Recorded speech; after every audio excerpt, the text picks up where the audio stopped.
everyone, Novels Wonderland here. Thank you all for the love and support you've shown me and the channel. Fairy Tale, The Uncrowned King of Magic. Synopsis. Marshal Mathis, one of Ishgar's 10 wizard saints, the uncrowned king of magic, master of the apostles, and the world's foremost authority on magical theory, stepped onto the stage at the first Earthland Magical Exchange Conference and calmly delivered a declaration that stunned every mage in attendance. After reviewing 500 years of magical history, I have reached an unavoidable conclusion. He adjusted his black-rimmed glasses as the lenses flashed beneath the lights. Zeref Dragneel is the most incompetent, shameless, and catastrophically destructive clown the magical world has produced in the last 5 centuries. The entire hall erupted. Before anyone could recover, Marshall raised one hand and continued. And I have evidence. My research has proven that the legendary curse of Anxaram is not an incurable curse at all. It is an extraordinarily powerful form of super magic. His smile deepened. And it can be controlled. And once fully mastered, it could grant eternal youth and immortality without robbing its user of control, destroying everything they loved, or carrying any of the side effects that had tormented Zeref for centuries. The magical world fell silent. Zeref had spent 500 years suffering beneath an incurable curse. Marshall needed only one research paper to prove that the man had simply been using it wrong. This is the story of a transmigrator who joined Fairy Tale, mastered every branch of magic he could get his hands on, and eventually turned even the power of a god into another entry on his skill panel. Chapter 1 to 64. Chapter 1. Year X 776, Earthland. Magnolia Town, Kingdom of Fura, on the continent of Ishgar. Magnolia was unusually lively today. Warning. Warning. Gildarts is back. Activate Gildarts shift. Gildarts Clive was the strongest mage in Fairy Tale, Magnolia's one and only wizard guild. Famous throughout the magical world for his mastery of the immensely destructive crash magic, Gildarts also had a habit of wandering around in a daze and accidentally reducing any building in his path to rubble. The problem had grown so bad that Magnolia had eventually redesigned its entire main street around him. Whenever Gildarts returned, the town could physically rearrange itself to create a direct path to the guild, preventing him from wandering through the streets and demolishing half the city along the way. Strangely enough, Gildarts did not break anything this time. He did not even accidentally smash his way through the guild wall. Instead, he walked straight through the front door like a normal person. There could only be one explanation: Gildarts was being serious for once, which meant he was far too focused to drift off into his usual absent-minded state. The lone wolf had not returned alone, either. He had brought a little boy with him. On the second floor of the Fairy Tale Guildhall, a tiny old man sat on the railing overlooking the main floor. He was Makaruv Dreyar, Fairy Tale's guild master and one of Ishgar's 10 wizard saints. After watching the boy downstairs for a moment, Makaruv turned toward the man who currently served as Fairy Tale's greatest pillar of strength. Gildarts, assuming everything you've told me is true, this is no small matter. Are you absolutely certain? Gildarts nodded, his expression unusually grim. I'm certain they were part of a dark magic cult. They were kidnapping civilians and forcing them to build something in secret. I saw it with my own eyes. Makaruv's face darkened as he listened. The R system. That legendary resurrection magic? He drew in a sharp breath. This is serious. The Magic Council needs to put a stop to them immediately. Hopping down from the railing, Makaruv gave Gildarts an approving pat on the knee. You did well, Gildarts. I knew I hadn't misjudged you. Perhaps it's finally time to consider choosing Fairy Tale's 4th guild master. Ahem. Gramps, I'm still young. I'd like to enjoy my freedom for a few more years. Gildarts hurriedly waved both hands. Besides, you're only 80. You're still in the prime of your life. You little brat. Makaruv glared up at him. You're the only S-class mage in the guild who's remotely qualified right now. If you refuse, who am I supposed to leave the guild to? That bastard Ivan? I think Laxus would do a decent job. That boy still has a long way to go. Makaruv was so irritated that he almost laughed. Shaking his head helplessly, he set the matter aside for the moment. What about the child you brought back? Is he another one of your illegitimate sons? Of course not. Gildarts immediately protested. Then he froze. Wait, what do you mean, another?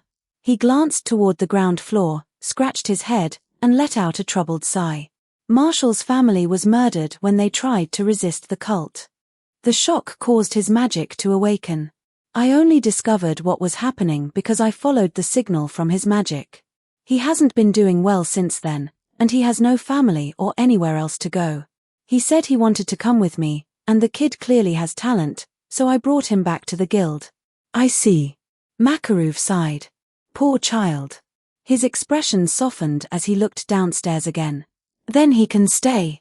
From now on, Fairy Tale will be his home. A moment later, curiosity appeared in his eyes. Speaking of which, what kind of magic did he awaken? His magical power is remarkable. He already has more magic than some adult mags. Telepathy. Telepathy?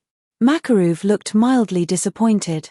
That's a bit of a shame, but his potential is excellent. With that much magical power, he'll have a bright future no matter what kind of magic he learns. Yeah, I suppose that's true. Gildarts's expression became strangely complicated. The kid sent a distress call to me from more than 10 kilometers away immediately after awakening his magic. Oh, that's impressive. Makarov nodded at first. Then his eyes suddenly widened. Wait, how far did you say? Gildarts tilted his head back, trying to remember. I didn't measure it exactly, but it had to be more than 10 kilometers. It took me quite a while to reach him. The kid's talent for telepathy is definitely something special. Even 10 kilometers is absurd. Ordinary telepathy rarely reaches farther than 5 kilometers. How old is he? 5 or 6, maybe. I didn't ask. Ha ha ha. Makarov sucked in another breath, but this time his eyes lit up and a pleased smile spread across his face. Good, very good. He's an exceptional prospect. He may even become one of the guild's pillars someday. He immediately turned toward the stairs. I'm heading to the nearest Magic Council branch. Gildarts, the guild is in your hands for the next few days. Gramps, I'm not planning to stay here for long. Stop complaining. It's already decided. While the two of them held their extremely loud private discussion upstairs, the little boy Gildarts had brought back stood blankly near the edge of the guild hall. Marshall Mathis had striking pale pink hair, delicate features, and an undeniably adorable face. At the moment, however, his unfocused eyes stared into the distance as though his soul had left his body. He looked more than a little dazed. Marshall was a transmigrator, and his current situation was far from pleasant. A few days earlier, he had watched the elderly village chief who had raised him die right in front of him. The overwhelming shock had awakened memories of his previous life. Unfortunately, those memories had returned just after a group of bizarrely dressed cultists had beaten him and taken him prisoner, leaving him in an extremely dangerous position. Thankfully, his dormant power had awakened when despair finally overwhelmed him. Using his newly awakened telepathy, Marshall had sent a distress signal as far as he could. Gildarts had then appeared like a hero descending from the heavens and effortlessly wiped out every last cultist. Marshall had survived the life-or-death crisis without getting killed immediately after arriving in this world, but that did not mean he could finally relax. The magic he had awakened was far too powerful, and he had no idea how to control it. According to Gildarts, telepathy allowed him to communicate directly through the mind. It was an excellent ability after all. Marshall had managed to send his plea for help more than 10 kilometers. There was just one rather serious problem. His telepathy also received information automatically, and he could not turn it off. Marshall had been suffering ever since. People could choose not to speak, but stopping themselves from thinking was considerably harder. The moment someone formed a thought, Marshall could hear it. At his current level, every mind within nearly 100 meters was constantly whispering into his head. And unlike ordinary voices, thoughts became louder whenever the person experienced strong emotions. Camping in the wilderness with Gildarts had still been tolerable. Listening to one perverted old man's fantasies was unpleasant, but survivable. Things had become much worse after they entered Magnolia. Then he had stepped inside a guild as rowdy as Fairy Tale. Now it felt as though his skull were about to split apart. Countless voices poured into his mind at once. He did not know how to close his thoughts off, and covering his ears did nothing to block voices that existed inside his head. The more attention he paid to them, the clearer they became. So far, Marshall had discovered only 2 ways to lessen the pain. The first was to empty his mind completely and think about nothing. The second was to fill his mind by concentrating intensely on one specific thing. Either way, he ended up looking utterly spaced out to everyone around him. Gildarts had assumed Marshall was still trapped in grief over losing his family and had awkwardly attempted to comfort him several times. Every attempt had ended with both of them feeling painfully uncomfortable. Marshall was currently letting his mind drift or, more accurately, focusing very hard on staring blankly into space when 2 small figures approached him. Their thoughts gradually became clearer. This is the kid Dad brought back. And that hair. Could he be my little brother? Kana's such a pain. Why did she drag me over here? I'm not interested in some little brat. Marshall turned toward the source of the voices. A boy and a girl stood in front of him, both around 10 years old. The boy had spiky black hair and was not wearing a shirt. Fairy Tale's guild mark was stamped across his chest, and his slightly furrowed brow made his impatience obvious. The girl's hair fell to her shoulders. She wore a light, midriff-bearing outfit, with her guild mark printed beside her stomach. A complicated mixture of emotions flickered through her eyes as she studied him. Hi. I'm Kana. I'm Grey. Welcome to Fairy Tale. Chapter 2. Chapter 2. 1514 words. Marshall was not particularly interested in talking to anyone. In his current state, even the slightest distraction made his headache worse. Still, the little girl's thoughts had caught his attention. Dad. Is she Gildarts's daughter? His gaze naturally shifted toward the girl who had introduced herself as Kana. She was a pretty child, and she would undoubtedly grow into a beautiful woman, but her features did not resemble Gildarts's at all. Even their hair colors were completely different. Then again, people rarely lied in their own thoughts. Maybe she simply took after her mother. There was something else that bothered him, though. Gildarts had not gone out of his way to greet his supposed daughter when they entered the guild. That was rather strange. Or, newbie, how long are you planning to stand there spacing out? We asked your name. Grey, you idiot. Try being polite. You're going to scare him. Kana chopped Grey on the head with the side of her hand. Judging by how naturally she did it, the 2 of them were clearly close. I'm Marshall. Since this involved Gildarts, his savior, Marshall forced himself to focus. Then he noticed the underwear lying on the floor behind the boy and gave him an awkward look. Aren't you going to put your clothes back on? What? When did that happen? Marshall had to admit that watching Grey walk toward him while absent-mindedly removing his underwear had been more than a little alarming. From Grey's reaction, he genuinely had not noticed what his own hands were doing.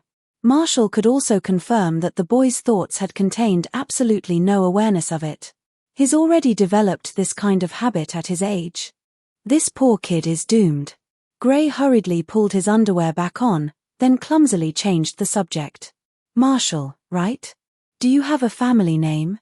Marshall almost answered immediately. The 20 years of memories from his previous life were far clearer than the 6 years he had spent in this one. Mathis, he said after a brief pause. My full name is Marshall Mathis. Oh. Marshall, then are you? What's your relationship with Gildarts? Marshall heard Kana's question in her thoughts before she could say it aloud. Unfortunately, Makaruv and Gildarts chose that exact moment to come down from the 2nd floor, drawing everyone's attention and cutting her off. Kana reluctantly swallowed the question. Listen up, brats. Everyone look this way. I have an announcement. Makaruv leaped onto the bar counter and raised both arms, smiling broadly as the guild slowly quieted down. First of all, let's welcome Fairy Tale's newest member, Marshall. Under Marshall's increasingly alarmed stare, one of Makaruv's tiny hands suddenly expanded to an enormous size. The guild master scooped him up and placed him on the counter. It was giant magic, one of Makaruv's signature spells, which allowed him to enlarge his entire body or any individual part of it. Marshall awakened his magic naturally, and he has tremendous potential. Make sure you all take good care of our little genius from now on. Oh, now that's an impressive newcomer. The future of the guild is in your hands, kid. Ha ha ha. Come on, newbie. Show us a trick. This guild really is unbelievably loud. Marshall pressed his fingers against his temples as the enthusiastic voices made his head throb again. He managed to offer everyone a smile that was awkward but still reasonably polite. Next, I'll be visiting the Magic Council for a few days to take care of some business, Makarov continued. While I'm gone, make sure you keep an eye on the guild and on guild arts. That's all. You can go back to whatever you were doing. Hey, Gramps, what's that supposed to mean? Don't worry, Master.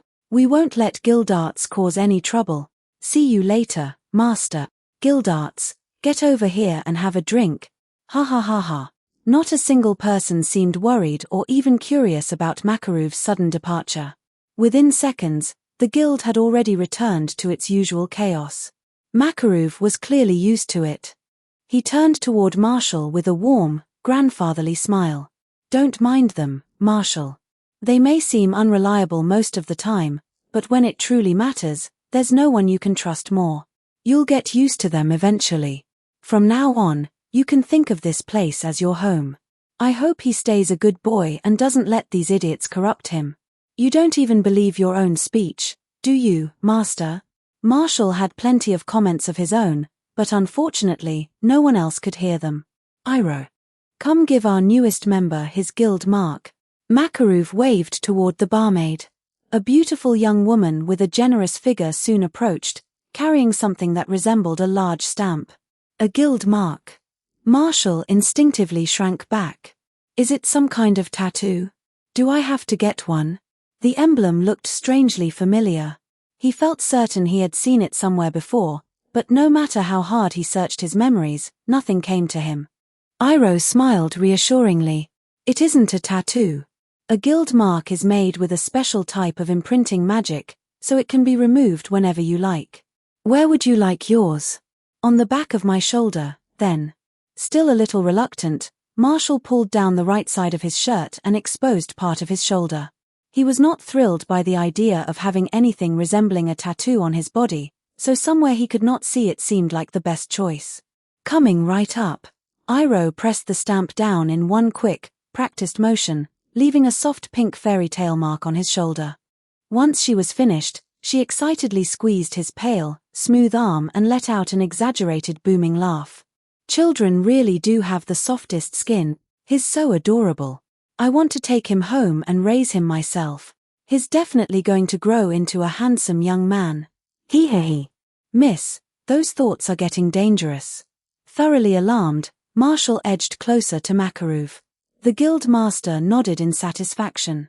Iroh, I'll leave Marshall in your care for now.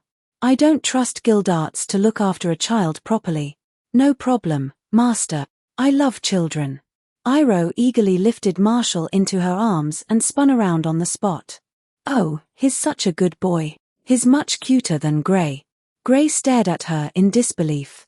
Marshall suddenly found himself buried in something incredibly soft, with Iroh's pleasant perfume filling his nose. He blinked. You know, being a child again might not be so bad. Guild arts, who had already downed several drinks with the other guild members, came staggering over and shouted at Makarov in protest.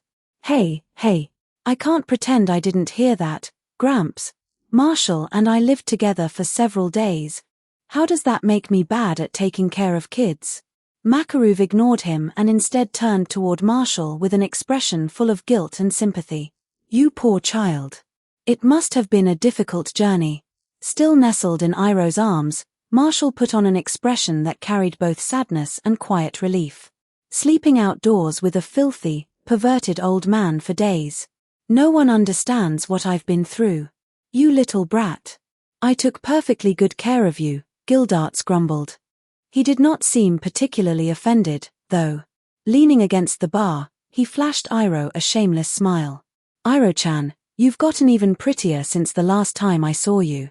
How about going on a date with me tonight? No, thank you. I already have a boyfriend, Gildarts. What? Since when? Damn it.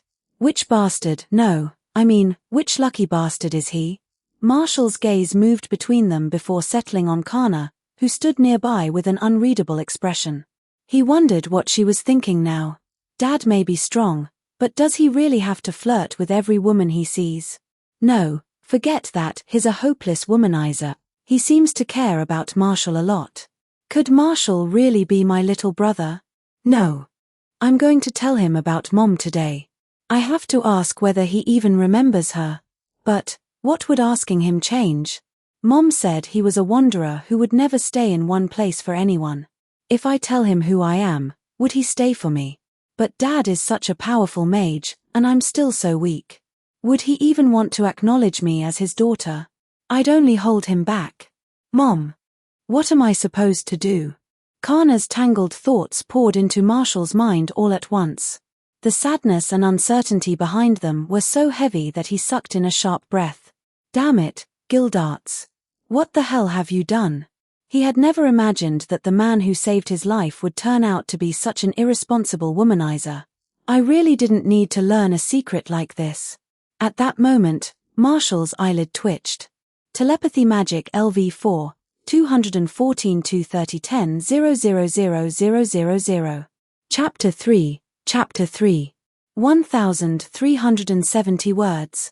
As a proud transmigrator, Marshall naturally had a cheat of his own. Unfortunately, it was about as plain and uncomplicated as cheats came. The first part was a basic status screen. Energy, 21/21. Stamina, 16/16. Magic power, 351/352. Then there was a simple skill panel. Telepathy Magic LV4, 230-10-000-000.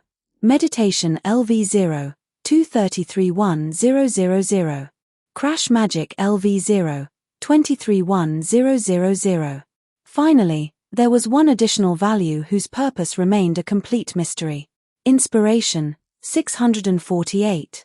And that was it.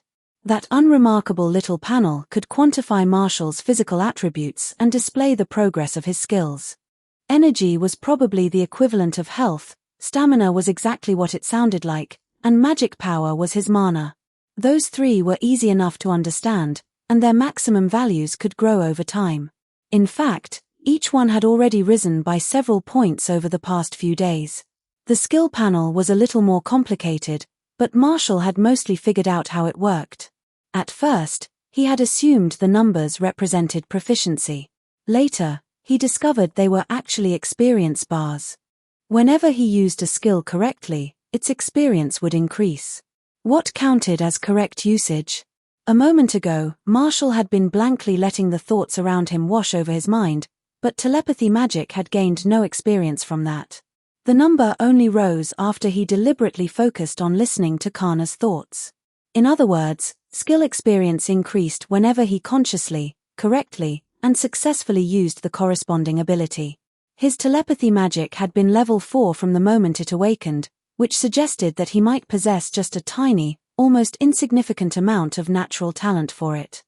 Of course, that was probably also why he had so much trouble controlling his mind reading. A high skill level only meant the magic itself was powerful.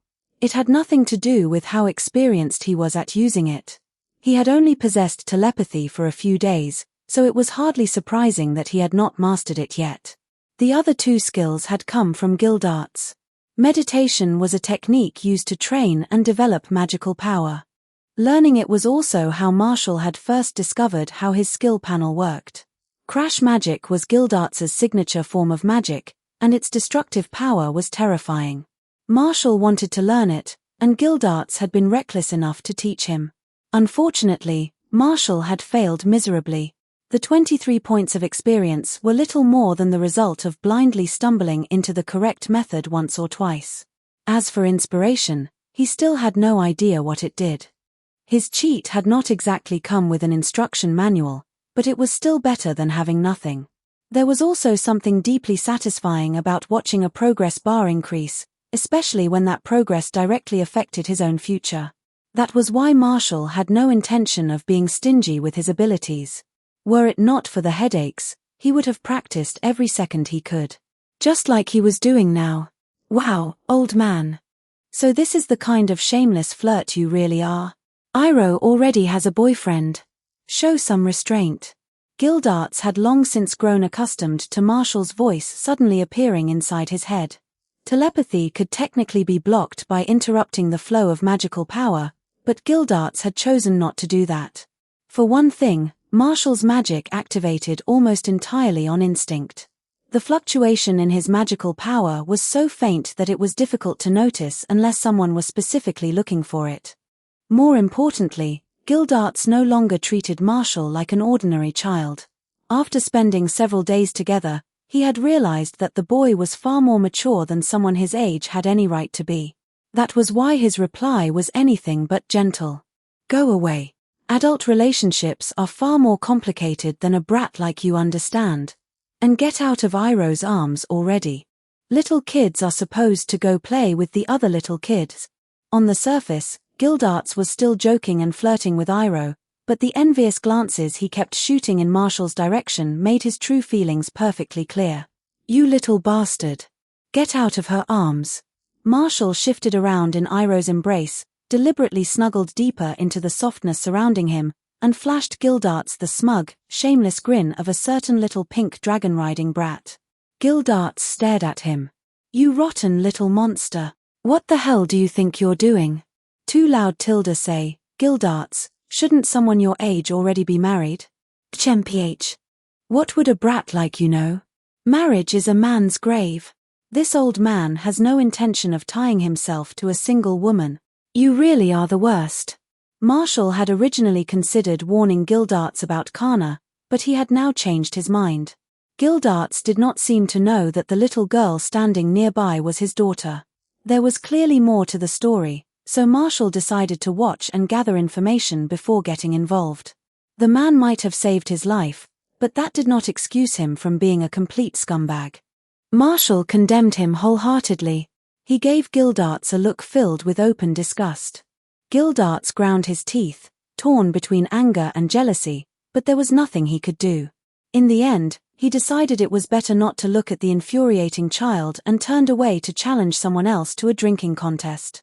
Marshall, you'll be staying in the guild dormitory for now, Iroh explained, still holding him comfortably in her arms. Once I finish work, I'll take you out to buy clothes and anything else you need. It won't technically be free, though. Think of it as a guild benefit. You can pay the money back after you start completing jobs. She continued explaining the guild's rules and the support available to new members. Marshall could tell that Fairy Tail treated newcomers extremely well. Gildarts had not been lying when he said the guild would be a good place for him. He knew very little about the wider magical world. The village where he had grown up had been isolated, and he had never had any real contact with mags before. Now he was alone in the world. He might have awakened something resembling a superpower, but it gave him little actual combat ability.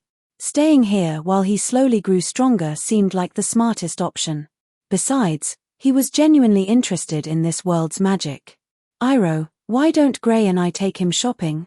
Kana offered, rising onto her toes and leaning across the bar. Halfway through her suggestion, she elbowed Gray in the side. We're not doing anything right now anyway. Right, Gray? Gray gave her an incredulous look. Oi. Don't volunteer me. I'm not going shopping with some little brat. I'm going to train, you idiot, Gray. You're not going anywhere. I need to find out what his relationship with Dad is. That hair color is bothering me way too much. Marshall glanced at Kana as she grabbed hold of Gray. Does she seriously think I'm Gildarts's secret son? Their hair was not even the same color. Gildarts's hair was orange-red, while Marshall's was pale pink. They were nowhere close. Then Marshall looked at Kana's black hair. His large eyes rolled thoughtfully before an idea came to him. He tilted his head up toward Iroh. Iroh Onichan, I want to go play with them. Gray stared at him. Iroh considered it for a moment before reluctantly nodding. Kana's suggestion did make sense. All right, then. I'll leave Marshall with you and Gray for now. She put him down with obvious reluctance. He was so warm, soft, and adorable that she felt she could have happily carried him around all day. Iroh handed Kana a pouch of money. Here's 10,000 jewels for his daily necessities. Make sure you stay safe. Got it. I'm strong, so there's nothing to worry about. Come on, let's go. Kana stuffed the money into her pocket, took Marshall by one hand, grabbed Gray with the other, and dashed toward the guild entrance. Oi, oi. Kana, let go of me. I don't want to go. AGH. Chapter 4, 1463 words. Seriously, why did you have to drag me along? I've got things to do too, you know. Gray grumbled with one hand in his pocket and the other scratching at his spiky hair. His shirt had already vanished again, though no one knew where he had left it this time. What Gray did not realize was that Marshall could see straight through his complaints. TCH, whatever. The town isn't completely safe, so I guess I'll protect the brat. Well, look at you. A tsundere at 10 years old. This poor kid never stood a chance. Marshall lowered his head and hunched his shoulders, making himself look as timid and pitiful as possible. I am sorry, big bro Gray. I didn't mean to cause you trouble. Marshall was only 6 in this life, with the tiny body of a little child, while Gray and Kana were already around 10. Calling them big brother and sister did not bother him in the slightest. As for shame, what was that? Could he eat it? Gray. Kana snapped. Heh. What? I never said I wouldn't help. Gray still looked reluctant, but his thoughts told a very different story. Heh, this kid called me his big brother. That actually feels pretty good. Amused, Marshall allowed the corners of his mouth to rise before looking up at them with the sweetest smile he could manage. Thank you, Gray and Kana. You're both so nice, Tilda. An angel. The exact same thought burst from both of them. Caught completely off guard by his cuteness, Kana and Gray both flushed slightly. Marshall understood their reaction perfectly. Even he had occasionally found himself charmed by the adorable pink-haired child staring back at him whenever he looked in a mirror. He knew exactly how cute he was.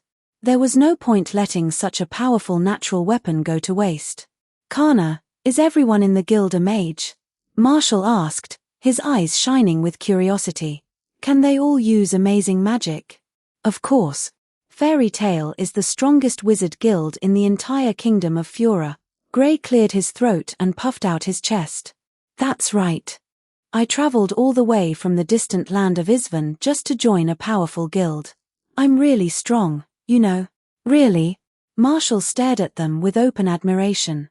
What kind of magic can you two use? Being looked at with such obvious respect by his new little brother felt as refreshing as drinking ice water on a scorching summer day. Gray immediately raised one hand, creating a large, beautifully shaped snowflake above his palm. Standing as tall as he could, he proudly announced, I'm an ice make mage. Ice make magic lets me give ice any shape I want, so I can create all kinds of things with it. It's the strongest magic there is. Not wanting to be outdone, Kana pulled out several cards of her own. I use card magic. Once you become good enough at it, you can do almost anything. You can make fire or ice, summon lightning or rain, and you can even use it for predictions and fortune-telling. Wow. That's amazing, Tilda. Marshall gave both of them all the praise they could possibly want, then blinked his large eyes innocently. Can I learn your magic too? Will you teach me? Heh. Ice make magic is really difficult, Gray said smugly. But since you're already calling me your big brother, I suppose I could give you a few pointers. That part's easy, Kana added. There are plenty of magic books in the guild library. I taught myself card magic by reading them. I see, Tilda. Marshall considered that carefully. It sounded as though magical knowledge was not heavily restricted in this world, or perhaps Fairy Tail was simply more generous with it than other guilds. Either way, learning other types of magic later might not be too difficult. He continued chatting with the two older children as they walked. Neither Gray nor Kana was particularly guarded, so Marshall managed to draw out plenty of information without much effort. Little by little, his understanding of this world, Fura, Magnolia, and Fairy Tail began to take shape. He also formed a clearer idea of what he needed to do next. First, he had to establish himself in this world and find a reliable way to make money. Mags earned their living by completing job requests, but the work sounded inconsistent, more like surviving from one temporary job to the next than having a stable career. It seemed useful as a side income, but Marshall did not want it to be his only source of money. Next came learning magic and becoming stronger. No matter what world he lived in, personal strength would always matter. Since this was a world of magic, he might as well begin with a modest little goal, becoming the strongest mage in Fura. He also needed to study his cheat. Marshall was not stubborn enough to ignore an advantage placed directly in his hands. A cheat was simply an exceptional talent, and the world had never lacked geniuses. There was no reason he could not be one of them. Finally, he needed to find something enjoyable to do with his new life. Pretending to be an innocent little boy was already surprisingly entertaining, but a person still needed something to look forward to. Oh, and he could not forget revenge. The old village chief who had raised him deserved justice. Once Marshall became strong enough, he would track down that twisted cult and wipe them out. His first career plan for life in another world was quickly finalized. Make money. Become stronger. Research his abilities. Have fun. Get revenge. Whenever Marshall focused deeply on one subject, the noise inside his head faded into the background. Time seemed to pass more quickly as well. The three children wandered through Magnolia for a while and soon finished buying all the daily necessities Marshall needed. On the way back, Kana, who had spent the entire trip secretly watching him, finally stopped circling around the question she truly wanted to ask. Still holding Marshall's small hand, she tried to sound casual. Marshall, I want to ask you something. What exactly is your relationship with Gildarts? Why did you come back with him? Gray turned toward him as well. He was naturally curious about the strongest mage in fairy tale. Marshall pulled himself from his thoughts and blinked at them. Uncle Gildarts saved my life. A few days ago, a group of bad people attacked my village and killed a lot of people. Gildarts arrived in time and rescued me. Bad people? Kana's expression changed. Then, what about your parents?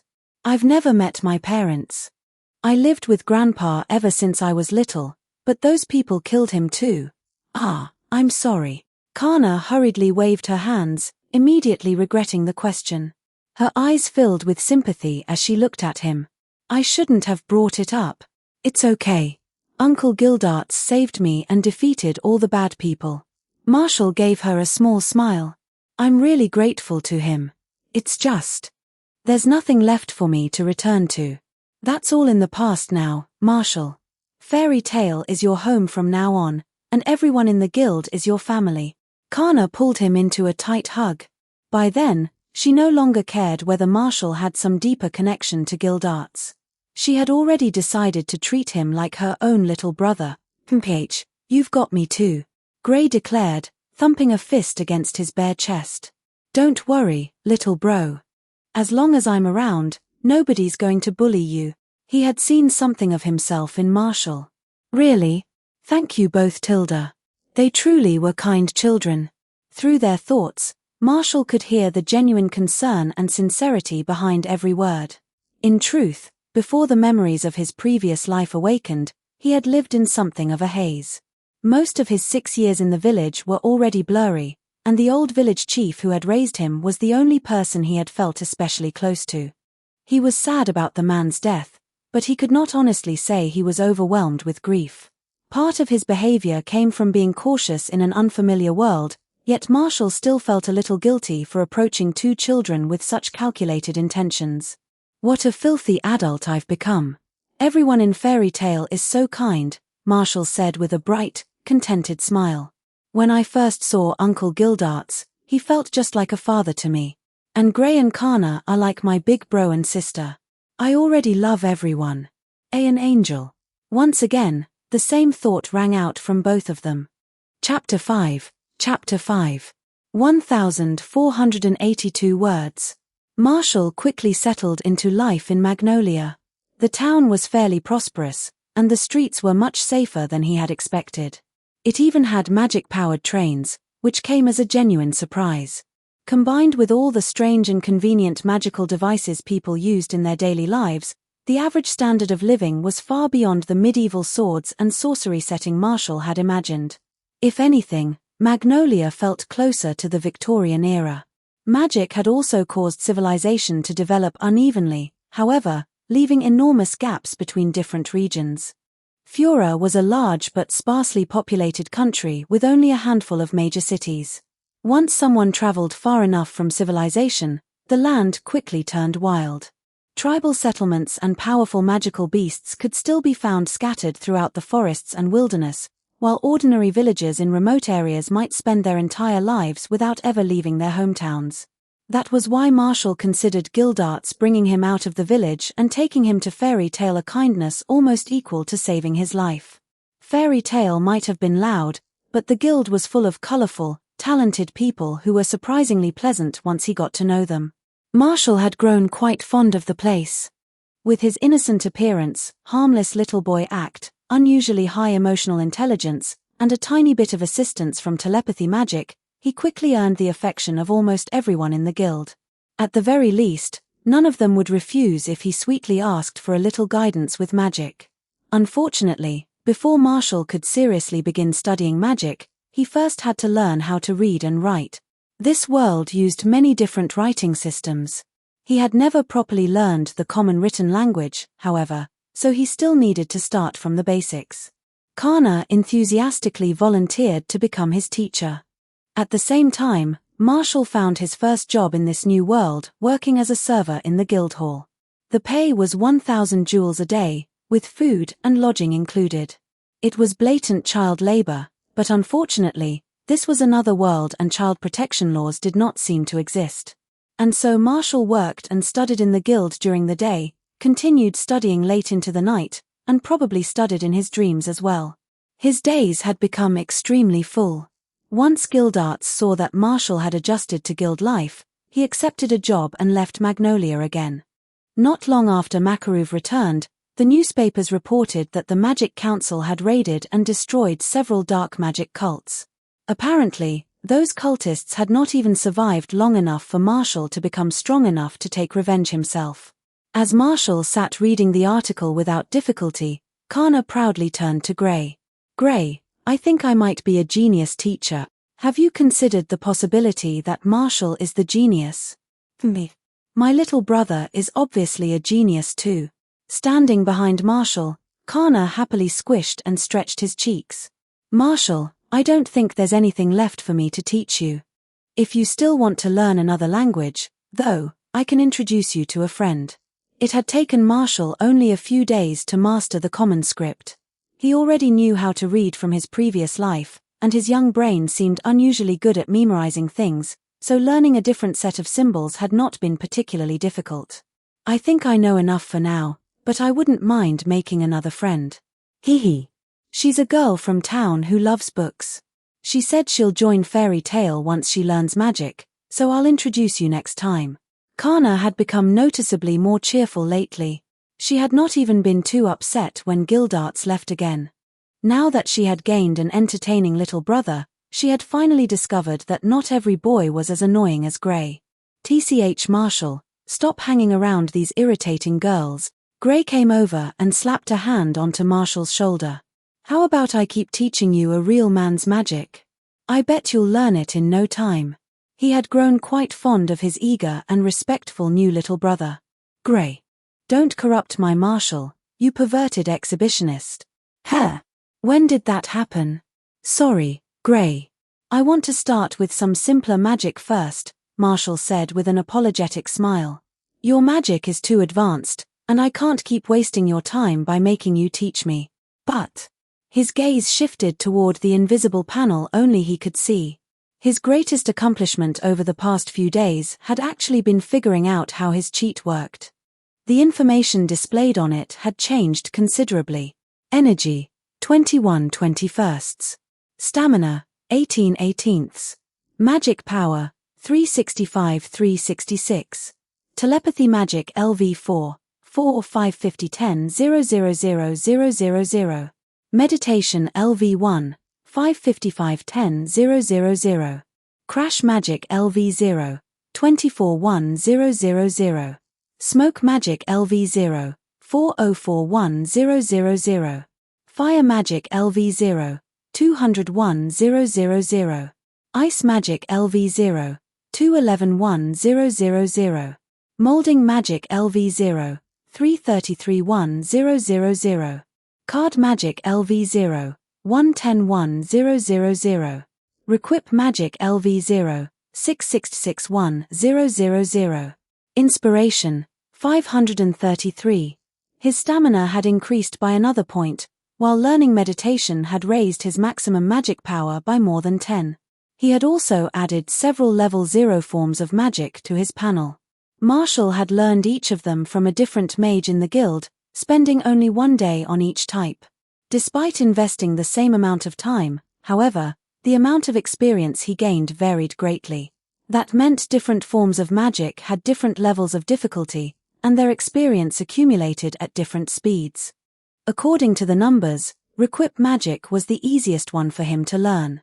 Crash Magic was naturally the hardest, since its progress had barely moved at all. After spending a day learning Ice Make Magic from Gray, 2 separate skills had appeared on his panel, Ice Magic and Molding Magic. Even those 2 components advanced at different speeds. Apparently, his system divided combination magic into its individual elements and calculated them separately.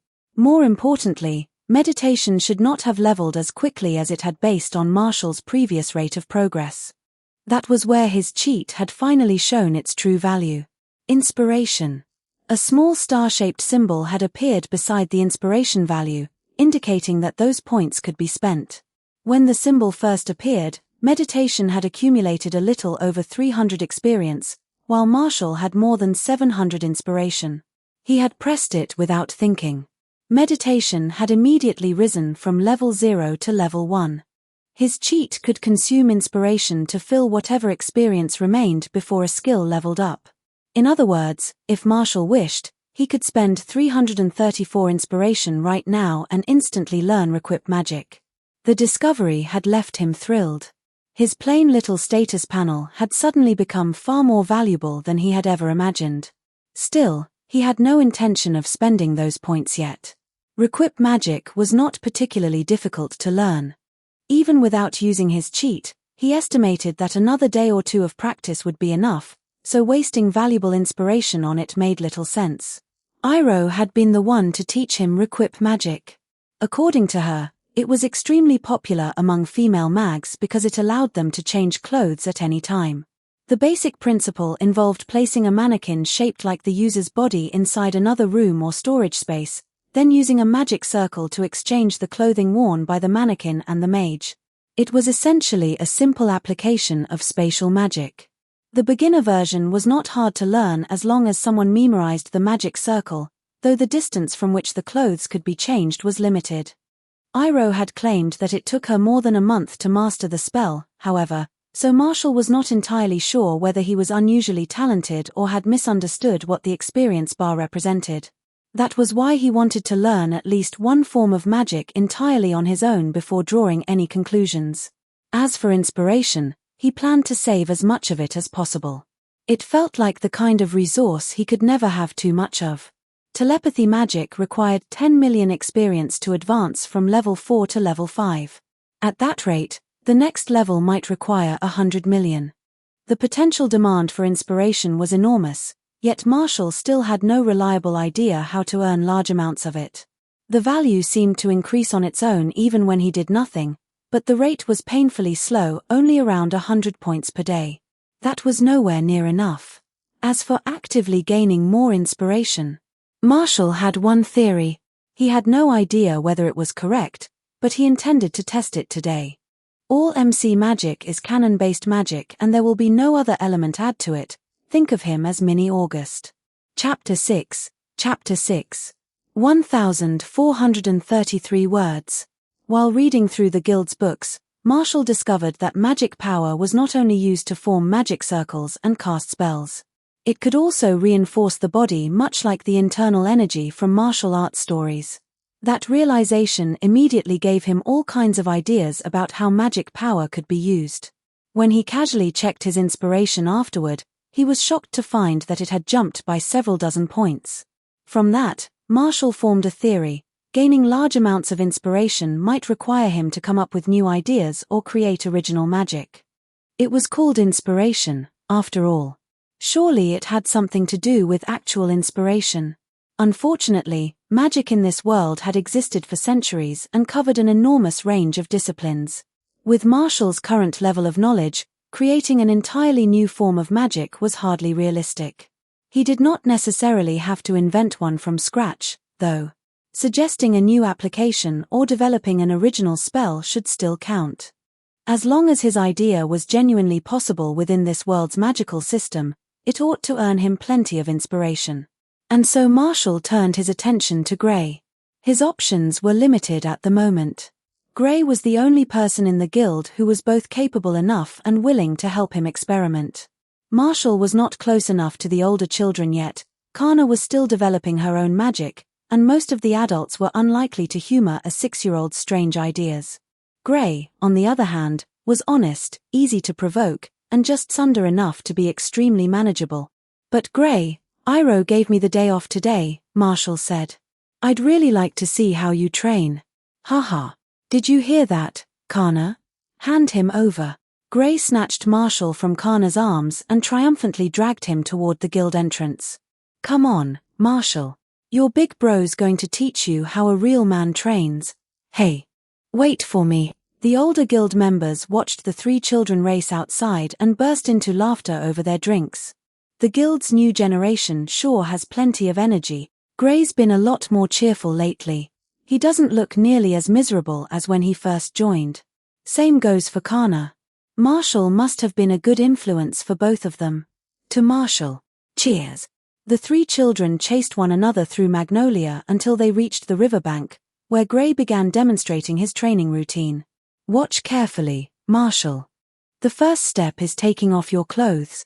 Kana immediately punched him on top of the head. Stop teaching my little brother weird things. Arg. Fine, you can keep them on. Gray rubbed the swelling on his head and grumbled, but taking off your clothes is a secret training method passed down by my school. It makes you more sensitive to magic power, which helps you learn ice magic faster. He straightened up again. I'm already past that stage, though. These days, I only strip because it's a habit. My real training looks like this. Gray brought one palm down against his clenched fist. Ice make, hammer. His magic power formed an invisible magic circle in an instant. A massive hammer of ice, nearly half his height, slammed into the ground ahead and left a deep crater behind. Ice make, hammer. Ice make, hammer. Ice make, hammer. Gray created 3 more identical hammers in quick succession. The 4 icy weapons stood in a row, releasing a wave of freezing air across the riverbank. Breathing a little harder, Gray planted his hands on his hips. Pretty amazing, right? My molding speed is already faster than a lot of adult mags. I can make 10 hammers like these in a row. Kana folded her arms and gave him a skeptical look. So your training is just standing here and making hammers over and over? Of course not. First, I use up all my magic power. Then I run along the riverbank while I wait for it to recover. Once it's full again, I practice my spells, go running, and repeat the whole thing. Huh. What kind of idiot training routine is that? It's not stupid. Gray shot back. My master said the body is the foundation that holds a mage's power. The stronger your body is, the more magic power it can withstand and store. You wouldn't understand because no one ever taught you properly. What? Kana bristled. If I had that much time, I'd rather spend it meditating. Guildarts taught me how. You idiot. What are you going to do when someone gets close enough to fight you hand to hand? You're the idiot. We're mags, not brawlers. Just don't let them get close in the first place. You're going to teach Marshall all the wrong things. Stupid woman. Jerk. Marshall watched helplessly as the argument turned into a fight, and the 2 of them disappeared into a spinning cloud of fists, feet, and flying dust. Honestly, he thought Kana had a point. A mage ought to fight like a mage. Surely they were not expected to strip to the waist and start trading punches with every enemy they met. Then again, Gray's reasoning also made sense. Magic power in this world could directly reinforce the body. His status panel also measured energy, stamina, and magic power. Marshall doubted the system had included stamina for no reason, so physical condition probably had a significant effect on combat. That was something he could consider later, though. He had not come here to watch two children beat each other senseless. Stop fighting. Both of you, stop. Marshall squeezed between them and struggled for several moments before finally managing to pull them apart. He sighed and turned toward Kana first. Kana, should a girl really be fighting this wildly? What if you get hurt and it leaves a scar? Don't let the older men in the guild teach you bad habits. Kana's face immediately reddened. She smoothed the hair beside her ear and tried to recover some dignity. Don't misunderstand, Marshall. I'm not usually like this. Gray is just unbelievably irritating. What? Gray shouted. Marshall quickly turned to him before another fight could start. Gray, after watching your magic, I noticed that you mainly use Ice Make to deal physical damage. Shouldn't an ice mage focus more on hurting enemies with freezing temperatures? Gray was usually simple-minded enough to be distracted easily, and his irritation vanished almost at once. Oh, you noticed that, Marshall? He nodded. You're right. Most of my attacks rely on molding rather than the cold itself. He spread his hands casually. Lowering the temperature costs magic power too. Right now, I don't have enough to create a powerful shape and freeze the enemy at the same time. Gray grinned without looking particularly bothered. I'm only 10, after all. I'll get better as I grow. I see. Marshall smoothly moved on to the idea he had prepared. Then, Gray, can you make mirrors out of ice? Mirrors? Gray tilted his head. I should be able to if I change the way the ice is arranged while molding it. Why? A mirror would still count as an ice make creation, right? I think you could use special ice mirrors to trick an enemy's eyes. Marshall gestured as he explained. For example, you could place several mirrors around the enemy and make your reflection appear in one of them while you hide behind another. When they attack the reflection. The more Marshall spoke, the brighter Gray's eyes became. You can do that. That sounds like it might actually work. I'm trying it right now. Without another word, Gray created several ice mirrors and eagerly began experimenting with reflections and projected images, completely forgetting his argument with Kana. The moment Gray successfully produced the mirrors, Marshall stared intently at his status panel. Inspiration, 540-710. It worked. I knew it would work. His theory had been right. This was exactly what the system considered inspiration. Marshall was still celebrating his discovery when he suddenly felt something soft press against his cheek. More. Before he could react, Kana swept him into a warm hug. Wow. My Marshall is a genius. How did you come up with such an amazing idea? You're incredible. Let your big sis give you another kiss. More tilde. Inspiration. 710-1001. The hell? Marshall froze. He looked at Kana, who was happily pressing her cheek against his, then glanced at Gray in the distance before slowly turning his attention back to the panel. Inspiration. 1001-1111. Marshall stared blankly. What the fuck? Chapter 7. 1378 words. Marshall was baffled. He turned the matter over in his head again and again until, at last, everything clicked. After several days of extensive testing, he finally worked out how the system awarded inspiration. His earlier theory had only been partly correct. Coming up with ideas for new magic really could provide a huge amount of inspiration, but the act of invention itself was not the true cause. The name had simply sent him down the wrong path. Honestly, Marshall thought the stat would be more accurately called joy. Whenever he experienced a positive emotional response, whenever something made him genuinely happy, his inspiration increased. The greater the pleasure, the more points he received. So creating a new spell did not directly generate inspiration. It was the excitement and satisfaction he felt during the creative process that caused the increase. The theory was not baseless. In fact, it fit perfectly with one of the fundamental principles of magic in this world. Emotion was power. Makarov, one of the 10 wizard saints, had explained it to him himself. Powerful emotions could cause a mage's magic power to surge, because the heart itself was part of magic. Once Marshall understood that, everything else made sense. Even when he did nothing, his inspiration rose little by little because all he needed was a positive state of mind to keep growing stronger. Ha ha ha. This is perfect. Who knew life could be this wonderful? The sheer delight of finally understanding how his cheat worked immediately earned him almost 1,000 inspiration, further proving his theory. At the moment, his reserves stood at, inspiration points, 3,712. That was already enough to learn 4 level 1 spells. However, when Marshall glanced at his greatest ability, Telepathy Magic LV4, 5 621 10 000 000. It was barely a drop in the ocean. The discovery was exciting, but he still had a very long way to go. Fortunately, he was only 6 years old. He had plenty of time on his side. Besides, spending points was never supposed to be his primary path to strength. Proper training would always be more important. Requip Magic LV1, 1021 10 000. At level 1, Marshall's Requip Magic allowed him to store a limited number of clothes and simple items within a personal magical space, then summon or swap them instantly whenever he wished. His storage capacity was still small, and changing several pieces of equipment at once required more concentration, but even at this level, it was an incredibly convenient ability. More importantly, he had learned it entirely through his own efforts without spending any inspiration.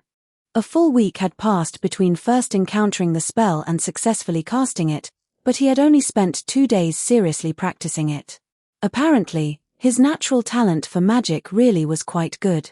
When Marshall first used Requip in the Guildhall, it caused quite a stir. Several of the older men immediately declared that another little monster had joined Fairy Tale. Requip might be a relatively simple utility spell, but it was not something most people learned overnight. Beginners usually needed 1 or 2 months to master it, so learning it within a week naturally made Marshall look like a genius. Once a spell reached level 1 and became something he could properly cast, he could gain further experience simply by using it repeatedly. That meant progressing from level 1 to level 2 should be fairly quick and would not require any inspiration. The most worthwhile stages for spending points were level 0 to level 1 and anything beyond level 3. The former offered the best value, while the latter would otherwise require endless practice or a breakthrough in the middle of battle. So, all right, system. Dump the points in Crash Magic LV0 LV1, 010 000. Marshall went alone to Gray's usual training spot beside the river to test his newly acquired spell. Crash Magic was Gildarts's signature ability, an immensely powerful form of high-level destructive magic. It was also exceptionally difficult to learn. Marshall had tried studying it seriously before, but the experience bar had barely moved, so he had put it aside for the time being. Now that he understood his cheat and had enough inspiration to spare, there was no reason to pass up such a powerful spell. Although he possessed a high-level telepathy spell and a considerable amount of magic power, he had almost no offensive ability. That lack of protection had left him too nervous to venture anywhere alone. Now that he finally had a powerful attack, he naturally wanted to see what it could do. Good. No one's around. Let's find out how this thing works, Tilda. Telepathy had some use as a detection spell. Marshall could roughly judge the direction and distance of nearby mines, and the closest passerby was currently more than 300 meters away. No one should interrupt him. Standing beside the riverbank, he closed his eyes and carefully felt out the unfamiliar power. Forcing Crash Magic up to level 1 had not given him complete mastery of it. His cheat measured experience, not proficiency. Since he had never studied the spell systematically, he still did not fully understand how Crash Magic activated or exactly what effects it would produce. All he possessed was a vague instinct, a strange sense that it ought to work because he believed it would. He simply felt that he could crush anything in front of him. It was much like when telepathy had first awakened. Marshall did not understand the mechanism, but somehow, he knew he could use it. Okay. I'll start with a tiny test. Maybe hit the ground. No, the wall of the embankment should be safer. In truth, the riverbank was not an ideal place to test destructive magic. Unfortunately, Marshall was still too cautious to leave Magnolia and experiment in the forest. Staying close to the guild seemed much safer. If anything went wrong, he could always call Makarov for help. Phew. All right. Lowest possible output.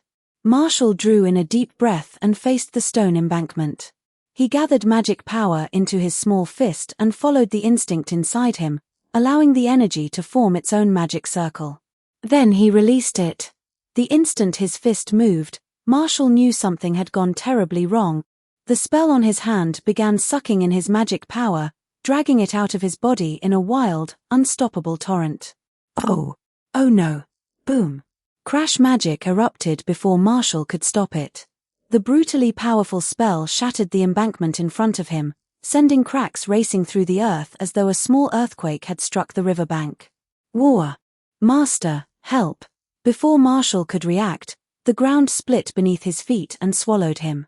River water immediately poured into the fissure, completely submerging him. While he flailed in blind panic, something like a giant hand closed around him and lifted him straight out of the water. Cough. Cough. Cough. Marshall, what happened? Did a dark guild attack you? Where's the enemy? Marshall opened his eyes and found himself sitting in the enormous palm of Makarov's giant magic. The guild master had heard his telepathic cry for help and rushed over.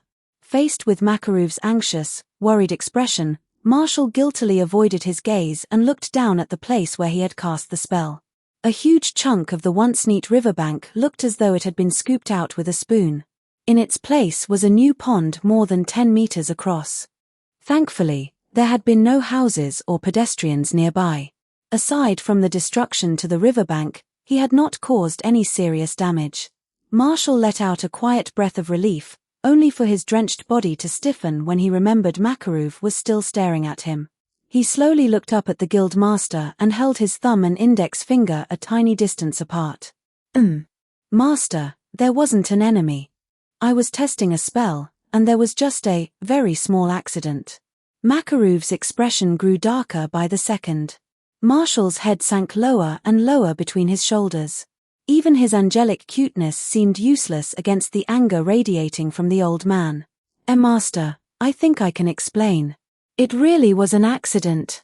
Marshall Mathis. Chapter 8. 1,500 words. Afterward, Makarov hauled Marshall to the mayor by the back of his collar and made him apologize, then covered the cost of repairing the riverbank himself. That only made Marshall's already impressive mountain of debt even worse. At the tender age of 6, he now owed the guild several 100,000 jewels. Truly heartbreaking. To make matters worse, Makarov forced him to write both an apology letter and a full statement of remorse, then strictly forbade him from using crash magic anywhere inside Magnolia. Marshall did not gain a single point of inspiration that entire day. A catastrophic loss by any measure. Strangely enough, however, his reputation among the guild members rose dramatically. The older men got roaring drunk while shouting things like, "At last, someone who understands us, and the next generation is in good hand." Marshall had no idea how he was supposed to react to that. Still, the incident had not been completely without value. That single use of crash magic had consumed roughly 100 points of magic power and earned him 2 points of experience. It also allowed him to estimate that he naturally recovered about 1 point of magic power per minute. Until then, he had never had an opportunity to drain a large amount of magic at once. Telepathy magic and short-range requip barely cost him anything. The sheer destructive power of crash magic also gave him a little more confidence. He was no longer a completely helpless mage with no way to defend himself. Even so, Marshall knew he had not truly mastered the spell. That was probably one of the drawbacks of his system. Magic that had been forcibly raised to level 1 was difficult to control. Requip, which he had learned properly through practice, did not have that problem at all and worked with perfect stability. The discovery discouraged him from using inspiration to force more spells into his head. Most ordinary magic was not especially difficult to learn anyway, so he decided to take his time and master it naturally. Besides, learning new magic was no longer his most urgent concern. He needed money. Not to repay the guild, of course. That debt could sit there for a while. No, Marshall needed money because he had to move out. He could no longer endure living in Fairy Tale's male dormitory. The building itself was not bad. The problem was the people inside it. The dormitory was packed with a collection of lawless maniacs who spent every night shouting, fighting, and destroying things. The brawls would have been bad enough on their own, but they insisted on using magic, which meant the building was constantly suffering either minor earthquakes or imminent fire disaster. Marshall could have lived with that. The Guildhall was not much different, and no matter how many times everyone was yelled at, none of them ever changed. He had almost grown used to it. The real problem began after dark. The moment those sexually frustrated bastards went to bed, their minds filled with every bizarre fantasy imaginable, and all of it poured straight into Marshall's head. He could not block any of it. Even worse, he had no way to complain. Marshall had never told anyone that he could not turn off his telepathy. No one wanted to live beside someone who was constantly listening to their thoughts after all. He had always claimed that his magic was under perfect control, and given how talented he seemed, nobody had questioned it. So he had no choice but to suffer in silence. At first, Marshall had considered the dormitory a form of training. Perhaps being placed under enough pressure would force him to learn how to shut telepathy off. Reality had been far less kind. More than 10 days had passed, and he still had no idea how to control the endless flood of thoughts. Every night felt like trying to sleep while a dozen enormous men snored directly into his ears. It was hell on earth. A terrible living environment ruined his mood. A bad mood meant no happiness, and no happiness meant slower growth.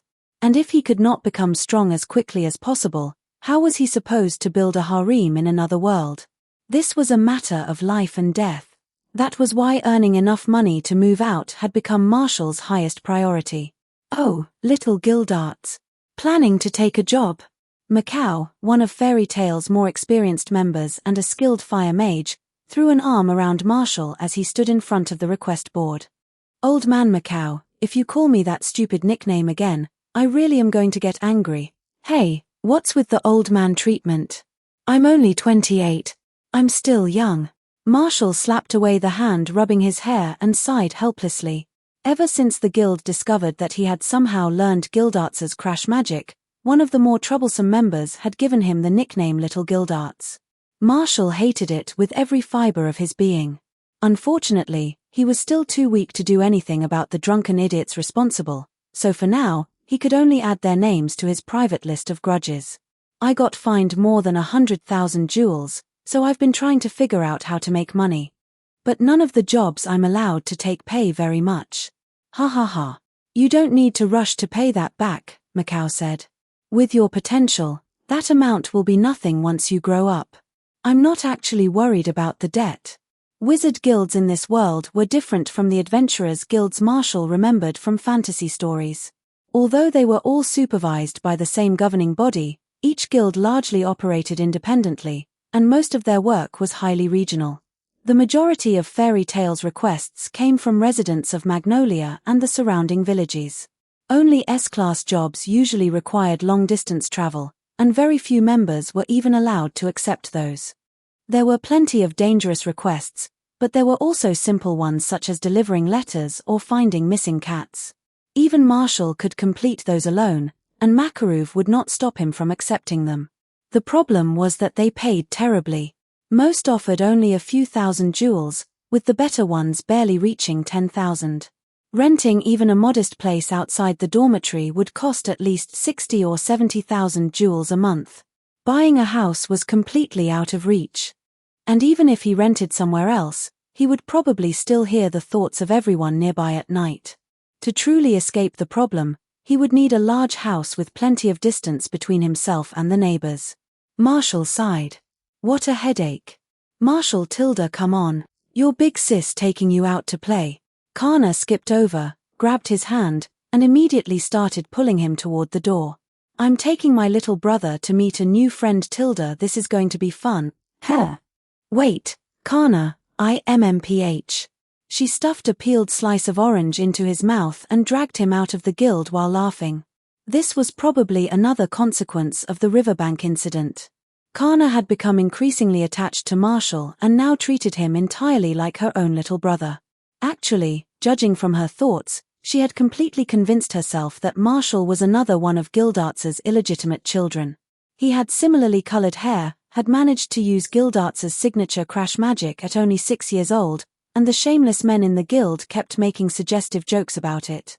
At this point, Kana had no doubt whatsoever that Marshall was her younger half-brother. Even her feelings toward Gildarts had begun to shift in subtle ways, at least according to the thoughts Marshall occasionally overheard. It had reached the point where he no longer dared to call Kana big sister. He had originally done it to become closer to the other children, but their bond was now in danger of becoming far too strong. Too much of a good thing could be dangerous. Another headache. "Kana, where are you taking me? Honestly, you're supposed to call me big sis." Kana pinched his cheek and smiled. "I'm taking you to meet a new friend. She's one of my closest friends, and since you want to learn more magic, you'll need to study different kinds of magical script. She can help you with that." Marshall's mind was currently occupied with finding ways to make money, so he had pushed magical study slightly lower on his list of priorities. Still, Kana was doing this for him, and he could hardly reject her kindness. She led him through the winding streets of Magnolia until they reached an old bookstore that had clearly been there for years.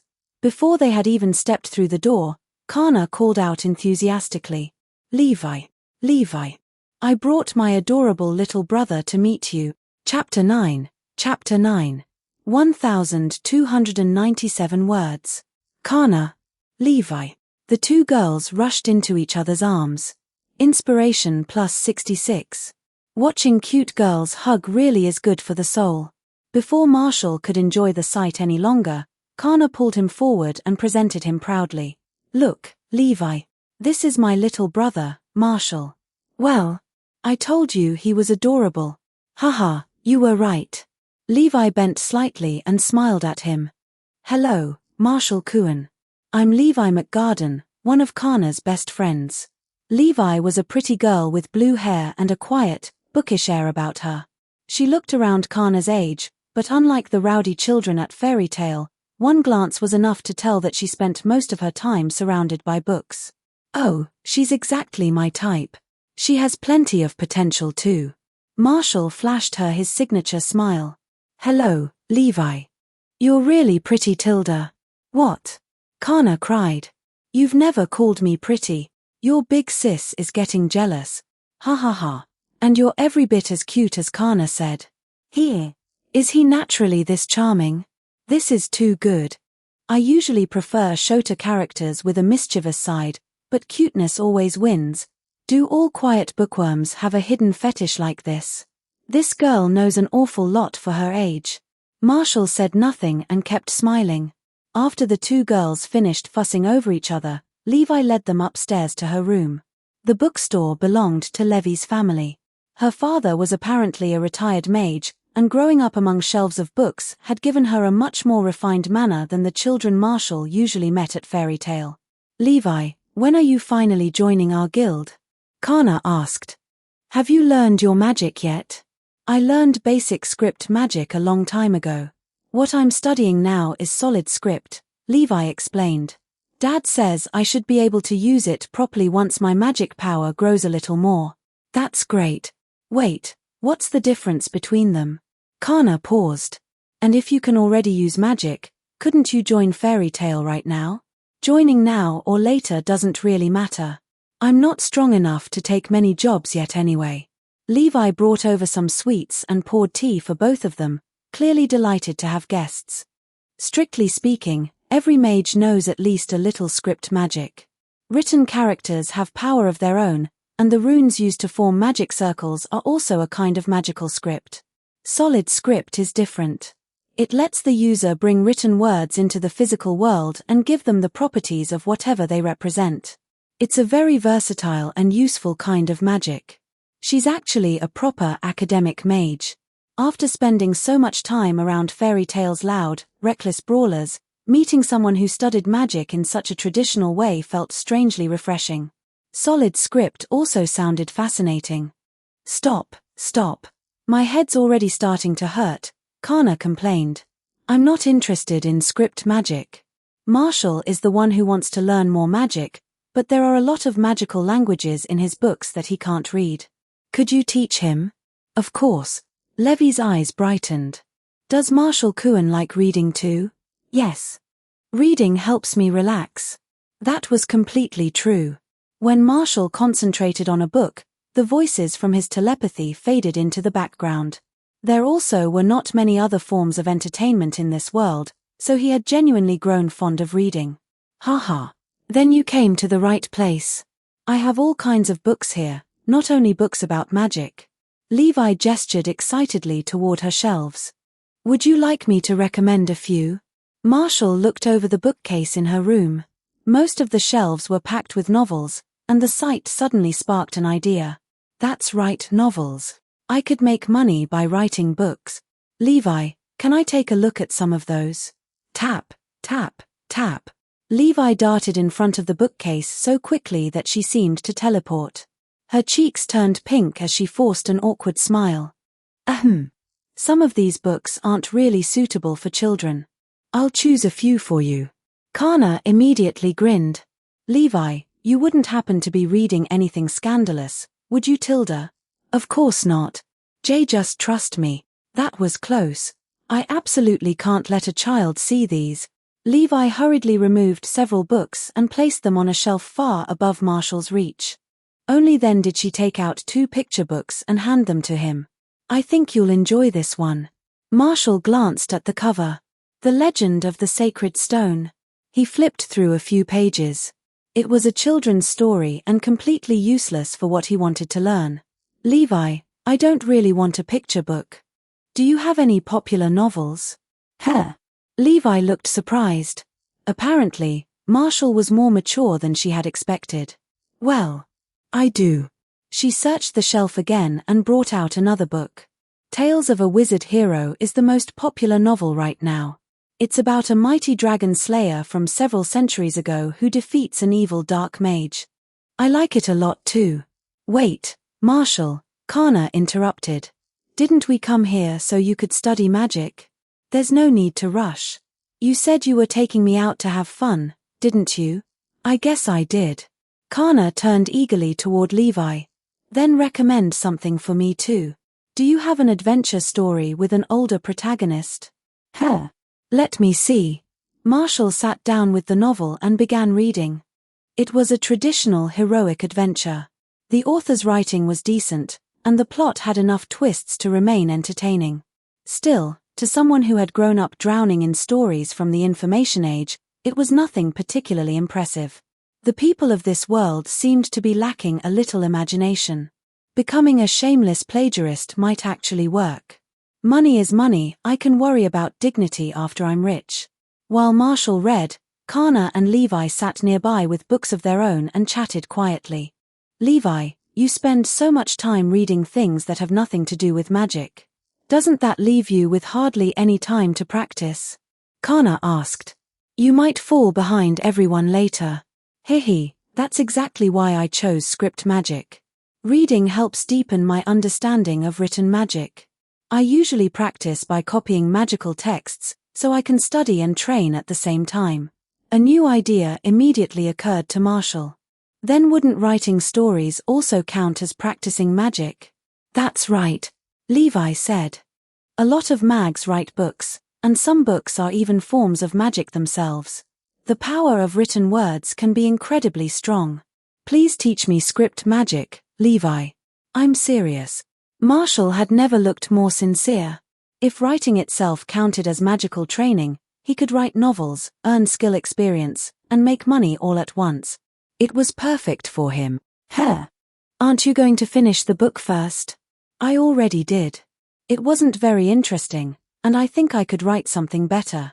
Let's study magic instead. You're certainly confident, Marshall Kuhn. Levi grinned. I like confident boys. Hey, Levi, don't set your sights on my little brother. Marshall belongs to me. Here. Then I'll just have to steal your adorable little brother away. The two girls began playfully fighting over him, passing the innocent Marshall back and forth like a stuffed toy as the room filled with children's laughter. And nothing else. Definitely nothing else.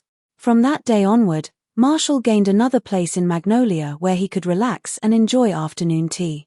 Levy's room became the three children's secret hideout, and Gray knew absolutely nothing about it. Chapter 10. 1,440 words. A week later, Marshall arrived at Levy's house with his latest creation. Naruto. Ninja. Levi picked up the notebook, whose cover read Naruto, the legendary mags, and stared at it in surprise. Did you write this yourself, Marshall? That's right. It's just a little experiment. Could you two read it and tell me whether it's good enough to submit to a newspaper? You wrote a novel? Kana was equally shocked. So that's what you've been hiding away and scribbling all week. Let me see. She immediately crowded beside Levi, and the two girls began reading together. It's a fantasy story set in the mysterious lands of the Elemental Nation, Marshall explained. I don't actually know much about that region, so almost everything is fictional. I've only written 10 chapters so far. Do you think anyone would enjoy it?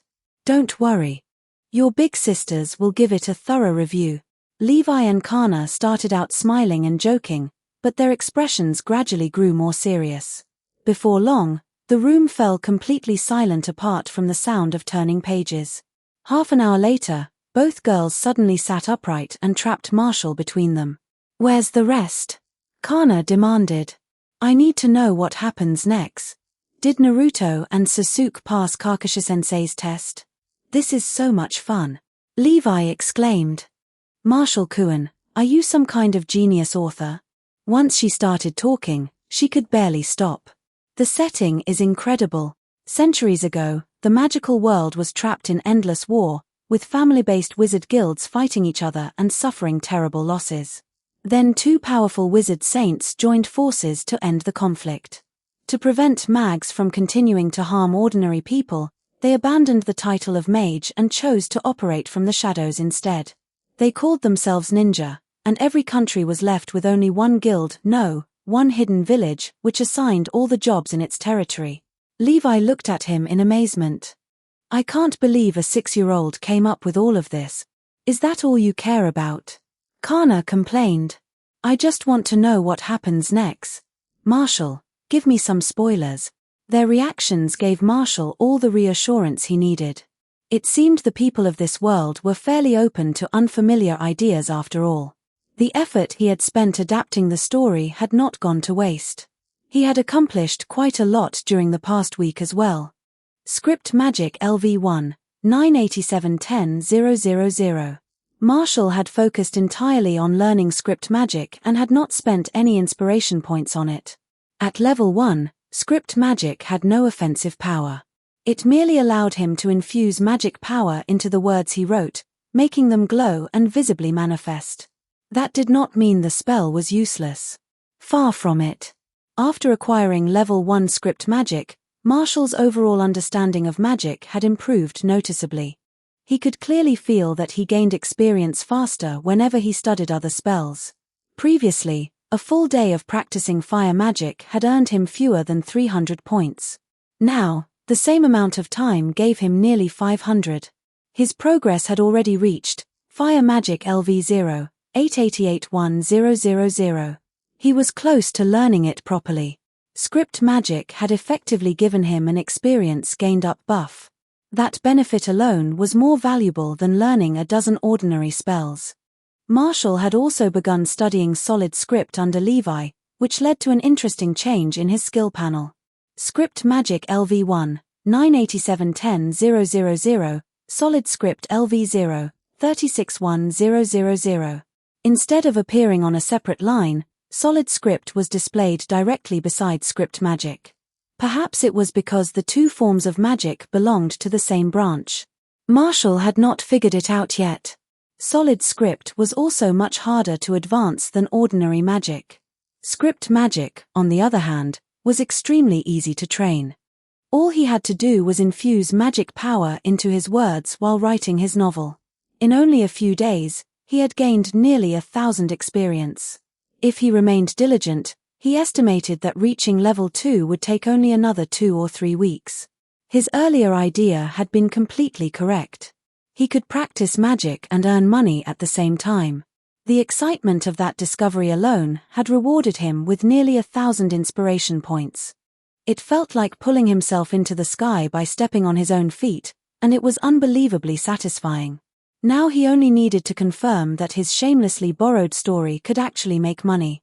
Once that happened, Marshall could finally relax. "Before you get too excited, do you think the draft needs any changes?" he asked. "And would a newspaper actually pay me if I submitted it?" Kana raised a thumb immediately. "It's perfect. I'm already your biggest fan. Do you have any more chapters?" "I think it's excellent too," Levi said. "Your vocabulary and writing style are simple, but the story itself is interesting enough to make up for it."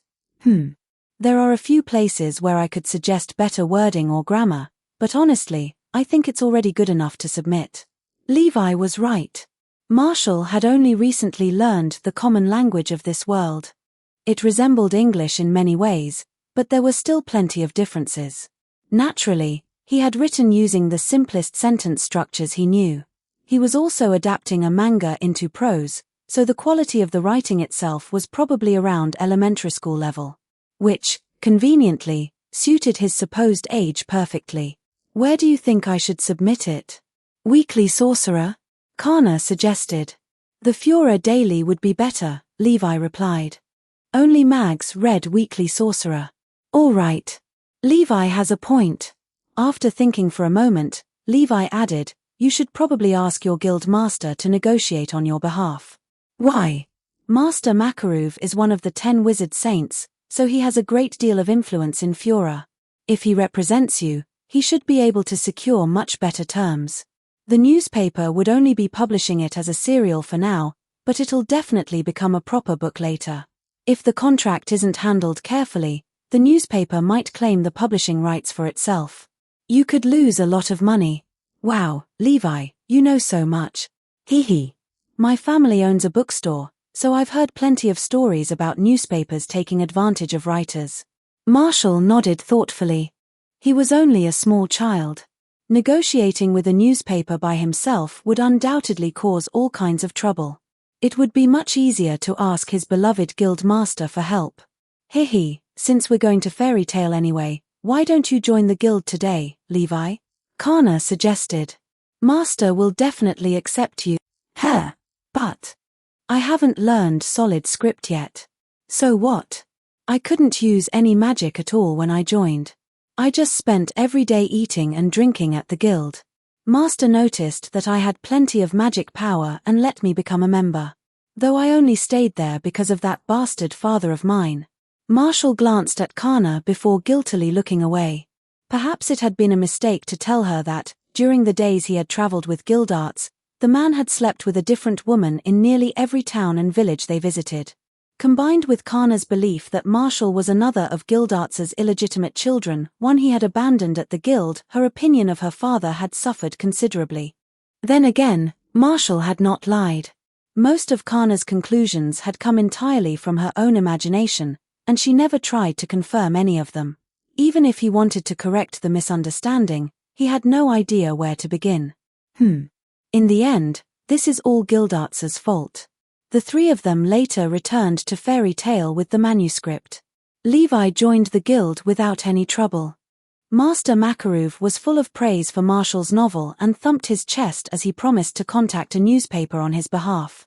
Before long, Naruto would probably begin appearing as a serialized novel in this world's newspapers.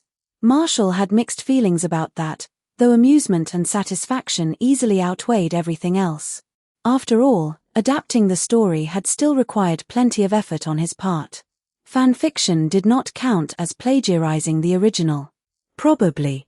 He was also curious to see what kind of influence the story might have on this world. The idea of future mags shouting, "Fire style, fireball jutsu" whenever they cast a spell was strangely hilarious, Inspiration points plus 233. Ah! What a wonderful feeling. Chapter 11. Chapter 11. 1,482 words.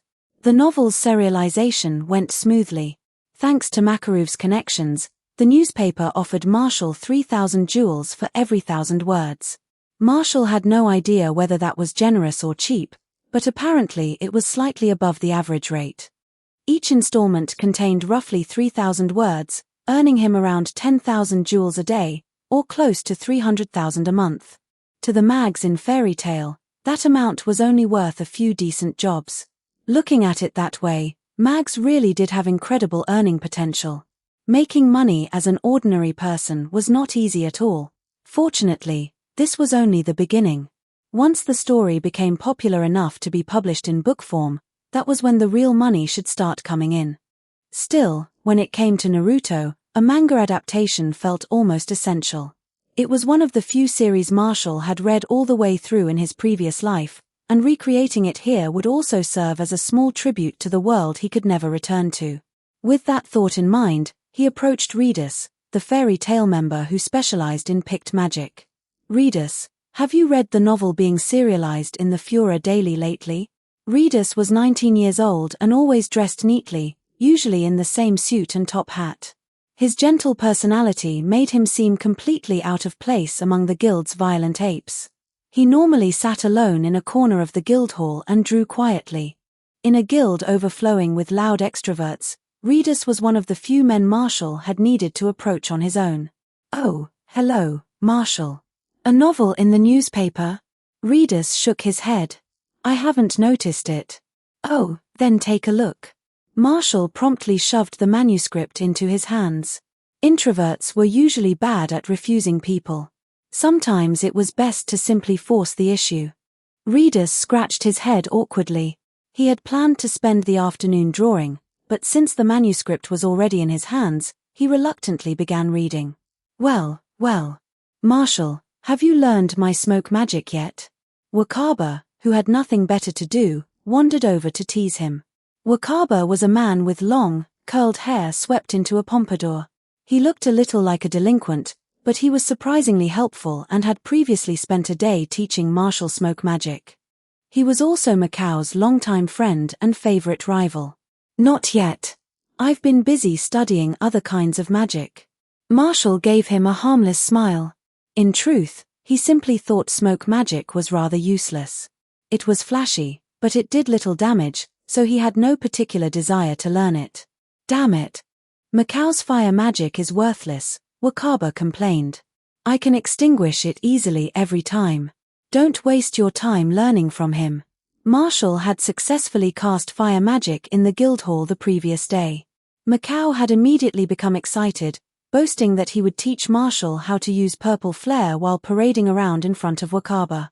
Marshall had no idea what those bored adults were even competing over. I'm not planning to focus on fire magic right now, he said, shaking his head. I'm more interested in Redus's picked magic. Marshall intended to specialize in script magic for the foreseeable future, but he still needed to maintain his reputation as a child fascinated by every kind of magic. One never knew when some fool might walk over and offer to teach him a new skill. Marshall, this novel is really good. Redus had finished the manuscript by then, and his face had brightened considerably. This is the story being serialized in the Fura Daily. It looks like I'll have to start buying the newspaper more often. What is it? Let me see. Wakaba took the manuscript from Marshall, who turned back toward Redus. You liked it. Would you be interested in drawing a manga adaptation? We could work together and make a fortune. Hey, manga? Redus blinked. Wait, work together? You wrote this novel? His eyes widened so much that his glasses nearly slipped off. That's right. All right. I suppose I'll believe you. Redus adjusted his glasses. But what exactly is a manga? Would it be like an illustrated children's book? Not quite. Marshall thought for a moment.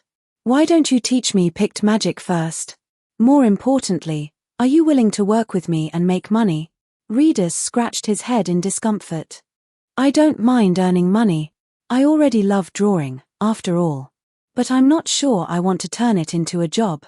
I won't pressure you with deadlines. I'll only handle the novel, and I understand not wanting to make your passion feel like nothing more than work. In that case, all right. Then let me teach you.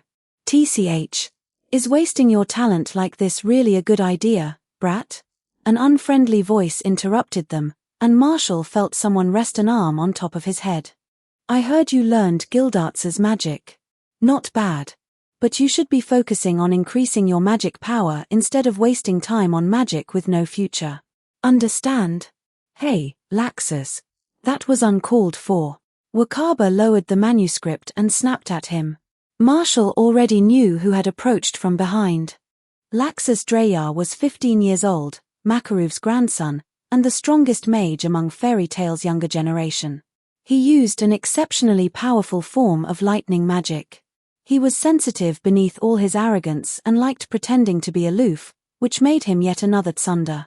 His father, Ivan, was an S-class mage, but he was also one of the very few genuinely unpleasant people in the guild. Marshall had judged both father and son difficult to approach and had barely interacted with Laxus before today.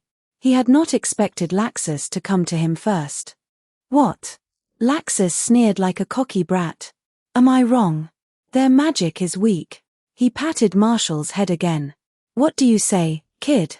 Stop hanging around these losers. How about I teach you lightning magic? Marshall had always known that maintaining the right image was important. And there it was, a new skill offering itself to him without any effort. He turned around, pretended not to understand the insult, and smiled sweetly. Thank you, Laxus. But I'm learning Pict magic right now. Once I've learned Redus's magic, I'll come find you. Laxus stared at him. He had clearly intended to insult someone, but when he remembered that the person in front of him was only 6 years old, all his enthusiasm vanished. TCH whatever. I'm leaving. Once Laxus had walked away, Wakaba slammed a hand against the table and took an irritated drag from his pipe. That brat's getting more arrogant every day. Marshall, whatever you do, don't grow up like him. Haha, it's fine. There's no need to argue, Redus said gently. If Marshall wants to learn Pict magic, he'll first need to learn how to draw. That part can only be taken one step at a time. Don't worry about that. Just teach me the magic, Redus. I'll figure out how to learn it myself. Redus blinked. Marshall had no intention of wasting time learning how to draw properly. What was the point of transmigrating with a cheat if he refused to use it? The instant Pict magic appeared on his system panel, he would dump points into it. Well, all right. Redus hesitated before beginning his explanation. Pict magic is actually a combination of script magic and molding magic. It's sometimes called script molding magic because it gives a drawing the physical properties of whatever it depicts. The difficult part is that, to bring a picture to life, you have to pour magic power into the entire drawing at the same instant. I can't do that yet, so I draw on my own skin instead. Using my body lets me supply magic power directly, though it means I can only create fairly small objects. As he spoke, Redus used a brush to draw a lifelike pink bird on his palm. The moment he finished, the bird lifted itself from his skin and flew onto Marshall's hand. Chirp, chirp tilde. It looked, sounded, and even felt exactly like a real bird. After a moment, it fluttered onto a sheet of paper. The spell dispersed, leaving behind an ordinary drawing. Redus gazed at his work with a warm smile. Amazing, isn't it? That's why I love this magic. Yes. It's really beautiful. Marshall nodded, though the corner of his eye had already shifted toward his system panel. Molding Magic LV0, 3331000, Pict Magic LV0, 11000. Pict Magic had appeared directly beside Molding Magic rather than on a separate line, the two were classified together. Marshall then checked his reserves. Inspiration, 5481. Perfect. Add the points to it. Chapter 12, 1638 words. After finishing his shift, Marshall walked past a crowd of hopelessly drunk guild members and returned to his private room in the dormitory. He stared at the system panel in front of him, deep in thought. Earlier, he had poured 1,000 inspiration points into Picked Magic, only for the system to change in a way he had not expected. Originally, the panel had shown Molding Magic LV0, 3331000, Picked Magic LV0, 11000. But after adding the points, it became Molding Magic LV1, 3341000, Drawing LV1, 110000. After spending 1,000 inspiration, Picked Magic had disappeared entirely, replaced by Level 1 Molding Magic and Level 1 Drawing. Nothing like this had ever happened before. What the hell does that mean? This stupid system really needed an instruction manual. Did experience from a subordinate skill merge into its higher-level parent skill once he added points? And had he gained something from this or lost something? More importantly, did that mean his skill list could record ordinary life skills instead of only magic? In that case, writing should count as a skill too, right? So why was it not there? The moment Marshall had that thought, the panel changed again. Writing LV1, 10710000. What? It appeared. Does this stupid system patch itself whenever I notice something missing? No, wait. Calm down. The more likely explanation was that he still had not fully understood how the system worked. Before today, he had never consciously thought of writing as a proper skill, so the panel had not displayed it. Looking back, this was not the first time something similar had happened. Every skill name currently shown on the panel had originally come from someone else's explanation. When Marshall first regained the memories of his previous life, the system had listed his first ability as Telepathy LV4. Then, after Gildarts told him that his awakened ability was Telepathy Magic, the name on the panel changed to Telepathy Magic LV4. Marshall had ignored the detail at the time, but now it seemed to reveal something important about the system. The way it recognized and categorized skills depended entirely on Marshall's own understanding. In other words, it was an extremely simple system.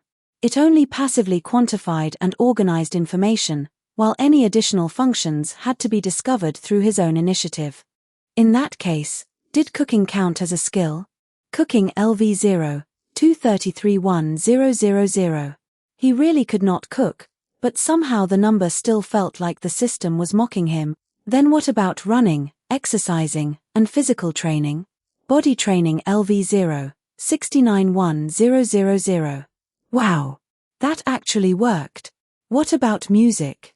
Music performance LV0, 61000.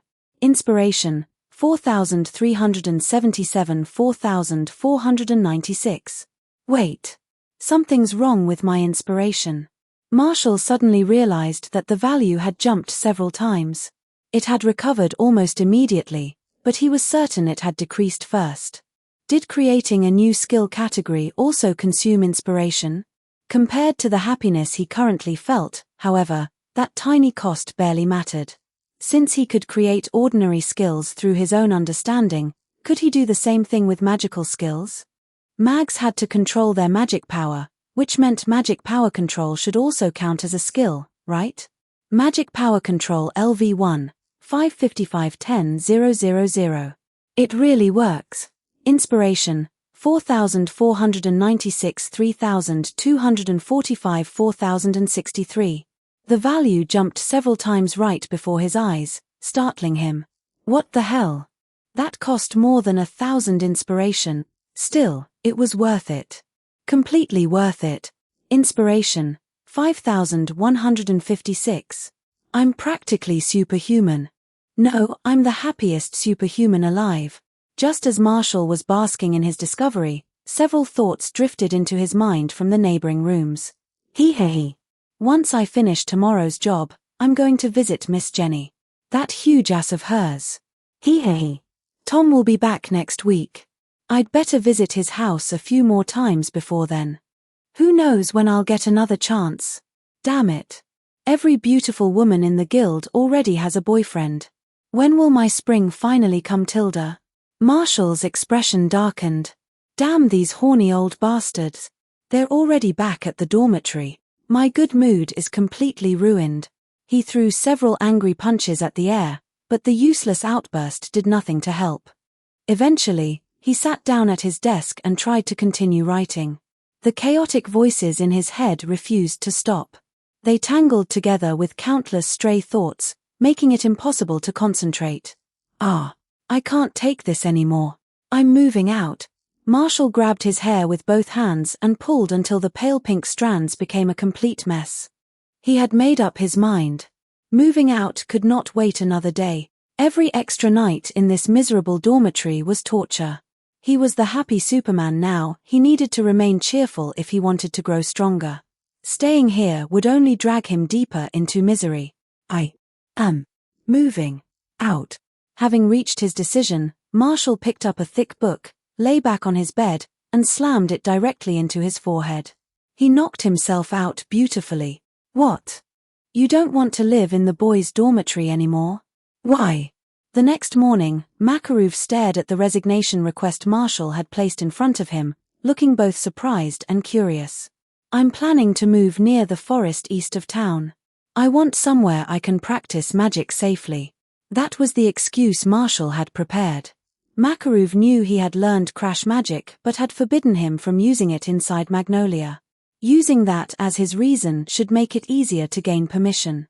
The Eastern Forest? You don't have to worry about my safety, Master. I already know several kinds of magic. And if something goes wrong, I can always call for help with telepathy. No. That isn't what worries me. Makarov shook his head. I'm more concerned that you'll start recklessly using magic in the forest and get yourself into trouble. ? Makarov folded his hands inside his sleeves. An old friend of mine lives in the Eastern Forest. How should I put this? She isn't especially fond of humans. I'm not planning to bother anyone. I probably won't even go very far into the forest. All right. As long as you know what you're doing. Makarov studied him for a moment. But how are you planning to build a house? Can't I just pay someone to build it? That might be difficult.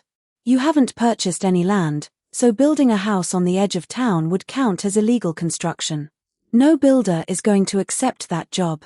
Marshall scratched his head. So people would be more willing to build illegally inside the forest than near town? Yes. And if I build an illegal house, will the authorities tear it down? Normally, yes. But you're a mage, so probably not. Fair enough. Marshall sighed and held out a hand toward Makarov. Master, do we have any beginner books on earth magic and wood magic? The simplest ones will do. We do, but what are you planning? I'm going to teach myself how to build a house, of course. His face remained completely blank. In the end, Makarov found the books Marshall needed in the guild library. He then watched in utter confusion as the boy read 2 pages, clapped the books shut, and walked straight out of the guild hall. What Makarov did not know was that Marshall only needed to read enough to make the new skills appear on his panel. Then he immediately poured 2,000 inspiration points into them. Earth Magic LV1, 110000. Wood Magic LV1, 110000. Inspiration points, 3,210. Marshall suspected that learning those spells normally would not have taken very long, but he had already run out of patience. With a small bag slung over his shoulder, he jogged toward the outskirts of Magnolia. Eventually, he found a spot beside the river where the nearest house stood several hundred meters away. This is a pretty nice place. It's a little far from the guild, but that's exactly what I wanted. By combining elemental magic with molding magic, Marshall managed to produce earthmake and woodmake after only a few attempts. Neither spell felt natural yet, and controlling them took considerable effort, but he did not need to build anything luxurious. As long as the house was usable, that was enough. He could simply treat the whole thing like playing Minecraft. Marshall began by using earthmake to shape a foundation, then raised the rough shell of a simple house. Level 1 woodmake required plant seeds, but it could also be used by making direct contact with an existing tree. Marshall found a nearby hardwood tree, pressed a hand against its trunk, and poured magic power into it. The branches began growing according to his will, allowing him to produce whatever timber he needed. Roof beams, doors, windows, wall supports, a chimney, wooden tiles, furniture. There was no doubt about it, magic was the greatest productive force in this world. Work that would normally have required an entire team of builders was completed by one 6-year-old experimenting on his own. Marshall spent the whole day working like a tiny construction crew on the edge of town. By the time evening approached, he had finally completed his first house. It was simple and rather crude, but perhaps thanks to his level 1 drawing skill, the little cottage was surprisingly pleasant to look at. His body ached, and he had consumed a tremendous amount of magic power. Yet with no crowds nearby and hardly any stray thoughts reaching him, his mind felt calmer than it ever had before. He had built an entire house with his own hands and magic. The satisfaction washed through him like warm water. This feels incredible. Magic really is the best. Inspiration points, 4410. Chapter 13. Chapter 13. 1693 words. Did you hear? Marshall built himself a house by the river east of town. Seriously? How does a little kid build an entire house? I went to see it myself. It's real. He used molding magic. Kids these days are terrifying, I tell ya. Ha ha ha. Master said the brat learned the spells after glancing through 2 magic books. That's ridiculous. Let's count. Marshall can use telepathy, 3 kinds of elemental magic, fire, earth, and wood, plus molding magic and crash magic. What kind of tiny monster is he? He's only been in the guild for a little over 2 weeks, right? Anyone want to bet on how many spells he'll know by the end of the month? I'm in. I say 10. Put me down for 12. Count me in too. Gray stood nearby, listening to the adults argue over their bets with a blank expression. What happened while I was busy developing my new spell? When did Marshall become that impressive? Hasn't he spent every day getting dragged around town by Kana? Oi, where's Marshall? The kid has the day off. He's probably hiding at home and studying magic. Where does he live? Near the river by the eastern forest. There's a house sticking out like a sore thumb, you'll see it immediately. The man paused. Hey, Gray, where are you going? I'm going to spar with Marshall. At least put some clothes on first, damn it. Gray ran all the way out of Magnolia and quickly found the house. Mostly because it was impossible to miss. The building looked less like a home and more like a watchtower. It seemed as though Marshall had originally planned to build a single-story cottage, realized it was too small, then shoved another 2 floors underneath it to lift the original house into the air. When Gray reached it, he walked around the entire tower. Wait. Where's the door? The ground floor did not have one. The only thing hanging on the wall was a sign that read, Little Garden, Marshall's home. Gray stepped back and looked up. Only the 2nd and 3rd floors had doors. But where are the stairs? The entire building made absolutely no sense. Hey, Marshall, are you home? A small blue-haired head appeared through a window on the 3rd floor. Oh, Gray? Marshall, Gray came to see you, Tilda. Levi. Gray shouted. Oi, Marshall, why doesn't your house have any stairs? Marshall's head appeared beside hers. Hey, Gray, give me a second. I'll have it ready right away. Gray watched him raise one hand and snap his fingers. The stone paving around the tower began to ripple. Blocks rose from the ground one after another, forming a staircase that spiraled around the building and ended neatly at the 3rd floor entrance. Cool. Gray climbed the stairs and stepped inside. Kana was lying lazily on her side across a thick rug that covered most of the floor, flipping through a magazine. Levi sat on the sofa beside a low table, pouring tea, while Marshall was sorting through what appeared to be a deck of cards. A massive bookcase occupied the entire wall opposite the entrance. It was not completely full yet, but already held a respectable collection. A long sofa sat beneath the window on the left, while a writing desk stood beneath the one on the right. In the middle of the room were a low tea table and several soft rugs and cushions. The room was not large, but it felt warm and comfortable, far better than the filthy dorm room Gray lived in. Then he caught himself. Wait a second. Everyone said he was staying home to study magic. What are these 3 doing? Why do they look so relaxed? Perfect timing, Gray, Kana said. Want to play Fight the Landlord with us? Fight the Landlord? What's that? It's a card game Marshall taught us. Sure, wait, no. Gray shook his head. I came here to fight Marshall. Everyone in the guild says you've learned a bunch of powerful magic, so let's have a match. The room suddenly fell silent. All three of them stared at Gray as though he had said something deeply disturbing. Kana threw her magazine at his head. What's wrong with you? Marshall is only 6. Are you seriously here to bully my little brother? Hey, everyone in the guild said he's already strong. Gray protested. This is a battle between men, Kana. Stay out of it. What did you say? Come over here and spar with me instead. Hey. Marshall, stop. Marshall hurriedly restrained the furious Kana before she could pounce, then gestured for Gray to come inside properly. This is your first time visiting my house, Gray. Sit down and have some tea first. Looking at Marshall, who was a full head shorter than him, Gray began to feel as though challenging him really did look a little unfair. He awkwardly looked around the room instead. Ah, your house is pretty nice, Marshall. It's kind of pretty. Don't remind me. I didn't realize how small it was until I finished building it. There wasn't even enough space for everyone to sit whenever the girls came over, so I had to remodel it and move the bedroom and bathroom onto the lower floors. Kana shook her head repeatedly. This place still needs a lot of work. You don't have a fireplace, so you'll freeze in winter. There's no kitchen either, and you haven't built my room yet. You should have asked your big sister before you started. Levi laughed. Haha, I think Marshall has already done an amazing job. He can improve it little by little. It's comfortable enough for now, and once I bring some of my books over, this can become our secret base. Gray picked up a small cake and took a bite. Why did you move out of the dormitory anyway? Living all the way out here has to be inconvenient. It's far from the guild, and without guards patrolling nearby, thieves could show up. Marshall's mouth twitched as memories of the dormitory flashed through his mind.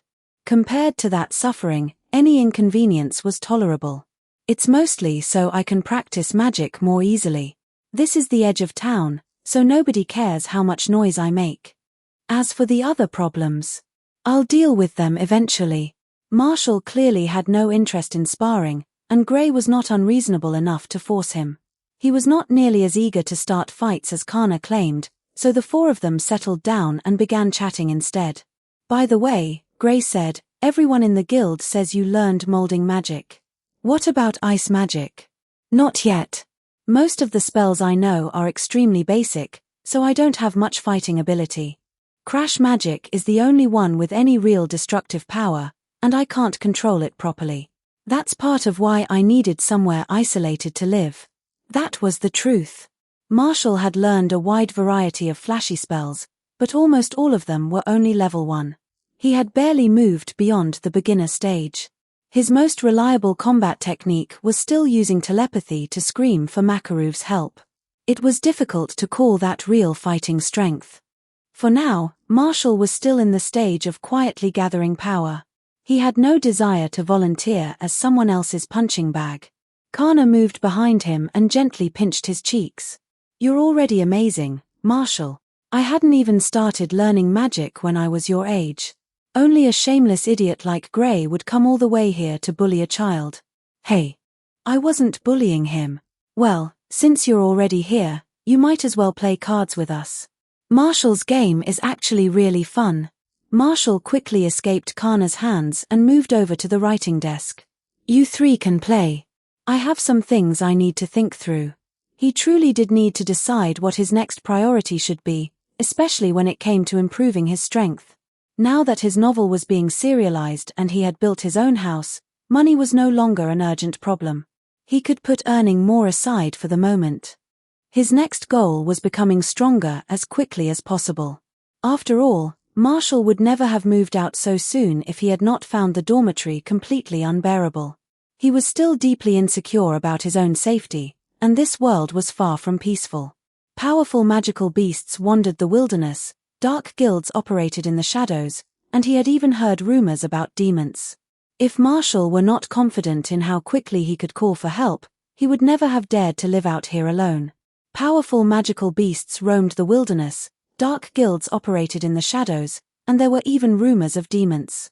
In the end, strength ruled this world. Even nobles were careful not to provoke powerful mags. There was no disadvantage to becoming stronger as soon as possible. As for how to do that, Makarov had already given him some advice. First, he needed to find a powerful type of magic that suited him. Second, he had to increase the amount of magic power inside his body as much as possible. Finally, he needed real combat experience. Marshall was currently stuck on the first step. He still had not found the magic that suited him best. He had learned plenty of spells, and crash magic was certainly powerful, but it did not truly feel compatible with him. According to Marshall's own theory, the magic most suited to him should be the one whose experience increased fastest while he studied it. At present, Requip magic had been the easiest for him to learn, but it did not exactly look like a combat-oriented ability. So his next course of action was clear. Marshall would study as many different forms of magic as possible until he found the one that suited him best.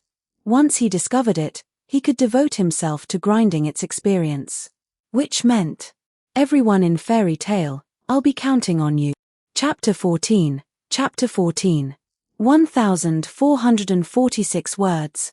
More than a month passed in the blink of an eye, and Marshall gradually settled into a steady routine. He woke early each morning, drank a glass of milk, and began his morning exercises. He spent the rest of the morning at home practicing and testing various skills, then arrived at the guild right on time for lunch. His afternoons were spent asking the others for advice on magic and occasionally helping out as a server. After dinner, he played with his friends for a while, then returned to Little Garden to work on the next chapter of his novel and meditate. He always went to bed before 11, never allowing the day's exhaustion to carry over into the next morning. Everyone in the guild agreed that Marshall was a perfectly normal child. His disciplined lifestyle kept him in a good mood almost constantly, and naturally, the rewards were enormous. The first was his progress with magic. Marshall learned lightning magic from Laxus, light magic and giant magic from Makarov, and transformation magic from Iroh. He also persuaded several other guild members to teach him water magic, sand magic, and shadow magic. Of course, he had only studied those spells. He had not actually mastered most of them yet, and very few had reached level 1. For the time being, Marshall had no intention of spending inspiration points on them. He only wanted them listed on his panel for later. His most important discovery came from a young mage named Mest, who taught him teleportation magic. It could also be described as instantaneous movement, which was every bit as impressive as it sounded. More importantly, Marshall learned it at an astonishing speed, mastering the basics in only a single day. Then, when he finally raised teleportation magic to a full 1,000 experience points, something unexpected happened. Both Requip Magic LV1, 13910-000, and Teleportation Magic LV0, 10001-000, vanished from the panel. In their place appeared an entirely new spell. Spatial Magic LV1, 6979100. Marshall was genuinely stunned. Apparently, the system still had a few pleasant surprises hidden away. If two spells belonged to the same branch and were mastered naturally rather than raised through inspiration, their experience would merge into a higher level skill and the 1,000 points used to complete the lower spell would be returned at double value. After acquiring level 1 spatial magic, Marshall could still use both Requip and teleportation. Better yet, spatial magic itself was already close to reaching level 2. This also allowed him to reach an important conclusion. Of all the magic he had studied, spatial magic had the greatest compatibility with him. Requip could only transport inanimate objects such as clothing, while teleportation allowed him to move his entire body through space. Teleportation consumed a considerable amount of magic power and could not be cast instantly yet, but those were minor problems. Once the spell leveled up, both weaknesses would surely improve. Marshall was already considering ways to develop techniques of his own. Something like Blink, perhaps. Or even the Flying Thunder God technique. His progress with magic had been tremendous, and his basic status now looked like this. Energy. 25/25. Stamina, 20/20. Magic power, 401/404. Every attribute had improved, and his magic power had finally passed 400. His mastered spells were listed below. Telepathy magic LV4, 20 086 10 000000. Spatial magic LV1, 6 979 10 000. Meditation LV1, 3 456 10 000. Script magic LV1, 3 364 10 000. Solid script LV0, 2071 000. Magic power control LV1, 3 208 10 000. Molding magic LV1, 1 959 10 000. Fire magic LV1, 404 10 000. Crash magic LV1, 33 10 000. Most of those were spells he had already possessed before. Spatial magic was rapidly approaching level 2, while meditation and script magic continued advancing at roughly the same pace thanks to how often he used them. His newly mastered spells were Light magic LV1, 1 111 10 000. Lightning magic LV1, 888 10 000. Water magic LV1, 678 10 000. Enhancement magic LV1, 168 10 000. Ice magic LV1, 66 10 000. Transformation magic LV1, 50 10 000. The elemental spells were not particularly difficult to learn, so Marshall had taken the time to bring all of them to level 1. Light magic had advanced the fastest and seemed to have the best compatibility with him after spatial magic. Enhancement magic was not originally recognized as a separate form of magic. It was simply an application of magic power that reinforced the body, much like magic power control. Marshall had created the skill himself using inspiration. With enhancement magic, he could easily lift objects several times heavier than his own body. Unfortunately, he did not take part in the guild's daily brawls, and no one was going to drag a 6-year-old into a real fight. As a result, he rarely used the spell except when moving heavy objects.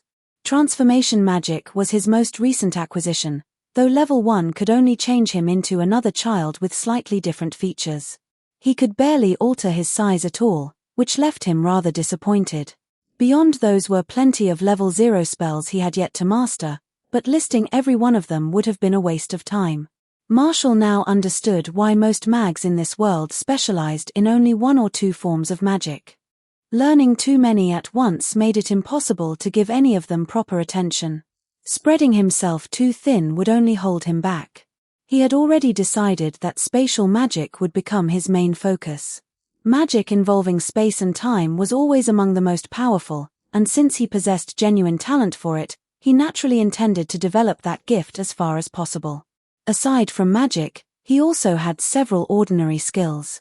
Writing LV1, 1 587 10 000. Drawing LV1, 104 10 000. Body training LV0, 5091 000. Cooking LV0, 251 000. Music performance LV0, 91000. There had been little change in most of them, and Marshall did not pay them much attention. Body training was the only one he cared about, since it would probably become useful in the future. Unfortunately, his body was still too young, so progress remained painfully slow. Still, he had plenty of time. Marshall had barely spent any inspiration over the past month. He had become a hoarder, steadily accumulating points until he now possessed inspiration, 29,686. Nearly 30,000 points. That was enough to learn more than 20 minor skills or raise 3 skills all the way to level 2. Even so, Marshall had no intention of spending them yet. Simply watching the number continue to rise was enough to make him happy. There was nothing he urgently needed, so he might as well save them. Besides, the system was disappointingly flawed. Spells raised through inspiration had unstable foundations, meaning he still had to practice them himself before he could fully control them. What kind of cheat left its user with extra homework? Even without relying heavily on the system, Marshall's learning speed was already considered astonishing. Everyone in the guild openly regarded him as a young genius. He could save the greater surprises for his friends in the future. With magic covered, there was also the matter of money. Naruto had now been serialized in this world's newspapers for more than a month. The Land of Waves arc had just concluded, and the response from readers had been overwhelmingly positive. Apparently, the cultural impact of a story from another world was not something to underestimate. The novel had already gained a modest reputation throughout Fura. Not long ago, with Makarov's help, Marshall had entered into further agreements with both the Fura Daily and Sorcerer Weekly. The first agreement covered the publication of the novel's first collected volume. The second was for a new manga serialization of Naruto in Sorcerer Weekly. Originally, Marshall had negotiated with the Fura Daily for the manga as well, but Sorcerer Weekly suddenly entered the discussion and offered far more money. A person should never allow pride to come between them and a fortune, so that was how matters ultimately ended. Reedus would naturally serve as the manga's main artist, while Marshall provided the rights and basic character designs. Before long, he should be able to earn money while lying comfortably at home. A cause for celebration. Nothing else especially important had happened during the past month. Fairy Tale remained as loud and chaotic as ever, Guildarts had yet to return, and Marshall spent his days enjoying the rare gift of a peaceful childhood with his friends. He had expected today to be another ordinary day. Then a little girl appeared outside the guild hall. Her clothing was torn, her body was covered in injuries, and dirt stained her from head to toe. She looked up weakly at the guild's sign. Fairy Tale. Is this the place Grandpa Rob told me about? Chapter 15. Chapter 15. 1,372 words. Do it again. Why does my fortune keep coming up so good today? The result isn't going to change no matter how many times I read it. Are you stupid, Gray? Why are you complaining about having good luck? Because I fell into a ditch this morning. And I lost my wallet. Not a single good thing has happened to me all day. Gray slammed both hands on the table and pointed accusingly at Kana. Your fortune-telling is obviously wrong. You haven't even learned your magic properly. You looking for a fight? Marshall was about to step in before the two of them started brawling again when a girl entering the guild caught his attention. She looked 11 or 12, with short scarlet hair and a white eye patch covering her right eye. A small cloth bag hung from one hand, while her clothes were torn and her entire body was filthy and covered in injuries. She looked like a refugee who had wandered in from some distant disaster. Yet Marshall could sense a considerable amount of magic power inside her, at least as much as his own. She's a mage. Then how did she end up in this condition? This is the place Grandpa Rob used to belong to. It's so loud. And why is there a naked boy in here? Is this some kind of pervert guild? Marshall glanced speechlessly at Gray, who had somehow stripped again. This idiot is destroying the guild's reputation all by himself. Since he was still working part-time as a server, Marshall sighed and went over to greet her. Hello. Are you here to post a job request? Show. The girl stared blankly at Marshall, and a thought surfaced in her mind. If none of those terrible things had happened, Sho might have been just as adorable as this boy. Marshall blinked. Looks like she has quite a story too. Still, this really isn't the time to stare at me and think about someone else. Miss, did you come here because you needed something? The girl finally snapped out of her daze and shook her head. No. I came to join your guild. Oh Tilda Gramps. We've got a new customer. Marshall shouted toward the second floor, though he was actually using telepathy to wake Makarov from the nap he was taking upstairs. The little old man soon jumped down and approached the girl with a gentle smile. Hello, child. I'm Makarov, the guild master of Fairy Tale. I heard you wanted to join us. Could you tell me why? The girl answered with a serious expression. My name is Urza. Urza. Scarlet. Grandpa Rob told me to come here. He said Fairy Tale was his old guild. Rob. Makarov's smile vanished. Where is he now? Urza opened her mouth, but no words came out. As Makarov watched her struggle, his expression gradually grew solemn. Come with me, child.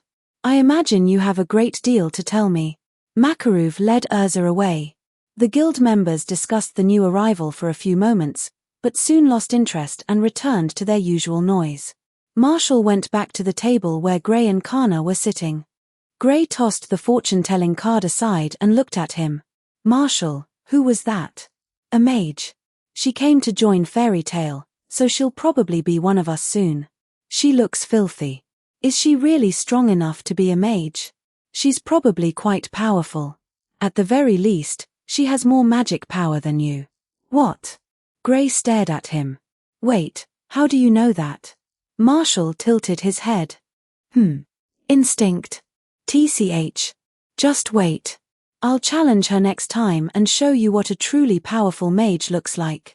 Kana shoved Gray aside and pulled Marshall into the seat beside her. Marshall, let me read your fortune. Stupid Gray refuses to believe me. I don't believe in luck anymore. Let's see. The Wheel of Fortune, the 10 of Cups, a fated meeting and emotional fulfillment. Kana smiled brightly.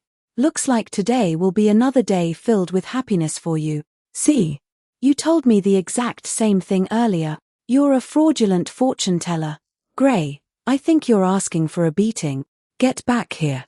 Kana chased Gray around the table while Marshall sat in the middle and sighed helplessly. Kana had also become considerably more energetic since Marshall first arrived. He was not entirely sure whether that was a good thing. A while later, Makarov returned with Urza. He jumped onto the bar and clapped his hands. Ahem. Everyone, quiet down. I have an announcement. This is Urza, our newest member.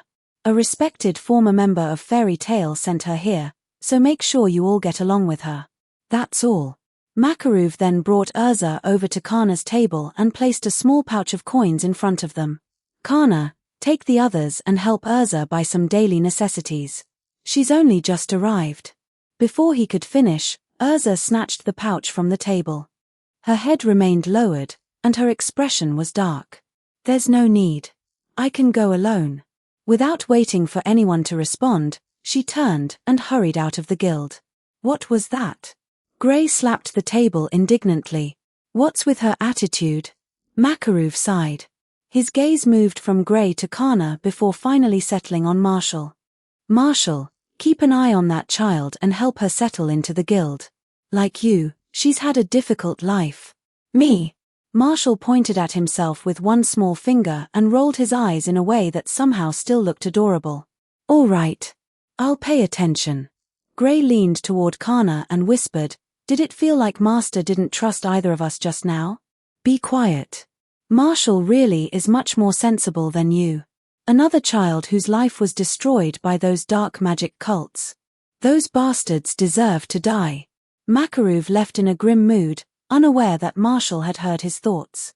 Marshall fell silent. So her home was destroyed by a dark cult too? Did they kill her family as well? Life in this world was not easy. If Urza ever needed help, he would do what he could. So, we're not following her? He asked. Kana pointed toward the door. We're really going to let the new girl shop by herself? What if someone takes advantage of her? TCH, Marshall said she's strong, didn't he? Gray scoffed. If she made it all the way to Magnolia alone, she can handle shopping. When I first came here, Marshall considered it but ultimately decided not to follow. Urza was clearly uncomfortable around other people, and chasing after her would probably only irritate her. Still, he reached out through telepathy. Urza, when you're buying things, show the shopkeepers the guild mark on your arm. Everyone in Magnolia respects Fairy Tale, so they'll usually give guild members a discount. Tilda. Who are you? I'm the boy who spoke to you in the guild. My name is Marshall. This is my magic. We're guildmates now, so I hope we can get along. Tilda. All right. Thank you. Levi. Tilda, come over here. Let me read your fortune. The guild remained as noisy as ever, and Marshall returned to working while practicing his magic at the same time. Every so often, he deliberately used telepathy to listen to whatever nonsense was going through Gray's head. Whenever he went to the kitchen to collect food, he would use Requip to change clothes or practice lightmake by forming a glowing halo above his head. He used magic whenever and wherever he could, steadily grinding experience. To everyone else, Marshall probably looked relaxed and carefree. In reality, he was secretly becoming stronger every second of the day. When it came to quietly working harder than everyone around him, Marshall had complete confidence. Years of brutal academic competition in his previous life had prepared him well. Then the guild's chatter suddenly died away. Marshall followed everyone's gaze toward the entrance and saw Urza standing there in a suit of armor that did not fit her particularly well. She went out and bought armor? That was the thought running through almost everyone's mind. Chapter 16. Chapter 16. 1,650 words. Pop tilde. The next day, right around lunchtime, an as adorable as ever Marshall suddenly appeared inside the Fairy Tale Guildhall. Hey, Marshall. Your teleportation magic is getting smoother. Marshall raised a hand and blocked Mest as the buzzcut mage leaned down with his mouth wide open, apparently intending to take a bite out of him. Mest, could you please fix that awful habit? Stop trying to eat children. Ha ha ha. I bite adults too. Iroh, one steak meal. Please, what the hell? Gray, what happened to you? Marshall had barely taken his seat when he noticed the black-haired boy beside him, whose face had swollen until he looked like a pig. The sight nearly made him jump out of his chair. Ha ha ha. Marshall, you have to hear this. Kana hurried over at the first opportunity, already laughing so hard she had to clutch her stomach. Gray tried to bully that new girl this morning, and she beat the hell out of him. You are lying. Gray's swollen lips mangled the words. Look at my face. Who was bullying who? You were. You walked over and kicked her chair. She was ignoring everyone. Damn it. Just wait, I'm getting revenge. Marshall scanned the Guildhall and eventually found Urza sitting alone in a distant corner. She had changed into clean, pretty clothes, but for some reason, she was still wearing yesterday's armor over them. The combination looked more than a little strange. She's built a castle around herself and locked everyone out, Kana said, rubbing Marshall's hair as she leaned closer and lowered her voice. Every time we try talking to her, she ignores us. She smiled hopefully. Why don't you go cheer her up? Me? You can talk directly into her mind. She won't respond to the rest of us, so you're our only hope, Tilda. All right. I'll give it a try. Marshall scratched his head. It sounded troublesome, but he was always willing to help a pretty girl. The word pretty was important. Even with one eye hidden beneath an eye patch, Urza was clearly going to grow into a beautiful woman someday. Marshall might be young now, but he was not lacking in ambition. Watching talented people grow was one of life's great pleasures, after all. Besides, Makarov had specifically asked him to help her settle in. Then I suppose it's up to me to help her become part of the guild. He opened a telepathic connection. Hello, Urza Tilda. It's you. I remember your name. Marshall. That's right. Why are you sitting alone in the corner? Do you dislike everyone in the guild? No. Fairy Tale seems like a good place. I don't hate anyone here. Then come sit with us. No, thank you. I prefer being alone. Being around other people makes me feel uneasy. The tower. Grandpa Rob. Show. Simon. Jelil. A person's mind could roughly be divided into 3 layers. At the surface were conscious thoughts. Beneath that lay the preconscious mind, where deeper thoughts and memories shifted beyond immediate awareness. At the very bottom was the subconscious, the core that even the person themselves might not fully understand. Ordinary telepathic conversations took place within the shallowest layer, but Marshall's telepathy magic was already level 4. He could hear all 3. Normally, the different layers of a person's mind aligned with one another. Only someone in severe emotional turmoil would think one thing at the surface while feeling something entirely different underneath. Urza was in exactly that state. Her deeper thoughts were tangled in a frantic mess, but within the darkest part of her subconscious. She was crying. And she was begging for help. That doesn't sound entirely honest, Tilda. Still, I'll respect your decision. Why don't we keep talking like this instead? We're members of the same guild now, which makes us companions. Could I be your friend? No. Fine. Yes. We can be friends. You sound nervous, Urza. I'm only a little kid, yet I still make you uncomfortable. You're surprisingly timid. Well, we can stop here for now. I'll talk to you again later, Tilda. I'm not timid. Urza shot to her feet and spun around to stare directly at Marshall. Marshall met her gaze from across the Guildhall, gave her a mischievous wink, then lowered his head and went back to devouring his lunch. A faint blush appeared on Urza's cheeks. When Marshall continued eating and ignored her, she puffed them out slightly before sitting down again. I'm not a coward. And I wasn't lying. Are you still there? Marshall cheerfully listened without answering and concentrated on his meal. It looks like he's really gone. What an incredible spell. The outside world really does have all kinds of magic. That boy seems kind, and he's very nice. But he isn't cute at all. Talking directly into someone's mind is practically cheating. Grandpa Rob was right. Everyone in this guild is gentle. The guild master is kind, just like Grandpa Rob was. The adults notice that I need space and don't try to pressure me, and even the children are willing to reach out to me. Except for that naked little pervert. Phut, cough. Cough, cough. Marshall, slow down. Kana hurriedly patted his back and held a glass of juice to his lips. Honestly, here. Drink this. Urza looked over and saw Kana helping Marshall as he coughed. Suddenly, every hair on her back stood on end. The more she thought about it, the worse the situation seemed. You heard that, didn't you? You heard everything I was thinking.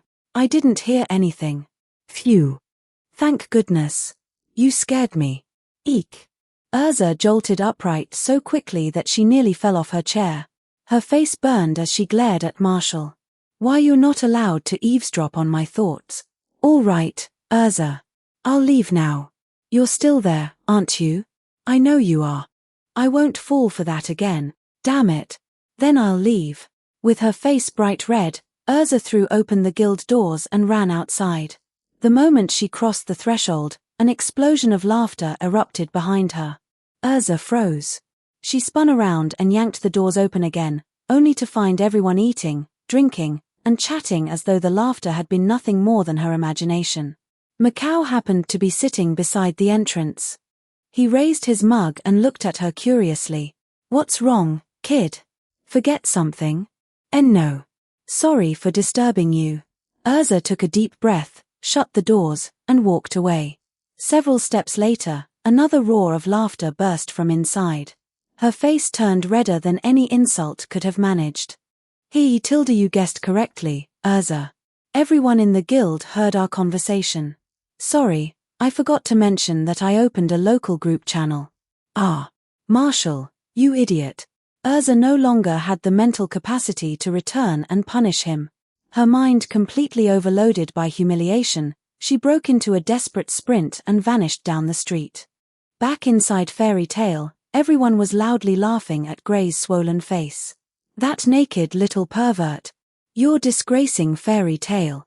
Ha ha ha ha ha. Bwah ha ha ha. Does anyone understand how hard it was not to laugh? That girl is adorable. Ha ha, she really does seem like a good kid. She's just awkward around people. Macau's laughter softened. She must have been through something terrible. It'll probably take her a while to recover. Still, Marshall's telepathy magic is ridiculous. He can separate people into different communication channels. Isn't that something only a master of telepathy should be able to do? That's talent for you. There's no use being jealous. Master said Urza awakened her magic naturally too, so she might be another little monster like our Marshall. A little monster is still better than a little pervert. Ha ha ha ha ha ha. Enough. You've been laughing at me this entire time. Grey shouted through his swollen lips. Damn you, Urza. I'm definitely beating you next time. Inspiration plus 233. Marshall could barely keep the grin off his face. Before contacting Urza, he had secretly connected everyone in the guild to a telepathic group channel.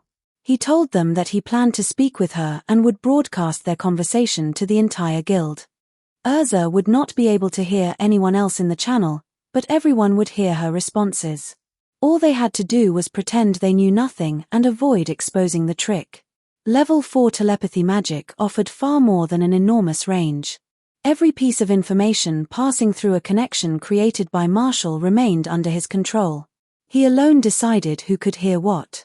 Even if Urza accidentally revealed a secret the rest of the guild should not know, Marshall could blur or block that part of the conversation before anyone heard it. This was not a function he had only just discovered, but it was the first time he had ever used it like this.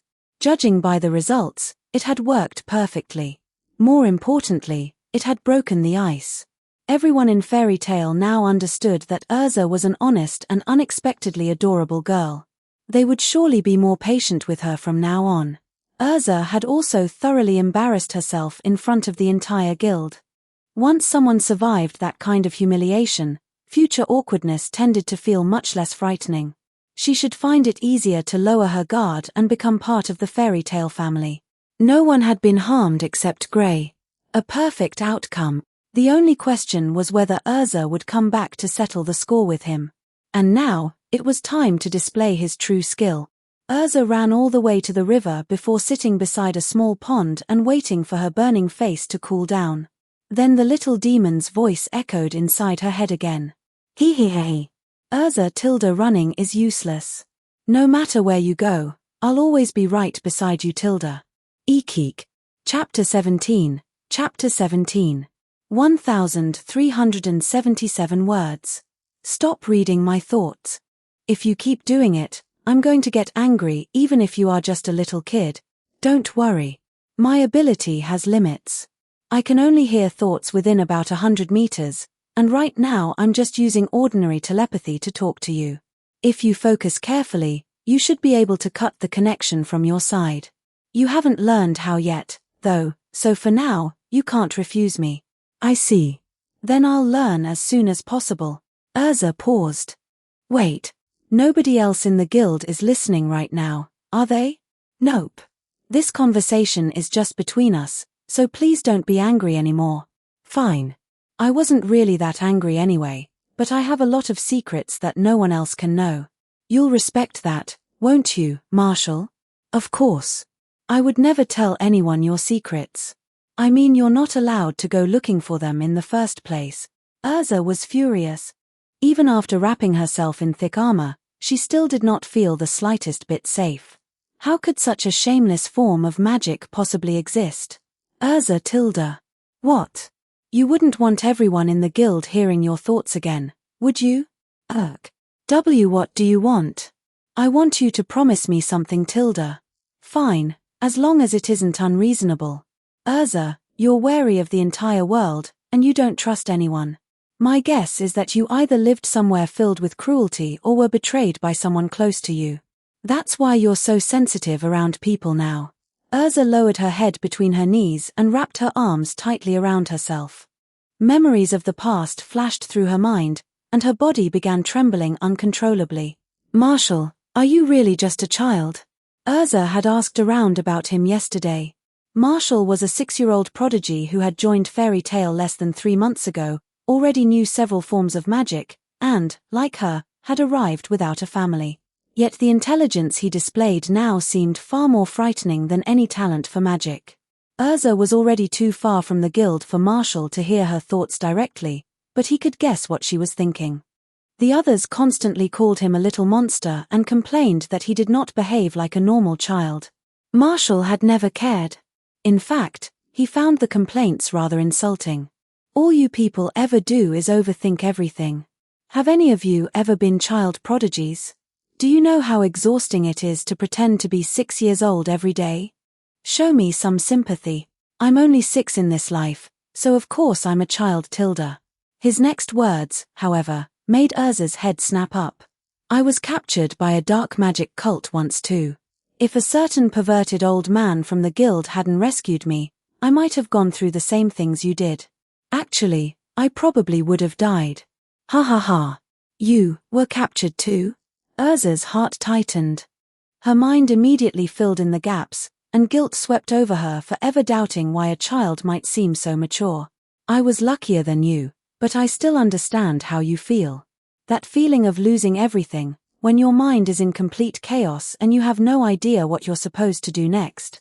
Even across the distance between them, Urza could feel the sadness on the other side of the connection. Her heart ached even more. He went through that kind of pain too? Then Marshall is much stronger than I am. The most vulnerable part of her heart was shaken. Marshall. I'm sorry. Why are you apologizing? Pain from the past isn't something you should cling to forever. People have to keep looking ahead. Marshall was remembering the moment his previous life's memories first awakened. He did not know exactly what Urza had endured, but the loneliness and helplessness she felt now had to be similar to what he had experienced then. That was why he believed he could help her find a way forward. Whenever you feel lost, you only need to give yourself a new goal. Once you have somewhere new to go, you can set your worries aside for a while and keep moving. So tell me, Urza, what do you want most right now? He was right. Fear and confusion would solve nothing. Even a child understood that much. If she did not have the answer yet, she would find it herself. But before that, she needed power. The confusion in Urza's heart gradually faded, and determination returned to her eye. I want to become stronger, Marshall. I'm going to become stronger than anyone else, and then I'll return to that place one day and settle everything. Back at the guild, Marshall stretched and gave Kana an okay sign. Makarov's request was officially complete. That wasn't so hard. Who knew I had this much talent for being everyone's understanding little brother? Still, he did not end their conversation there. Hihi, it sounds like you've found your answer. That goal won't be easy to accomplish, though. Don't underestimate me, Marshall. I'll prove I can do it. No, that isn't what I meant. I meant that the strongest mage in fairy tale is obviously going to be me. Phut, ha ha ha ha. Urza suddenly burst out laughing beside the river, wiping the tears from the corner of her eye. For some reason, imagining those boastful words coming from such a tiny boy made Marshall seem unbearably cute. You just laughed at me, didn't you, Urza? I didn't. I understand how determined you are. Let's both become stronger. Chmph. You should try trusting me a little more, Urza. Since we've had such a nice conversation, I'll tell you one of my secret. What is it? Her anticipation was obvious. The truth is, I'm the family hero. Urza blinked. The family hero? That's right. We're members of the same guild, aren't we? And a guild is family. Whenever one of my family members needs help, I'll appear right beside them. I heard you asking for help, so I came. That's what happened today, and it'll be the same in the future. So, Urza, will you promise me something? Urza turned around and looked up. At some point, Marshall had arrived at the riverbank. He stood above her with a gentle smile. Someday, when you've decided that fairy tale really is your home, and when you're ready to trust me as family, will you tell me about your past? Urza's vision blurred. At that moment, she did not remember the suffering she had endured in the Tower of Heaven. Instead, her thoughts returned to something even further in the past. She had been abandoned in Rosemary Village and raised by the church. She had no surname, no idea who her parents were, and no explanation for why they had thrown her away. She had once dreamed of having a family. For a brief time in the Tower of Heaven, she had believed she had finally grasped that dream. Yet the person who had given her the name Scarlet had abandoned her once again. I betrayed my friends for my freedom. I only bring misfortune to everyone around me. No one needs me. Is this really the freedom I wanted? Those thoughts had repeated endlessly during her journey to Magnolia. Again and again, Urza had asked herself, is there any reason for someone like me to keep living? Now, however, a child even younger than her, one who had also arrived without a surname, stood before her.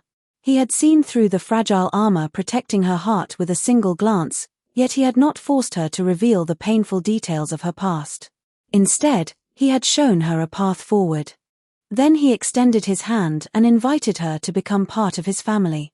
Family, Urza whispered, tears filling her eye. Can someone like me really have a family? Marshall understood exactly what she needed at that moment. He stepped forward, wrapped his arms around her, and answered calmly. Of course. From today onward, we're family. He smiled as he held her. Welcome to Fairy Tale, Urza. Chapter 18. Chapter 18. 1517 words.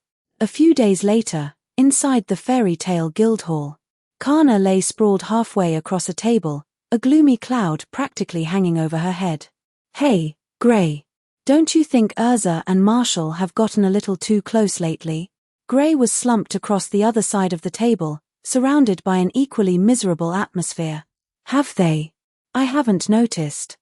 I'm still trying to figure out whether I really can't beat Urza. What's there to figure out? She dropped you with one punch, you useless. Kana suddenly shot upright. Ah, no. That damn Urza is holding Marshall's hand. When did they get that close? I'm supposed to be Marshall's big sister. She began biting down on a handkerchief as she glared at the pair following Makarov back into the Guildhall. Urza. Grey leaped to his feet and rushed over. This time, I'm definitely beating you. Only after stopping in front of her did he realize she was no longer wearing her eye patch. Huh. Urza, your eyes healed. Congratulations. Now fight me again, you're certainly persistent. Urza nodded seriously. Very well. I'll accept your challenge properly this time. Marshall, give me a sword. Urza was not wearing armor today. Instead, she had on a neat dress that made her look like a young noblewoman. A long sword suddenly appeared in Marshall's hand through his requip magic. Here. 5 seconds later, the battle was over. A black-haired porcupine was now embedded in the Guildhall wall. Urza smiled and handed the sword back to Marshall. Your magic is incredibly useful. It works perfectly with mine. You have to teach me sometime. No problem. With your talent, Urza, you'll learn it in no time. The magic Urza had awakened was called the Night, though Marshall personally preferred to think of it as sword control. It was a form of magic that used magic power to manipulate and enhance weapons. Marshall had tried learning it himself, which caused the following to appear on his panel. Magic Power Control LV1, 370810000, the Night LV0, 31000. The Night had appeared directly beside Magic Power Control. That meant it was essentially an advanced application of magic power, one specifically designed for metal weapons. Marshall suspected the Night was another composite form of magic. Once he raised it to level 1, it would probably split into additional magic power control experience and some kind of metal manipulation skill. Magic power control itself was an extremely versatile ability. The higher its level rose, the better his control over every form of magic would become. Urza's naturally awakened the Night was at least level 3. In other words, she effectively possessed level 3 magic power control and level 3 metal manipulation from the start. That was why she could reinforce her body with magic power almost instinctively, as though awakening her magic had also handed her level 1 enhancement magic for free. Combined with her already impressive reserves of magic power and natural combat instincts, Urza could easily crush Grey despite never receiving formal magical training. It was pure statistical superiority. Honestly, Marshall was a little jealous of her talent. Her magic power had been slightly higher than his when he first awakened. She might not possess a level 4 skill, but a single level 3 composite ability was worth several ordinary ones, and it came with incredible natural fighting talent. Her starting build was even more ridiculous than his. It was as though fate itself were shoving food directly into her mouth. Anyone who did not know better might think Urza was the protagonist.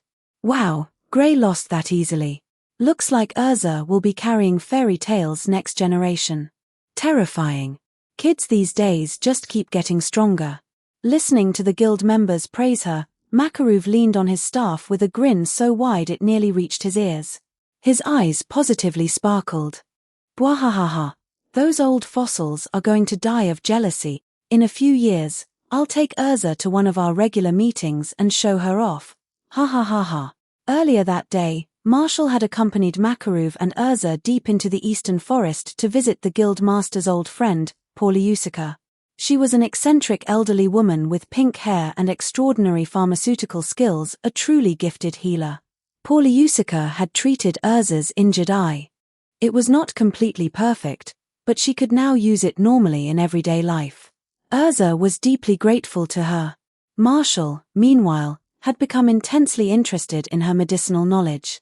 Unfortunately, the moment he asked Poliusica to teach him, she threw him out. Apparently, the old woman simply disliked humans. But Marshall had no intention of giving up. He had been in this world long enough to encounter all kinds of bizarre magic, yet he had never once seen true healing magic. Every time he asked, people told him it had been lost. According to legend, gods had once existed in this world, and priests serving their churches had known healing spells. After the gods vanished, however, those spells disappeared with them. As a result, modern treatment relied entirely on bandages, doctors, and ordinary medicine. There was barely anything magical about it. Poliusica's pharmacology was the most effective healing method Marshall had discovered so far. Fortunately, he had already left a spatial coordinate near her home. He planned to teleport over and bother her from time to time until she eventually agreed to teach him something. After Marshall's conversation with her, Urza had finally begun to emerge from her confusion. She no longer hid alone in the corner and had instead become confident and decisive. Urza was serious and strongly guided by what she believed was right, but she was generally stricter with herself than with others. She did not force everyone else to meet her standards. She felt more like an overly dedicated class representative. For example, she had just pulled the black-haired porcupine out of the wall and was forcing his clothes over his head. Every few seconds, she added another punch while firmly reminding him to remain dressed. Poor Gray trembled beneath Urza's iron fists, his eyes growing clearer with every blow. "Marshall, come sit with your big sister." Kana immediately took the opportunity to lure him away. She pulled him to her side, puffing out her cheeks with obvious jealousy. "Marshall, tell me honestly, who's your favorite big sis? Me or Urza?" "War. I'm Marshall's real big sister. Me and no one else." Marshall began sweating. Girls are so difficult. She can even get jealous over this. "I like Levi best." Kana stared at him. "Haha, I heard that." Levi suddenly popped up behind Marshall and wrapped both arms around him, pressing her cheek against his. "I love my Marshall most too." "No. This can't be happening," Kana cried. "Damn you, Levi. Give Marshall back to me." Marshall found himself buried in warmth and softness as the two girls fought over him. It was exhausting. But also wonderful. "Stop fighting, Kana. Could you show me your guild mark?" "Huh." Kana's face reddened slightly.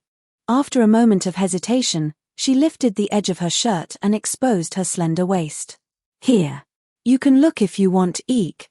"Marshall, what are you doing?" Marshall pressed his palm directly over the fairy tale emblem on Kana's lower abdomen. Waves of magic power pulsed from his hand. When he lifted it away, the black guild mark now had a faint pink outline around it. The change was so subtle that it would be difficult to notice without looking closely. "This is a technique I developed by combining script magic and spatial magic." Marshall's flying thunder god, space-time flash, first form seal. Marshall paused proudly. "Or you can just call it Marshall's mark." Question mark. Kana froze. Then blood rushed to her face as she stammered, What kind of ridiculous name is that?" "Are you saying you marked me as yours?" "It's really just a spatial coordinate. Whenever you activate it with magic power, I'll be able to sense your location." Marshall raised 2 fingers in a victory sign and swung his hand through the air. "Then, whoosh, I can teleport straight to you." He grinned. "My maximum teleportation range is already over 50 kilometers. As long as you're within that distance, I'll sense the mark's magic power and reach you immediately." Pretty amazing, right? In truth, Marshall could vaguely sense nearby marks even when they had not been activated. There was no need to mention that part, and he had no intention of doing so. Kana gently touched the mark on her waist. Feeling the concern behind Marshall's gift, warmth filled her chest, and she could not keep the smile from spreading across her face. I see. But your big sister would never need to ask her little brother for help. I'm supposed to be the one protecting you." She turned her head away with a proud little huff. "Still, since you worked so hard on it, I suppose I'll accept it, Tilda." Levy's eyes immediately lit up with envy. "Marshall, I want one too." All right, Don't worry, everyone gets one. Chapter 19. Chapter 19. 1,569 words. By the time the end of the year arrived, Magnolia had been buried beneath a heavy snowfall. Marshall's house has changed quite a bit. Gray stood outside the gates of Little Garden, scratching his head as he stared up in amazement. It had been more than a month since his last visit. Back then, the house had been a modest little tower. Now it had somehow transformed into an enormous cake. If the top floor had not still vaguely resembled the original cottage, Gray might have assumed he had come to the wrong place. The building was another story taller than before, with every floor narrowing slightly as it rose. Snow covered the outer walls in thick white layers, making the whole structure look like a gigantic tiered cake sitting beside the forest. This place is almost half the size of the Guildhall now. Is no one going to complain about an illegal mansion this huge? Gray sighed and walked into the yard. The moment he crossed the gate, a line of glowing words appeared in the air. Only those bearing the Fairy Tale Guild mark may enter without triggering the alarm. What's this? Did Marshall learn another kind of magic? It's a rune enchantment. It belongs to the same general branch as script magic, but it's much more complicated. I've been practicing it lately. Marshall, when did you get here? Gray jumped when Marshall suddenly appeared beside him. Ever since the boy became proficient with teleportation magic, he had grown increasingly impossible to keep track of. I noticed you the moment you came through the gate. What brings you all the way out here, Gray? Fairy Tale's annual S-Class Mage promotion trial started today, so most of the adults disappeared somewhere. The Guildhall was too quiet, and I had nothing else to do, so I came over. Oh, right. I completely forgot about that. It doesn't have much to do with us, so let's go inside. You finally put a door on the ground floor? Gray stepped through it, then immediately widened his eyes. Whoa, why is it so warm in here? He took off his coat as soon as he entered. Just as he was about to remove the clothes underneath as well, his entire body froze. Urza, why are you in Marshall's house? Half of Little Garden's ground floor had been converted into an indoor training hall. Urza stood in the middle of it, dressed in training clothes as she practiced her swordsmanship against a wooden dummy. Oh, it's you, Gray. Welcome home. She stopped practicing and walked over. As for why I'm here, it's because I live here. Urza looked at him as though she genuinely could not understand why that would be surprising. Urza spends almost everything she earns from jobs on weapons and armor, so she was having trouble paying rent, Marshall explained with a shrug. The girls' dormitory didn't have enough room for all her equipment either, so she decided to stay here until she saves more money. He pointed toward the ceiling. I had to add another floor just to store everything. The second floor is practically an equipment museum now.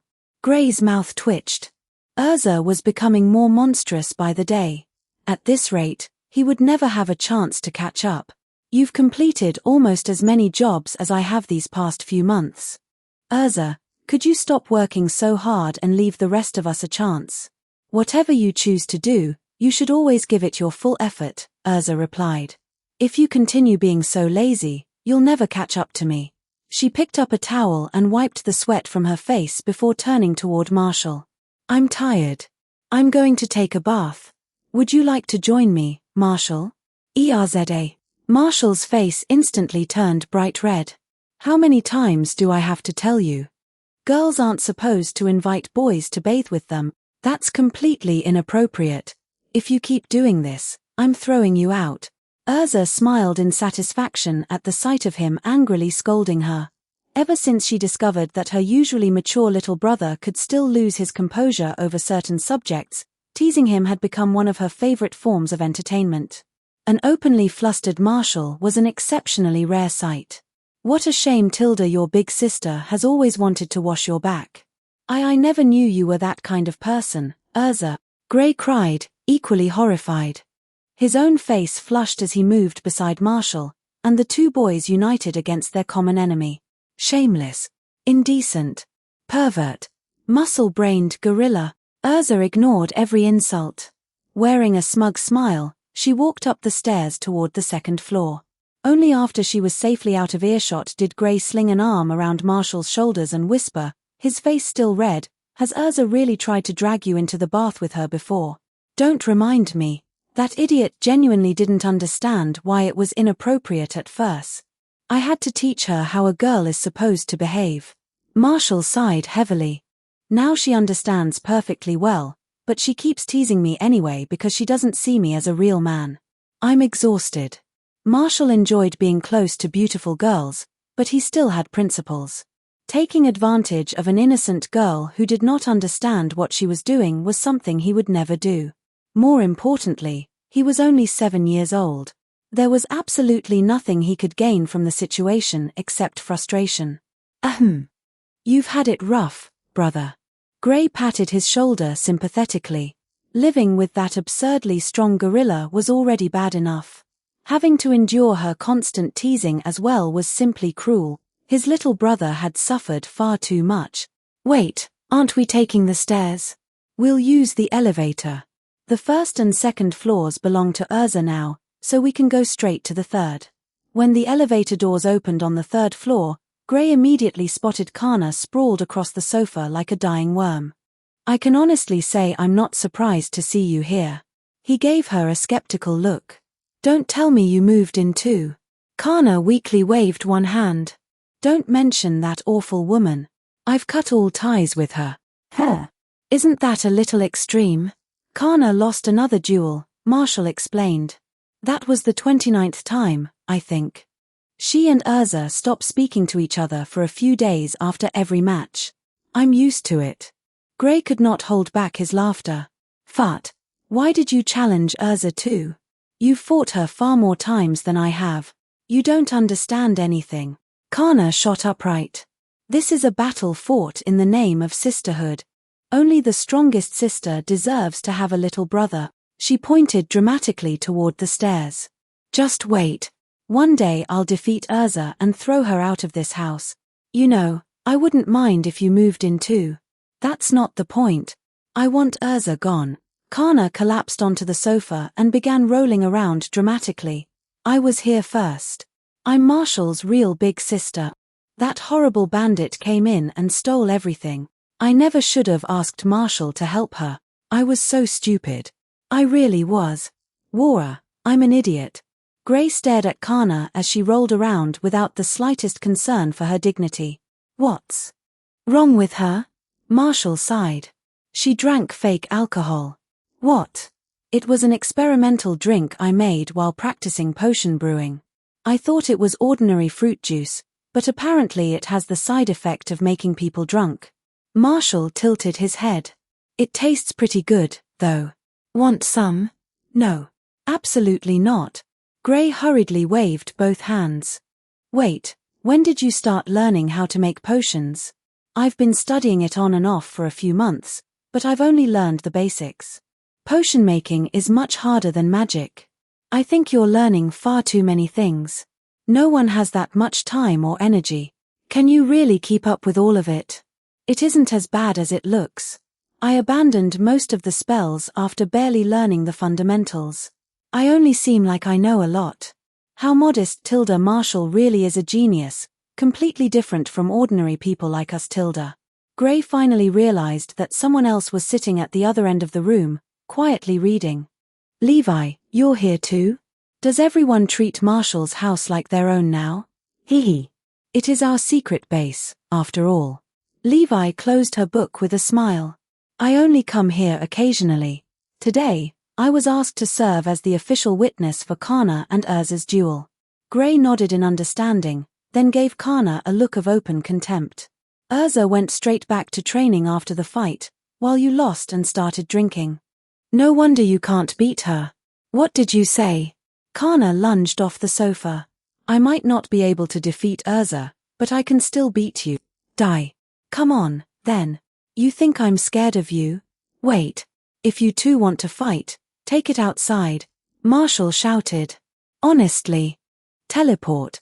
With a flash of spatial magic, both troublemakers vanished from the room. The little garden was as lively as ever. Chapter 20. Chapter 20. 1834 words. It's already been more than a year. Time really does fly. A full year had passed since Marshall joined Fairy Tale. So much had happened without him even realizing it.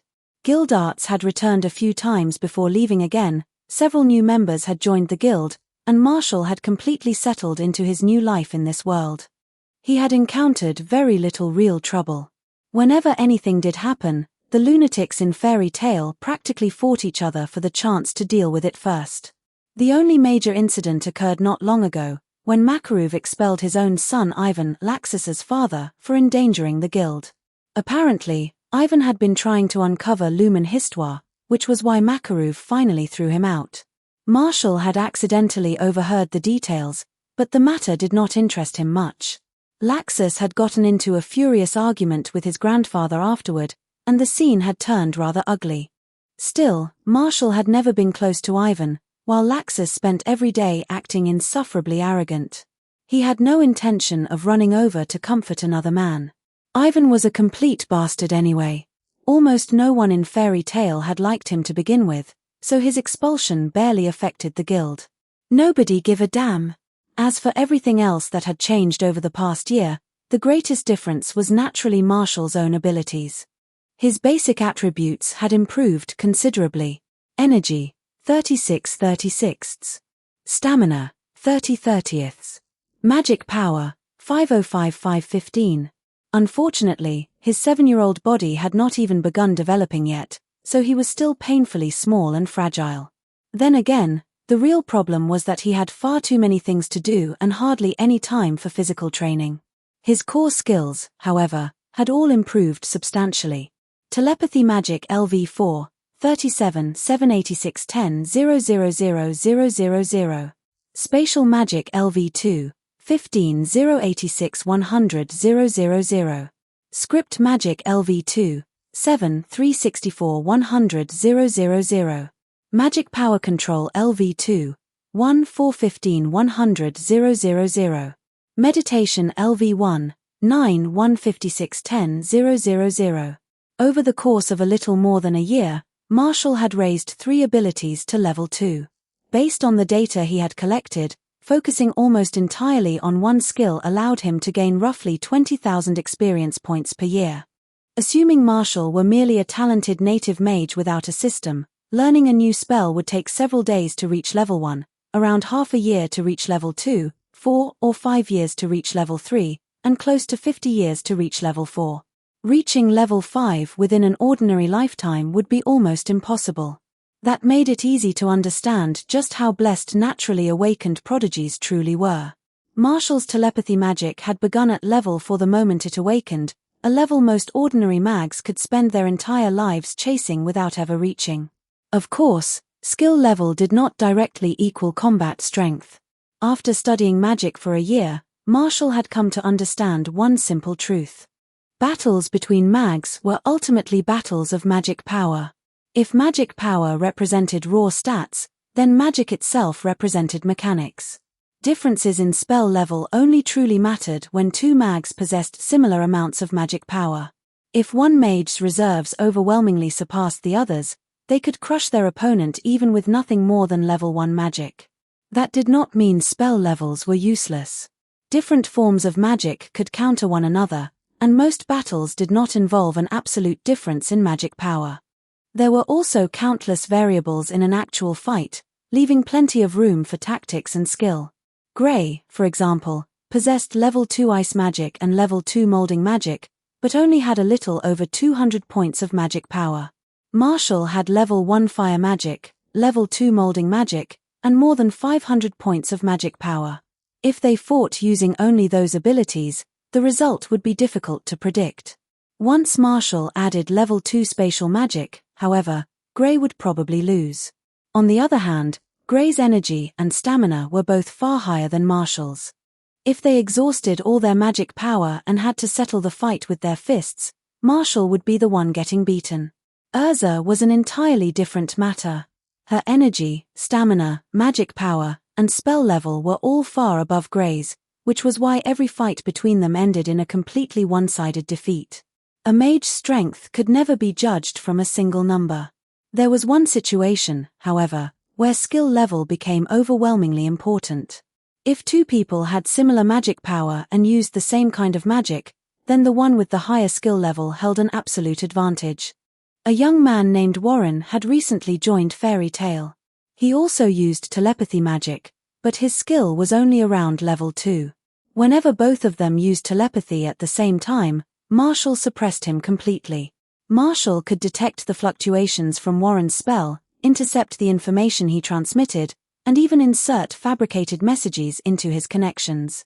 Warren, meanwhile, could not detect the slightest trace of Marshall's telepathy. When two people used the same kind of magic with such a large difference in mastery, it was less of a contest and more of a complete dismantling. Of course, if Warren possessed as much magic power as Gildarts or Makarov, then he could probably overpower Marshall's telepathy through sheer force. Magic power simply mattered too much in magical combat. Once the numbers became high enough, magic truly became capable of miracles. Makarov had even told him that some people could ignite their emotions in the middle of battle like the protagonist of a battle manga, temporarily releasing far more magic power than they normally possessed and completely reversing the situation. Marshall's only response was that this world relied far too heavily on feelings. He was not the kind of fighter who suddenly became stronger by shouting about friendship. If he ever encountered an enemy who could pull that nonsense, he would probably get blindsided and killed.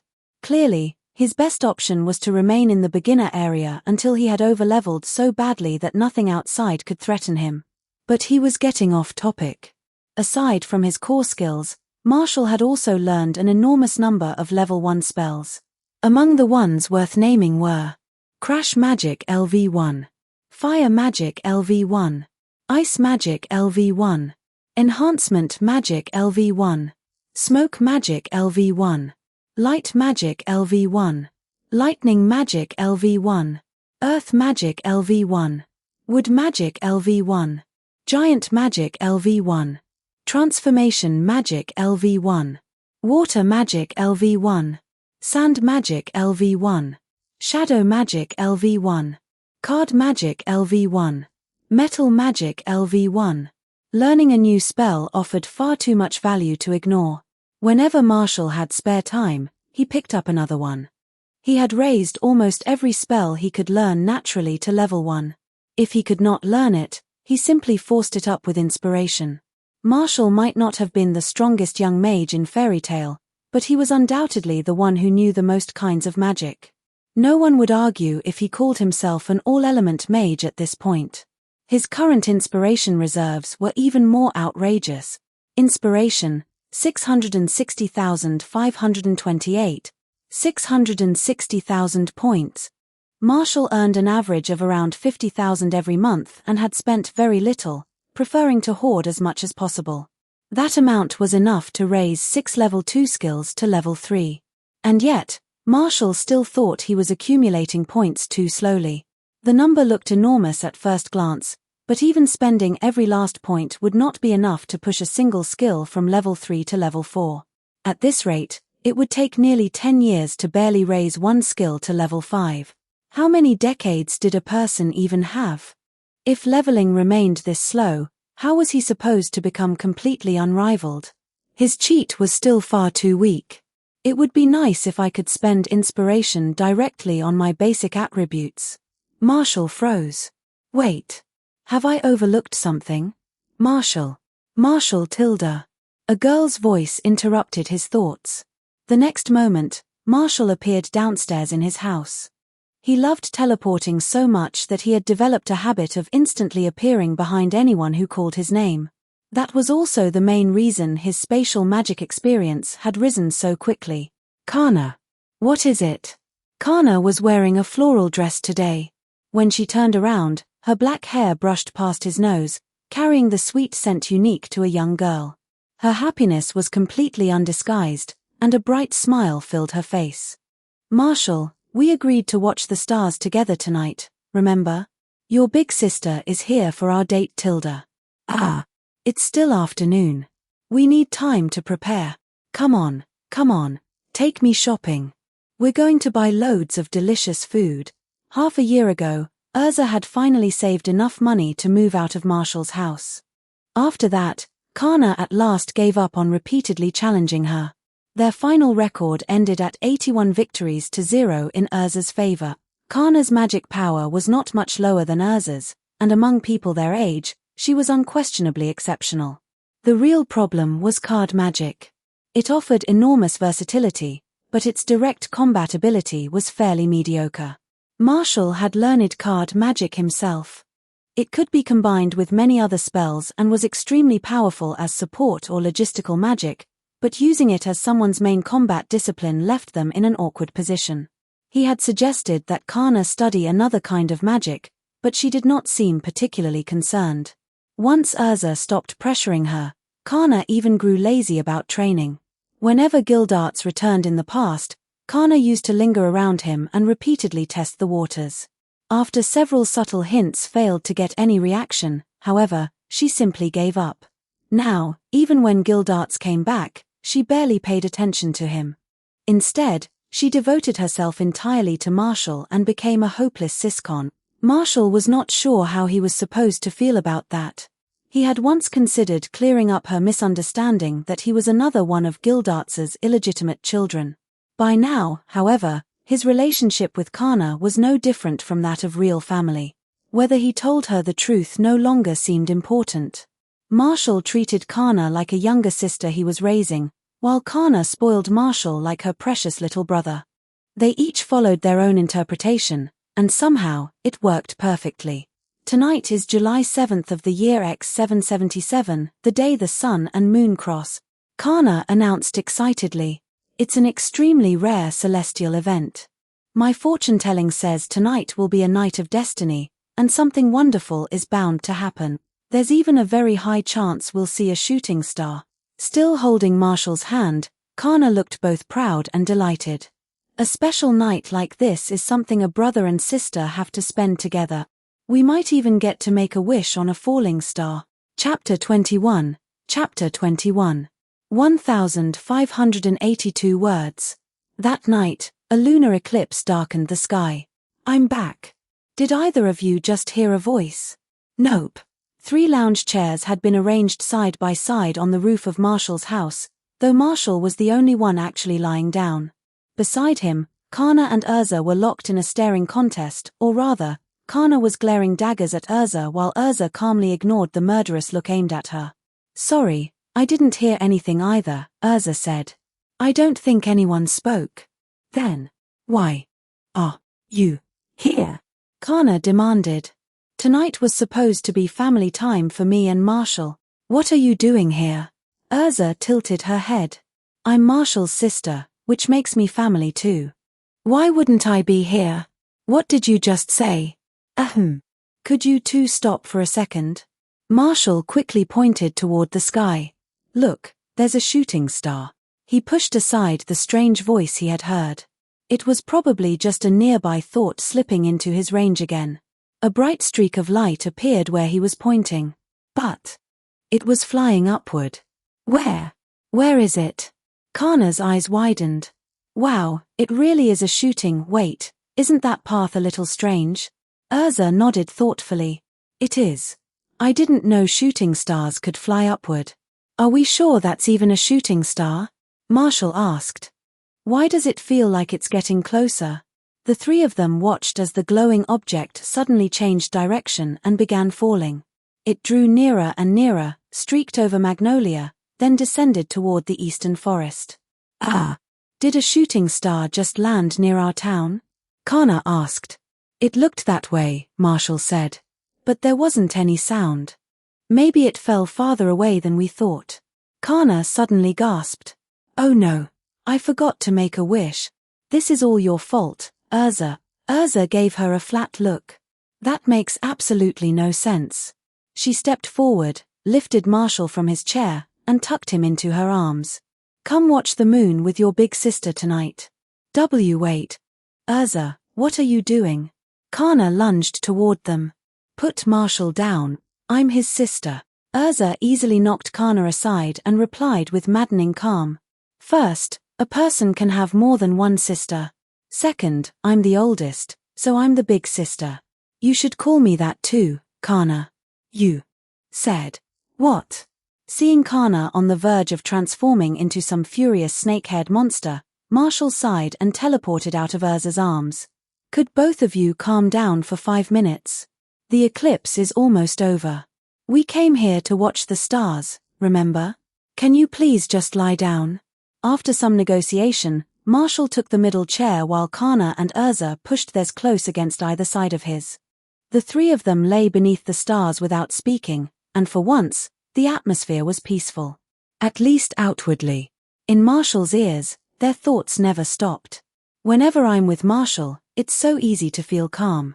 I wouldn't mind living like this forever, though it would be even better if that annoying Urza weren't here. When I'm beside Marshall, the loneliness disappears.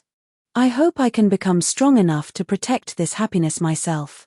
I've already lost too much. This time, I won't lose it again. Marshall did not dare say a word. He was happy that the girls cared about him, but this was starting to feel like an alarming amount of pressure. It was almost hard to breathe.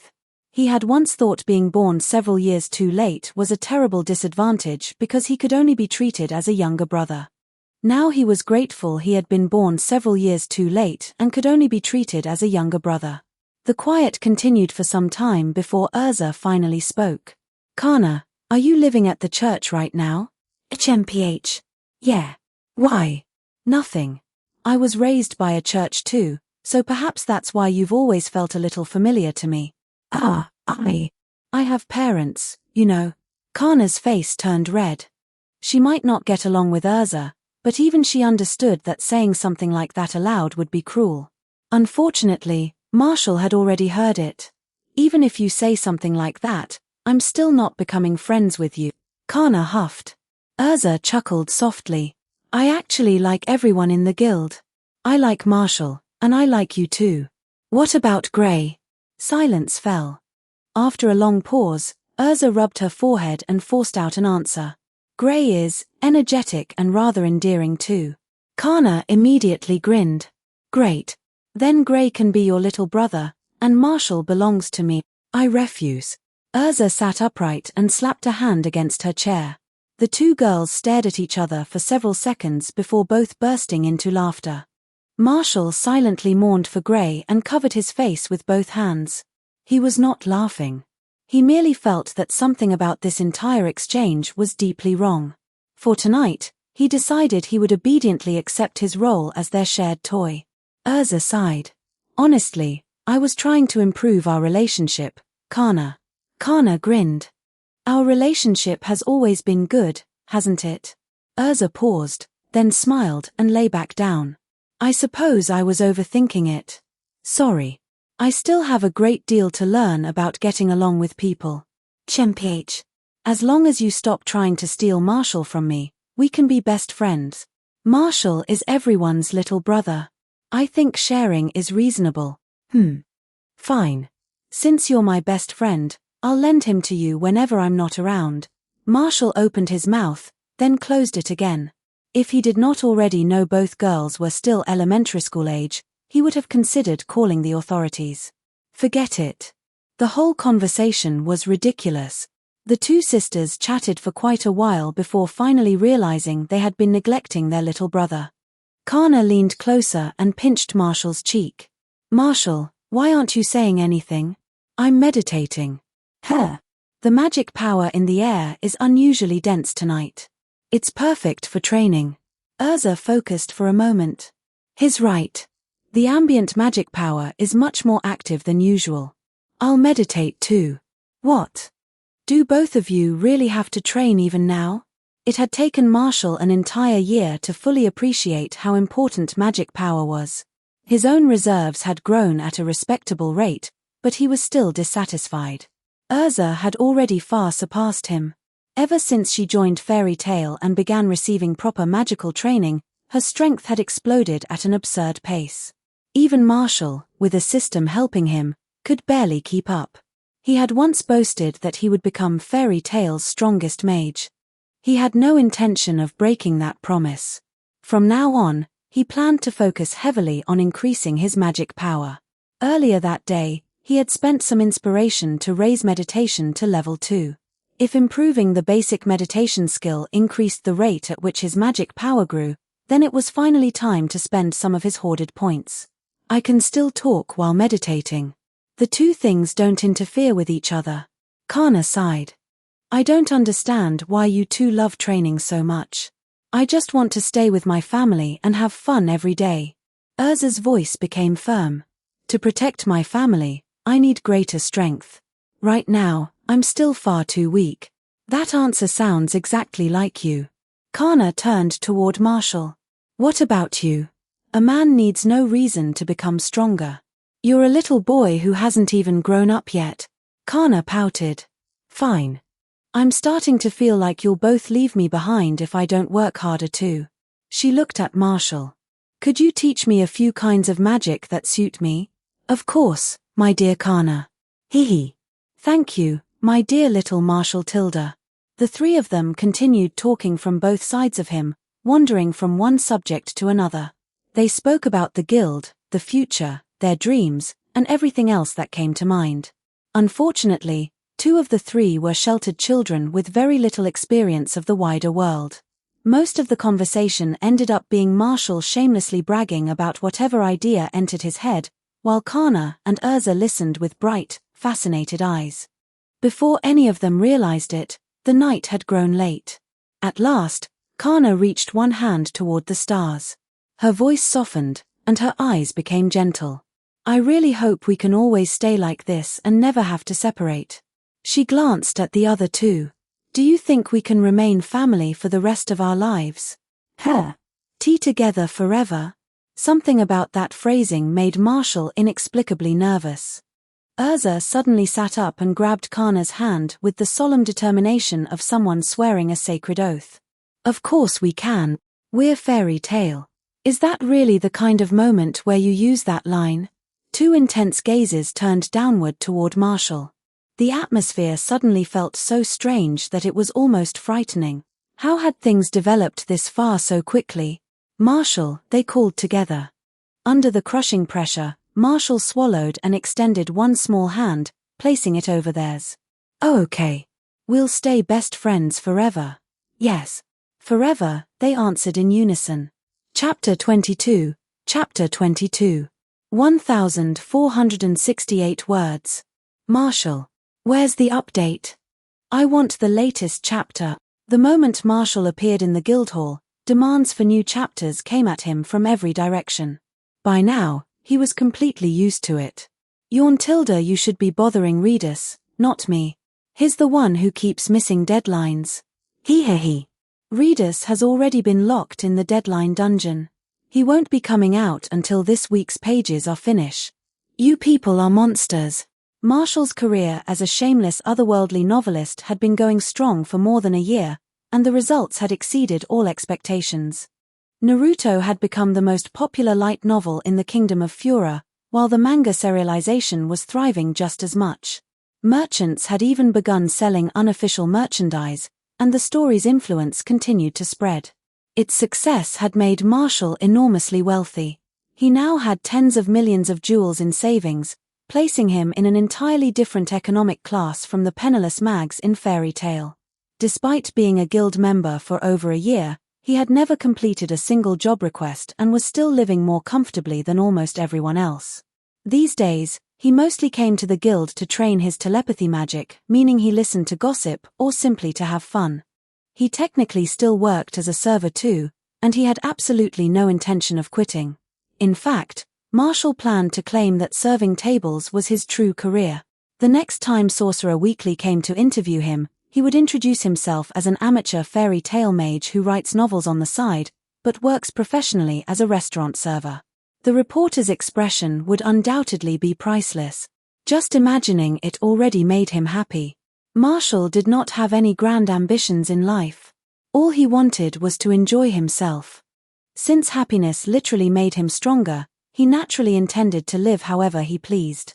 Everyone.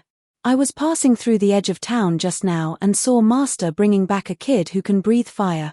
Looks like we're getting another new member. A lanky boy raced circles around the Guildhall without ever slowing down. His name was Jet, a recent addition to Fairy Tale who used high-speed magic. Marshall had studied the spell as well.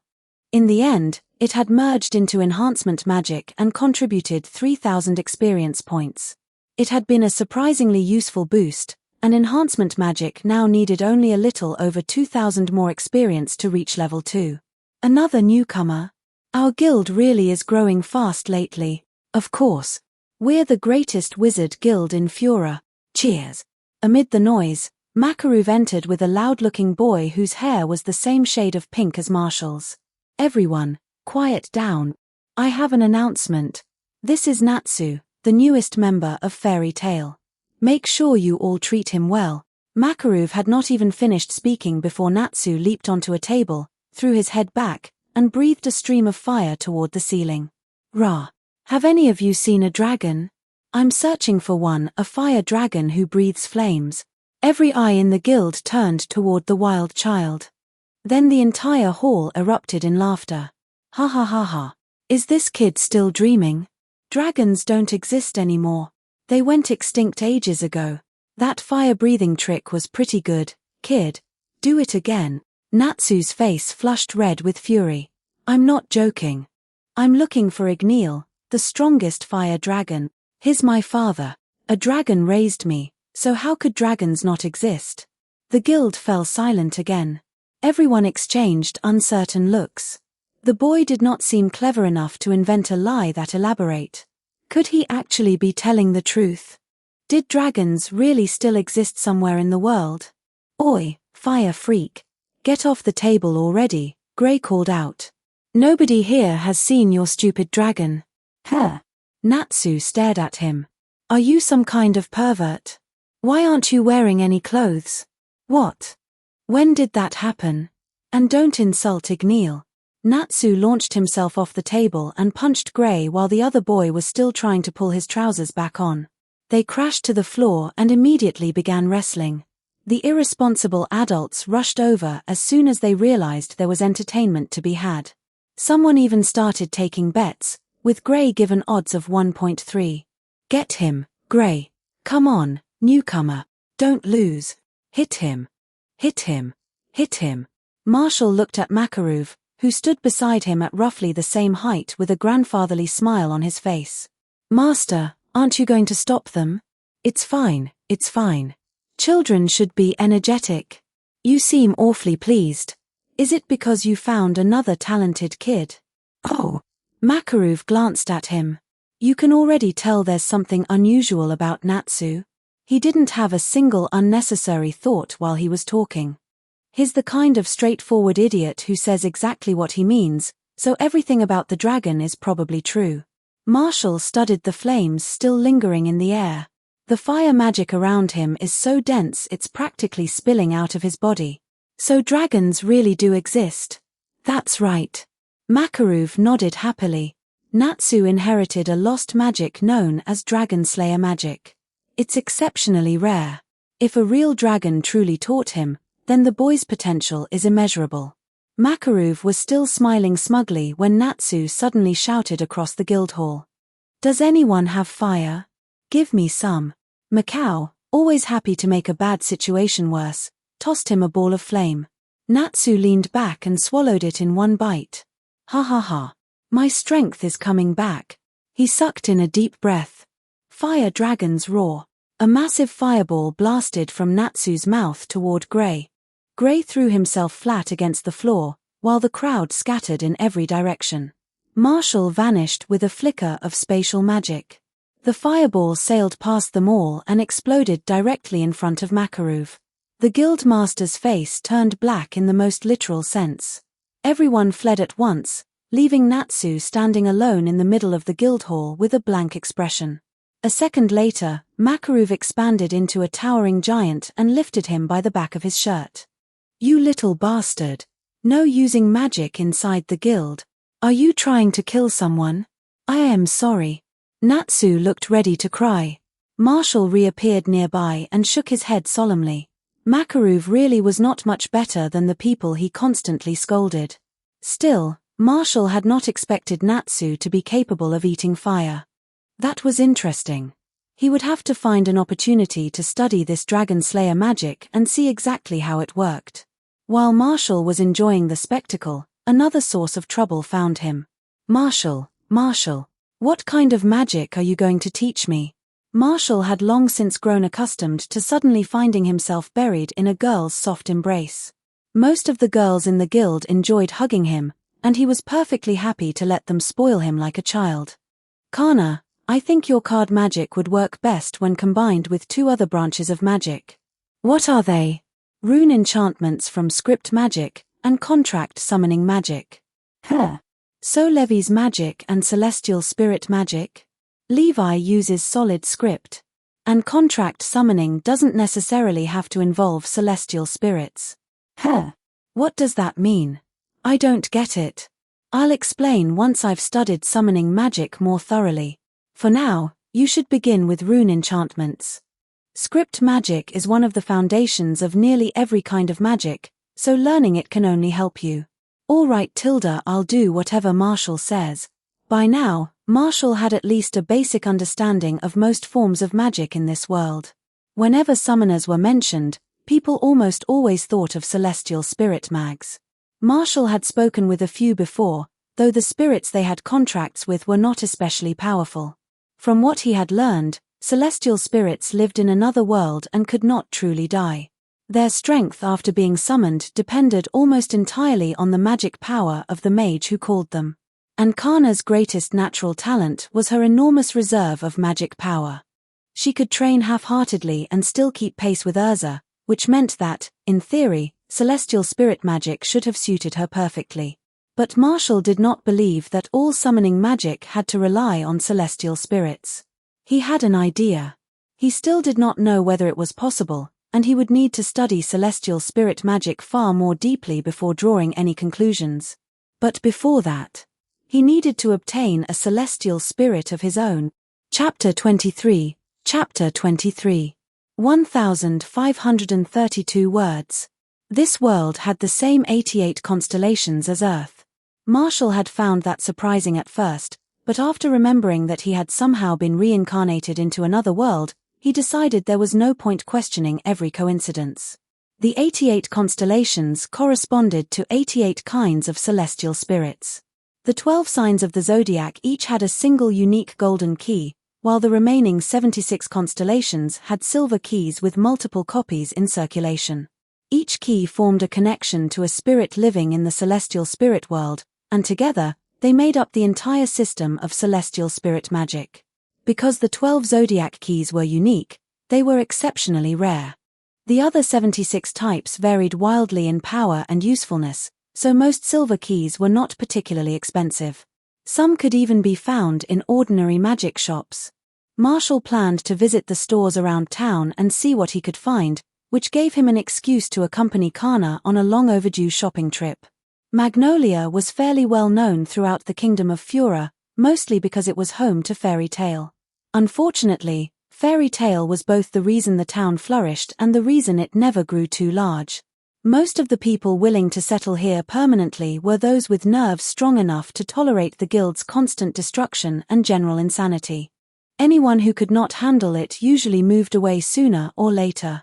Despite Magnolia's long history, its permanent population had only reached a little over 60,000. To Marshall, that felt pitifully small. He had considered finding a way to help the town develop. A more prosperous Magnolia would naturally benefit Fairy Tale as well, but he currently lacked both the influence and a workable plan. There was no need to rush since he had plenty of time to think about it. Marshall, why don't I buy you some new clothes? Kana asked. You've grown quite a bit this year. Sure, I guess. I don't really care what I wear. Hee. Then I'll choose everything for you. Tilda, leave it all to your big sister. Okay. Thanks, Kana. Marshall had never cared much about material possessions. He valued experiences and peace of mind far more, and he tended to be extremely lazy whenever something did not interest him. Food only needed to be edible, and clothes only needed to fit. He knew he could learn cooking as a skill, but he could not be bothered preparing his own meals. Most of his clothes were still the same ones he had bought shortly after arriving in Magnolia, endlessly rotated whenever they were washed. The one thing he was demanding about was his home. Good sleep directly affected his mood, so his bedroom had to be comfortable. Still, the new clothes Kana bought him made him happy, not because he cared about the clothes themselves, but because someone had wanted to buy them for him. The thought mattered more than the gift. At least, that was how Marshall saw it. They wandered through the shopping district for several hours and ended up buying far more than either of them could carry. Fortunately, Marshall's level 2 spatial magic allowed him to maintain a small storage space, or they would have been buried beneath all the bags. Their final stop was Magnolia's largest magic item shop. Kana leaned over the counter. "Excuse me, do you have any celestial spirit keys for sale?" "Oh, Kana." The shopkeeper recognized her immediately. "Are you planning to switch over to celestial spirit magic?" No. My little brother is the one buying them." Kana proudly pulled Marshall forward. "Look. This is Marshall. Isn't he adorable?" Kana knew the owner well. Because card magic was a type of holder magic, magical cards were also a specialized form of magical craftsmanship. They occupied roughly the same place in the market as enchanted scrolls and were commonly bought and sold among mags. In practical terms, Kana was not merely a card mage. She was also capable of producing magical tools for sale. That was one of the main reasons she had chosen card magic in the first place. Someone too stubborn to trouble even her own biological father was hardly going to accept endless support from the church without feeling guilty. Kana had been 6 years old when she joined Fairy Tale, the same age Marshall had been. She was too young to take proper jobs at the time, so when choosing what kind of magic to learn, her first concern had been finding a way to support herself as quickly as possible. She had done remarkably well over the years. Not only had she paid off everything she owed, but she regularly donated money to the church and bought food for the children at its orphanage. Now she even had enough left over to buy Marshall new clothes. Marshall had pieced together these little secrets from things Kana occasionally let slip during casual conversation. She herself did not seem to think there had been anything unusual about the choice she made back then, but Marshall could not help feeling sorry for her. Card magic simply did not deserve someone with her talent. It was all that damn Gildarts's fault. "We do have celestial spirit keys," the shopkeeper said. 3 kinds, actually: Canis Minor, Lepus, and Pegasus. Canis Minor and Lepus are both very popular companion spirits, while Pegasus is a flying mount. These keys tend to sell quickly. "How much are they?" Marshall asked. 20,000 jewels for Canis Minor, 50,000 for Lepus, and 200,000 for Pegasus. "Since you're with Kana, I can give you a 10% discount." Marshall had expected them to be much more expensive. "I'll take all 3. Thank you for your business, Tilda." On the way back to the guild, Marshall walked beside Kana while reading the complimentary guide to celestial spirit contracts the shopkeeper had given him. Within Magnolia, he could reach almost anywhere with a single thought, and his teleportation magic could bring another person along with him. But he was not going to use magic merely to save a few minutes while taking a pleasant walk with a girl. "Celestial spirit magic is much more interesting than I expected," he murmured as he turned another page. "It combines several different branches of magic. There's far more to it than simply summoning something." "Hee. You really do love learning new kinds of magic." Kana smiled down at him. "You already act like a little magic researcher. I'm sure you'll become an incredible mage someday. Don't you think studying magic is fun too?" Magic is fun, but learning it is difficult. Most people already struggle to master one kind of magic. And honestly, most mags only care whether they can use a spell. Very few people investigate every detail the way you do. "Well, that's because I have a system." Whenever Marshall read or researched magic, he gained experience. No matter how difficult a spell was, once he accumulated even a tiny amount of progress, he could use inspiration to instantly learn the rest. He had never experienced the frustration of spending months studying a spell and still failing to cast it. Even better, after he learned a spell, returning to its underlying theory always created the illusion that the principles had been simple all along. As a result, learning so many kinds of magic had given Marshall an enormous foundation in magical theory. That accumulated knowledge then allowed him to understand new spells even faster. It was a perfect cycle. Every new spell made the next one easier to learn, causing his knowledge to snowball faster and faster. That constant sense of progress was exactly why Marshall found studying magic so enjoyable. Marshall looked up from his book. I always assumed most people only learned one or two kinds of magic because they didn't have enough time. Is learning magic really that difficult? A vein visibly throbbed on Kana's forehead. Even you should prepare to get punched after saying something that cruel. Sorry. That was my fault. Marshall gave the matter some thought. In that case, I'll create a form of summoning magic that even you can learn easily. Kana stopped walking. Then she grabbed him by both shoulders, her eyes wide. Wait. Are you saying you're studying celestial spirit magic because you want to create a new kind of summoning magic for me? Marshall nodded. That's the plan. I don't know whether it'll work yet, but a lot of magic in this world isn't actually that complicated once you understand how it functions. Creating a new spell shouldn't be too difficult. Kana's eyes were already sparkling. She seemed focused on a completely different part of his answer. You're creating an entirely new kind of magic, just for me? Yes. More. Kana scooped him into her arms and kissed his cheek. I love you so much, Marshall. I must be the luckiest big sister in the entire world. Held against her like an oversized doll, Marshall smiled helplessly. He still did not understand how a girl's mind worked. Oh well.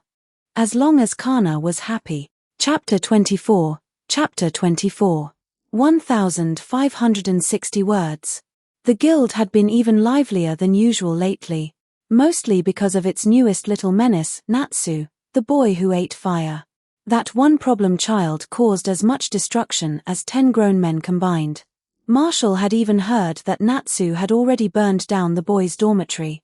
Makarov had held him up by the collar and yelled at him for what felt like half the day, then warned every boy in the guild that if they destroyed the dormitory again, he would refuse to rebuild it. Unfortunately, Natsu was a walking disaster. He could fight Grey 7 times in a single day, had already set parts of the guild hall on fire more than once, and was rapidly driving Makarov toward complete baldness. The chaos continued until Urza returned from a job. You two are going to get along from now on. Do you understand me? Aye. They answered together. No more using magic inside the guild. No more fighting. Is that clear? See clear. 2 enormously swollen heads knelt neatly in front of Urza, neither boy daring to breathe too loudly. Good. You should both learn from Marshall. He's younger than either of you, yet he behaves far more responsibly. Watching Urza tame both troublemakers almost instantly, Kana lost all interest. She had been hoping to unite the 3 of them in rebellion against Urza's iron-fisted rule, but it seemed that dream was already dead. Urza is still ridiculously overpowered, Kana muttered. Laxus might be the only one in the guild who can beat her. He might not qualify this year, but he'll definitely become an S-class mage next year. S-class at 16. I'm jealous. He's older than you. Give it a few years, and I'm sure you'll make it too. Marshall's answer was distracted and rather flat. He had been unbelievably busy lately. Ever since learning celestial spirit magic, he had become slightly obsessed. Marshall was scribbling calculations and diagrams into a small notebook while Kana sat beside him, hugging a round-faced pink puppy with a drill-shaped nose. The creature was Nikora, the celestial spirit of Canis Minor. It had signed a contract allowing Marshall to summon it at any time, 7 days a week. Maintaining its presence consumed less magic power than Marshall naturally recovered, so he had begun treating it like a permanent pet. Several days ago, after successfully summoning his first celestial spirit, a new skill had appeared on his panel. Celestial Spirit Magic LV0-11000. Apparently, simply maintaining a summon was enough to generate experience. The problem was that the experience gain was slower than anything Marshall had ever seen. Several days had passed, during which he had repeatedly summoned different spirits and kept Nikora present almost constantly. He had earned only 4 additional experience points. That could only mean one of 2 things. Either Marshall had catastrophically poor compatibility with celestial spirit magic, or his training method was completely wrong. Difficulty did not matter much, of course. Marshall had a system. He eventually spent 1,000 inspiration to force the skill to level 1. Then something terrifying happened. Celestial spirit magic split apart. And the skill itself vanished completely. Celestial spirit magic LV1. Spatial magic EXP plus 1000. Plus, link magic LV1. Plus, star magic LV1. Plus, time magic LV1. Plus, contract magic LV1. Plus, soul magic LV1. Plus, attribute conversion magic LV1. The sudden change had left Marshall completely stunned. Never in his wildest dreams had he expected celestial spirit magic to pull something so absurd. Was the system seriously telling him that this supposedly basic magic, something almost anyone could learn, was actually an advanced composite made from 7 separate branches of magic? It was one hell of an eye-opener. Who could have imagined that spending only 1,000 inspiration would teach him 6 completely unfamiliar kinds of magic? Unfortunately, it also meant that fully mastering celestial spirit magic might require 7 times the normal amount of experience. Spatial magic needed no explanation. Summoning a spirit from another dimension obviously involved extremely advanced manipulation of space. Link magic established the magical connection between a mage and their celestial spirit. Star magic drew upon the power of the stars themselves. The functions of those 3 were easy enough to identify. Time magic, however, made far less sense. Marshall experimented with it and discovered that he could reverse the time of inanimate objects, though only to a limited extent. He had no idea where time magic fit into celestial spirit magic. Contract magic was straightforward. It commonly appeared in the form of magical contracts and was frequently used by merchant guilds, though ordinary mags rarely had much need for it. Soul magic was a pleasant surprise. Marshall had already planned to study thought projection, a clone-like spell that belonged to the soul magic branch. Now that he had learned its foundation in advance, mastering thought projection later should be much easier. The final skill, attribute conversion magic, left him completely lost. He had never even heard of such a branch before. Marshall suspected the system had generated the name by interpreting the concept through his own understanding.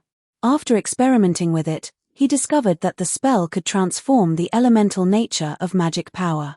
Fire-aligned magic power could be converted into ice-aligned magic power, for example, though some energy was lost during the conversion. Marshall still did not understand its role. Perhaps celestial spirit magic used it to convert the power of the stars into usable magic power? The sheer volume of new information made Marshall feel as if his brain were growing extra folds. At the same time, he could not shake the feeling that he had accidentally uncovered an extraordinary secret. That was why he had spent nearly all his recent time organizing everything he knew about celestial spirit magic. Until he understood how its various components interacted, creating a new form of summoning magic would be impossible. Who could have guessed that the supposedly easy celestial spirit magic was actually a hidden final boss? It had nearly scared the poor child to death. Still, those minor problems were nothing compared to what he had gained. Even ignoring the 6 new branches of magic he had acquired almost for free, studying celestial spirit magic had caused inspiration to pour into his mind. The 1,000 points he spent had already returned more than tenfold. Marshall knew more and more kinds of magic, but he no longer had enough time to practice them all. His skill list was now packed with abilities stuck at level 1. As for using inspiration to raise them directly, ridiculous. Marshall already felt as though he never had enough inspiration, especially after discovering that improving meditation increased the rate at which his maximum magic power grew. He needed to save his points for meditation. His current situation was simple. He did not have enough inspiration. He did not have enough time. And lately, he did not feel as though he had enough brain power either. It was making him anxious. It felt as though countless mountains of treasure stood before him. He knew that spending enough time digging into any one of them would reveal incredible riches, but there were so many mountains that he could not decide which one to excavate first. The frustration was enough to make him cry. Looking back, Marshall realized that his approach had been far too conservative.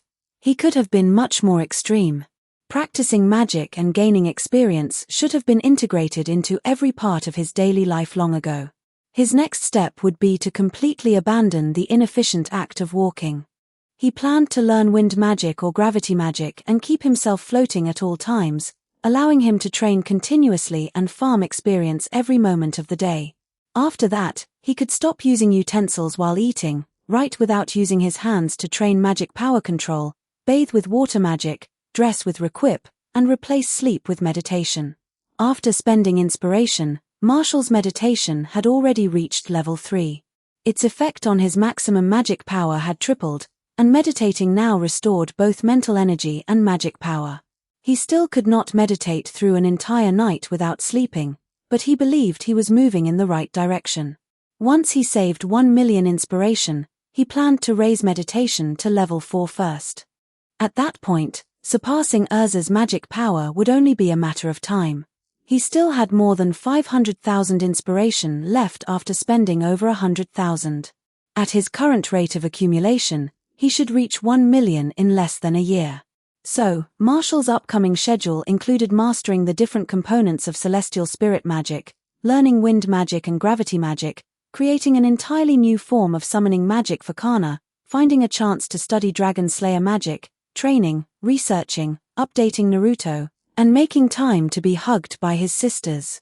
He was far too busy. He wished he could grow 6 additional brains and split himself into 7 Vegapunks. After learning celestial spirit magic, a completely new door had opened before him. This was only the second time since arriving in this world that magic had shaken his understanding so deeply. The first had been the moment he cast telepathy magic. Where would Marshall's path through magic lead him next? Chapter 25. Chapter 25. 1961 words. Gildarts is back. As usual, the news sent all of Magnolia into chaos. The newer members who had never met him immediately began asking questions, only to discover that this legendary man was Fairy Tail's strongest S-class mage. So that means he's really strong. Natsu understood absolutely nothing else, but that was enough to make him crack his knuckles eagerly. Gildarts entered the guild hall looking half asleep. Before he could even get a clear look at the room, Natsu charged straight at him. Gildarts, fight me. War. Pchem. What was that? Gildarts yawned and vaguely felt as though he had just swatted away a fly. Oh. Hey, everyone. I'm back. Gildarts. Get over here and drink with us. Ha ha ha ha. Gildarts, you just sent the new kid flying. Nani? Is he all right? Don't worry. Natsu's built like a brick wall. Getting punched won't kill him. The guild hall quickly descended into noise again. After pulling himself out of the wall, Natsu did not hold a grudge in the slightest.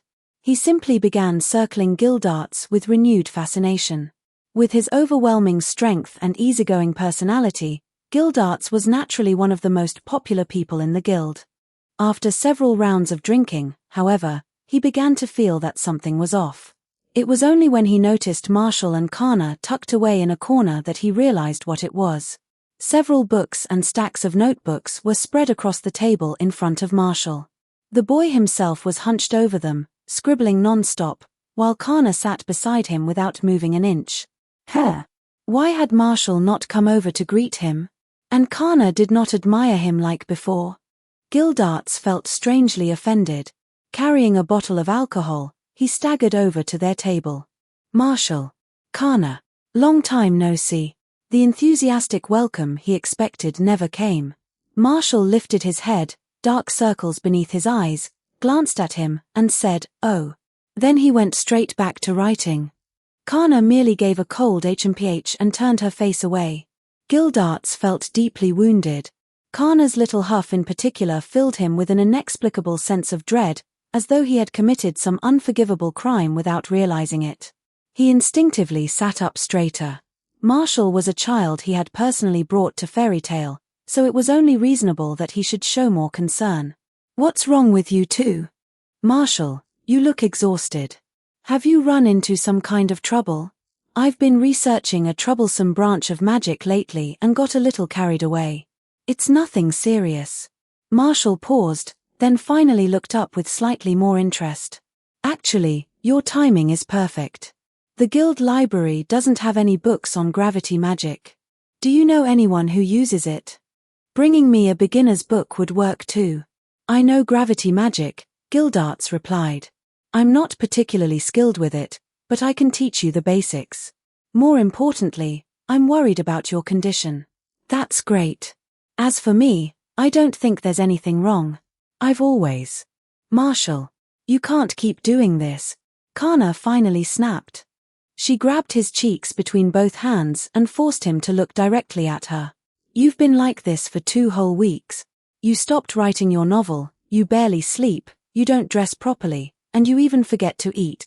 All you do from morning to night is write in those notebooks. Her expression was completely serious. You have no idea how worried I've been. If you're doing all this just to create some new magic for me, then I don't want to learn it anymore. Marshall noticed the redness around Kana's eyes. Only then did he belatedly realize that he might genuinely have become obsessed. He had devoted himself so completely to magical research that he could no longer hear the usual side effects of his telepathy magic. For the first time, the world had been completely silent. His mind had been filled with thoughts like, this design is incredible, would changing this make it work better, and so magic can be used like that too? Inspiration had been pouring into him in waves, his mind trapped in a constant storm while his body functioned almost entirely on autopilot. Marshall felt as though he had entered some profound state of enlightenment. He had even been rather proud of himself, intoxicated by the feeling that he was finally becoming a true master of magic. He had never considered that he was ignoring the people around him who cared about him. The moment his mind relaxed, the surrounding thoughts flooded back into his awareness. I have to stop Marshall before he ruins his health. He's still so young. As his big sister, I have to take care of him. Damn, I really found a treasure back then. The kid's a research-type genius.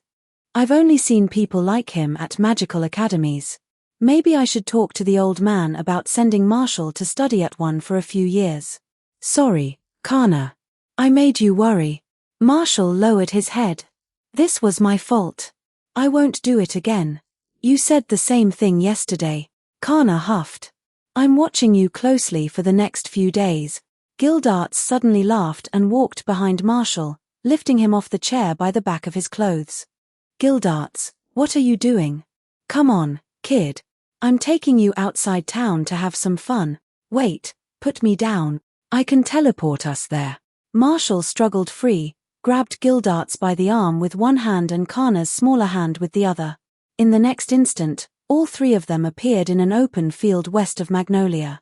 Whoa! Gildarts looked around in surprise. Your teleportation magic has become seriously impressive. It's nothing special. There's still plenty of room for improvement. Marshall glanced at him.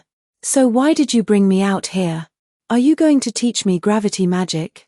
Gildarts released him and walked roughly 10 meters away before curling his fingers in a beckoning gesture. Come on. Let's do some training. Marshall blinked his large eyes and pointed uncertainly at himself. Huh. Me. That's right. Attack me with everything you've got. Gildarts crossed his arms. As far as I know, you've been in Fairy Tale for more than a year without taking a single job. You've never fought anyone seriously either. You won't improve by locking yourself indoors and studying theory forever. He grinned. Come on. Let me see how much stronger you've gotten this year. Marshall felt numb. He had absolutely no desire to volunteer for a beating. Kana, on the other hand, was beside herself with excitement. Go, Marshall. Show Gildarts how strong you are. Kill him. Marshall also heard a rather alarming thought from her. I knew it. Marshall really is my little brother. That bastard father of ours clearly knows everything. He'd rather secretly train Marshall than admit either of us is his child. What a scumbag. This misunderstanding has gotten completely out of control. Perhaps he really should find a chance to explain everything to Kana. Come on, Marshall, Gildarts said. Don't hold back. You won't be able to hurt me. All right. I'll try. This was the first time Marshall had ever taken the initiative in a real magical battle. He knew many different kinds of magic, but he was purely a master of theory. His practical combat experience was exactly 0. He also doubted that any of his level 1 skills would have much effect on guild arts.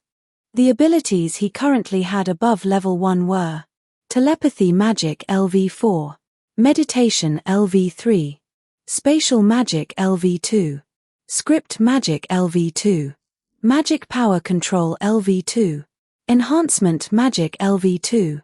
I have absolutely no idea how I'm supposed to fight guild arts. One use of Crush Magic and Martial would probably shatter into pieces. Forget it. Which elemental spell has the most experience right now? Martial checked his panel. Oh, so it's you. Level up. Light Magic LV1, 6 245 10 000. Light Magic LV2, 1 100 000. He checked his remaining magic power. Magic power, 626 26. I'm coming, guild arts. Bring it on. Close combat was both pointless and suicidal. Martial's only option was to make use of his strengths and fight like a magical artillery platform. Once he finished thinking, Martial raised one hand. 3 magic circles appeared in the air behind him. Light magic, thermal ray. The spell condensed light into a continuous beam of searing energy. As long as the caster continued supplying magic power, the beam would keep firing. Its speed was extraordinary, though its raw destructive power was only moderate. Fast casting, and the power isn't bad either, Gildarts said as the beams raced toward him. But it won't work on me. He threw a single punch. The rays shattered into countless tiny fragments in front of him. Martial had learned Crush Magic too, however, so he already understood its nature. That was why his spell was not a single burst. It was continuous. The broken sections dissolved back into magic power, but fresh light immediately poured in behind them. The beams eventually slipped through and struck Gildarts' arm. Damn, that's actually pretty hot, Tilda. Naturally, an attack at that level could not break through his defenses. But Martial had already achieved what he wanted. He was using telepathy magic to monitor Gildarts' thoughts at all times, ensuring that everything proceeded according to plan. Light magic had another useful quality. It was bright. Painfully bright. With the beams shining directly into his face, Gildarts could no longer see what Martial was doing behind them. That gave the boy the opening he needed. Script Magic Replicate. A large character appeared above Martial's head. This spell could reproduce magic circles in large quantities. As long as the caster possessed enough magic power, it could theoretically create thousands of identical circles within a short period. So when Gildarts shattered the beams with another punch and looked up again, his expression froze. More than 100 magic circles now floated behind Martial. Every one of them was gathering a terrifying ray of light. 1 or 2 beams might not have been particularly dangerous. More than 100 striking the same point was an entirely different matter. Whoa, whoa, whoa. Gildarts stared at him. Are you serious? I'm firing now, Gildarts. Wait. Martial, jit. Martial released the spell before Gildarts could finish protesting. Gildarts tried to dodge, but no one could outrun light. Martial's level 2 magic power control was not merely decorative either. The beams relentlessly tracked Gildarts as he moved. More than 100 searing rays tore straight through the cloak he swung in front of himself and struck his body, making him jerk from the sudden heat. Gildarts slammed one foot into the ground. The earth shattered beneath him, and he dropped into the crater to escape the beams. At the same time, the ground beneath Martial broke apart as well. Martial teleported twice in rapid succession, carrying Kana safely back to the guild hall. By the time Gildarts climbed out of the dirt looking thoroughly annoyed, Martial had already teleported back with Kana. Martial looked at the holes burned through Gildarts' shirt and the bright red skin across his chest, then grinned. Hee hee. I surrender. I'm out of magic power. You little brat. Gildarts stared at him. That fighting style of yours is unbelievably shameless. Isn't that how mags are supposed to fight? The savages in our guild who solve everything with their fists are the strange ones. Not everyone can use teleportation magic like you. Gildarts sighed, brushed the dirt from his clothes, and began his evaluation. All right. I understand your general fighting style now, so let me give you a few pointers. Chapter 26. Chapter 26. 1618 words. Using light magic as your main offense, script magic to amplify it, and teleportation magic to maintain mobility. The idea itself is sound, but you're still far too naive, Marshall. Gildarts sat down beside him and ruffled his hair. That's a very typical Academy-style approach. You calculate every spell and every drop of magic power as precisely as possible, aiming for maximum damage with minimum waste. You're basically an artillery-type mage who treats overwhelming offense as his defense. What's wrong with that? That's how a proper mage should fight. I never said you were doing it wrong. Gildarts chuckled. It plays perfectly to your strengths, so you should keep developing it. But you can't ignore your weaknesses either. He tapped Marshall on the forehead. My advice? Start training your body properly. Are you serious? Why would a mage need physical training? Reinforcing my body with magic power should be enough. I wouldn't lie to you about this. To be blunt, that fighting style will crush ordinary mags, but it won't help much against powerful magical beasts. Gildarts's expression grew more serious. A lot of magical beasts have extremely high resistance to magic. Most of the time, physical attacks are far more effective against them. Wait, seriously? Hey. Do you know why I learned crush magic? Gildarts flexed one arm proudly. Because it deals both magical and physical damage. It's ridiculously useful. Maybe you should stop learning every random spell you come across and focus on crush magic with me instead. I'd rather not destroy an entire city because I tripped over my own feet. Well, ahahaha. Gildarts scratched his head awkwardly. The stronger a spell becomes, the harder it is to control. There's no helping that. Marshall could solve the problem simply by learning another magic suited for physical damage. It was not as though he had ever complained about knowing too many spells. Even assuming you're right, what does any of that have to do with training my body? Marshall asked. Do fairy tale mags have some rule saying we have to punch everything? Of course not. Physical training is about increasing your chances of staying alive. Gildarts held out his muscular arm and shamelessly showed it off. You already know healing magic has been lost in this era, right? I've heard. I've spent nearly a year studying pharmacology too, but potions don't seem nearly as effective as I hoped. You really have been busy, Gildarts sighed. You mean Pauliusica's potions, right? Those are already considered top class. You won't find many pharmacists anywhere near her level. He shook his head. But potions have limits, and you can't expect to have the perfect medicine available every time you get hurt. What I'm trying to tell you is simple. You can't deal damage if you're dead. In an era without healers, most mags rely on their own magic power to recover from injuries. The stronger and healthier your body is, the better that natural recovery becomes and the less likely you are to die from a serious wound. That really is a miserable state of affairs. Has nobody tried recreating healing magic? Well, saying it has completely disappeared isn't exactly accurate. Gildarts rubbed his chin. As far as I know, there's still one form of lost magic capable of healing injuries. The problem is that practically no one can learn it. What? Why didn't you lead with that? Marshall's eyes lit up instantly. What magic is it? Where can I learn it? I want it. Sky magic. But its requirements are absurdly strict. Almost no one has succeeded in learning it for several centuries, so eventually people stopped trying. Gildarts shrugged. I don't know where you'd find any surviving books on it, but I'll keep an eye out if you're interested. Thank you, Gildarts. I'll remember this kindness forever. Don't get excited yet.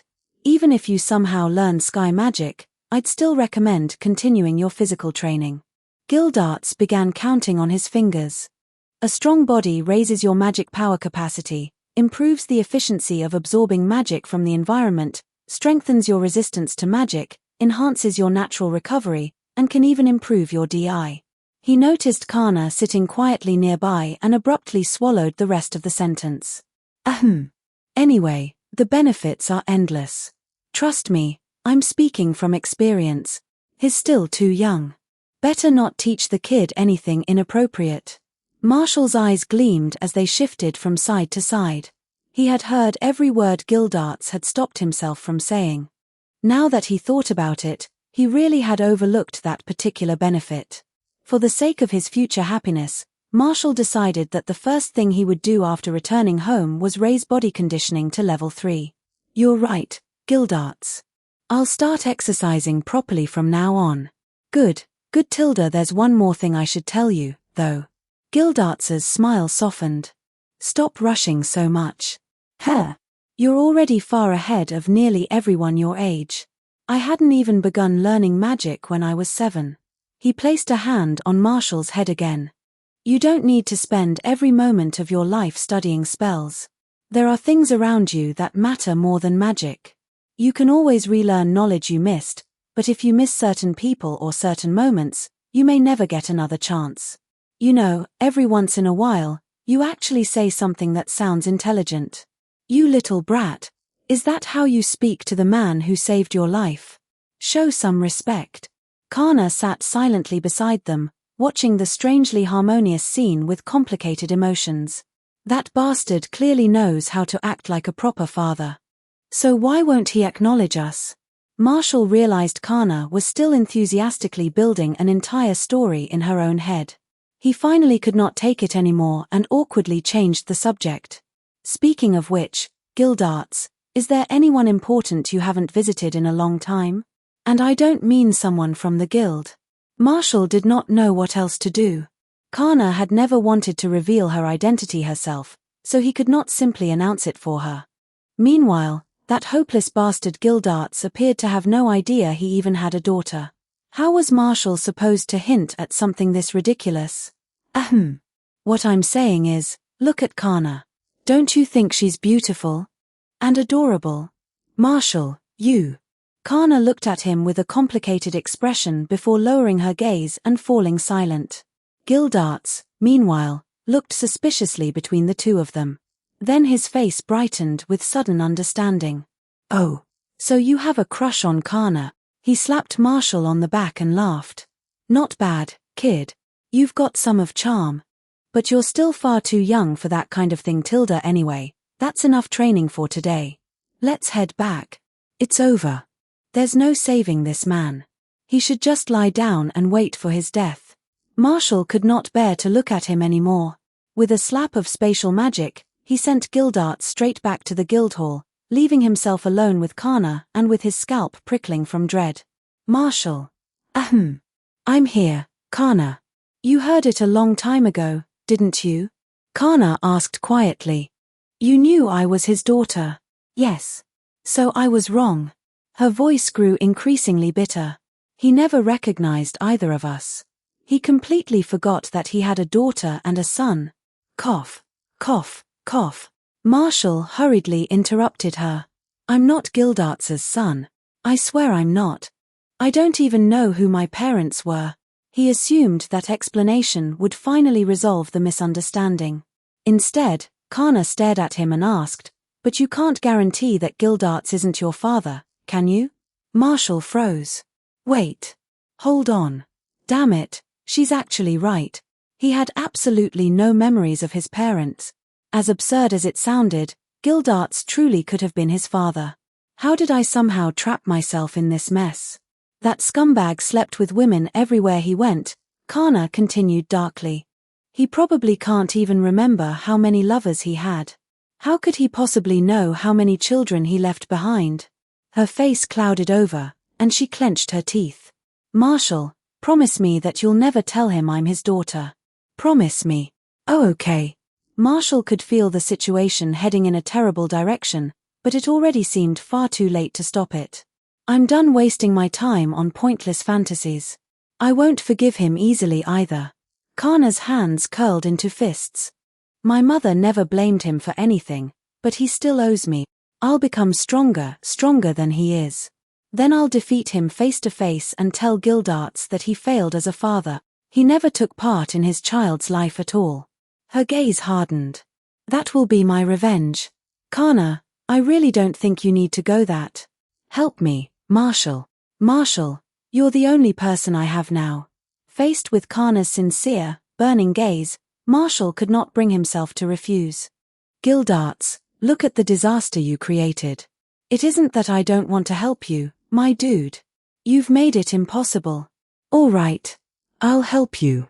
Kana immediately stepped forward and wrapped him tightly in her arms. "Thank you, Marshall. This is enough. As long as I have you, I don't need anyone else." Marshall carefully comforted her, but his heart was growing colder by the second. He had looked away for only a little while. How had his sweet Kana started showing signs of turning dangerously yonder? "No. This isn't how it was supposed to go. It's all that bastard Gildarts's fault." Chapter 27. 1610 words. After that day, Kana's entire attitude began to change. She was still as carefree and boisterous as ever, and she continued fooling around with Gray and the others, but she became far more serious during her script magic lessons with Levi. She no longer slacked off, and she even began practicing alone in private from time to time. Marshall could not tell whether this change was good or bad for her, though he sincerely hoped it was good, but he had certainly learned his own lesson. He stopped neglecting food and sleep for the sake of magical research and made a genuine effort to maintain some balance in his daily life. Looking back, he really had been possessed. He had become so obsessed with magic that he had even abandoned his novel updates and forgotten about making money.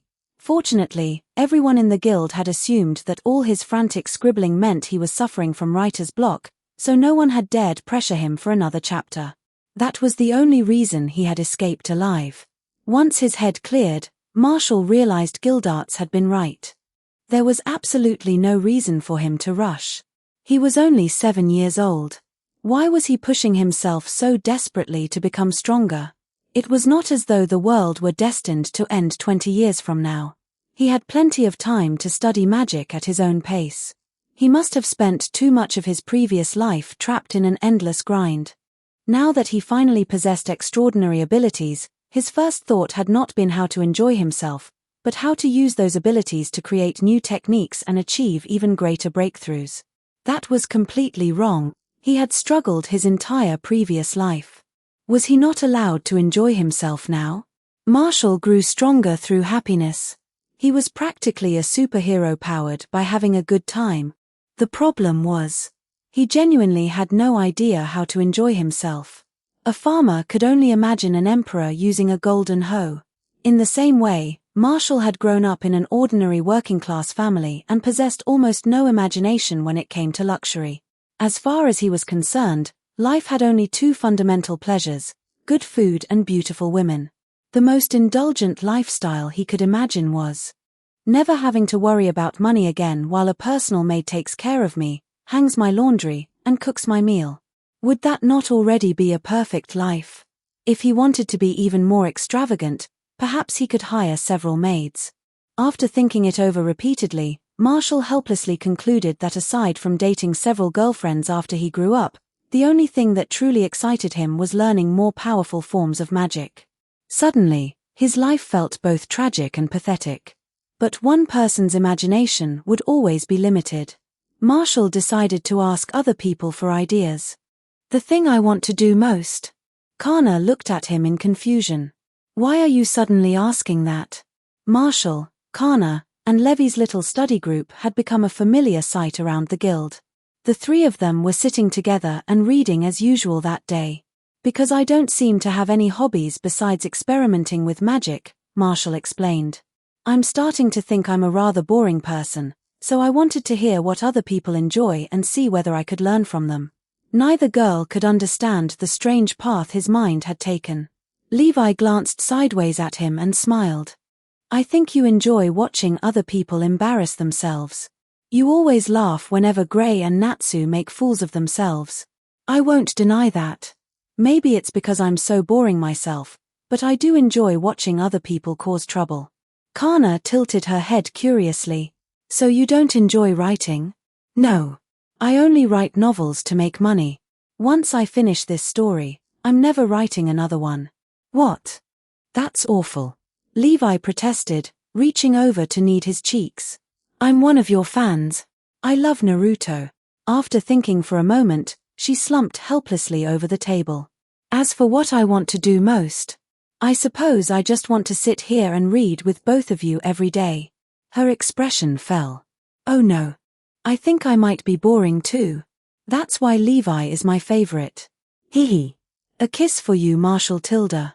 Kana rested her cheek on one hand and scoffed. You two only enjoy childish things. I'm completely different from little kids like you. I've always wanted to know what drinking alcohol feels like. That fruit juice I drank at Marshall's house last time wasn't strong enough. What a boring hobby. That's terrible. Kana received looks of open contempt from both of them. What are you talking about? Urza happened to return at that moment, covered in dust from the road. She had traveled to a nearby village that day to defeat an enormous wild boar and had returned carrying 2 tusks, each nearly half as tall as she was. Oh, Urza. Levi greeted her. We're discussing our hobbies and the things we want to do most. Do you have any hobbies? Urza's eye immediately brightened. Me. I'd like to try wearing all kinds of magnificent armor and adorable clothes. I never knew you were so vain, Urza. Kana giggled. Beautiful things deserve to be appreciated. There's nothing wrong with wanting to look beautiful. At that moment, Natsu entered the guild hall while arguing with Gray. The instant he noticed Urza had returned, he grabbed Gray and dragged him over. Urza. I learned a new move. Fight me. Idiot. If you want to die, leave me out of it. If I get beaten up, you're not escaping either. Or are you scared? What? You think I'm scared? Gray and Natsu had disliked each other from the moment they met. Ice and fire refused to coexist. Every day, they were either fighting or on their way to start another fight. Marshall thought they got along surprisingly well. Since they were already there, he might as well ask them too. Gray, Natsu, do either of you have any hobbies? What do you enjoy doing most? Getting stronger, Gray answered. Eating meat, Natsu shouted. Ha ha ha. What kind of idiot only thinks about meat? You're the idiot. How is getting stronger a hobby? I get stronger every single day. The two immediately started fighting right in front of Urza. One punch each sent them into a peaceful sleep. Marshall sighed. None of these answers are useful. There are too many idiots in this guild. He suddenly realized that most of Fairy Tale's children were rather pitiful. Aside from Levi, nearly all of them had grown up without parents caring for them. At this rate, Fairy Tale was less of a guild and more of an orphanage. Their childhoods were going to be far too uneventful. Hey. I just had a great idea. Marshall raised one finger. What would you all think if I built a Naruto-themed amusement park in Magnolia? An amusement park, 5 voices exclaimed at once. They were all still children, after all. Gray and Natsu continued pretending to be unconscious while secretly listening, and the 3 girls' eyes immediately lit up. I heard amusement parks only exist in the royal capital, Kana said. I've never visited one. I've only read about them in books and newspapers, Levi added. They supposedly have carousels, roller coasters, Ferris wheels. I've always wondered what those are like. Urza nodded. During one of my jobs, my client's daughter mentioned visiting one. She said it was so enjoyable that she dreamed of going back. The children immediately began discussing it among themselves, their eyes filled with excitement and longing. Marshall knew at once that his idea was a good one. Magnolia was a small town with very few places devoted to entertainment. If he built a real amusement park here, it would undoubtedly become enormously popular. It might even become a new landmark, attracting tourists, stimulating the local economy, and revitalizing the entire town. Besides, what child did not want to visit an amusement park? Marshall wanted to go too. He had never visited one in his previous life. Opportunities that were meaningful, profitable, and enjoyable all at once were rare. Marshall made his decision. It's a wonderful idea, Levi said, but wouldn't building an amusement park cost an enormous amount of money? Are you planning to pay for everything yourself? Of course not. There's no reason I need to fund the entire project personally. We can attract investors. Investors, the 3 girls repeated. You don't need to worry about the details. Just wait for the good news. Explaining the dirty dealings of adults to a group of children would be far too troublesome. Marshall decided to speak with Makarov instead. If the project succeeded, it might even provide long-term financial security for Fairy Tales members after they retired. Marshall later spent a long time discussing the plan with Makarov. He successfully convinced the guild master and secured his full support. The following day, the Fura Daily, which serialized Naruto, printed a small advertisement. Investment partners wanted. The author of Naruto, writing under the name Amity, has joined forces with the Fairy Tale Wizard Guild to construct a Naruto-themed amusement park in Magnolia. We are now seeking partners from across the Kingdom of Fura to help us bring the world of Shinobi to life. Interested parties may visit the Fairy Tale Guildhall in Magnolia and contact Makarov Dreyar to discuss the details of this exciting venture. Chapter 28. Chapter 28. 1,668 words. Only a few days after Marshall placed the advertisement in the newspaper, two interested parties arrived at Fairy Tale almost simultaneously. The first represented Duke Evolue, a powerful noble from southern Fura and Magnolia's nominal feudal lord. The second came from the Hartfilia family, a prestigious wizarding house with centuries of history behind it. Since the two groups arrived one after the other, Makarov placed them in separate rooms. He then brought Marshall along to negotiate the proposed Naruto amusement park partnership with each of them individually. They met Duke Evolue's representative first. She was a maid whose ugliness was so distinctive that it almost felt deliberate. If she had not repeatedly emphasized that she was one of the Duke's favorite servants, Marshall might have assumed Evolue had sent her specifically to discuss them. Intentional or not, she had certainly succeeded. Duke Evolue has made his position perfectly clear, the maid declared. If you wish to develop land within Magnolia, the entire amusement park must be registered under His Grace's name. He is willing to accept only 20% of the future profits. That is his minimum condition. Was she sleep-talking with her eyes open? This was the first time since arriving in this world that Marshall had experienced such an immediate surge of disgust. So he asked the obvious question. Master, am I allowed to throw this revolting creature out of the guild? No. The horse-faced maid stared blankly for a moment before unleashing a shriek that sounded more like a battle cry. Ah! How dare you insult me? His Grace will never forgive this. Marshall had already had enough. He ignored her and turned directly to Makarov. Master, Fairy Tale doesn't actually need to be afraid of nobles like this, does it? Makarov rubbed his forehead and sighed. We aren't afraid of the Duke, but this is technically a legal matter. Magnolia officially lies within Duke Evolue's territory. Without his permission, we can't simply develop the land however we please. He glanced sideways at Marshall. Even that enormous house of yours is technically an illegal construction. Aha! You built an illegal house too. I'm reporting this to the Duke. You're all finished. Isn't there another way around it? Marshall asked. I sent Duke Evolue a letter beforehand and assumed that would be enough. Makarov sighed again. I didn't expect the nobles to be this foolish and greedy. I'll write to the royal family and ask them to mediate. Are you ignoring me? You've broken the law. What a pain. Marshall muttered. Why does our guild have to accommodate people like this at all? Maybe I should just kill the Duke. UGH.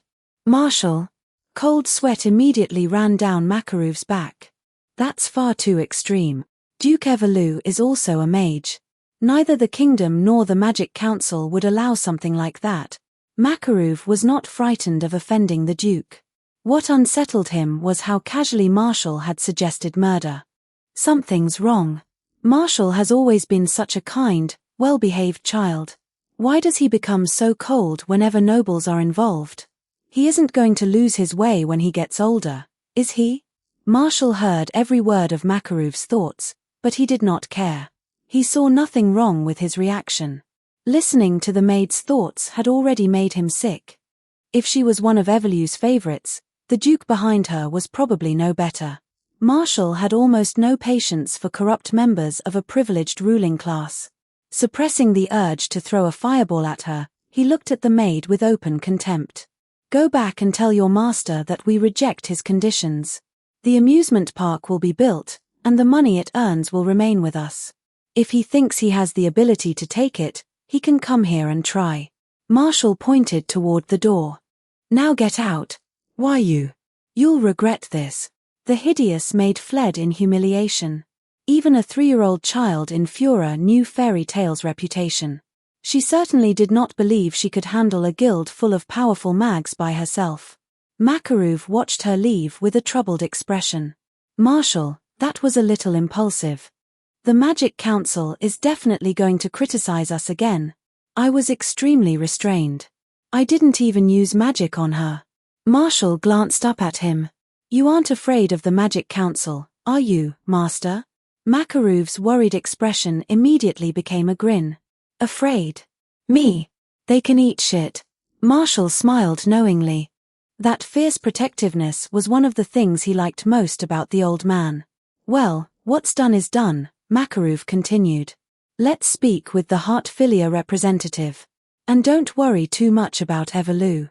Magnolia has always been Fairy Tale's territory. It isn't anyone else's place to tell us what we can or can't do with this town. Hasn't Fairy Tale only existed for around a century?" Out of respect for the old man, Marshall kept that observation to himself. Makaruv then leaned closer and lowered his voice conspiratorially. "Actually, the guild has owed those nobles taxes for years. We've never paid them a single jewel. If Fairy Tale ever becomes weak enough, they might even seize the entire guild hall." Marshall had already suspected something like that. Fairy Tale had never looked like an organization that obeyed rules. If he had to describe its moral alignment, it would be chaotic good. The Magic Council sent fines to the guild so regularly that they might as well have been bulk deliveries. Marshall rubbed his forehead. The members of Fairy Tale were not bad people, and they generally acted according to their consciences. But having come from a society governed by law, Marshall understood exactly what the guild looked like from the kingdom's perspective. Fairy Tale was essentially a powerful local gang. Its members were a collection of dangerous individuals who operated almost entirely outside the law. It was obvious that the royal government had limited control over remote regions. That was understandable, considering how enormous and sparsely populated this world was. Still, Marshall decided he should eventually study the relationship between the monarchy, the nobility, and the wizard guilds.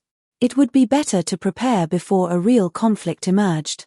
For now, caution was the safest approach. Marshall and Makaruv entered the room where the Heartfilia family's representative was waiting. Marshall had already researched their background. The Heartfilias were a renowned family of celestial spirit mags whose history stretched back centuries, perhaps even 1,000 years. The current head of the family was particularly gifted in business and had founded and directed the kingdom's entire magic railway project. The Heartfilias were now among the wealthiest families in all of Fura. Marshall was naturally happy to welcome such a powerful potential partner. Their representative was also a maid, though this middle-aged woman was far more pleasant to look at. Marshall had known the entire world could not possibly share Duke Evolu's bizarre taste. "My master is deeply interested in your guild's amusement park proposal," the maid explained calmly. "The Heartfilia family has come prepared to negotiate in good faith. We are willing to provide all the funding required for construction. In exchange, the Heartfilia family would receive 40% ownership of the company. Our only condition is that Fairy Tale assume full responsibility for the park's security once it opens." The offer was so generous that Marshall almost wondered whether they were running a charity. Still, he could not help admiring them. There was clearly a reason the Heartfilias had built such an enormous business empire. Their vision and willingness to invest were on an entirely different level from Evolu's petty greed. "We have no objections to those terms," Marshall said. "However, a minor complication has just come up. Duke Evolu's representative." He explained everything that had happened with the ugly maid. Since the amusement park would be a joint project, it was only right to inform their partners of any trouble in advance. The Heartfilia maid listened without showing much concern. "My master is acquainted with Duke Evolu," she said. The Evelu family possesses the celestial spirit key of Virgo. For certain reasons, my master has temporarily borrowed that key from them. She folded her hands neatly in front of herself. I was already planning to visit the Duke while traveling through southern Fiora. Therefore, please allow me to deal with this matter first. I believe I should be able to return with favorable news. Since the Hartfilia family was being so sincere, Marshall was happy to repay that goodwill. The remaining terms were settled quickly. Fairy Tale and the Hartfilia family would establish a joint company to construct and operate the Naruto amusement park. Makarov would handle most of the administrative work from that point onward. Marshall had only supplied the original idea. The deal had succeeded mainly because both Makarov and the Hartfilias recognized the project's potential. Makarov also hoped that the amusement park would help Magnolia grow and prosper. Even so, Marshall would receive a substantial share of the profits as the creator and licensor of the Naruto intellectual property. He had expected the project to drain a large portion of his fortune. Instead, he had somehow found an angel investor willing to pay for everything. At this rate, Marshall might never manage to spend all his money. Before leaving, the Hartfilia maid offered them one final piece of friendly advice. My master sees considerable potential in Magnolia and is considering financing a new railway line through the town. I hope that information proves useful to your guild. She bowed politely. We will take our leave. May everything proceed smoothly for you. Marshall watched their carriage disappear into the distance before turning toward Makarov. How can two maids serving powerful noble families be so completely different? Ahem. Makarov stroked his mustache awkwardly. I've heard rumors that Duke Evelu's taste in women is unusual. He stared after the carriage. Apparently, they were true. Chapter 29. Chapter 29. 1774 words. After being thoroughly disgusted by a native noble from this world, Marshall only grew angrier the more he thought about it. That same night, he got out of bed and began researching the political structure of the Kingdom of Fiora. He picked up the first document. Fiora was a permanently neutral kingdom covering more than 7 million square kilometers, with a total population of only 17 million. In other words, the country was nearly the size of United States, yet its entire population was smaller than that of a single major city. It was even more sparsely populated than Australia.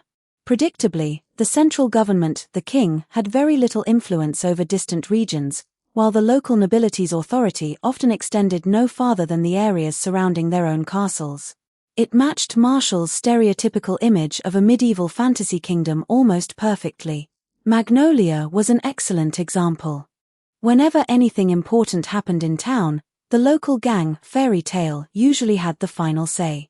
As for the lord who supposedly governed the territory, nobody knew him. Nobody cared. Unfortunately, Fairy Tale itself was hardly responsible.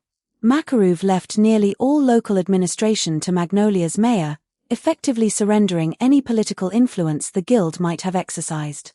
Fairy Tale was powerful enough to ignore the territorial taxes demanded by the nobility, but the ordinary townspeople still had to pay them. That kind of inaction left local wizard guilds in a strange position within their communities. No one supervised them. No one wanted to supervise them. And no one was capable of supervising them. This was apparently the normal relationship between wizard guilds and local governments throughout Fiora. If a guild's mags had consciences, everything was generally fine. If the guild was filled with bullies and criminals, the local residents were simply out of luck. This bizarre social structure existed because mags occupied an unusually privileged position. Roughly 1 in every 10 people in this world could use magic. Even if only 1 in 10 of those people became powerful enough to join a wizard guild, that still meant 1 out of every 100 citizens was a professional mage. In a country of 17 million people, that amounted to approximately 170,000 mags. That was hardly a small group. Because Fiora contained such a large supernatural population with access to extraordinary personal power, the permanently neutral kingdom had firmly established 2 parallel chains of authority. Matters involving mags fell under the jurisdiction of the Magic Council. Matters involving ordinary citizens fell under the royal government. Only in another world could such a ridiculous system somehow maintain social stability. Marshall paused. Actually, this damned society isn't stable at all. Dark cults were still kidnapping children everywhere till now. Forget it. This broken kingdom was doomed sooner or later. What made the whole situation even more absurd was that the Magic Council publicly claimed it stood on equal footing with the royal government. Anyone with a functioning brain could see that the real power belonged to the organization overseeing mags across the entire eastern continent. Even the royal family and nobility generally accepted the Magic Council's authority. And yet, the council refused to acknowledge that reality. They insisted that the council and the kingdom were equal institutions. They would never interfere in national governance. They fully supported the kingdom's independence. Their sole responsibility was the regulation of mags. It all sounded very respectable. In practice, it simply meant they were too lazy to govern and had no desire to accept responsibility. As long as no one clearly defined their duties, they could claim that nothing was their fault. The relationship between the Fura royal family and the Magic Council was almost identical to the relationship between Magnolia's mayor and Fairy Tale. Holding authority while refusing to exercise it responsibly was the mark of an incompetent government. It could only deepen conflicts and create chaos. Because Fura operated under two parallel systems, complicated disputes involving both sides were inevitable. The current conflict between a wizard guild and a noble mage over territorial development was a perfect example. Most nobles were mags themselves. That gave them two separate identities. They were privileged members of the magical elite and members of the ruling aristocracy. They had somehow managed to claim the advantages of both systems. The traditional solution to these overlapping disputes was simple.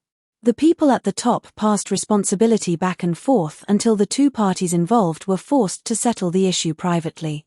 The process usually went something like this. The dispute involved land governed by a noble, so the nobility should handle it. However, Fairy Tale was a wizard guild, so the Magic Council had jurisdiction. The Magic Council respected the king's authority, so the royal government should decide. But Duke Everlew was the feudal lord granted control of the territory, so the king would declare it Everlew's responsibility. In the end, no one wanted to deal with the matter. Whoever had the bigger fist made the decision. That was why Makaruv had not been particularly concerned about Marshall provoking the Duke. The old man was merely annoyed by the inevitable letter of reprimand the Magic Council would send afterward. The entire incident would almost certainly end without any meaningful consequences. Fairy Tale would continue developing the amusement park and earning money. At most, Duke Everlew would submit a few complaints. He certainly would not dare enter Fairy Tale's territory and cause trouble himself. However, because the Duke possessed a technically valid legal claim under the kingdom's laws, he would probably spend the rest of his life imagining the day Fairy Tale declined. Then he could arrive with his deeds and official documents and claim the completed project for himself. Marshall could not simply walk over and kill Duke Everlew either. The Duke was also a mage. If a member of a legal guild murdered a noble mage with no official criminal record, both the Magic Council and the Royal Army would intervene to arrest the killer. After finally untangling the kingdom's absurd web of laws, authority, and deliberately ignored contradictions, Marshall realized there was almost nothing he could do. His face burned with frustration. This entire world was being run by an enormous collection of amateurs.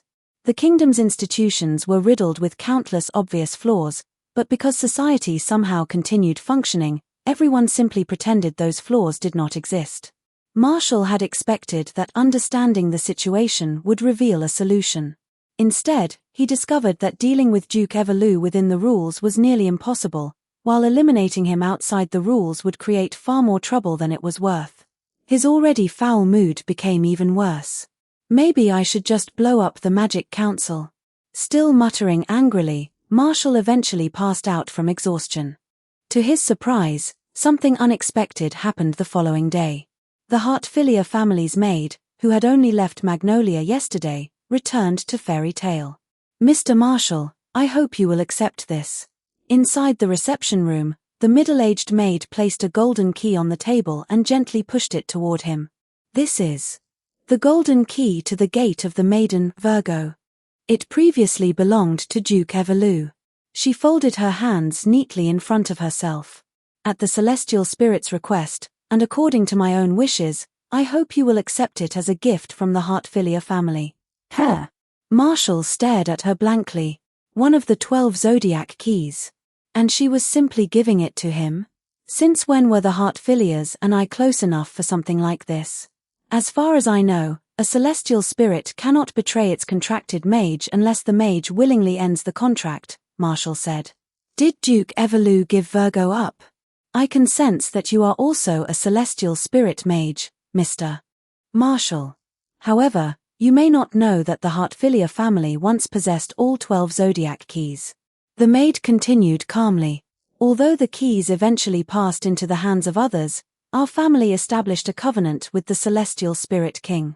Under that covenant, the Heartfilia family retained the right to reclaim ownership of each zodiac key once. She paused. That was the primary reason Duke Evelou was willing to lend Virgo's key to my master.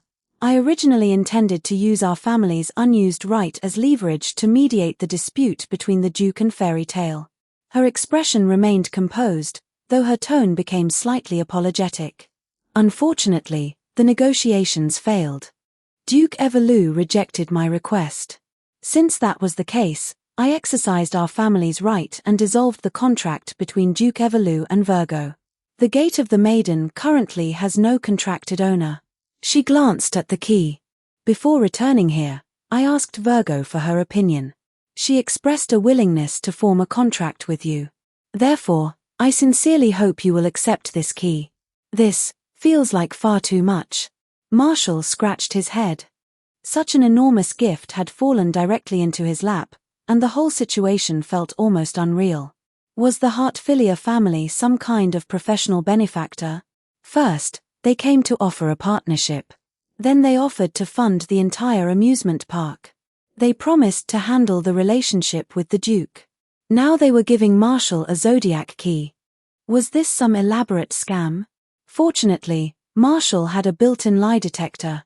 My master instructed me to establish the best possible relationship with Mr. Marshall. I hope my attempts to please him aren't making him uncomfortable. This shouldn't seem too abrupt, should it? I've already restrained myself considerably. Marshall blinked. Wait. She's really telling the truth. What was going on with the head of the Heartfilia family? Was he secretly a fan of Naruto? Marshall was thoroughly confused. Still, he could not see any obvious downside. Perhaps he should simply accept it. There's no need to worry, Mr. Marshall, the maid added. If the Heartfilia family wishes to continue expanding the Southern Railway network, we will most likely require Fairy Tale's assistance in the future. Please consider this gift an investment in both you and our family's relationship with your guild. But why are you investing this heavily in a 7-year-old child? Countless questions remained, but Marshall ultimately decided to accept the golden key. There was no reason to reject a valuable gift being offered freely.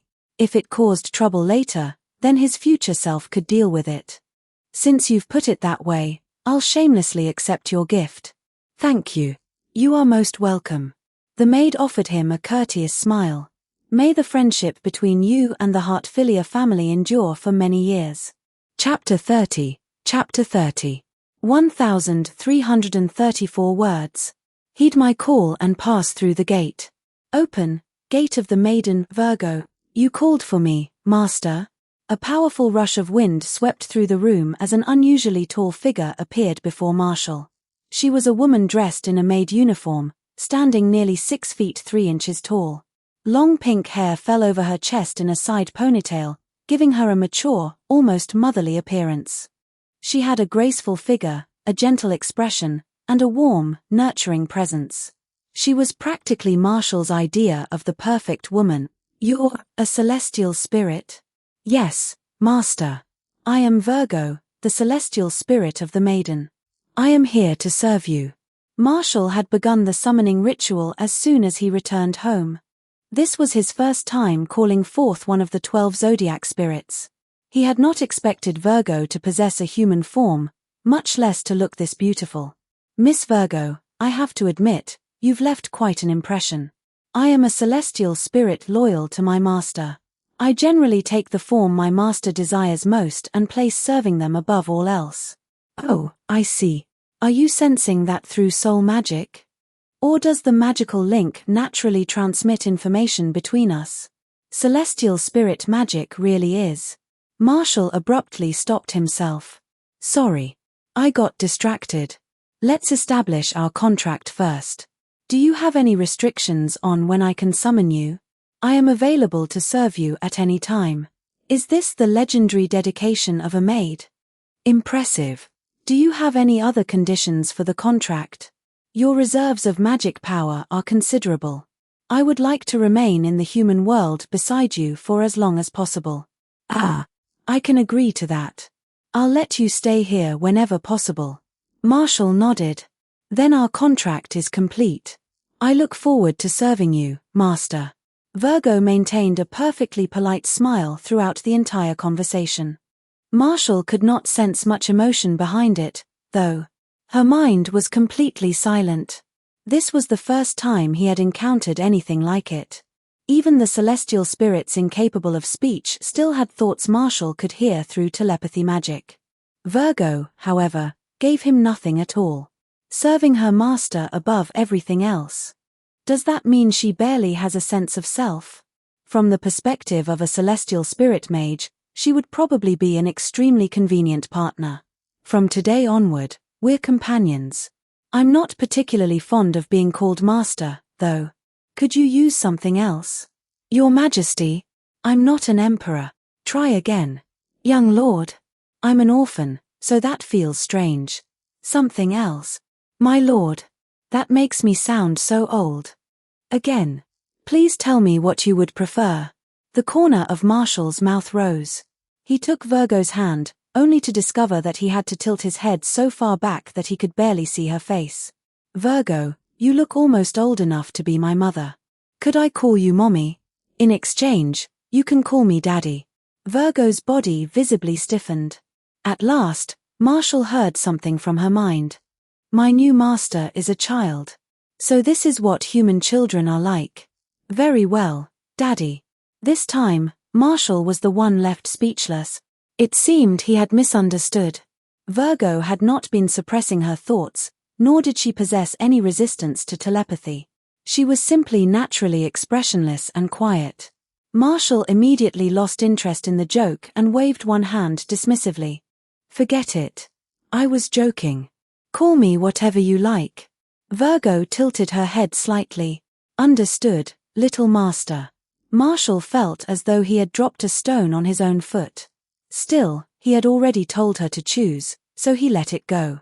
Could you explain what abilities you possess? The other celestial spirits Marshall had summoned were not intelligent enough to assist with his research. Virgo's arrival gave him new hope. Perhaps his study of summoning magic could finally make real progress. Of course. I am an elemental celestial spirit specializing in earth magic. I also possess some skill in hand-to-hand combat. Anything else? I am an all-purpose maid. I am proficient in every form of housework and possess every skill expected of a maid. Question mark. Right. We'll leave that aside for now. Let's go outside and test your combat ability.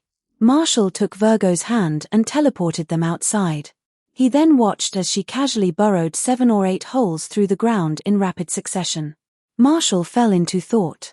Is that all your ability does? Perhaps sensing his disappointment, Virgo bowed and explained. Little master, a celestial spirit's magical strength is predetermined. Different portions of that strength are unlocked according to the amount of magic power possessed by the summoner. So your strength has different tiers. Which tier are you currently using? The beginner tier. Although your magic reserves are substantial, they are only sufficient to extend the duration of my summoning. They are not yet enough to unlock my intermediate strength. Beginner, intermediate, and advanced. So celestial spirits normally possess 3 levels of power? Generally speaking, yes.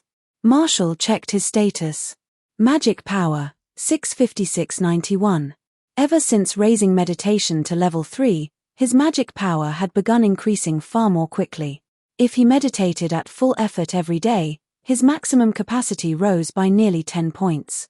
At that rate, he should exceed 1,000 magic power within another 2 months.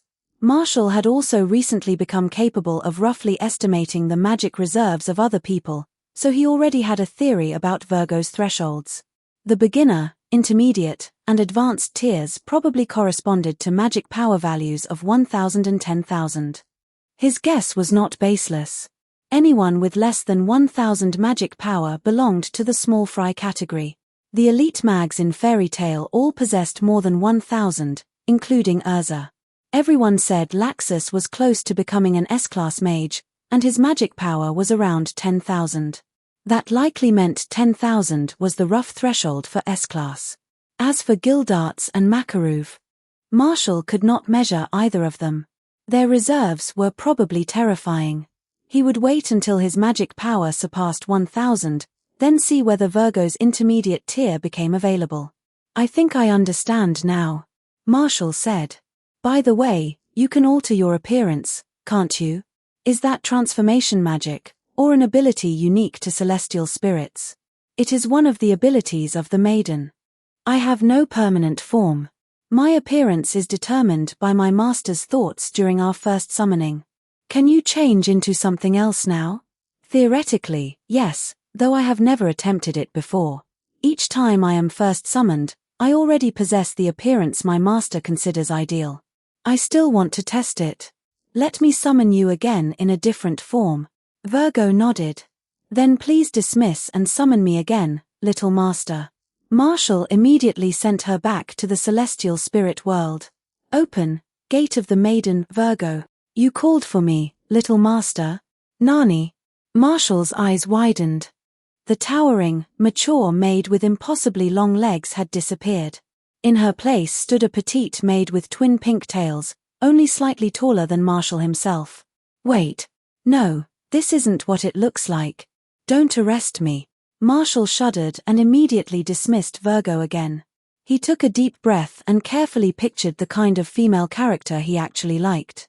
"Open, gate of the maiden, Virgo. You called for me, little master?" This time, he finally got it right. Virgo appeared as a cute, short-haired pink-haired maid with a quiet, unreadable expression. The only strange part was the faintly meaningful way she looked at him. It was probably his imagination. That previous childlike form had clearly been an accident. Marshall's eyes lit up with excitement. "This ability is incredible, Virgo. You really are the ultimate maid. As long as you are pleased, little master." Chapter 31. Chapter 31. 1,516 words. Marshall. "Who is she?" "Good morning, Kana. Let me introduce you. This is Virgo, the celestial spirit I just contracted. She's one of the 12 zodiac spirits, the maiden." "A celestial spirit? Why is she so tiny?" Virgo happened to be in her childlike form that morning. She had even needed to drag a stool into the kitchen just to make Marshall breakfast.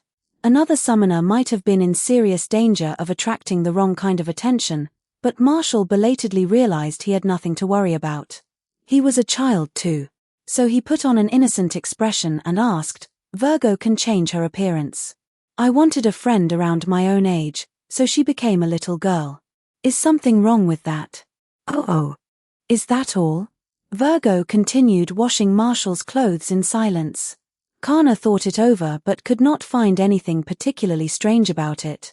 Wanting a friend his own age was perfectly normal. Anyway, forget about that. Master officially announced today that they're setting aside a huge area south of Magnolia for the amusement park. Marshall, you're amazing. You actually made it happen. That outcome was inevitable. There's nothing surprising about it. Marshall nodded smugly until Kana pinched both his cheeks. "You cocky little brat. Your big sister is praising you." "I know." Marshall mumbled through her fingers. "So did you come all the way here just to tell me that?" "Yes and no." Master said the amusement park is still in the preparation stage, and they're recruiting a lot of mags who know earth and construction magic. The pay is supposed to be really good. I was wondering whether I could help. Kana tilted her head. You know those kinds of magic too. Are you going to sign up? Kana, I'm one of the project's advisors. Marshall gave her a strange look. Technically, that generous salary would be coming out of my own project funds. Huh. Kana froze. Her hands stopped moving as her expression shifted from confusion to shock, then to complete disbelief. Marshall, when did you become that rich? I'm not personally funding the entire thing. I brought in an extremely wealthy investor. Marshall waved one hand dismissively. Explaining all the details would probably be a little complicated. Just remember that I'm unlikely to run out of money ever again. Is that so? At only 11 or 12 years old, Kana could not immediately wrap her head around it. In her mind, Marshall was still the little boy who had needed her help when he first arrived at Fairy Tale. She knew he had earned money from writing books, but the scale of it had never felt real. Now she was suddenly realizing that her little brother had quietly become someone capable of mobilizing the resources of the entire guild.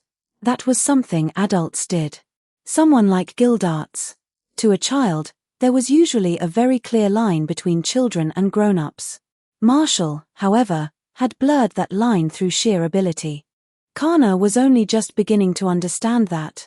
Marshall really is incredible. You already said that a moment ago, Tilda. Marshall smiled and patted her on the head.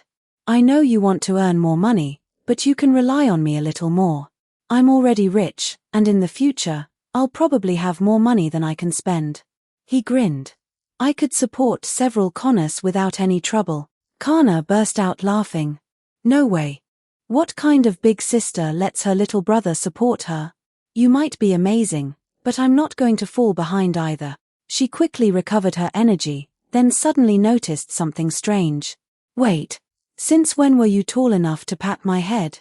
Kana stepped back and stared. Hold on, you're flying. Marshall was hovering several inches above the floor. He planted both hands on his hips and smiled proudly. Pretty impressive, right? I use gravity magic to cancel out my weight, then wind magic to control my movement. That lets me float through the air. He drifted slightly to one side. My control still isn't perfect, though. It'll take a while before I can fly freely. Will you be able to take me flying with you someday? Definitely, Tilda. Marshall had learned the basics of gravity magic from Gildarts, then used inspiration to force the skill upward. At level 1, he could only increase gravity within a selected area. Once it reached level 2, he became capable of reversing the spell and reducing gravity instead. The principle was surprisingly simple, yet few people in this world seemed to have considered using it for flight. Perhaps that was because so many other kinds of flying magic already existed. Unfortunately, since Marshall had raised the skill artificially, his control had been terrible at first. He regularly drifted in random directions and scraped himself against the ceiling. Only after raising magic power control to level 3 and combining gravity magic with the finer adjustments of wind magic did the spell finally become stable. The refined spell model for flight magic was the first completely original magic Marshall had ever created. That was an important milestone. Marshall was now capable of writing his own spellbooks. In this world, a mage could cast a spell simply by following an established spell model, even without fully understanding its principles. Because of that, most self-taught mags possessed only a shallow grasp of magical theory. Someone like Marshall, who had taught himself and could independently create new magic, was exceptionally rare. I've already proven that I can create new magic, Marshall said. So next comes card summoning magic. He pointed at Kana with a confident grin. Look forward to it. I've always believed in you. For the next several weeks, Marshall devoted himself to researching summoning magic. With Virgo assisting him, his progress was smooth. Far smoother than he had expected. One night, Marshall and Virgo held a much deeper discussion about the nature of celestial spirit magic. Virgo, why don't celestial spirits die in the human world, even after receiving fatal injuries? Because celestial spirits are not human, little master. The version of us that appears after being summoned is similar to a thought projection. Virgo folded her hands neatly in front of herself. Our true bodies remain in the celestial spirit world. That is why injuries sustained in the human world cannot truly kill us. Soul magic, then? Marshall frowned. But I remember you saying you only knew earth magic. The explanation is somewhat complicated. Virgo paused before continuing. You already know that magic power can possess different attributes. Aside from the common elemental attributes, this world also contains rarer forms of magic power. Dragon, God, and darkness attributes are examples. Solar power, lunar power, and stellar power also belong to that category. She looked toward the golden key resting beside him. Celestial spirits use stellar power. Strictly speaking, our magic does not belong to the human system of magic. That is also why we cannot use our true strength while summoned into the human world. Marshall's eyes sharpened with interest. Wait. Aren't you normally using my magic power? The key acts as a converter. Your magic power passes through it and is transformed into stellar power. Virgo nodded. So technically, the energy we use still originates from you. Star magic, link magic, and attribute conversion magic. Marshall's expression brightened. That explains it. That explains everything. He leaned forward. Virgo, what would happen if I supplied the key with stellar magic power directly? Would you be able to use more of your strength? Humans generally find stellar power extremely difficult to control. Virgo paused. You can use star magic, little master? I know a little. Even so, it would provide very little benefit. Virgo answered without hesitation. A golden key converts magic power with roughly 90% efficiency. If you convert the energy yourself first, you would merely transfer the burden from the key to your own body. That would require more concentration and effort for an inferior result. Marshall nodded slowly. Yes. I can see that now. Celestial spirit keys are far more important than I realized. Naturally. As the pinnacle of holder-type magic craftsmanship, celestial spirit keys have never been surpassed. Marshall froze. Craftsmanship? He stared at the golden key. Wait. Celestial spirit keys were created by someone? Little master, I apologize, but Virgo cannot answer that question. Marshall's curiosity only deepened. Celestial spirit magic really does become more interesting the deeper I dig. He smiled. Thank you, Virgo. I think I finally know which direction to take. There is no need to thank me. You are an exceptional celestial spirit mage, little master. Virgo's normally neutral expression softened almost imperceptibly. Very few mags in the past ever noticed the true foundations beneath celestial spirit magic. You are already approaching its genuine form. Genuine celestial spirit magic.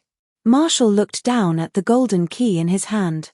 Perhaps one day, I'll create a form of celestial spirit magic that belongs entirely to me. Then I look forward to that day, my master. Chapter 32, Chapter 32. 1,705 words. Time flew by, and before anyone realized it, the new year was approaching once again.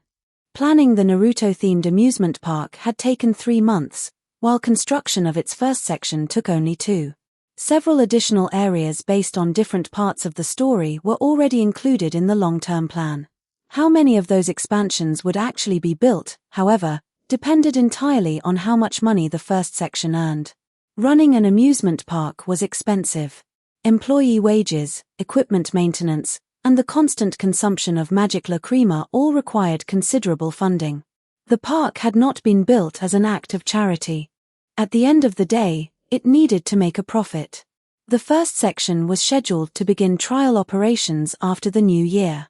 Before it officially opened, Fairy Tales members were invited to spend an entire day testing every attraction for free as a guild benefit. That was how Marshall found himself arriving with a group of children at the first completed section of the Naruto amusement park. Konohagakure. The moment they passed through the entrance, they were greeted by 5 enormous stone faces carved into the mountainside with earth magic. It was the Hokage Rock.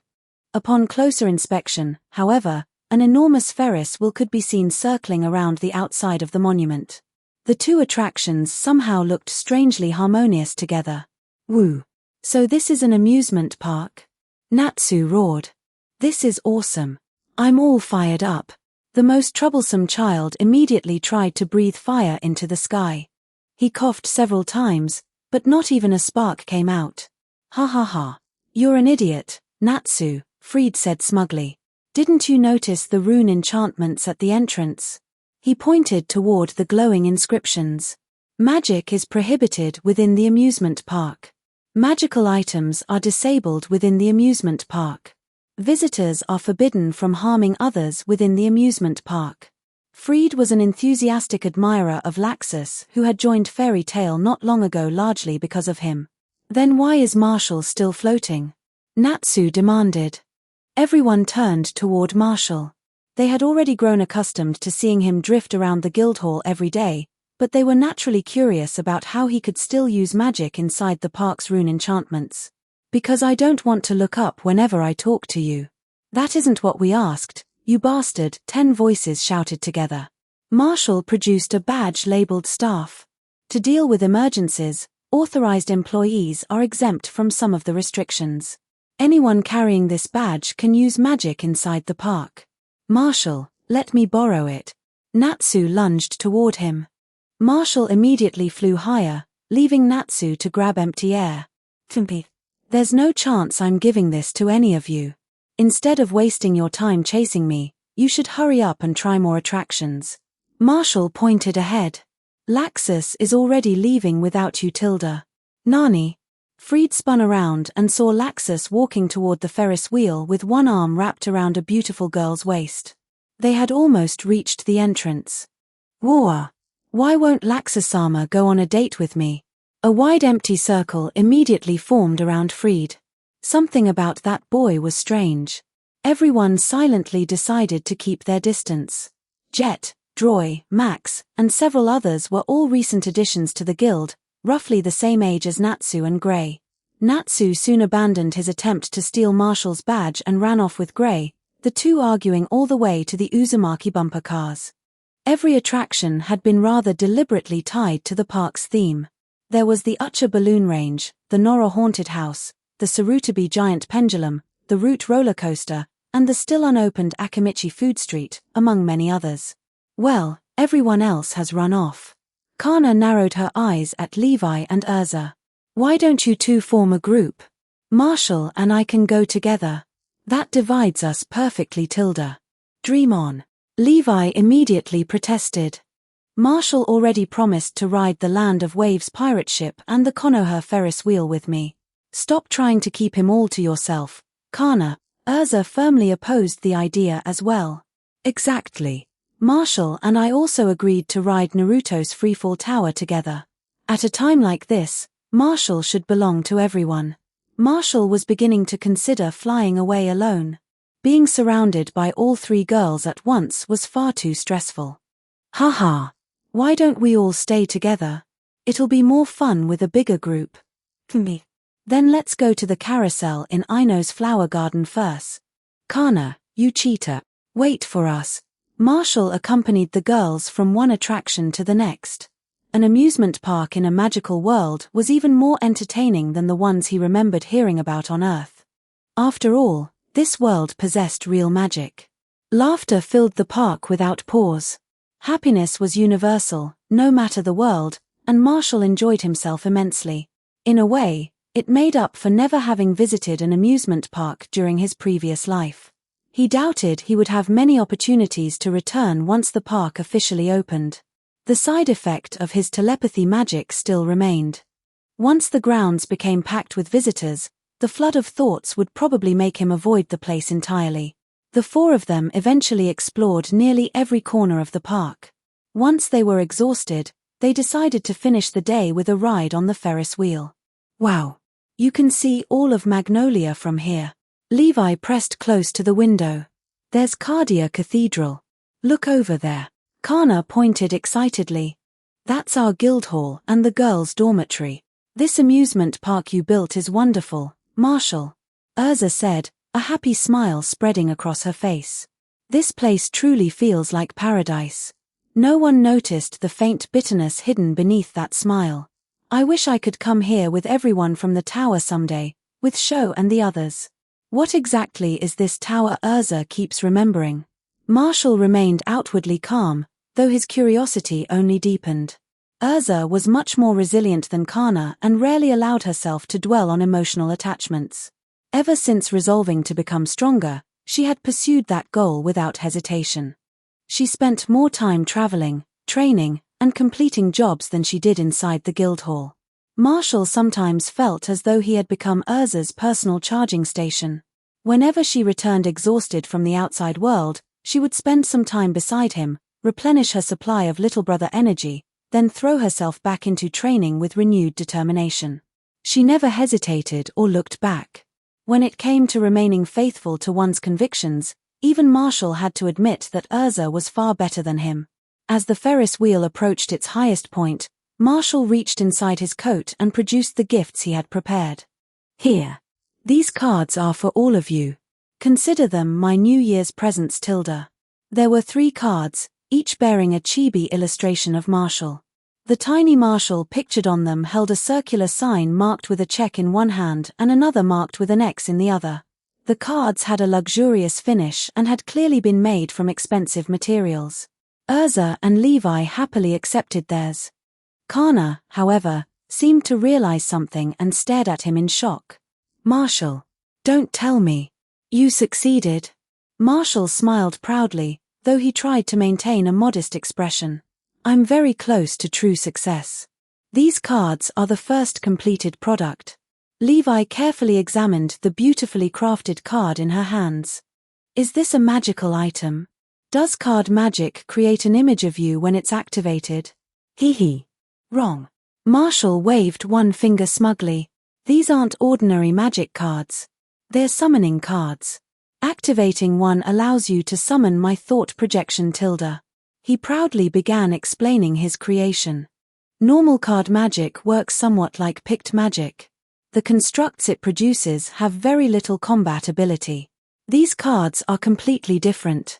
When one is activated, it transports a thought projection carrying a portion of my magic power directly to the user. The projection possesses all my abilities and shares my thoughts in real time. As long as it receives enough magic power, there's practically no difference between summoning it and having me appear in person. He pointed at the 2 symbols on the card.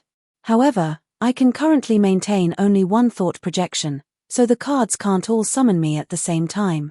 Normally, the little version of me will hold up the check mark. If you see him holding up the X, it means somebody else is already using the summon. Since it's only a thought projection, even a fatal injury won't harm my real body. And if the situation becomes genuinely dangerous, I'll receive all the projection's memories and spatial coordinates. Then my real body can teleport over with reinforcements immediately. Marshall planted his hands on his hips. It's the perfect spell. He raised his chin proudly. Applause, please. The inspiration had come from Minato flying Raijin, and Marshall had combined that idea with the principles of celestial spirit magic, added several personal modifications, and somehow turned it into a genuine spell. Creating his own original magic had caused his inspiration to surge repeatedly. He had barely managed to keep the cards secret while waiting for the perfect moment to present them. Marshall, you're amazing. He created this magic for me. Yes. This is incredible. Thank you, Marshall Tilda. Doesn't this mean Marshall can always be beside me? That's wonderful, Tilda. As expected of Marshall. With this card, I might finally be able to enter places that were too dangerous before. Marshall really is incredible. Marshall wiped his face. It was covered in kisses. These girls had taken advantage of the opportunity to steal kisses from him again. Once I solve the problem of making magical beasts passively separate their own thought projections, true card summoning magic will finally be complete. He grinned at Kana. When that happens, your strength should increase dramatically. Kana said nothing. Instead, she snatched Marshall away from the other girls and squeezed him tightly against her chest. Whoa, Marshall, how can you possibly be this adorable? Chapter 33. Chapter 33. 1,603 words. The most infamous monster near Magnolia. That would probably be the Vulcans living on Mount Hakobi. Macau, one of Fairy Tale's veteran members, began explaining the creatures to Marshall and the others. Some Vulcans awaken takeover magic. They can absorb humans and grow stronger by taking their power. They live high in the mountains and often raid settlements before fleeing back into the snow. Mount Hakobi's environment is so harsh that hardly anyone wants to chase them up there, so they've been causing trouble for years. They're among the most notorious monsters in the region. After finishing his explanation, Macau raised an eyebrow at the children. What's this? Don't tell me a bunch of little brats like you are planning to hunt Vulcans. You could die, you know. Urza showed no reaction and simply looked toward Marshall, waiting for his decision. Takeover magic? Marshall asked. What kind of magic is that? I don't think I've studied it before. Oh, it's terrifying. Macau leaned forward and lowered his voice dramatically. It's magic that eats people. He spread his hands like claws. It devours another person's body and soul, stores them inside the user, and once they're fully digested, the caster gains all their power. Macau bared his teeth. The Vulcans are going to eat you. Rah.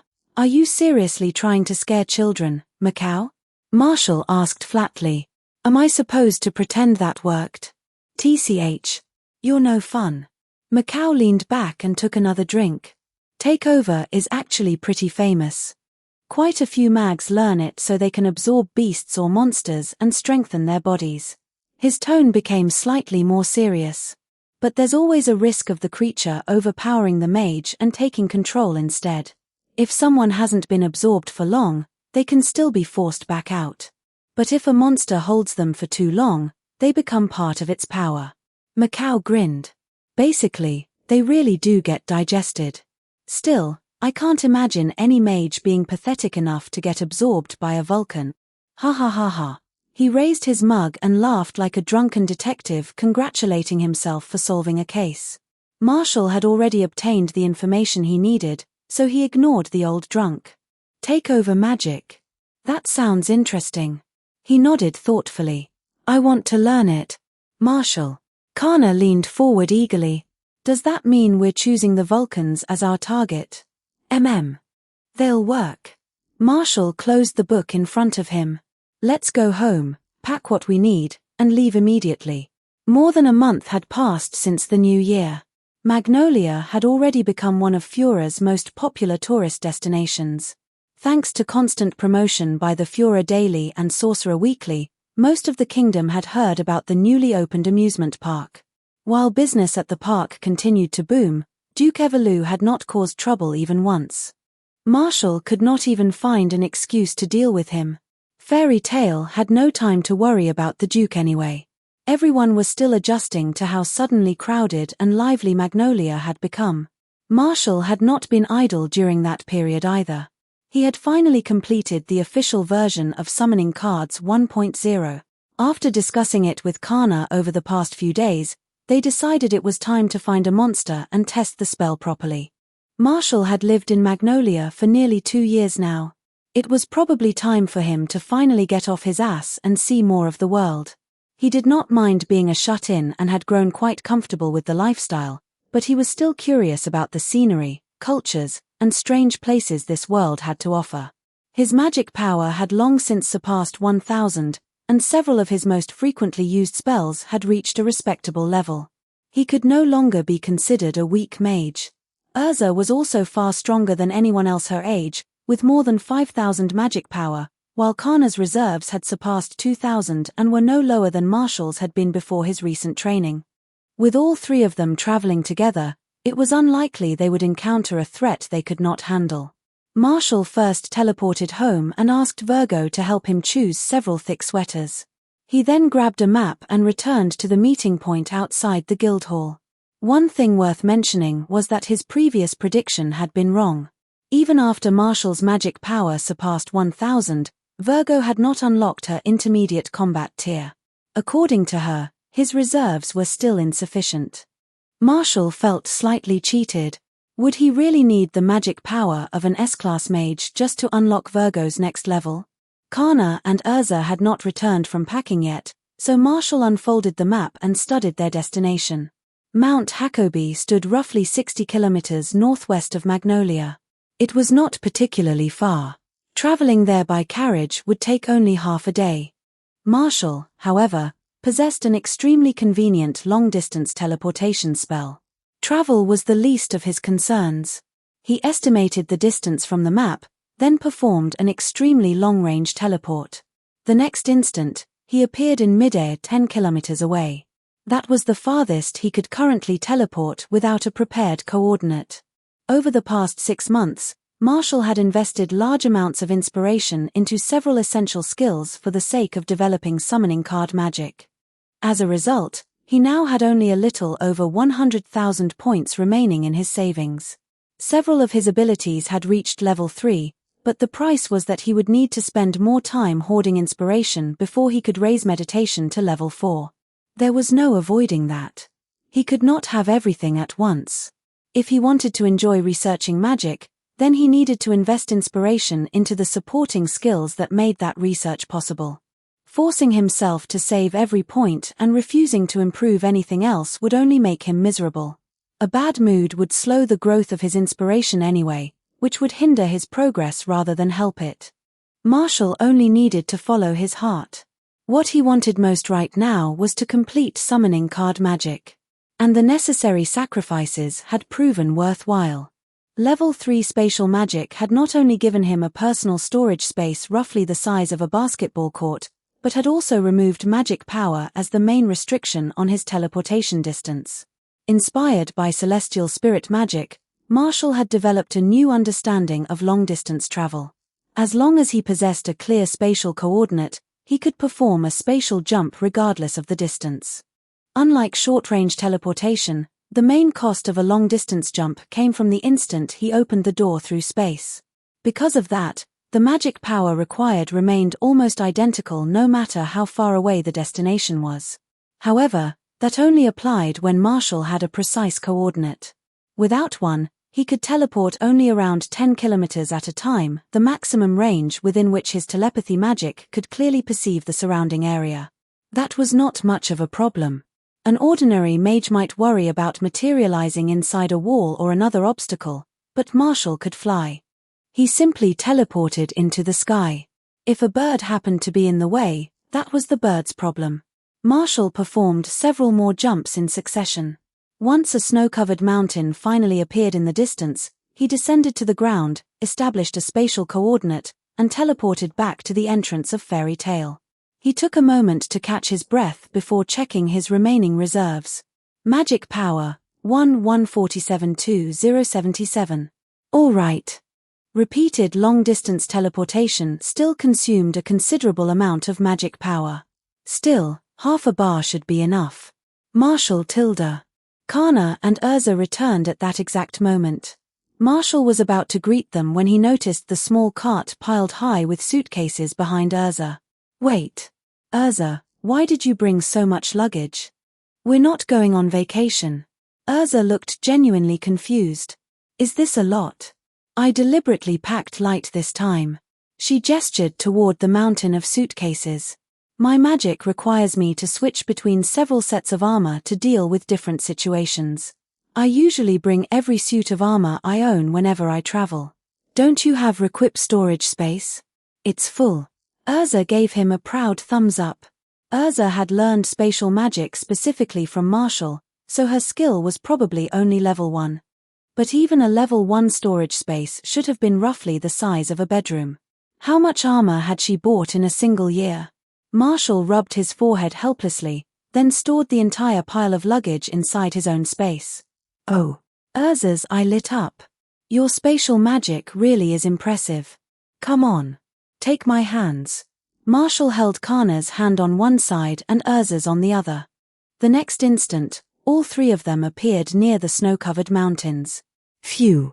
That should be Mount Hakobi over there. Marshall pointed into the distance. It'll only take around 15 minutes to walk there.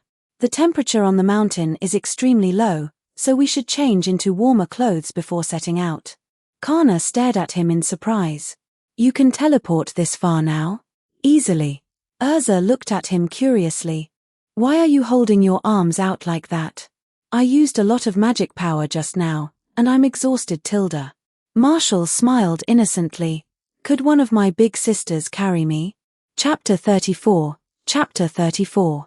1,658 words. The wind-up here is ridiculous. Kana shouted over the storm. And it's freezing. No wonder nobody wants to accept jobs around this place. The three of them pushed forward through the snow. Kana led the way while Marshall rested on Urza's back, quietly maintaining a fire magic aura that raised the surrounding temperature. Thanks to that, none of them felt particularly cold.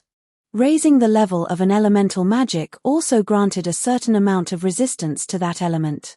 A mage with powerful ice magic, for example, naturally developed greater tolerance for low temperatures. Unfortunately, Marshall's ice magic was still only level 1. The cold resistance it provided was barely worth mentioning. I hear them, Marshall suddenly said.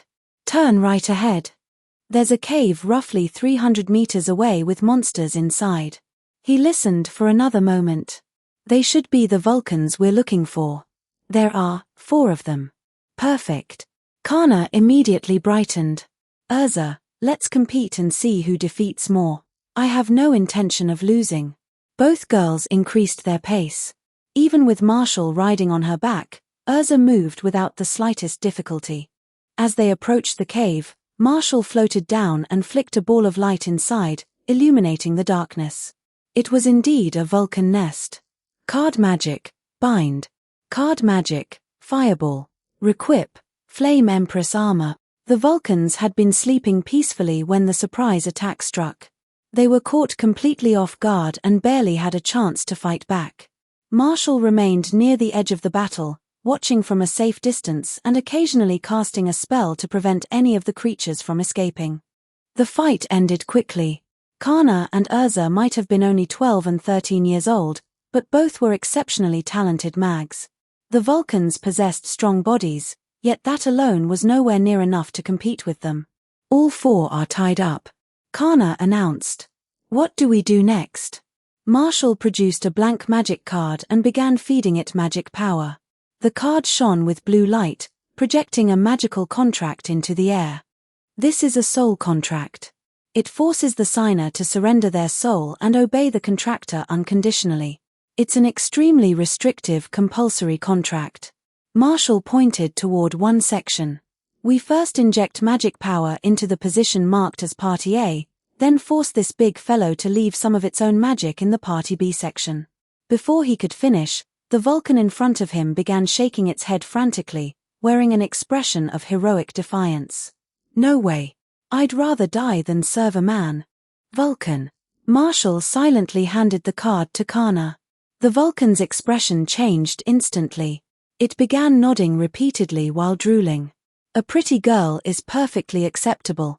Vulcan. Maybe we should just kill this one. Don't start it.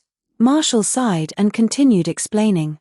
You need to press the card against its forehead when activating the contract. Once Kana took over, the Vulcans became remarkably cooperative. They surrendered without hesitation and eagerly offered their loyalty. After all 4 Vulcans left traces of their magic power on the projected contract, their images appeared on the previously blank card. 4 stars then formed across the top, followed by its name, 4 Vulcans. Because of the limits of the materials and my current technique, each card can only contain so much spiritual power. Marshall studied it carefully. A 4-star card is the highest grade I can currently produce. Although creating a card required several different branches of magic, card magic LV1 had not shattered and separated the way celestial spirit magic had. The skill remained intact.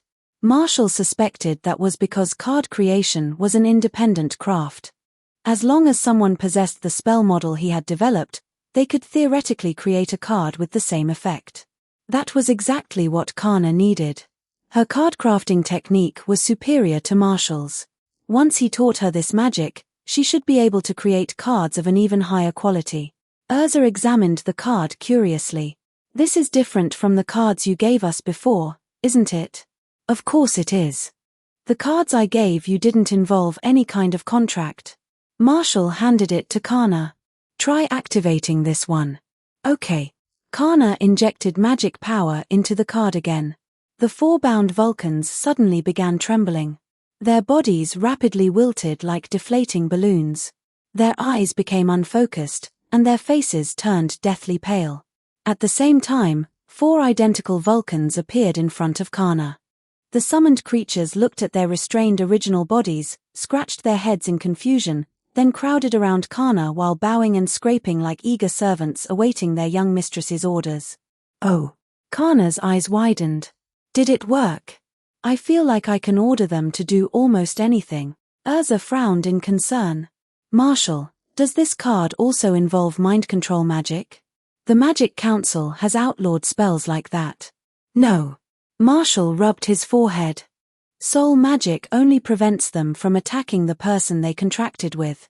They're simply a group of perverted monkeys who willingly obey Kana. He looked at the Vulcans with disgust. I still recommend killing them. I didn't know they had personalities like this. Summons this embarrassing could damage Kana's reputation. Marshal suddenly paused. Wait. Kana, give me the card. Here Tilda. Marshal cancelled the summoning, then produced a pen. Using magic power, he pulled a long chain of densely packed magical script out of the card and began rewriting the spell structure on the spot. All right. Summon them again.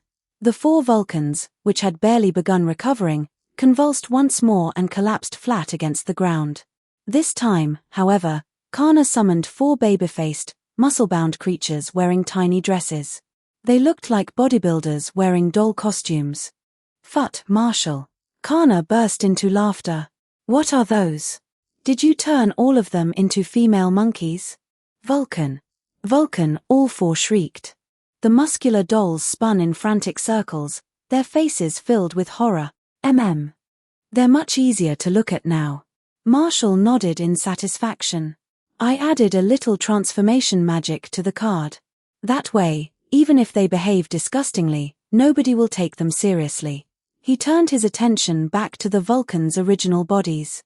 Their faces were grey, their eyes nearly empty, and they could barely move. The Vulcans did not know soul magic themselves. The thought projections being summoned were forcibly extracted by the spell model Marshal had created. Nearly all of their awareness had been transferred into the projections. The magic still has flaws, but I'd call it complete. Marshal observed the collapsed bodies. The weakness is obvious. After being summoned, the originals lose almost all combat ability. If someone kills their real bodies while the projections are active, the summoned forms will disappear too. He muttered thoughtfully. I think I finally understand why celestial spirit magic is the undisputed best form of summoning magic. His eyes narrowed. And the passage of time in the celestial spirit world must be different from the human world. Urza turned toward Kana. Does maintaining 4 summons at once consume much magic power? Kana checked herself. Now that you mention it, I don't feel like I've lost much at all. That's because the pseudo-thought projections are drawing most of their magic power from the original bodies, Marshal explained. The advantage is that summoning them costs very little. The downside is that their real bodies can easily die in an accident. He pointed toward the 4 creatures.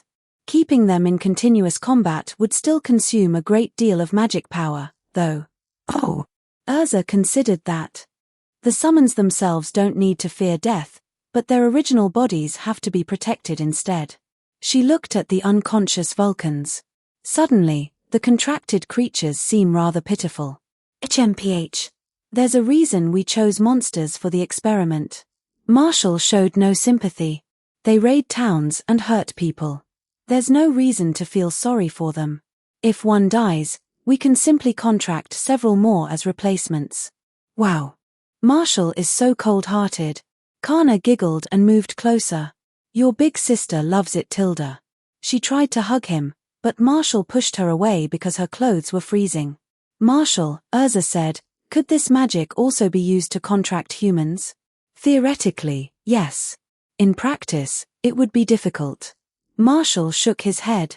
The one thing humans are naturally stronger at than most monsters is the soul. Even an ordinary human soul is more powerful than that of most magical beasts. Contract magic would have difficulty completely controlling a human, and an unstable summon has no value. He paused. Unless the person willingly separated a thought projection the way I do. Urza considered his explanation. I see. I have a feeling that if this magic spreads, it might create an entirely new kind of mage. She glanced at the Vulcans. The future may not be kind to monsters. That would be a good thing. Marshall looked toward the snowy mountains beyond the cave. I think one of the reasons civilization develops so slowly in this world is that there are far too many monsters. Unless a guild posts a paid job, most powerful mags have no reason to exhaust themselves hunting magical beasts. Meanwhile, ordinary people can barely survive outside protected settlements. Most of Fura's territory is effectively controlled by monsters, so human civilization has very little room to expand. He smiled. If summoning cards give mags a reason to actively capture and tame them, this magic might genuinely change the world someday. You're right. Kana raised the card triumphantly. I'll make summoning card magic famous. She threw her head back and laughed. In the future, I'll become Fura's Queen of Cards. Hee. Let's keep moving, Marshall said. Since we're already here, we might as well contract a few more Vulcans. Let's go. Kana pointed dramatically deeper into the mountains. Monsters of Mount Hakobi, your queen has arrived. Chapter 35. Chapter 35. 1602 words. Marshall Tilda, I've discovered a very serious problem. 1 week later, Kana came to Marshall wearing a miserable expression. Only a few days earlier, she had been swaggering around the guild hall, summoning her muscle-bound Vulcans to beat Natsu senseless and enjoying her brief reign as Fairy Tale's undisputed center of attention. What's wrong, Kana? With his research into summoning magic temporarily complete, Marshall had decided to slow down and relax for a while. Recently, he had been leisurely studying takeover magic. Marshall, I've discovered the greatest weakness of summoning card magic. Kana raised her fingers and began counting with a solemn expression. If the contracted monster is too weak, it's practically useless except as cannon fodder. But if I want to contract a powerful monster, I'm not strong enough to defeat it. Just tell me what you want. There's no need to circle around it. I can hear you anyway. Tilda, how about accompanying your big sister on a job? Just the two of us. Please, Tilda. Urza had accepted a long-distance job and left only yesterday. Marshall had not expected Kana to be such a scheming little girl. All right. I've been fairly free lately anyway. He did not refuse. Going out to clear his head would help him accumulate inspiration. He was beginning to envy Kana's natural talent for magic power. Perhaps because she had entered a period of rapid growth, her reserves had been rising at an astonishing rate lately. Marshall had already decided that he would not spend another point of inspiration until he could raise meditation to level 4. Yes. We're going on an adventure. Kana took his hand and dragged him toward the guild's request board to search for a suitable job. Let's see. There are plenty of monster hunting requests. Kana, all of those specifically ask us to kill the monsters rather than drive them away. That doesn't really suit what we're trying to do. Right. Then Marshall noticed an unusual request. Help. Drive the demon out of our village.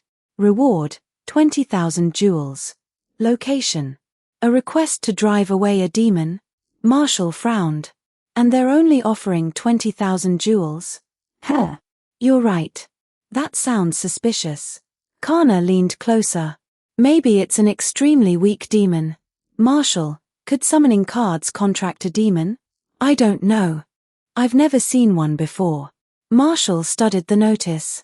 If it's a weak demon, it might not be that different from a magical beast. Why don't we accept this job and find out? Sure. The village isn't very far away either. Let's take a carriage this time instead of teleporting. Kana's eyes brightened as she immediately agreed. In truth, she only wanted to travel somewhere alone with Marshall. The destination hardly mattered. She tore the demon extermination notice from the board and went to register the job with Makarov. However, just as they were preparing to leave, a small blue-haired figure appeared in their path. Levi puffed out her cheeks like an angry pufferfish and blocked them with a deeply dissatisfied expression.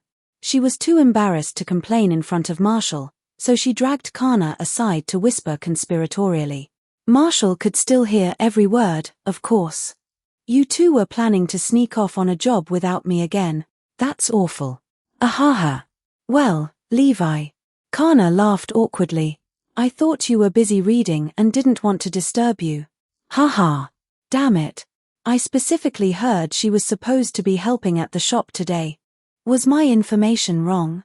I let it go when you secretly went to the snowy mountains last time, but this is Marshall's very first official job.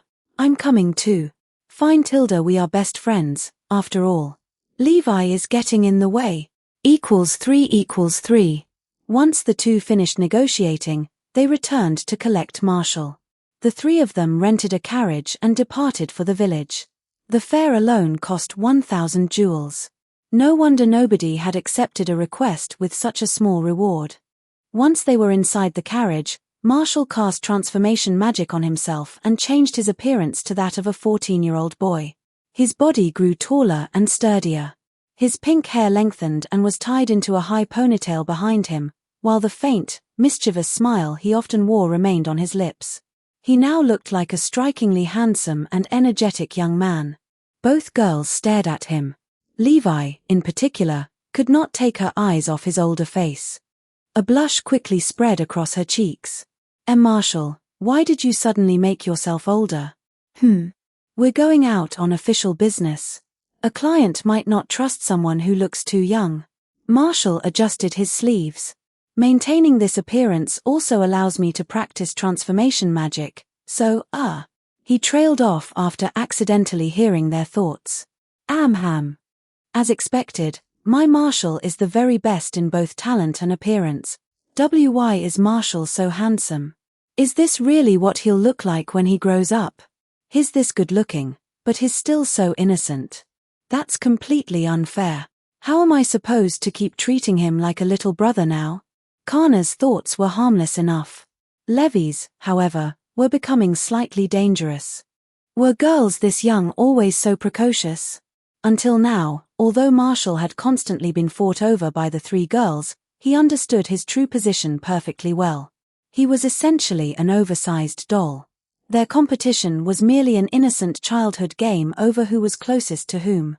But Levi's feelings seemed to be shifting into something else. There was little point overthinking it. They were still children who did not fully understand their own emotions. Marshall was the one with an adult mind, so he simply needed to behave responsibly and allow things to develop naturally.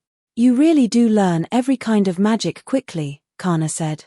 Changing your age and body shape is already fairly advanced transformation magic, isn't it? It's not that difficult. Marshall's transformation magic had reached level 2, allowing him to change both his appearance and clothing. At the next level, he might even be capable of transforming completely into another creature, almost like a druid. Marshall considered transformation magic extremely useful. Since practicing flight magic inside the carriage was impossible, maintaining this form was a convenient way to train instead. He refused to waste any opportunity to gain experience. Marshall, let me hug you, Tilda. Levi, who had originally been sitting opposite him, moved to the seat on his other side with a bright red face. Her thoughts had become even more alarming, and the smile on her lips looked faintly suspicious. Marshall could hardly refuse without making the situation awkward. He allowed Levi to wrap both hands around his arm and rest her head against his shoulder. HMPH. Kana watched Levi settle quietly beside him. She was clearly displeased, but she did not complain. Everyone liked Marshall, and this kind of thing had become normal among them. Kana began chatting casually with him instead. As long as Marshall was nearby, she was happy. Only Marshall knew how much he was suffering. The problem was Levi's imagination. It had caught fire and was now burning completely out of control. Wow! Older Marshall looks so cool. His skin is still perfect too. He never gets filthy like the other boys. Can a boy really be this flawless? Forget being his big sister. That was the old me. Marshall might still be little now, but once we both grow up, we'll be childhood sweetheart. Books always say childhood sweethearts get married, So obviously I'll marry Marshall someday. There's still Kana and Urza, but that should be fine. They're older than us, so surely they won't shamelessly compete with me. I'm only 3 years older than Marshall. We're clearly the best match. Hee hee. We'll grow up, get married, and have a wonderful family. What should we name our children? Marshall is so handsome, so they'll definitely be clever and beautiful too. Maybe we'll live in a huge house filled with books. We can read together every day, travel all over Fura, and have so many children that I'll need an entire notebook just to remember all their names. Cold sweat ran down Marshall's face. He did not even dare move his arm to wipe it away. Levy's inner world was far too elaborate. No, this isn't what a sweet book-loving girl is supposed to be like. What kind of bizarre romance novels had she been secretly reading?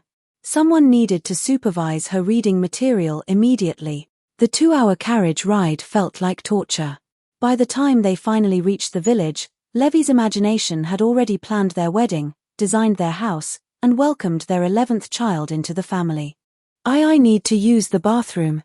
Marshall vanished from the carriage almost instantly. Even after escaping beyond the range at which he could hear Levy's thoughts, his fingers continued trembling. He had always believed the side effect of telepathy magic was merely annoying rather than truly dangerous. Now he understood how wrong he had been.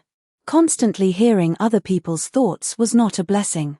Some people could completely bypass every defense and attack the mind directly. How had Marshall known Levi for nearly 2 years without discovering how terrifying her imagination was? Was it because she had never thought of him as a boy before today? More importantly, where had someone her age even found enough strange romance novels to learn all of this? It was horrifying. Marshall drew a sharp breath. Learning to control telepathy magic completely had just become an urgent priority. Chapter 36. Chapter 36. 1,540 words. After recovering from the ordeal, Marshall returned to the village entrance and rejoined the 2 girls. Levi appeared to have calmed down as well. She stood quietly to one side with a sweet smile, looking every bit like the gentle, well-mannered bookworm everyone believed her to be. When she noticed Marshall staring, she tilted her head adorably, as though a tiny question mark had appeared above it. Who could possibly have guessed what lurked beneath that innocent exterior? Sometimes, knowing too much really doesn't make a person happier. Fortunately, Levy's thoughts had returned to normal. It seemed that terrifying imagination of hers was not active all the time. Marshall quietly sighed in relief. He was not certain he could survive another mental assault on that level. Levi was terrifying. This request was issued in the village's name, so we should speak to the village chief first. Marshall acted as though nothing had happened and offered no explanation for his sudden disappearance. Amham. Hopefully our first job goes smoothly, Levi said cheerfully. The 3 entered the village, only to discover that the streets were strangely deserted. Marshall listened carefully to the thoughts within range and frowned. Almost everyone in the village has gathered to the south. His expression darkened. And, it sounds like something unpleasant is happening there. Get out. You're possessed by a demon. How long do you plan to remain in our village? Demon. Get out of here.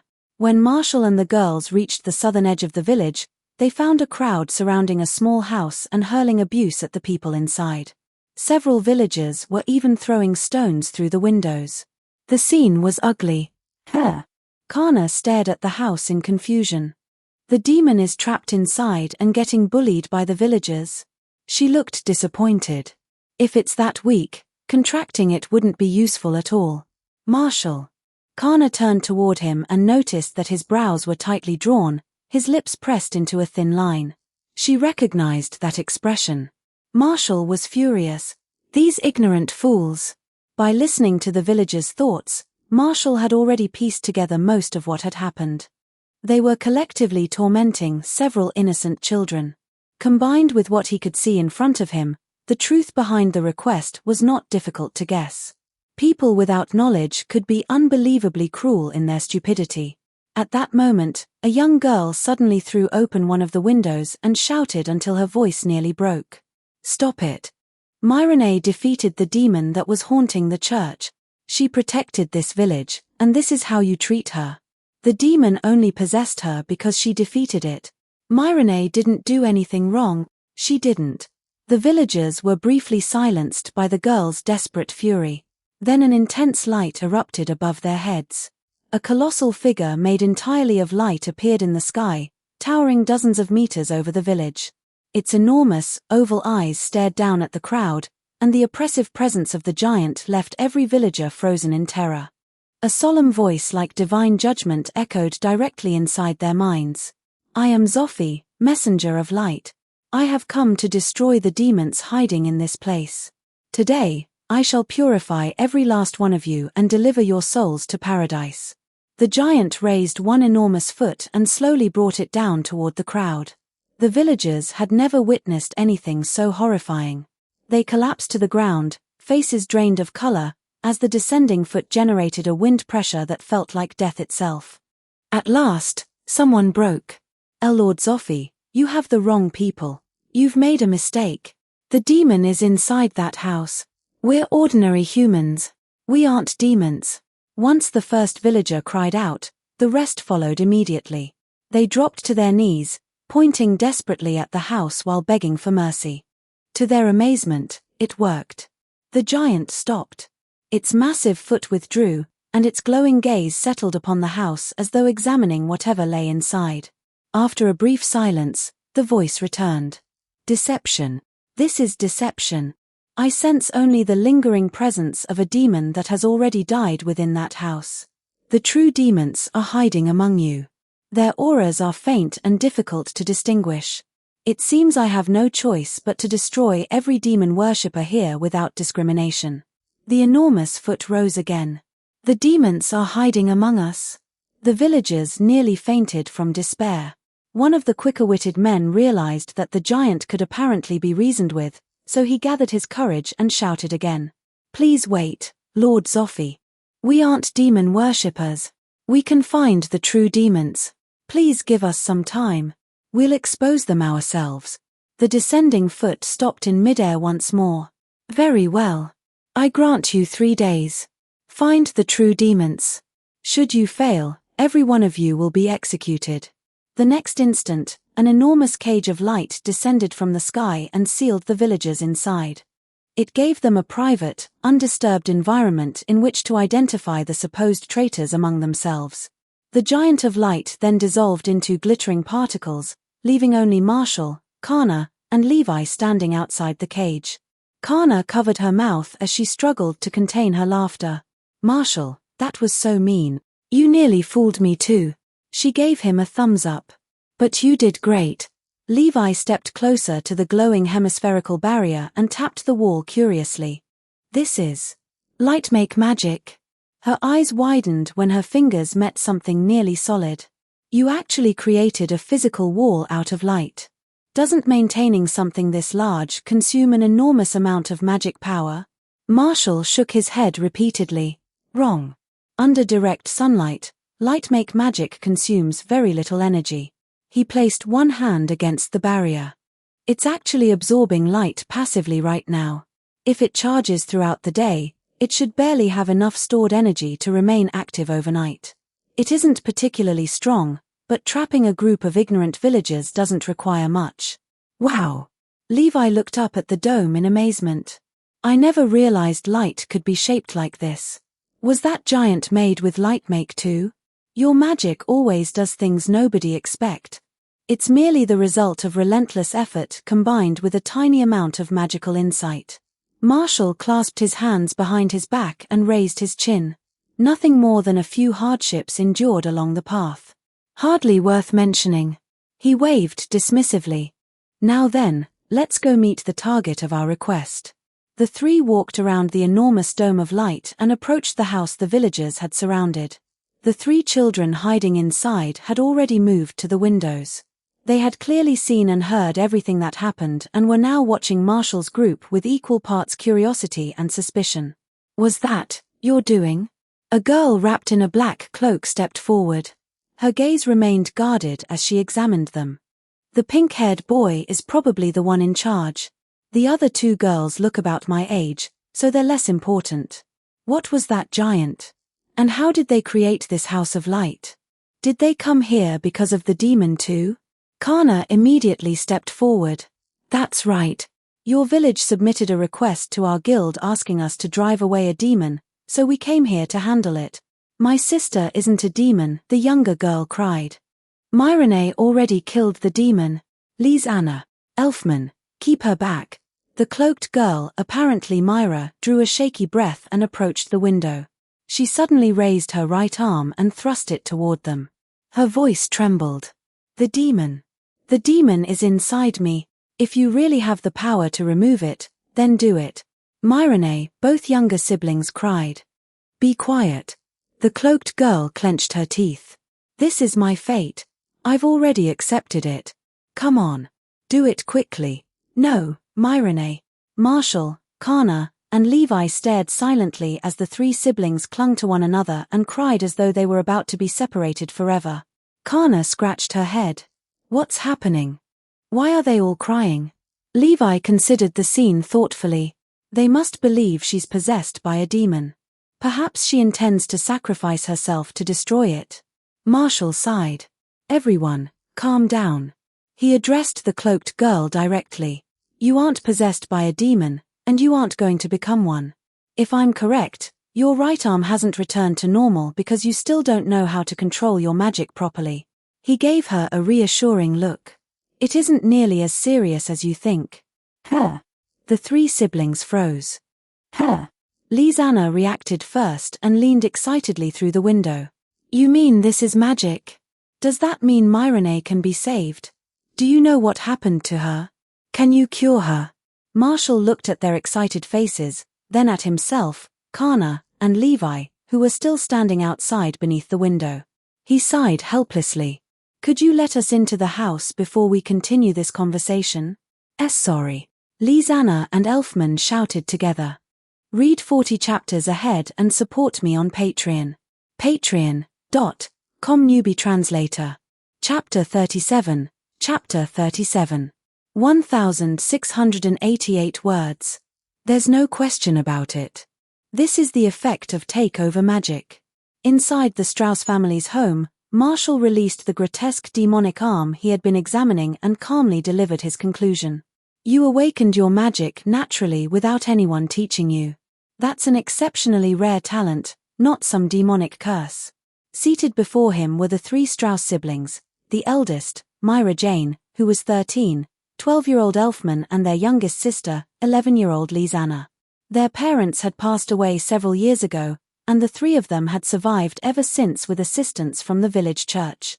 A week earlier, a demon had suddenly appeared inside that church and attacked Myra Jane, who happened to be there at the time. Instead of killing her, however, the demon had triggered the awakening of her magic and ended up being absorbed by her. The power Myra Jane awakened was far too strong for her to control properly. As a result, her right arm remained trapped in a hideous demonic form, terrifying the ignorant villagers. That was what had led to the request to drive out a demon and the vicious mob outside their home today. Once Marshall finished explaining, Elfman and Lisanna immediately broke into relieved smiles, delighted that their sister was not cursed after all. Myra Jane's expression softened slightly, but she still could not bring herself to smile. Marshall studied the demonic arm thoughtfully. Beneath his calm exterior, however, he was far more shaken than he appeared. He had recently learned takeover magic himself. It was an extraordinarily sophisticated spell involving highly advanced magical theory. Whoever had first created it must have possessed an astonishing understanding of both the body and soul. Even the system classified it as a complete, independent branch of magic that could not be broken down into simpler component spells. The foundation of takeover was fusion. To activate it, the caster first had to take in the target, then take over its power. The caster drew another being entirely into the same body, where the two sides fought at the level of the soul. Whoever won gained absolute control over the loser and claimed everything they possessed: their soul, magic power, physical abilities, and natural gifts. Since the souls of magical beasts were generally weaker than those of humans, while their bodies were far stronger, takeover was normally used against monsters. It allowed the caster to exploit the enemy's greatest weakness, seize its combat abilities, and strengthen themselves without suffering any obvious side effects. It was essentially this world's version of a legendary martial arts technique that stole an opponent's power. However, Takeover also had several limitations. The abilities of different absorbed creatures could only be used separately. The caster could not endlessly combine them and grow stronger like a rolling snowball. Even after destroying the absorbed monster's consciousness, the caster still had to pass another form of soul check whenever they attempted to use its power. If they failed to dominate it, the transformation would not activate. Whether a target could be absorbed at all also depended on the difference in raw strength. If the gap was too large, the process would never even reach the battle between souls. The caster would fail at the first step and be unable to take the creature into their body. Unlike most magic, Takeover did not become dramatically more powerful through ordinary practice. Its true path of advancement was absorbing increasingly powerful monsters. Raising the skills level did allow the caster to absorb enemies above their current strength and granted them a greater advantage during the contest between souls. Marshall's takeover magic was currently only level 1. He could absorb animals or magical beasts weaker than himself, but nothing more. According to his estimate, level 2 would allow him to absorb enemies roughly equal to him, while level 3 would be required to take over something stronger. And then there was Myra Jane Strauss. According to her, she had successfully absorbed a powerful demon immediately after awakening her magic. There was no doubt about it. This gloomy girl sitting in front of Marshall was a genius mage just like him, someone whose magic had awakened at level 4 from the very beginning. Losing control of a part of her transformation after awakening such powerful magic was completely normal. Marshall had spent 2 years trying to control his telepathy magic and still had not mastered it completely. If anything, the fact that only one arm had transformed showed that Myra Jane was also extraordinarily talented at controlling magic power. She was the real deal. Marshall was already considering how to convince her to join Fairy Tale. He had left Magnolia once and somehow found a genius to bring home. Makarov would probably laugh himself unconscious when he saw her. I really do worry far too much about the guild. Marshall considered himself incredibly fortunate. Myra Jane clearly did not share that opinion. Talent, she muttered bitterly. I don't want an evil power like this. She gripped the ugly arm beneath her cloak with her left hand and lowered her head, her face darkening. This hand is disgusting. A demon's power is disgusting. Myrene. Everyone exchanged uncertain looks. Even Kana and Levi glanced at each other with reluctant understanding. As girls who cared about their appearance, neither of them could pretend the grotesque arm would be easy to accept. Their gazes toward Myra Jane filled with sympathy. With an arm this ugly, people will hate me wherever I go. Elfman and Lizanna will be dragged into it too. This disgusting power. That damned demon. You're looking at this the wrong way, Miss Myra Jane. Marshall interrupted her spiraling thoughts. There's nothing inherently disgusting about it. Power is simply power. It isn't good or evil by itself. He smiled faintly. And magic is a wondrous thing. What would you know? Myra Jane snapped. You aren't the one stuck with a disgusting arm like this. It's easy for you to say. Marshall reached out and took hold of the demonic arm again. Myra Jane searched his expression, but she could not find even the slightest trace of revulsion. The rest of her accusation died in her throat. Magic can accomplish almost anything. You simply haven't learned to control your power yet. Magic flowed from Marshall's hand. As his fingers moved across the twisted limb, the grotesque demon arm gradually changed, becoming the smooth, delicate arm of an ordinary young girl. Myra Jane stared at it in stunned silence. Your arm is constantly releasing magic power, so I can't use transformation magic to physically change it, Marshall explained. This is a light and shadow technique I developed myself, an application of light magic. To everyone looking at you, your arm now appears completely normal. Marshall's talent for light magic was nearly equal to his affinity for spatial magic. It had long since become one of his main disciplines, and he had created several original techniques with it. This was one of them. Although Myra Jane's arm appeared normal to the eye, touching it would still reveal the rough ridges and demonic texture beneath the illusion. It was ultimately only a visual disguise. Sorry. This is the best I can do for now. Marshall released her hand. Once you become familiar with takeover magic, you'll be able to control the transformation yourself. Then this won't trouble you anymore. Myra Jane gazed at her restored-looking arm with a complicated expression. After a moment, she bowed deeply to Marshall. This is already more than enough. Thank you. Thank you so much. Elfman and Lizanna were equally overwhelmed with relief. This is wonderful, Myrene. Lizanna cried. Thank you, mister. Without you, we wouldn't have known what to do today. Big bro. Elfman declared passionately. Thank you. You're definitely a real man. Marshall did not think much of it, but Kana and Levi were barely holding back their laughter. They wondered what the Strauss siblings' expressions would look like once they discovered Marshall was younger than all three of them. It was hardly anything worth mentioning. Marshall shifted the conversation. We should discuss what happens next. From what I've seen, the three of you haven't exactly been happy in this village. He smiled. I have a suggestion. Why don't you join my guild and leave this place with us? A guild? A wizard guild? Fairy tale. Marshall nodded. Everyone there uses magic. You won't be treated like monsters by ignorant people simply because your abilities are unusual.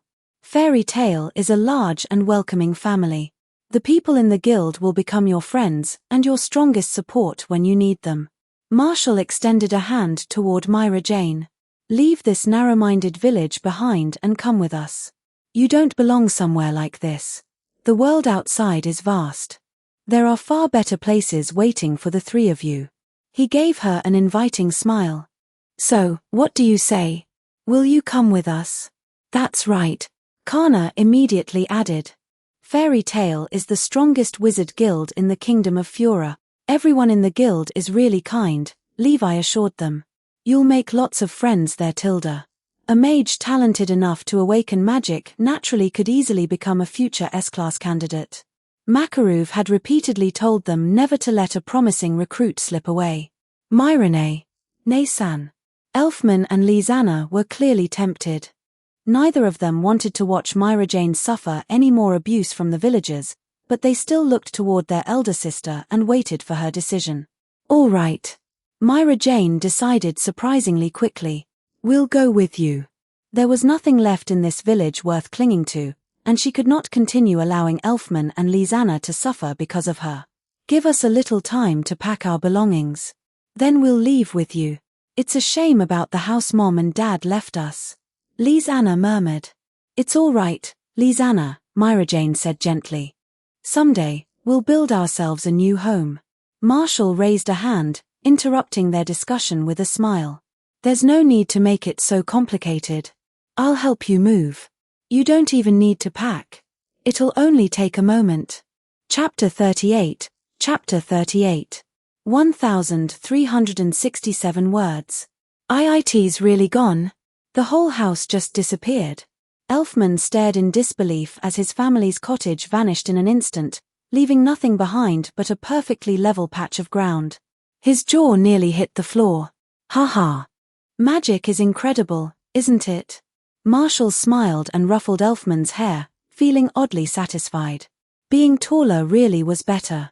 Pretending to be a little kid every day could become exhausting. You're amazing, big bro Marshall. Elfman gazed up at him with open admiration.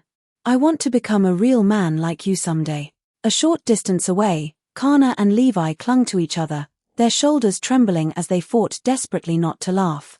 Myra Jane glanced at the two girls in confusion but did not pay them much attention. She was far too excited by the new world opening before her.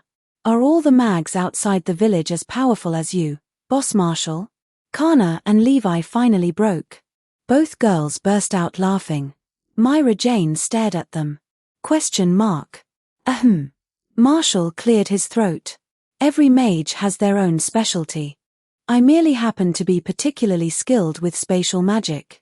My personal storage space is quite large, so putting away a single house isn't difficult. Big Brother Marshall, what should we do about the villagers inside that ball of light? Lisanna tugged on his sleeve and pointed toward the enormous glowing dome outside their former home. "What do the three of you want to do?" Marshall asked. "You're the ones they hurt, so it wouldn't be right for me to decide for you. What will happen if we simply leave them there? If I do nothing, the dome will naturally disperse about 2 days after we leave. They shouldn't die from going hungry for that long." Myra Jane hesitated. "Could you let me see what's happening inside?" "That's easy."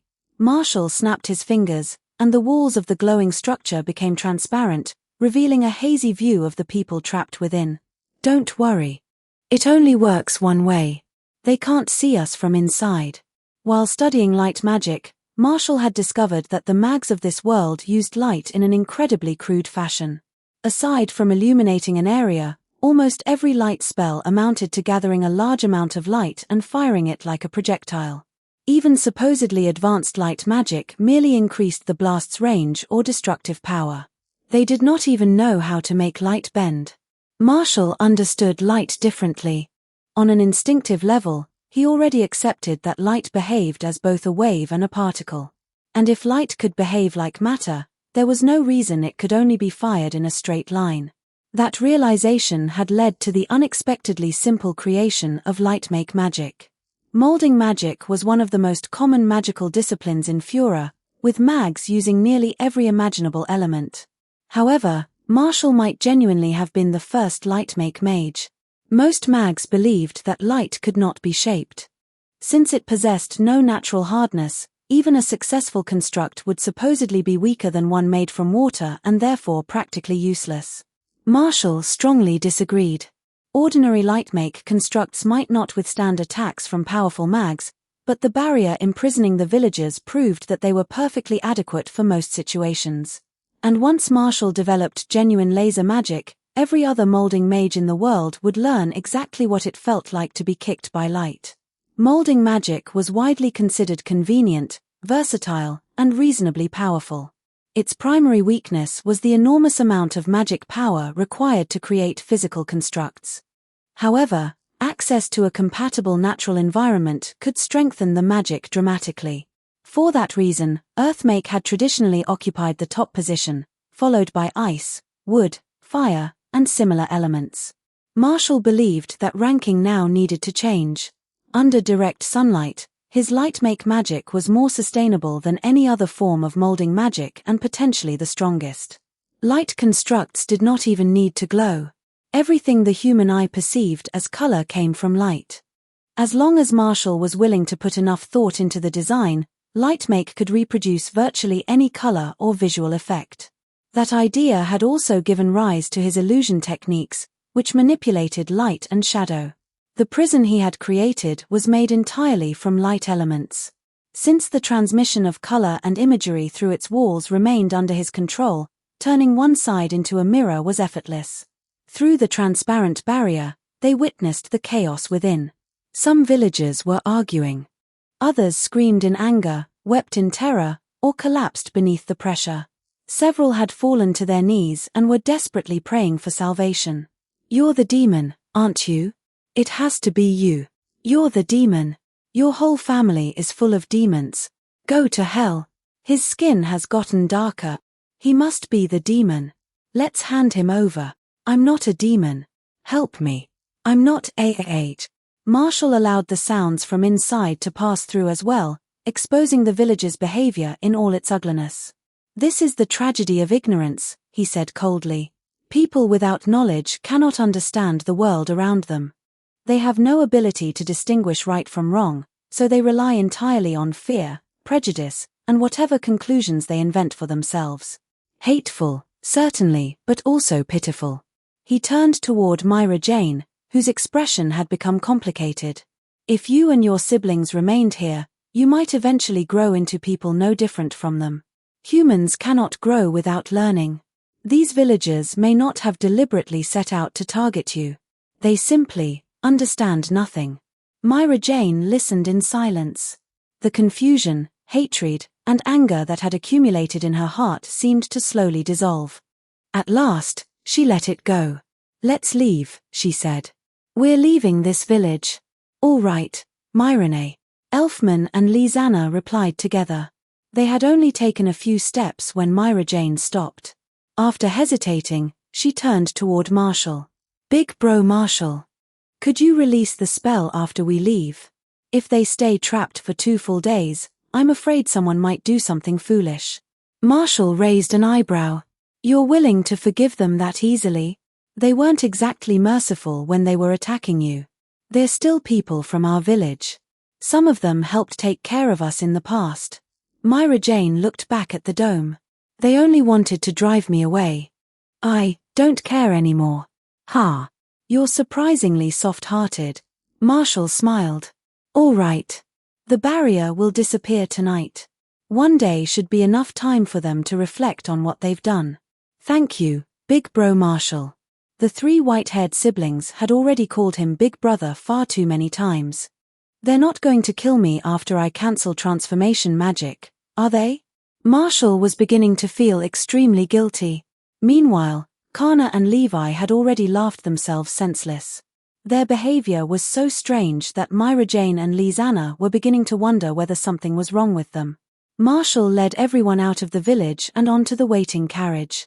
When the Strauss siblings finally turned away from the distant village, their emotions still complicated, they were greeted by a peculiar sight. Kana and Levi had seized one of Marshall's arms each and pinned him tightly between them. Both girls wore exaggerated, disturbingly cheerful smiles.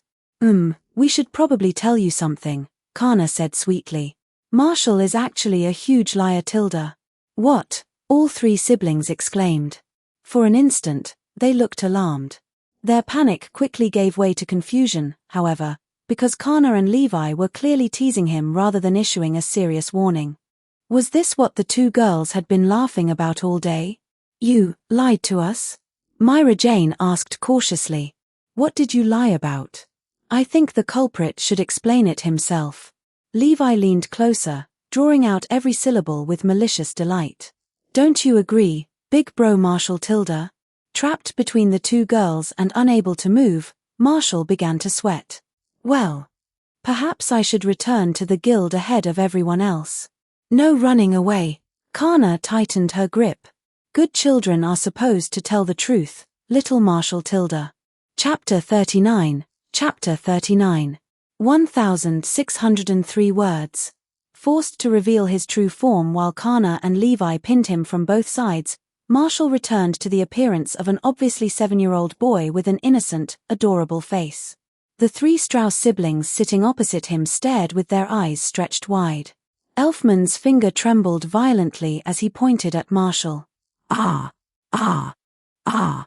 His language functions appeared to have stopped working entirely. Marshall gave them a dry, awkward laugh. Well, haha, would you believe me if I said I was actually an adult who'd been transformed into a child by magic? What? Lizanna gasped. Big Brother Marshall was cursed too? Lizanna. Myra Jane was the first to recover. She smacked her painfully gullible little sister on the head, feeling as though her entire body were catching fire from embarrassment. So you're really just some 7-year-old brat, she cried. You tricked us into calling you our big brother. You all started calling me that on your own. Myra Jane's face shifted spectacularly between red and white. She wanted to get angry, but Marshall was the person who had saved them. She wanted to yell at him, but he was clearly younger than both her siblings. Then she remembered how many times she had called him Big Bro and how naturally the words had begun rolling off her tongue. She had never been so humiliated in her life. She would never be able to hold her head up again. She had no face left to show the world. She no longer wanted to visit whatever guild they had been talking about. The entire world could burn. Myra Jane was too furious and embarrassed to speak, but the voice inside her head was deafening. Marshall did not know what to do with her. He found the situation hilarious too, but he had undergone professional training and would never laugh unless he absolutely could not help it. There's no need to be this embarrassed. Really. He tried to reassure her. I might be young physically, but my mental age is much greater. I wouldn't mind if all 3 of you kept calling me Big Bro. Stop talking.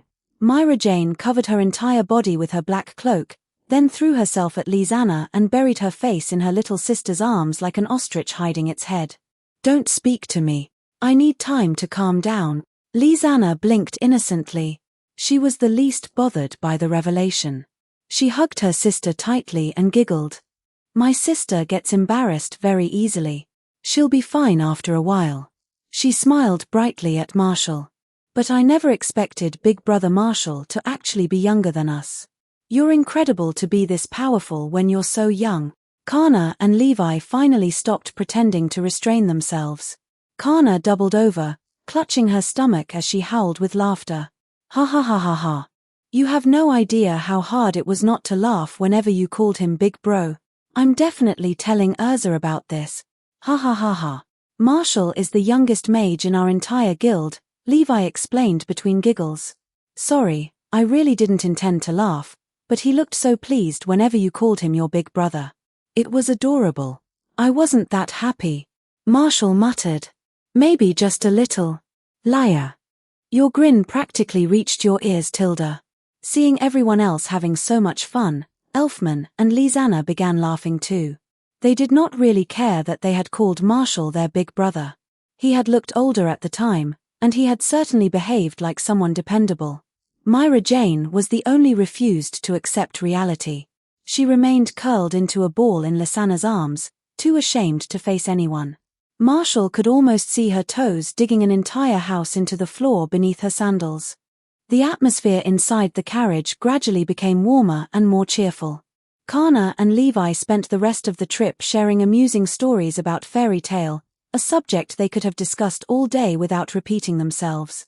There was Natsu, who breathed fire, Gray, the shameless pervert who could never keep his clothes on, and Urza, the muscle-brained gorilla who always pretended to be dignified. Before even setting foot inside the Guildhall, the Strauss siblings already felt as though they knew several of its members. Lizana, meanwhile, enthusiastically betrayed every one of Mirajane's secrets. She explained that although her sister often seemed fierce, she was actually incredibly kind. Even after gaining the power of a demon, she had never used it against the villagers.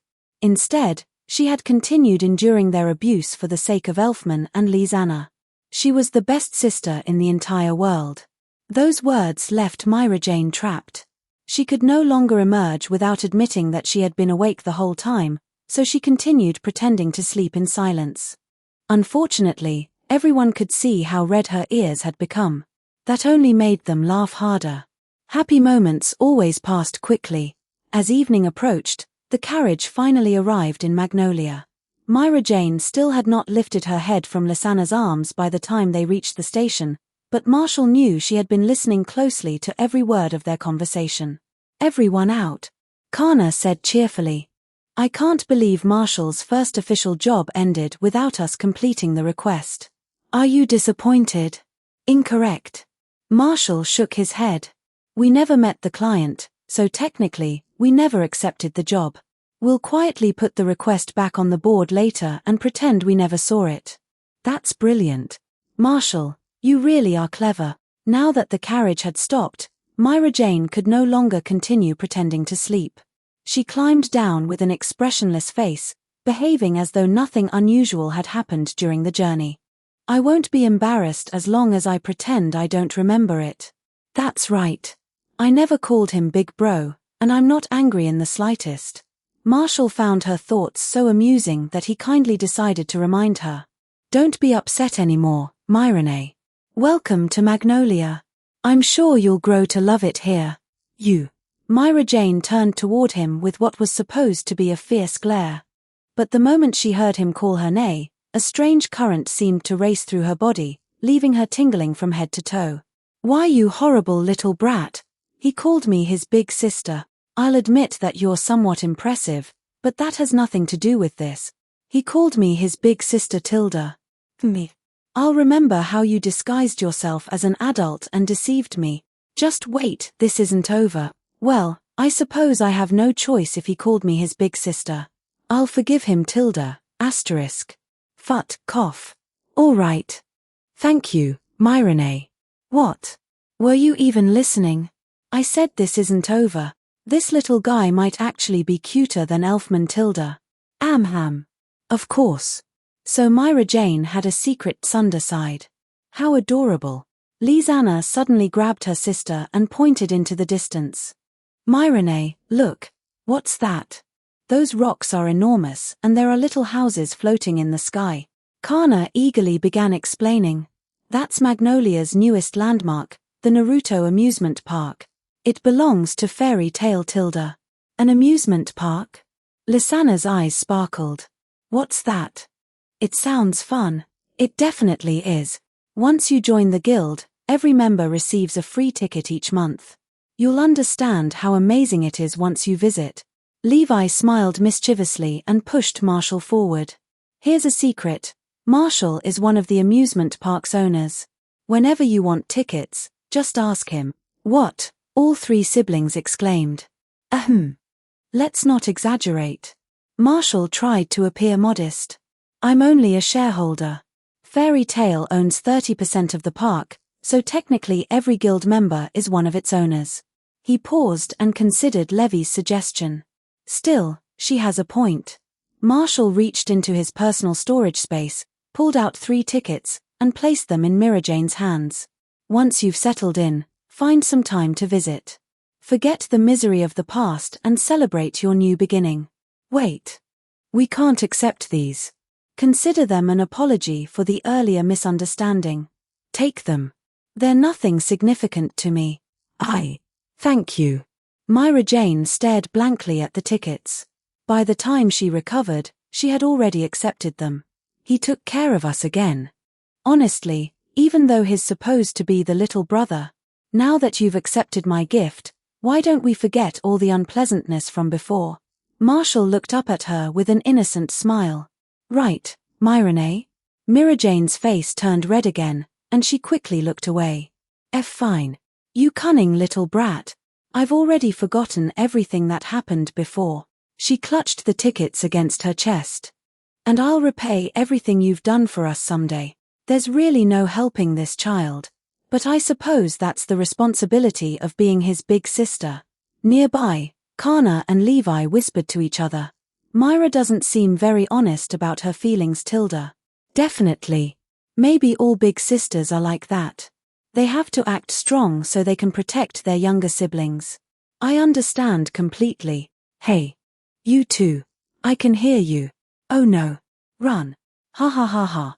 The children chased one another through the streets and soon arrived outside Fairy Tale's Guildhall. Kana sprinted ahead of everyone else and launched herself into a flying kick that slammed the doors open. Marshall caught a brief glimpse of a naked, spiky-haired boy being hurled backward from behind them. Tardier. Kana spread her arms dramatically. Welcome to Fairy Tale. Kana. You bastard. Read 40 chapters ahead and support me on Patreon. Patreon.com newbie translator. Chapter 40. 2,473 words. Morning sunlight spilled across the blankets as Myra Jane slowly opened her eyes. Then she suddenly bolted upright, eyes wide. Hopefully the villagers won't start. Wait. She wasn't in the village anymore. Never mind, then. That's right. She had come to Magnolia, joined a wizard guild, and become a mage. She would never have to see those hateful villagers again. The tension left her body, and Myra Jane flopped back onto the bed. She raised her right arm and noticed that the light covering it had begun to distort.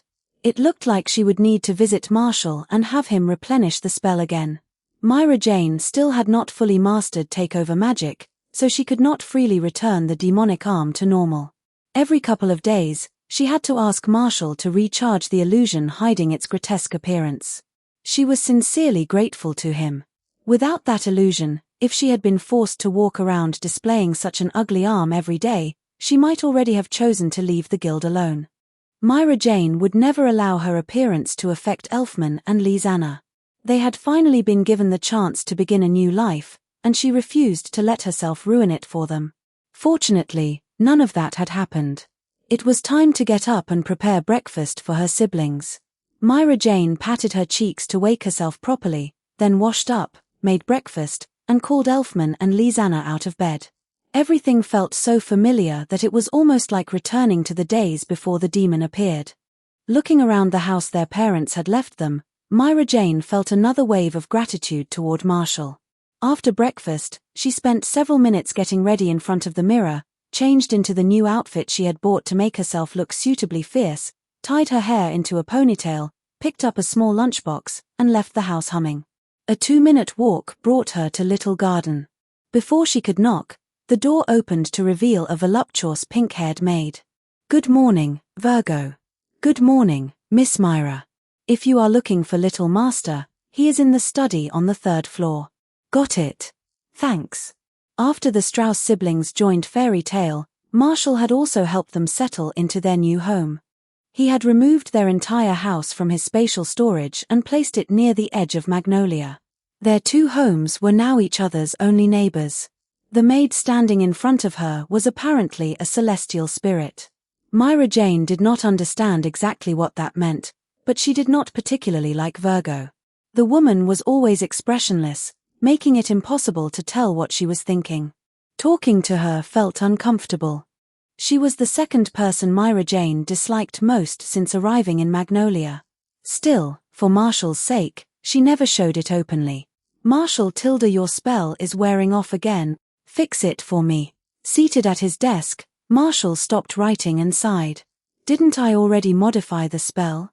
You only need to supply it with a little magic power every day. You don't have to come here and find me." "No. What if I accidentally damage the spell formation? If this arm gets exposed, I'll die of embarrassment. You need to inspect it personally." Yeah. Come here."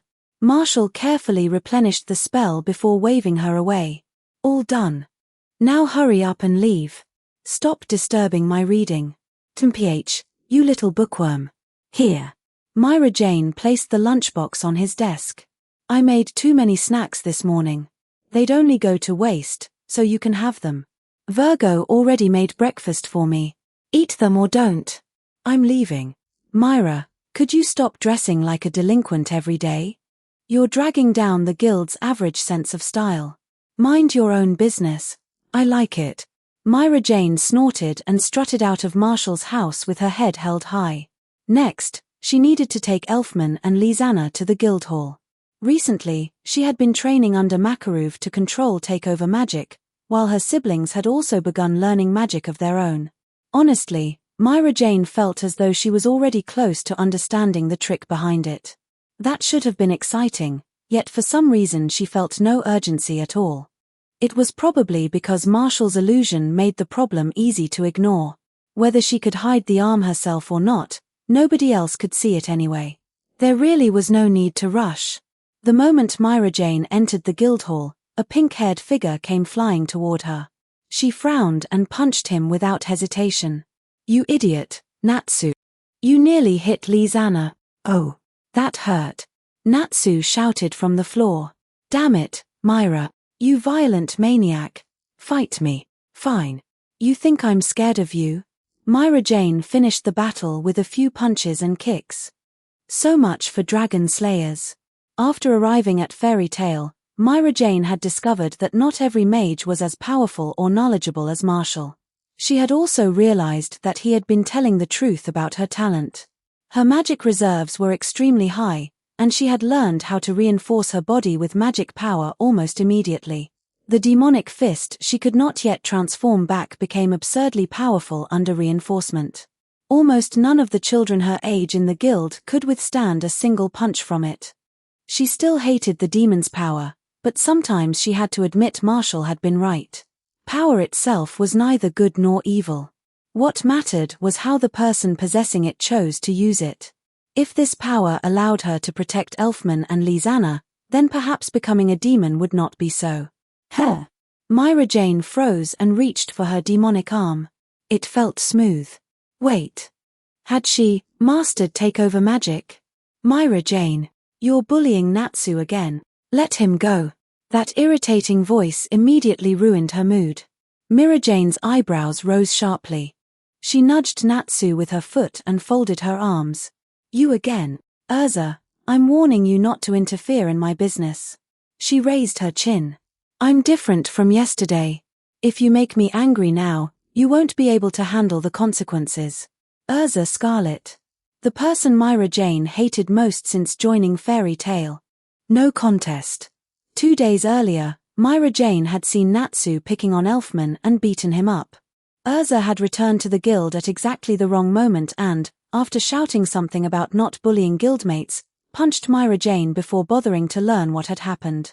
When Myra Jane woke up, she was already lying in bed at home. She had been knocked unconscious with one punch. That cowardly brute had ambushed her. Yesterday, Myra Jane had challenged Urza again, determined to settle the matter properly. Unfortunately, she still lacked full control of her magic and was defeated head-on. Worse still, after winning, Urza had looked down at her with that infuriatingly serious expression and apologized. "Yesterday, I didn't know you were a new guildmate, so I struck you too hard. I apologize. I'm Urza, Marshall's big sister. I hope we'll get along from now on." Humiliation. Absolute humiliation. Myra Jane had never hated anyone so much in her life. Violent, arrogant, unbearably self-righteous. And she called herself Marshall's big sister, as though she deserved the title. Myra Jane swore she would make Urza pay. "Stop attacking your guildmates inside the guild hall," Urza ordered. "Ha! Who do you think you are? Don't tell me what to do." A small hand rose shakily from the floor. Urza. "This was a duel between Myra and me. You don't need to interfere. Be quiet. Nobody asked you." While the two girls glared at each other, the shameless adults nearby had already pulled out snacks to enjoy the show. "You ho ho ho. The new girl has guts. Plenty of spirit too. Has Urza finally found a challenger among the younger generation? When it comes to courage, nobody beats Natsu. That kid genuinely has no survival instinct. Place your bets. Myra Jane versus Urza. Urza pays 1.4, Myra Jane 3.1, draw at 4.0. No more bets once the fighting start. Urza felt the fierce fighting spirit pouring from Myra Jane. The other girl's magic power was no weaker than her own. This was an opponent she would need to take seriously. "Urza, I've completely mastered my magic now," Myra Jane declared. "Care to test it? I never refuse a challenge." "Heh. Then I'll show you what real power looks like." Myra Jane licked her lips excitedly. If it meant defeating Urza here and now, she did not care if she had to use the power she despised. Ha! Myra Jane drew out the magic power within her body, preparing to perform her first complete takeover. Even the power gathering during the initial transformation stirred a violent whirlwind through the guild hall. Urza refused to be outdone. Requip, Heaven's Wheel armor. Her strongest armor appeared around her, and the pressure radiating from her matched Myra Jane's without yielding an inch. "Are you kidding me? That magic power is insane. Should children their age even have this much power? Why is every new generation more ridiculous than the last? You two idiots, stop." Two enormous arms stretched down from the guild hall's second floor. A giant palm slammed each girl flat against the ground, ending the conflict instantly. Makaruv, who had been sleeping peacefully moments earlier, jumped down from upstairs without even changing out of his nightclothes. His mustache bristled with rage. "Were you two planning to demolish the guild hall? I apologize, Master. I failed to consider the consequences." Urza immediately bowed with perfect seriousness. Myra Jane was nowhere near as cooperative. Not only did she refuse to back down, she openly challenged the guild master's authority. "You damn old man. Why did you hit me? Don't interfere in my duel with Urza, bastard. This isn't over." A vein bulged on Makaruv's forehead. His hand expanded, grabbed Myra Jane, and hurled her into the sky. "You idiot. Go reflect on what you've done." "Emirene? Master, there's a hole in the wall." "Urza, you're repairing it." "Yes, Master." Myra Jane could no longer hear the commotion inside the guild. She flew across half of Magnolia before landing with astonishing precision in the courtyard of Little Garden. Oh, damn it. Was that rotten old man trying to kill me?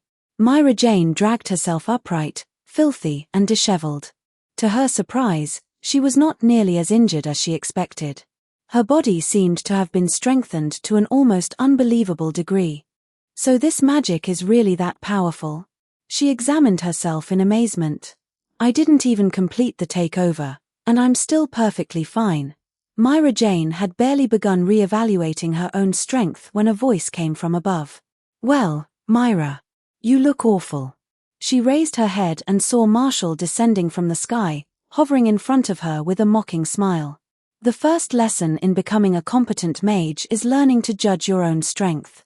His tone was cool and unimpressed.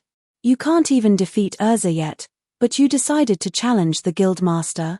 Did you honestly think he was nothing more than a harmless, kindly old man? He's one of the 10 wizard saints. He could crush you with one finger. Marshall folded his arms. How were you arrogant enough to speak to him like that? For some reason, losing to Urza had not made Myra Jane feel particularly wronged. Being thrown out of the Guildhall by Makaruv had not bothered her much either. Yet after only a few cold words from Marshall, she suddenly felt tears pressing against her eyes. You. Why are you taking their side? She shouted. I'm the one who got beaten up. Because you were the one in the wrong. Master asked me to come and straighten you out. Ha! You're just an 8-year-old brat. What gives you the right to lecture me? Because I was the one who brought you out of that ignorant village, and I personally vouched for you when you joined Fairy Tale. Marshall met her gaze steadily. That means I'm responsible for your behavior. Is that reason enough? Heat rushed into Myra Jane's face so quickly that her thoughts became muddled. Who asked you to take responsibility for me? Idiot. You talk too much. You're so annoying. Marshall sighed and lowered himself to the ground. He stood directly in front of her, refusing to let her look away. Myra, I know you're a kind girl underneath all that attitude. You're simply used to forcing yourself to appear strong and dangerous. You've wrapped yourself in spikes because you think that's the only way to stop people from hurting you. His expression softened. But you don't need that shell anymore. Everyone in Fairy Tale is your family. Nobody there is going to hurt you. So please don't use your power against your family. All right. Myra Jane lowered her head timidly. She knew she had gone too far. She had gained a little power and immediately become arrogant. Wasn't that exactly the kind of person she hated most? You, call me, sister, then I'll listen. What did you say? Myra Jane's face turned red. She squeezed her eyes shut and forced the words out. If we're family, then you're my little brother too. If you call me your big sister, I'll listen to you. This is your punishment for tricking me into calling you big bro. Are you going to say it or not? If you refuse, I'll go back and start another fight. Marshall released an exceptionally heavy sigh. Big sister. Chem. Myrene.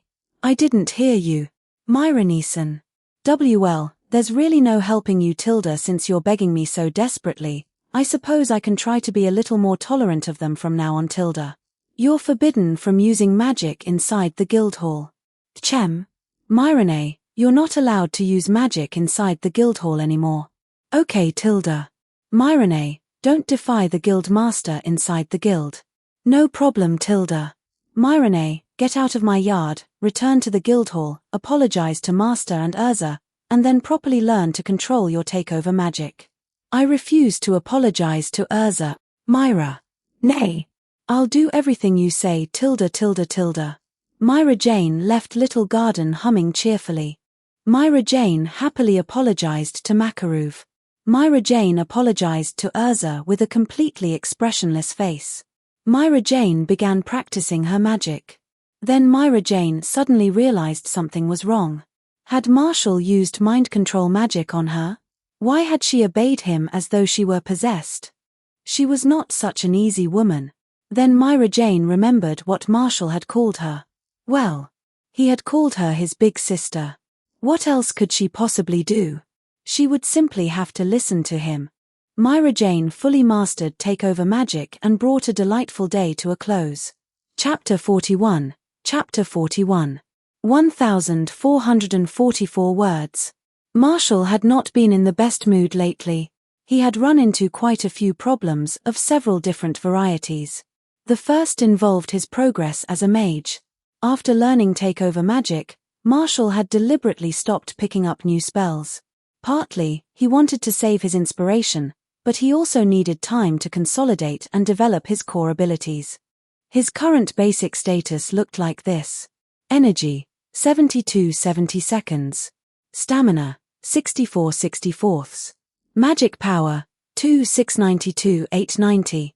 The highest level skill on his panel was still Telepathy Magic LV4, 110-182-10-000-000 1.1%. Next came Meditation LV3, 187-254-1-000-000 18.7%. After that were his central abilities. Since the numbers were becoming unwieldy, the system had begun displaying their progress as percentages instead. Spatial Magic LV3, 14.7%. Script Magic LV3, 13.4%. Magic Power Control LV3, 13.1%. Light Magic LV3, 10.4%. Then there were the spells he had forcibly raised with inspiration while researching summoning card magic. Soul Magic LV3, 1.2%. Link Magic LV3, 0.7%. Contract Magic LV3, 0.4%. Beyond those, he possessed several secondary abilities outside his main skill set. Enhancement Magic LV2. Molding Magic LV2. Gravity Magic LV2. Transformation Magic LV2. Wind Magic LV2. He could not be bothered to list the enormous pile of level 1 spells beneath them. Marshall knew far too many kinds of magic. By now, he had learned at least the basics of nearly every spell used by someone in Fairy Tale. There was Memory Magic LV1, Dance Magic LV1, and even Spirit Channeling Magic, which had eventually been absorbed into Soul Magic as experience. Finally, there was Inspiration, 440,652. Marshall had been in a good mood for most of the past few months, so he had already regained almost everything he spent earlier. At his current rate, roughly 600,000 points per year, he should be able to raise meditation to level 4 before the end of the year. Everything appeared to be progressing steadily. Unfortunately, the problem Marshall had encountered was not displayed on the panel. His magic power was growing more slowly. Since he placed great importance on increasing his reserves, Marshall had deliberately extended the amount of time he spent meditating. He had also invested a significant amount of inspiration into the skill. But none of that mattered if his meditation could no longer produce meaningful results before reaching the next level. Level 3 meditation was already extremely effective. Among Fairy Tale's younger generation, only Urza, Myra Jane, and Kana now possessed more magic power than Marshall. His sensitivity toward magic power had also grown considerably, which was why he noticed that each meditation session had recently begun producing less progress. Marshall immediately went to Makarov for advice. The guild master gave him a simple explanation. His body was too weak. Guild arts had already emphasized the importance of physical conditioning, and Marshall had accepted his advice. He went jogging almost every morning, and his body conditioning LV1 had already reached 35.6%. Morning runs. Marshall had never managed to maintain that habit in his previous life. He considered his current self extraordinarily disciplined and occasionally praised himself for the achievement. Apparently, that amount of exercise was still nowhere near enough. Marshall was deeply unhappy about this discovery. Physical training was exhausting and time-consuming. Compared to efficient methods of gaining experience such as writing, hovering, or maintaining a transformation, body conditioning offered an absolutely miserable return on investment. Fairy Tale contained plenty of muscle-brained idiots who became happier whenever training made them stronger. Marshall was not one of them. He preferred the satisfaction of understanding new knowledge. Unfortunately, mags in this world could not become powerful by reading books alone. A body that lacked sufficient strength could not contain an ever-growing quantity of magic power. If one's reserves exceeded what the body could endure, the magic itself would begin causing physical damage. That did not feel magical at all. Marshall now had only two options. The first was to allow his magic power to increase naturally while turning his attention toward researching other spells. As he grew older and his body matured, The amount of magic power he could hold would rise on its own. The second was to strengthen his body directly. He could throw himself into some Saitama-style hellish workout, stimulate his growth, eat more, and develop quickly enough to raise his physical limits. Marshall had no patience to wait for adulthood, so the first choice was unacceptable. Even if he managed to raise meditation to level 4, it would be useless if his body could not handle the resulting growth. He had no intention of slowing the pace at which he became stronger. But neither did he want to spend every day miserably performing inefficient physical exercises. Wouldn't that turn him into some crude martial brute? Therefore, Marshall began searching for a form of magic that could strengthen his body simply through practicing it. He assumed that a spell capable of giving him everything he wanted would be extremely rare. Instead, he found one almost immediately. It had been directly beneath his nose the entire time. The legendary ancient lost magic, Dragon Slayer magic. Natsu's magic. Marshall had intended to learn it before, but he became so busy that the idea slipped his mind. Dragon Slayer magic could dramatically strengthen the caster's body. Natsu was absurdly difficult to injure. The idiot habitually provoked every member of the guild and was regularly beaten unconscious by Urza, yet he would return the following morning in perfect health and immediately begin provoking everyone again. His vitality barely seemed human. Unfortunately, Marshall and Natsu were not particularly compatible. One was publicly regarded as fairy tale's perfectly behaved little darling. The other was Magnolia's ultimate menace. Marshall was also close friends with Natsu's sworn enemy, Gray, so his relationship with Natsu was, well, it was not exactly bad. It was merely average. That was why Marshall had overlooked the treasure sitting right beside him. Now that his magic power growth had begun slowing, however, he had no choice but to approach Natsu. Marshall entered the guild hall and first checked to see who was fighting. Unsurprisingly, Natsu was involved. He and Gray had started another brawl. Apparently, Natsu had been using his flames to cook some meat when Gray leaned over and blew the fire out. Come to think of it, Marshall rarely ate at the guild hall anymore now that he had Virgo. The all-purpose maid's cooking was simply too good. Marshall waited until the latest round of fighting ended, then floated over to Natsu while holding a multicolored flame in his palm. Natsu, don't be angry anymore. Here, try this. Huh. Oh, it's you, Marshall. Natsu leaned toward the flame curiously. What kind of fire is that? Let me taste, woo. His eyes exploded with excitement. That's amazing. Why does it taste so good? Do you have any more? I do. I'll make you another one. Marshall knew Natsu could replenish his magic power and stimulate his body's vitality by eating flames. He had studied the process out of curiosity before, but aside from discovering that flames containing magic power tasted better, he had learned very little. The colorful flame in his hand contained tiny traces of several elemental attributes. Starlight, lightning, ice, metal, wood, water, fire, earth. He had mixed a little of everything into it. It was hardly surprising that Natsu found the flavor interesting. I've never eaten fire this good before. Natsu grabbed Marshall by both shoulders and shook him wildly. How did you make it? Marshall felt like crying. He really could not endure this level of enthusiasm. Oi! You flaming idiot, let go of Marshall. Ha! Natsu whipped around toward Gray. You stripping freak. Marshall came here to see me. What does it have to do with you? If you want to bully Marshall, you'll have to get through me first. I'm not bullying him. Did you freeze your own brain? The two looked ready to begin their second round. Marshall hurried between them. Stop fighting. I really did come because I needed something from Natsu. You hear that? Get lost, Ice for brains. Natsu threw an arm around Marshall's shoulders and laughed triumphantly. Marshall is my buddy now. Ha ha ha ha. A vein throbbed on Marshall's forehead. Calm down. He's only a child. There's no reason to argue with him. Natsu, could you teach me your magic? Marshall asked. I'm very interested in Dragon Slayer magic. Sure. No problem. Natsu agreed without hesitation, then scratched his head. I should warn you first, though. I have no idea how to teach anybody. If you can't understand me, you can't blame me, that's fine. Just show me whatever you know. Marshall smiled. I'll figure out the rest myself. Chapter 42. Chapter 42. 1826 words.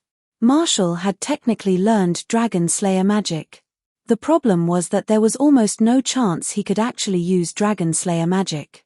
Natsu taught him for exactly 1 day before Marshall gave up on him. His entire teaching method amounted to, you do this, then that, and then it goes like this, and finally the magic comes out. No normal human being could possibly understand him. It wasn't even like playing music to a cow. The cow was the one giving the lesson instead. Fortunately, Marshall had his system. And by some miracle, he managed to unlock the skill, Dragon Slayer Magic LV0, 0.1%. And then he discovered a magic even harder to learn than Crush Magic. Marshall spent several days practicing in every ridiculous way he could think of, but the experience bar refused to move even slightly. He could not tell whether the problem was Natsu's hopeless teaching or whether Dragon Slayer magic was simply that difficult to learn. But it didn't matter since Marshall had a cheat. He spent a modest 1,000 inspiration to raise Dragon Slayer magic to level 1. Then something happened that he could not understand at all. Dragon Slayer Magic LV0 disappeared. In its place appeared Enchantment Magic LV1. Attribute Conversion Magic EXP plus 1000. Dragon Seed, 0. Marshall stared at the screen, his head filling with question marks. Enchantment Magic. He vaguely remembered seeing it mentioned in a book. The 1,000 points of experience in attribute conversion magic also made sense. But what the hell was a dragon seed?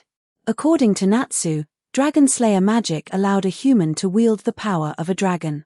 It gradually transformed the user's body into something closer to a dragon's and had originally been created for the purpose of killing dragons. Yet Dragon Slayer magic had now vanished from Marshall's skill list entirely, leaving him with no way to gain experience by practicing it. The inspiration he had invested had still granted him an understanding of the magic's principles, and based on what he had learned, Dragon Slayer magic simply could not be used without a dragon seed. Marshall was speechless. He had no idea what to do. Marshall. Wah. He heard the crying before the person herself arrived. The door slammed open as a white-haired delinquent dressed entirely in black charged into the room. Myra Jane had tears streaming down her face and a bubble of snot beneath her nose as she threw herself around Marshall and began sobbing uncontrollably. Myra? What happened? Wah! I'm telling you. Elfman. Lizanna, because of me. Take over. How can they be so wonderful? Myra Jane babbled through her tears so incoherently that Marshall could barely understand a word. Fortunately, he could hear her thoughts. Elfman and Lizanna had secretly learned takeover magic because they did not want Myra Jane to feel alone while she maintained her aloof, intimidating persona around the guild.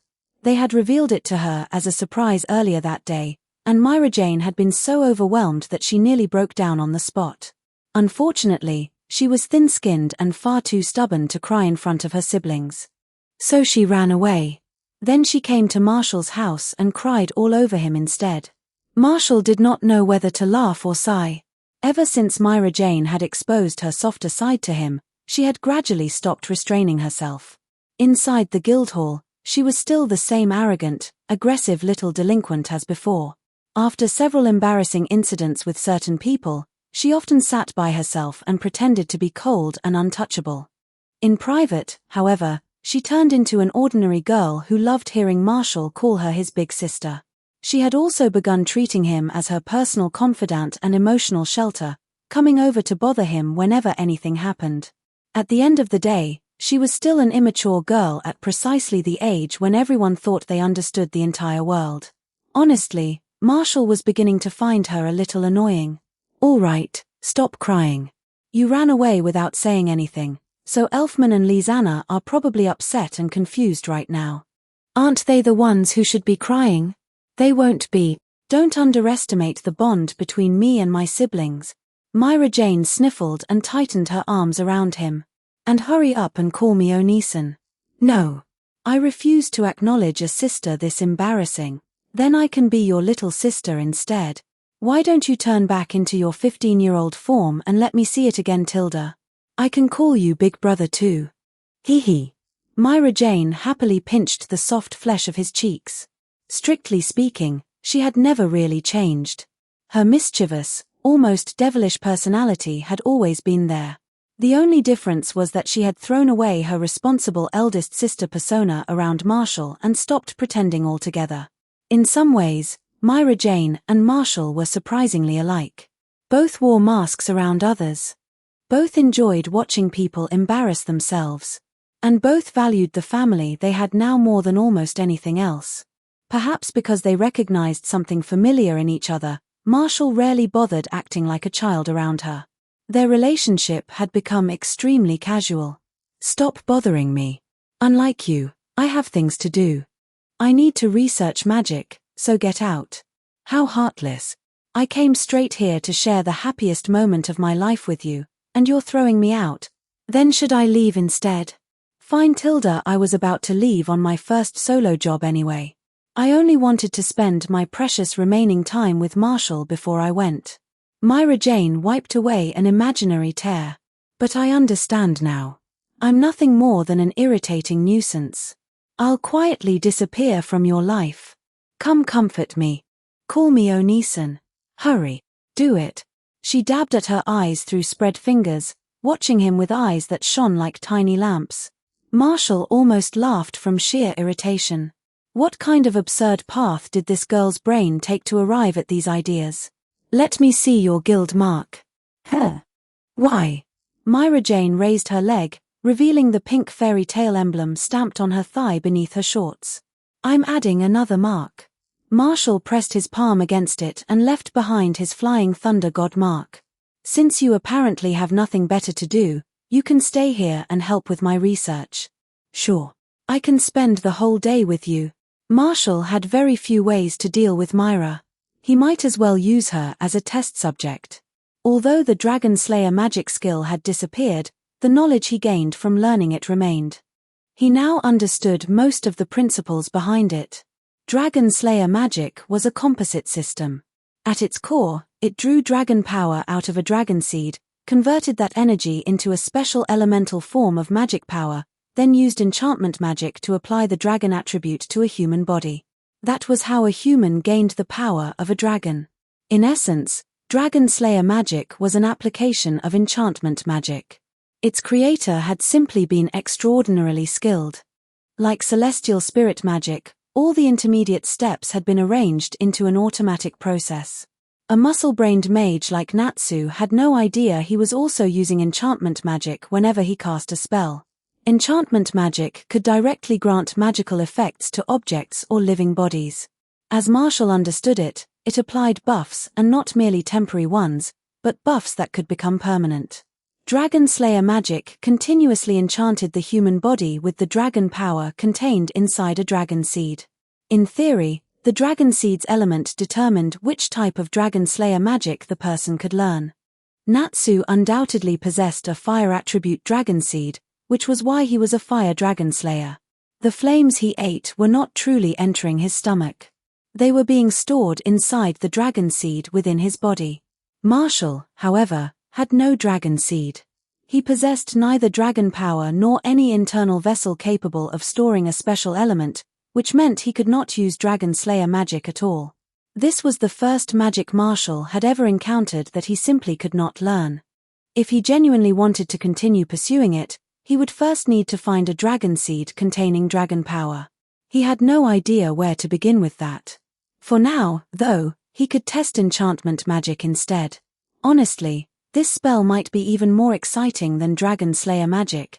Level 1 enchantment magic appeared capable of applying basic elemental properties to the human body. Marshall took Myra Jane's hand and enchanted her palm with light.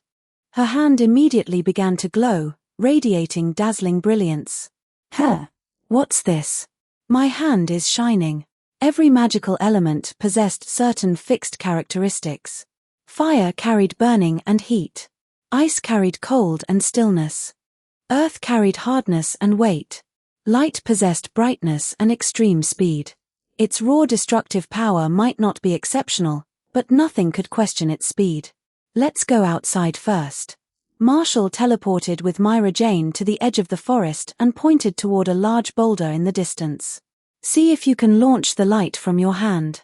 Myra Jane studied her glowing fist, then punched forward. Her magic power transformed into a golden fist-shaped blast that crossed the distance almost instantly and struck the boulder with a heavy thud. Cool. That was surprisingly easy. Interesting. Let's test something else. Marshall placed both hands against Myra Jane and enchanted her entire body, transforming her into a brilliantly glowing human-shaped light. You've been enhanced. Go. He pointed dramatically toward the boulder.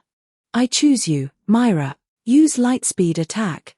Myra Jane felt there was something deeply strange about his wording, but she followed his instructions anyway. She stepped forward. The next instant, she appeared directly in front of the boulder and drove her fist into it. The entire rock shattered into pieces. Myra Jane stared blankly at her fist. Then she suddenly screamed. Whoa! Oh, oh, oh! That hurts. She clutched her small fist and hopped around with tears welling in her eyes. When she looked toward Marshall, hoping for even the slightest concern or sympathy, she found nothing but excitement burning in his gaze. That was fast. Marshall's eyes gleamed. That movement was probably the highest speed your body can currently endure. With all that momentum added to the strike, your fist produced far more force than usual. He examined her hand without the slightest pity.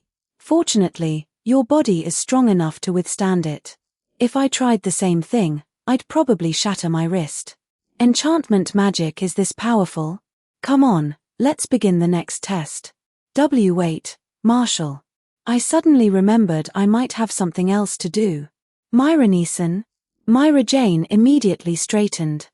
Please use your big sister however you like. Read 40 chapters ahead and support me on Patreon. Patreon.com newbie translator.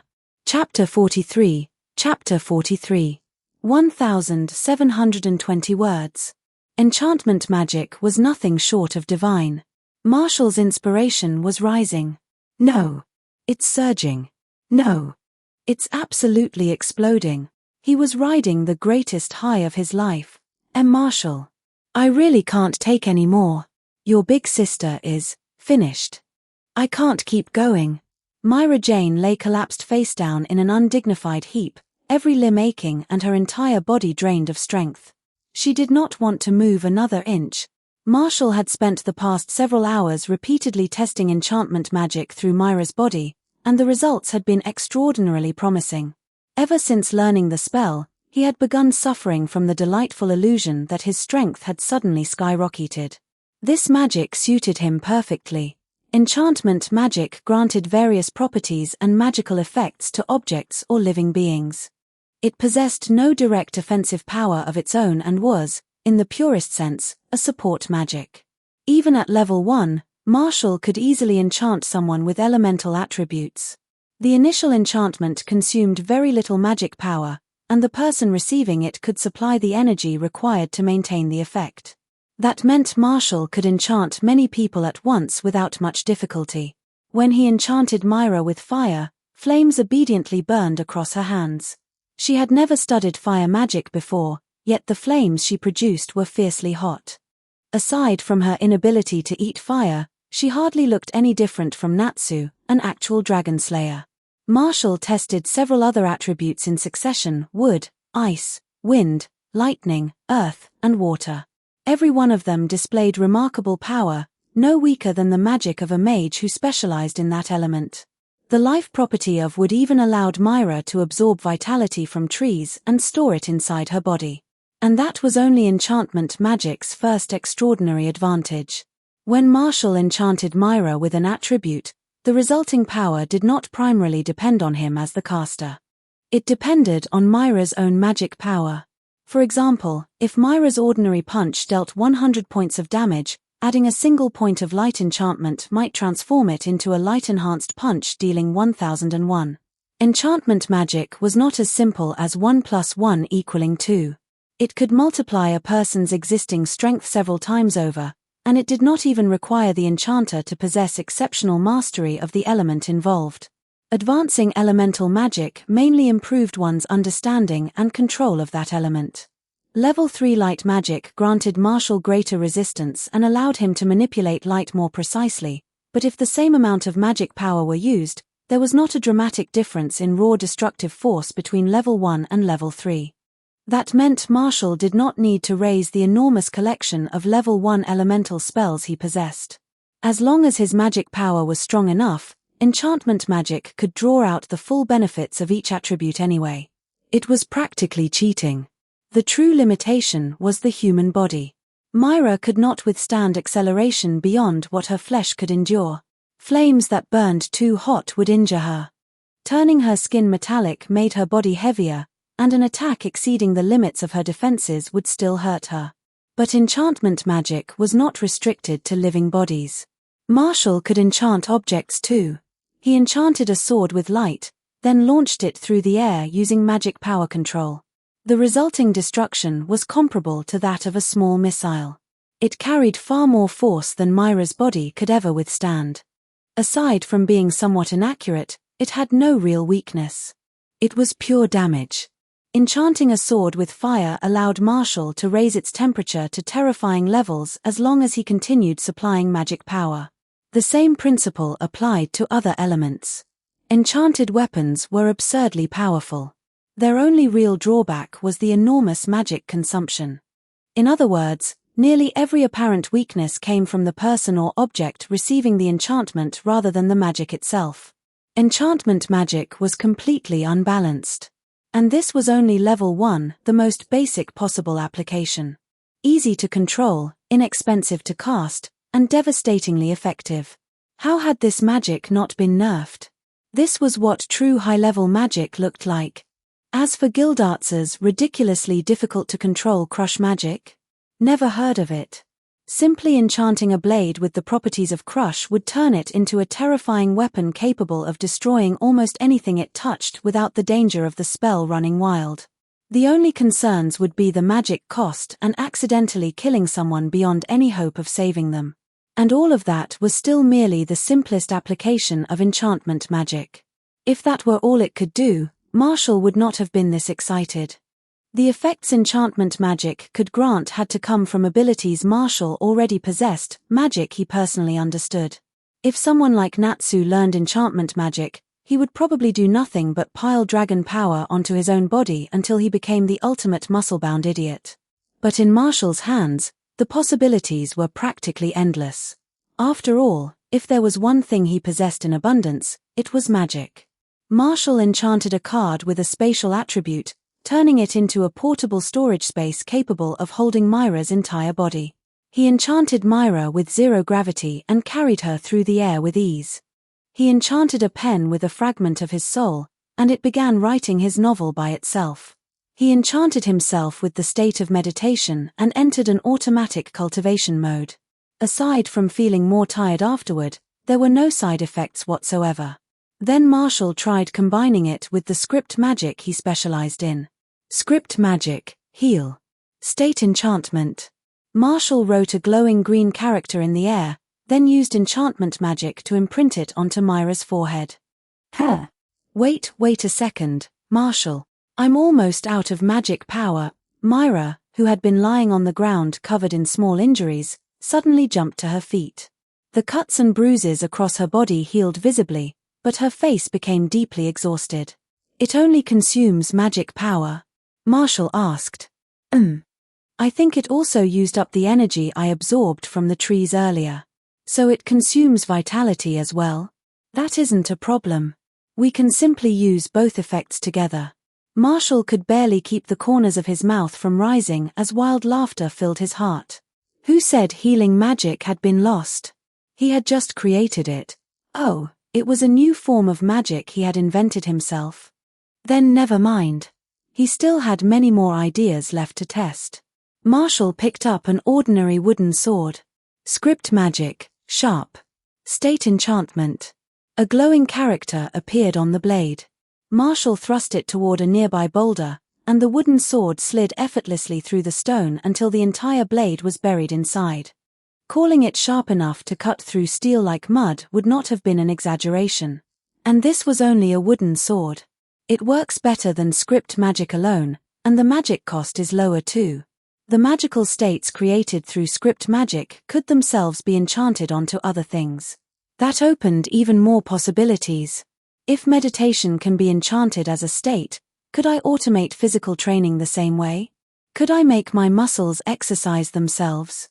Another idea lit up in Marshall's mind. He was so excited that he could no longer stop.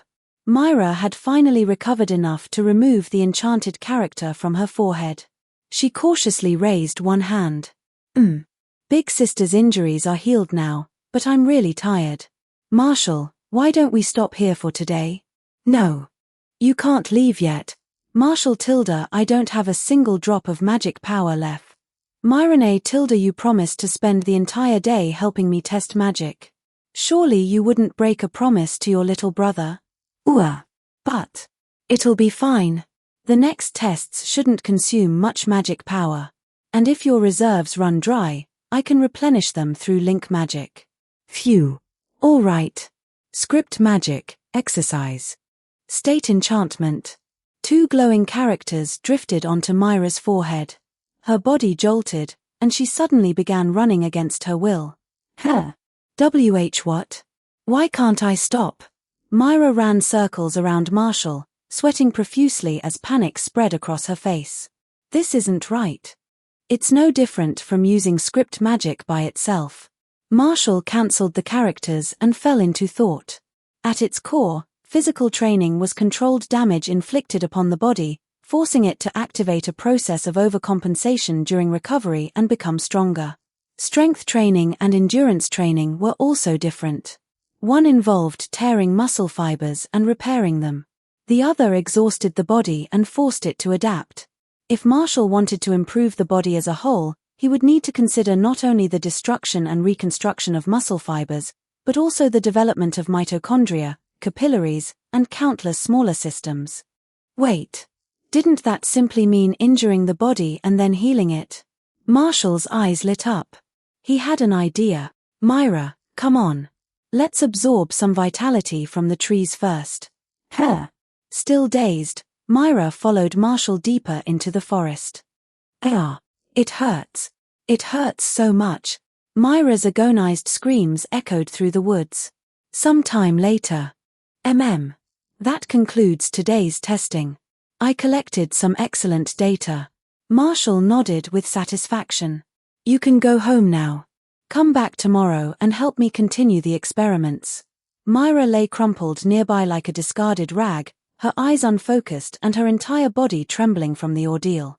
The moment she heard him, she violently flinched and forced a strained smile. I am leaving on a job tomorrow. Next time. I'll definitely help next time. Myra fled without looking back. She swore she would never help Marshall test magic again. Marshall smiled smugly. It seemed he had gained an unexpected benefit from today's experiments. Myra probably would not come over and bother him nearly as often anymore. With a thought, he sent his voice directly into her mind. You aren't allowed to run away before my new magic is complete. You wouldn't abandon me to finish everything alone, would you, Myrene Tilda? No. Myra sprinted away even faster, tears streaming behind her. Chapter 44. 1665 words. Urza, how does that feel? It hurts a little, but I can endure it. You can go faster. All right. Then I won't hold back. Hearing such alarmingly questionable dialogue coming from Marshall's room, Myra, who had only just returned from a job, could no longer restrain herself. She slammed the door open. What are you two doing in here? Marshall was hovering in midair, wearing a white laboratory coat so long that it nearly swallowed his entire body. He held a notebook in one hand, while several pens floated nearby, automatically recording data. Urza was lying on an intricately designed reclining chair in nothing but shorts and a sleeveless top. Numerous Eastern characters had been imprinted across her body, and she was groaning in pain. Myra recognized the experiment immediately. It was the same one Marshall had subjected her to 2 days earlier. "Myra, you're back." Marshall glanced over casually. "We're conducting the 20-second human trial of the fully autonomous body conditioning script enchantment system. Are you interested in joining us?" Myra stared at him. "I was gone for 2 days. How have you already conducted more than 20 tests? Damn it. How did this happen? I was here first. I was the first person who helped Marshall with his experiment. Urza, you shameless thief." Marshall always struggled to keep a straight face whenever he heard Myra's thoughts. He turned toward her with a distinctly malicious smile. "Would you like to participate? Running comparative tests on 2 subjects should accelerate my research considerably." Well, Myra instinctively shrank back. The memories of her nightmarish experience 2 days earlier flooded into her mind, and some of the color drained from her face. Urza, meanwhile, answered with unwavering determination. "This is an extremely important experiment. If it succeeds, its significance will be enormous. We'll be able to use every spare moment to become stronger." She clenched one fist. "I intend to do everything in my power to help Marshall complete his research." Myra's face immediately flushed with anger. Why was someone who came later acting so superior? Whatever happened, she refused to lose to Urza. "I'll join too." "Oh." Marshall's smile widened. "You aren't frightened anymore, Myra, eh? Frightened? Who's frightened?" Myra threw her head back and squeezed her eyes shut, looking as though she were marching toward her execution. "I've never been afraid of anything. Use whatever methods you want." She pointed dramatically toward Urza. "And give me twice as many runes as her. Hee. I'll always remember Myra's noble contribution. Everything we do is for the advancement of magic. Tilda." Marshall looked around the room. "It's too cramped in here, though. Let's move to the other laboratory." He slipped his hands into his pockets and used magic to lift Urza and the entire reclining chair into the air. He then enveloped all 3 of them in magic power and activated an area-wide spatial transfer. The next moment, they appeared inside another pure white room. A second reclining chair stood nearby. "You can teleport people without touching them now?" Myra asked. "It only costs slightly more magic power. It isn't anything impressive." Myra examined the spotless white room. "Where are we?" "Deep in the eastern forest, somewhere Grandma Pauliusica can't find." Marshall's expression soured. "When we went into the woods to drain vitality from the trees 2 days ago, she caught us and beat us up. So I built this laboratory far away from her. Our experiments require large amounts of vitality, and it's much more convenient to conduct them inside a forest." "Pauliusica?" Myra asked. "Who's that?" "A highly skilled pharmacist," Urza answered earnestly. "She also made my artificial eye. She's Master's old crush," Marshall added. "Oh, Tilda, I see." Urza's expression became strange. "Marshall, that was extremely disrespectful. She should try acting her age, then. How could she bring herself to hit someone as adorable as me? Lady Pauliusica is your teacher in pharmacology. You should show her proper respect. I've abandoned medicine to pursue literature. Script magic is far more useful than potions. The past is the past, let us never speak of it again." "You." Urza stared at him accusingly. "Have you been learning bad habits from Myra?" Myra had been listening to their argument with quiet envy. She wished she could have been part of Marshall's earlier life too. Then Urza suddenly dragged her into the conversation, and Myra's already flushed face nearly began smoking. "Ha! What's that supposed to mean, you bitch? Do you want to fight?" "I'm merely stating the facts. Before you joined Fairy Tale, Marshall was always a well-behaved child." Urza looked deeply disappointed. "Now he insults his teacher behind her back. I have every reason to suspect you corrupted him." You. Myra had been about to shout that Urza was an idiot. Marshall had far more wicked ideas than she did.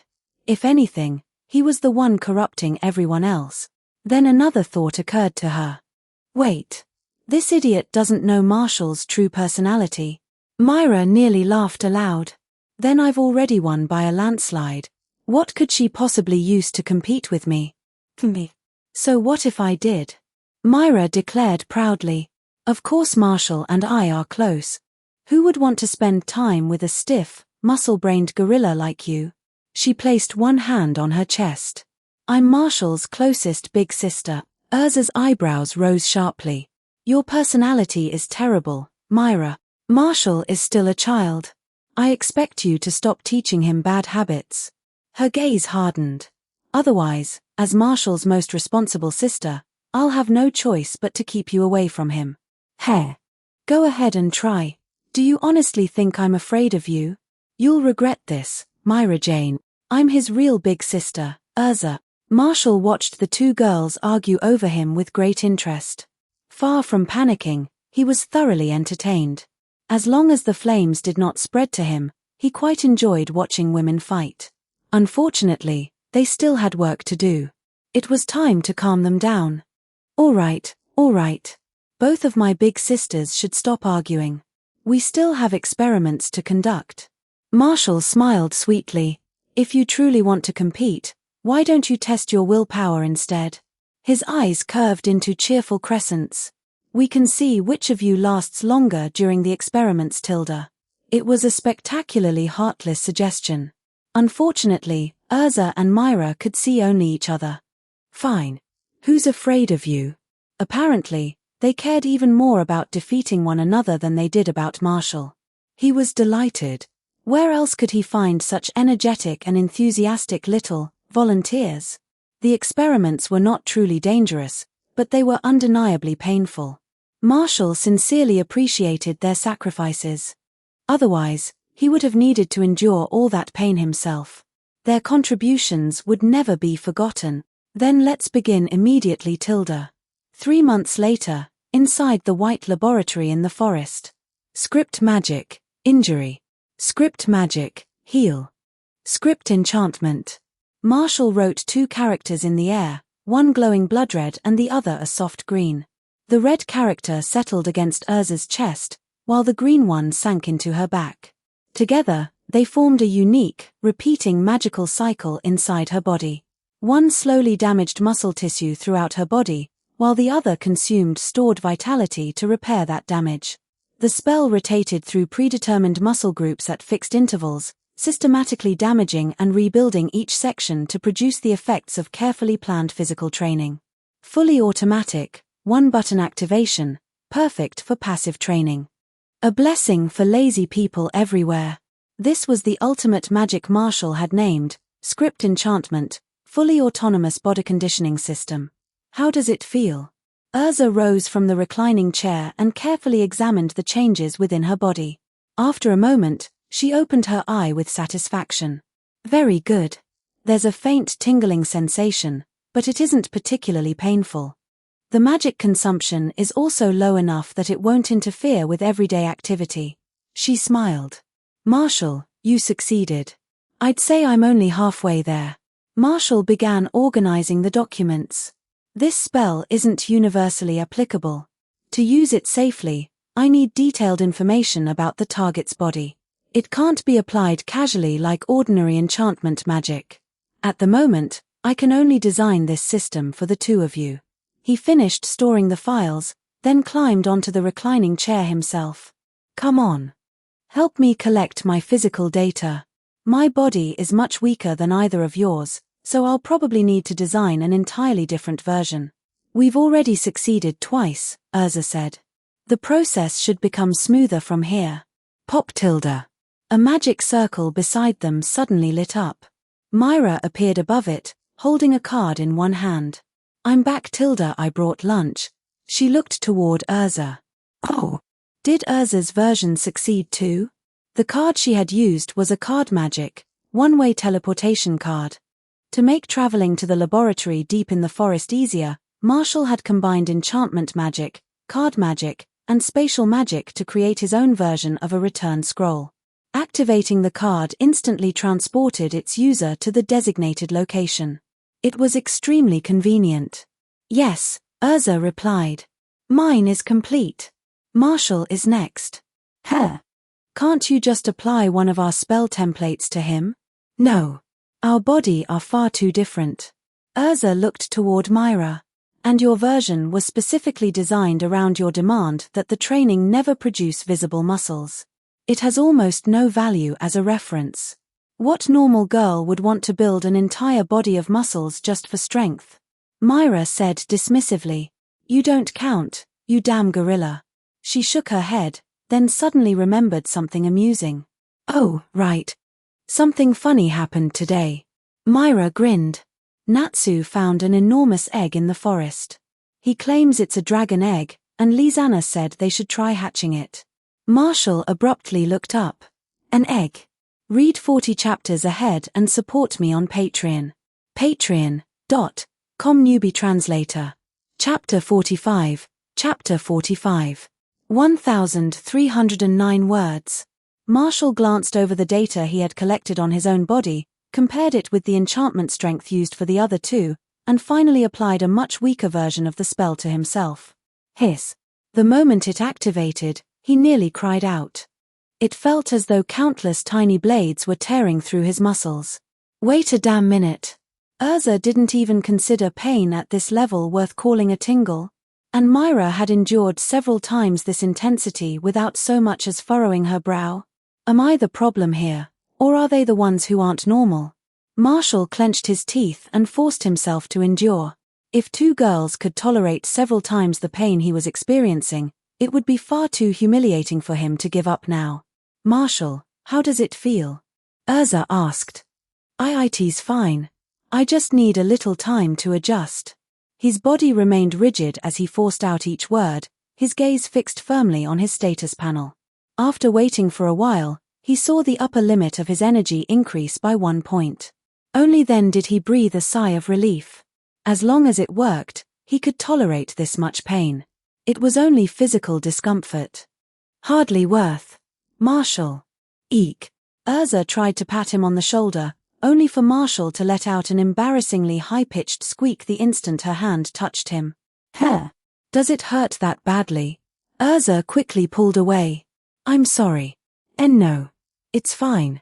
My body is just a little sensitive right now. Myra noticed his reaction from the side. Her eyes lit up, and a malicious smile spread across her face as she approached. My Tilda Marshall, you don't look very well, Tilda. I'm perfectly fine. Don't touch. Myra seized the muscles around his shoulders and neck with both hands. Tears nearly sprang from Marshall's eyes. This was no massage. It felt as though his flesh had been caught between two metal clamps. It hurt like hell. Seeing his violent reaction, Myra did not stop. Instead, she became even more enthusiastic. Ahahaha. You had so much fun tormenting your big sister over the past few months. Never expected this day to come, did you? Don't squeeze. Stop. No. Let go of him. Don't bully Marshall. Fortunately, Urza was a champion of justice who could never ignore evil happening in front of her.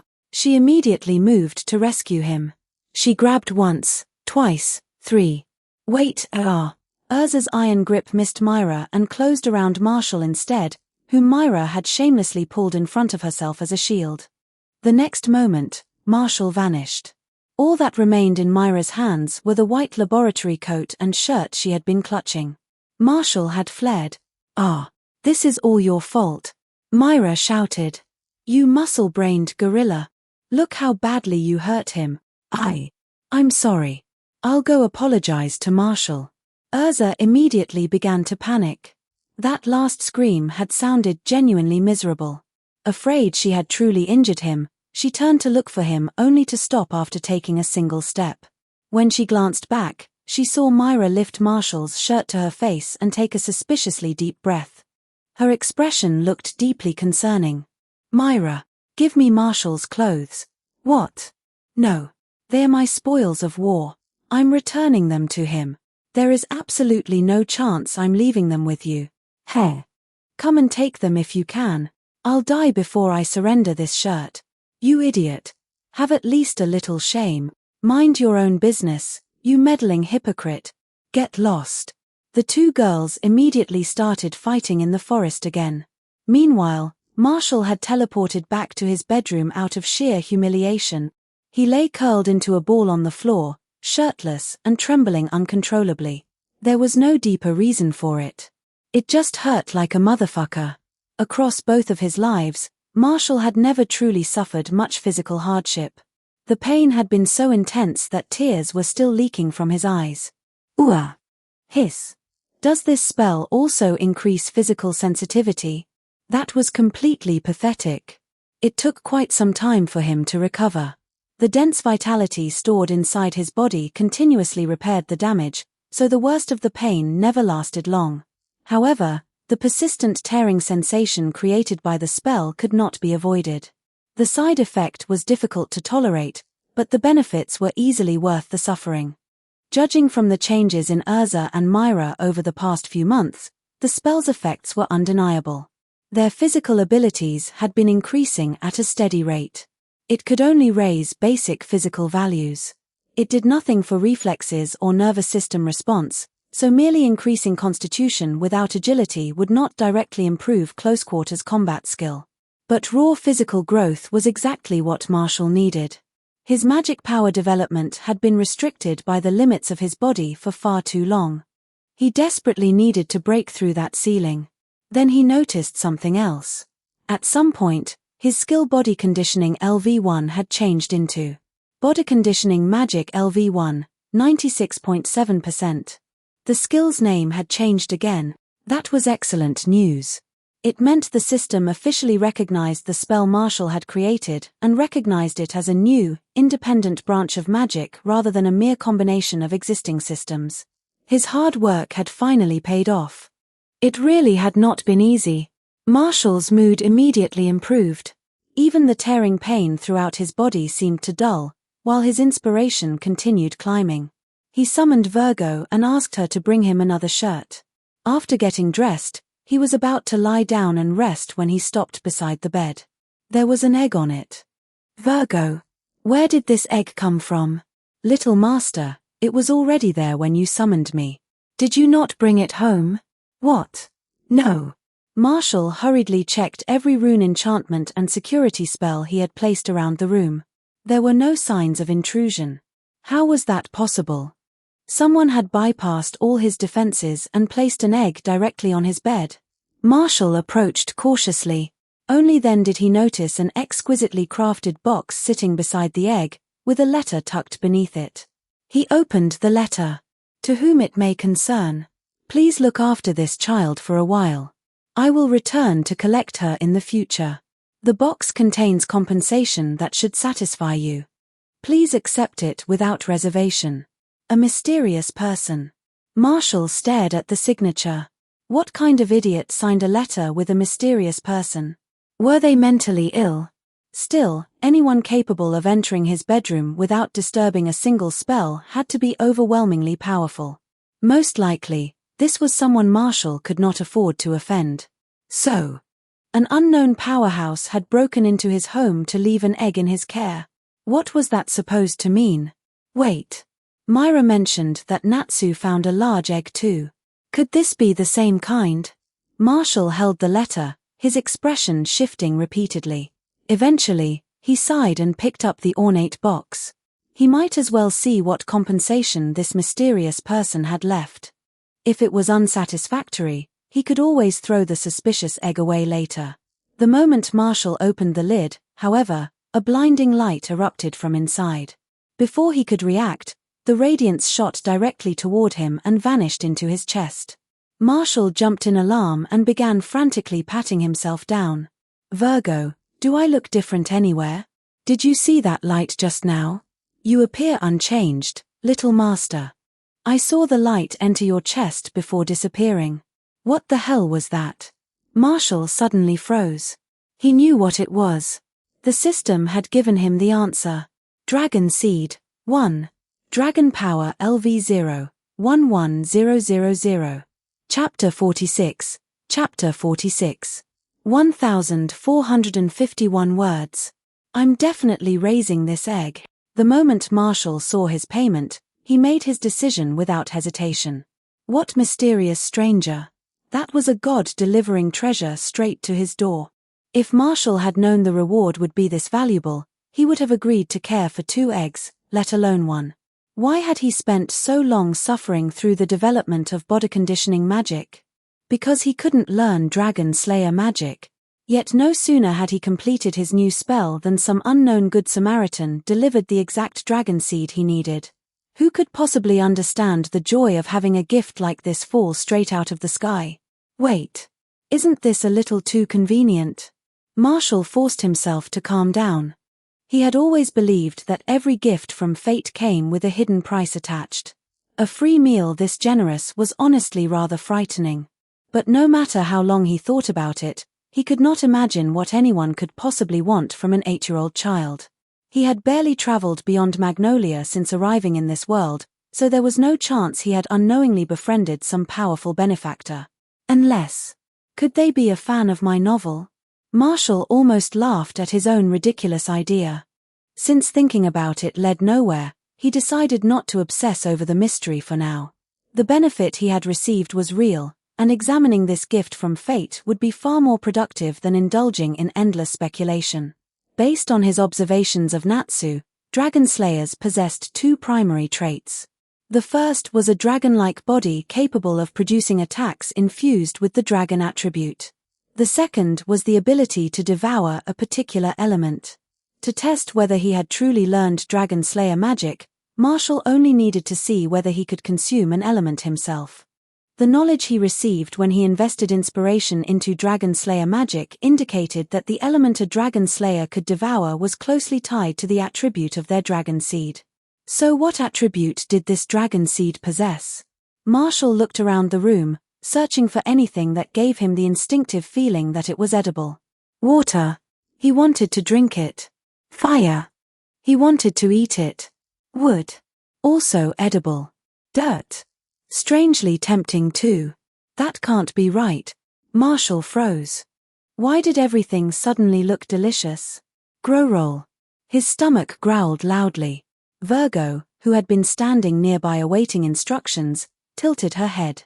Little master, would you like Virgo to prepare lunch? I haven't eaten yet, have I? Marshall awkwardly rubbed his stomach. Myra brought lunch to the laboratory, but I ran away before I could eat it. Please make something for me, Virgo. Of course. His body had been consuming energy rapidly, so it made sense that he was hungry. No wonder everything seemed edible. No. Wait. That's not it. Marshall sniffed the air. This had nothing to do with ordinary hunger. There really was something inside the room that he could eat. Following his instincts, he walked over to the window and opened it. Bright sunlight poured inside. Light. Marshall opened his mouth and inhaled sharply. He immediately felt something being drawn toward him and swallowed. Was it really light? He teleported to an open field outside, threw his head back, opened his mouth, and began breathing in. He could taste something. He was definitely eating it. But it wasn't light. Marshall teleported again and swallowed. Teleported and swallowed. Teleported and swallowed. His eyes grew brighter with every attempt. It isn't light. No, it isn't only light.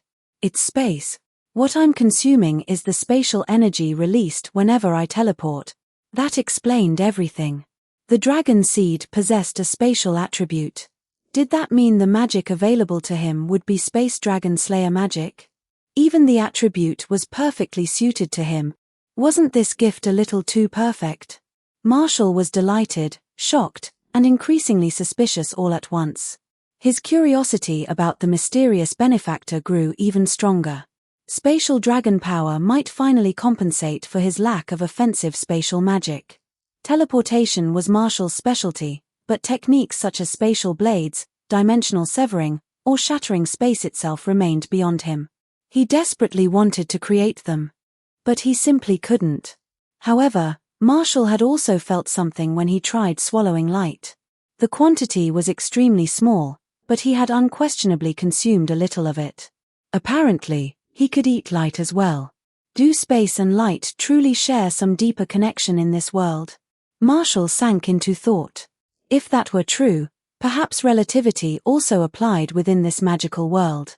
Time and space might not exist independently, but instead form a single, interconvertible concept, space-time. And if that were the case, could Marshall eventually gain control over time as well?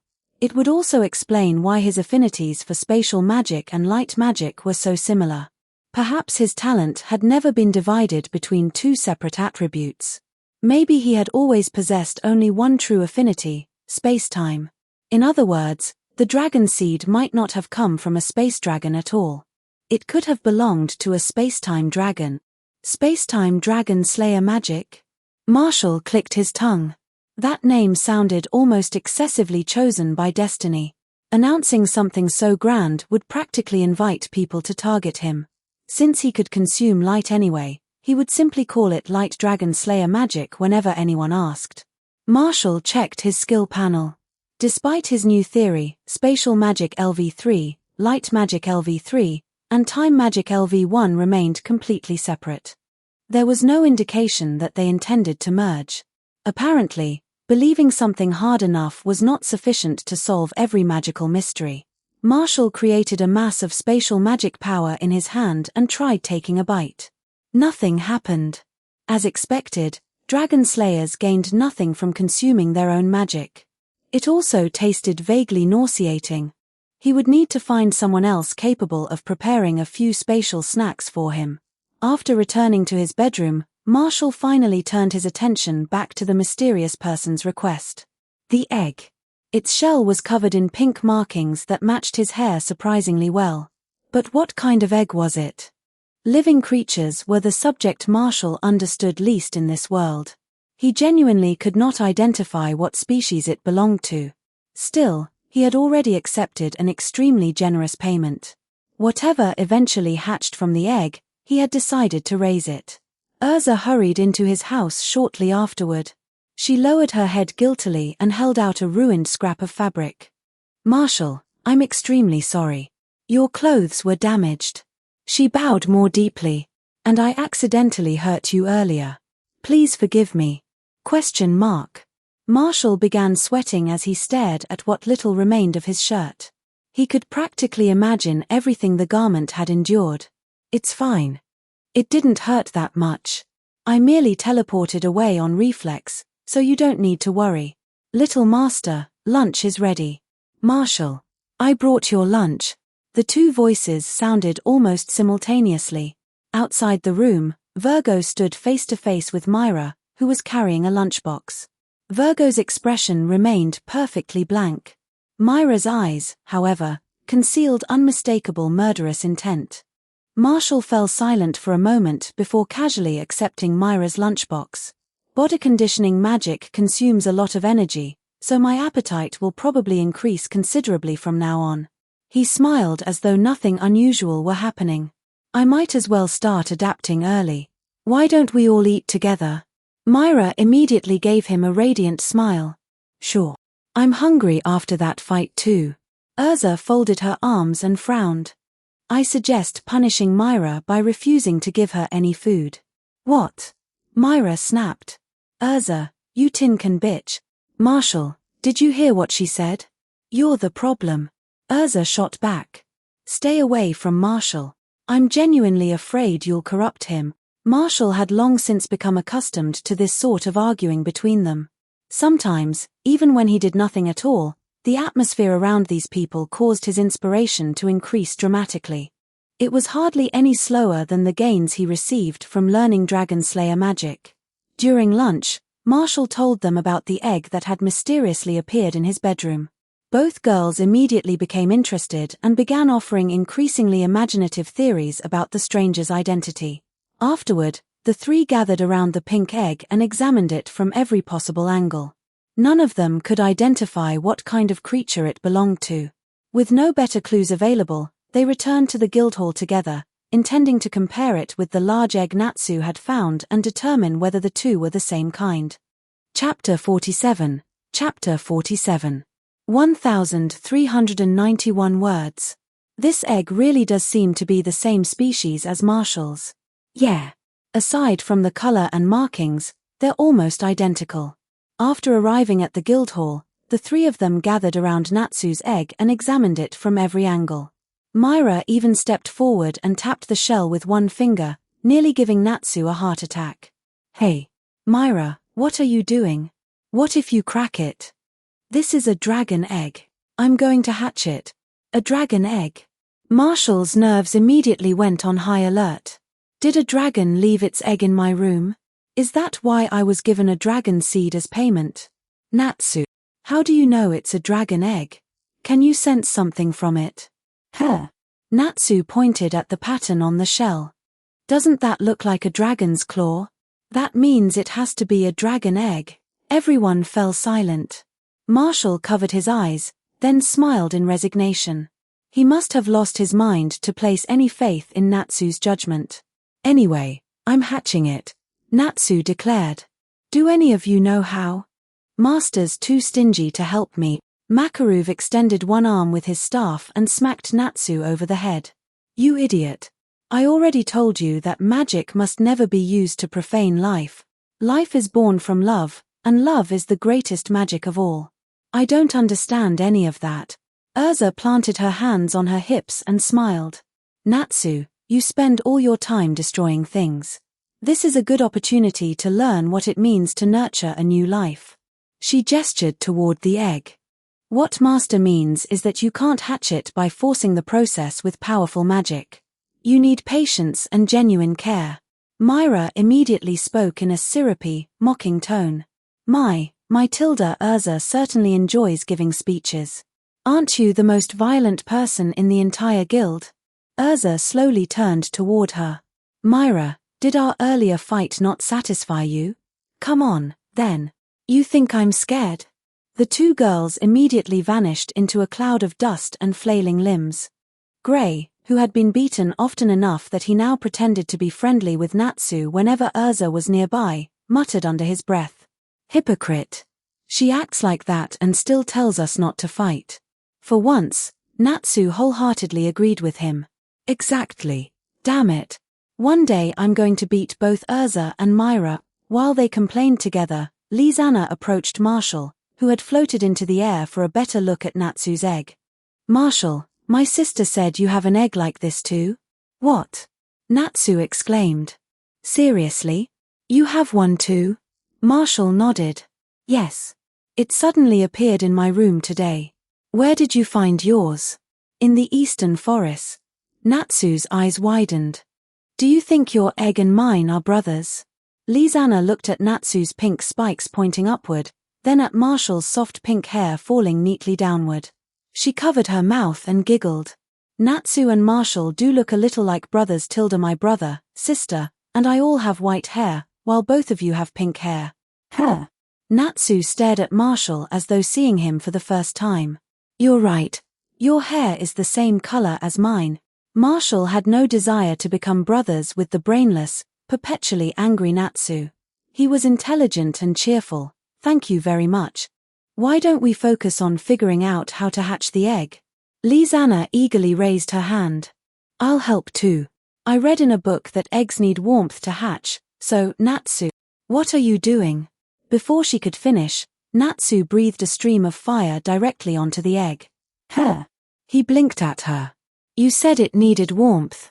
Fire is my specialty. You idiot. Are you trying to cook it? Natsu's recklessness nearly gave Marshall high blood pressure. That egg had better not hatch with brain damage.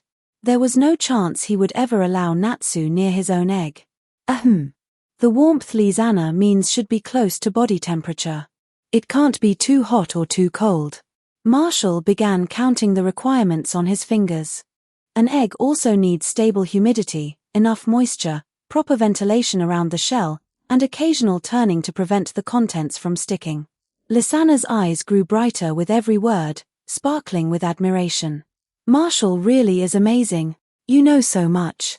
I only read it in a book. Natsu scratched his head in frustration.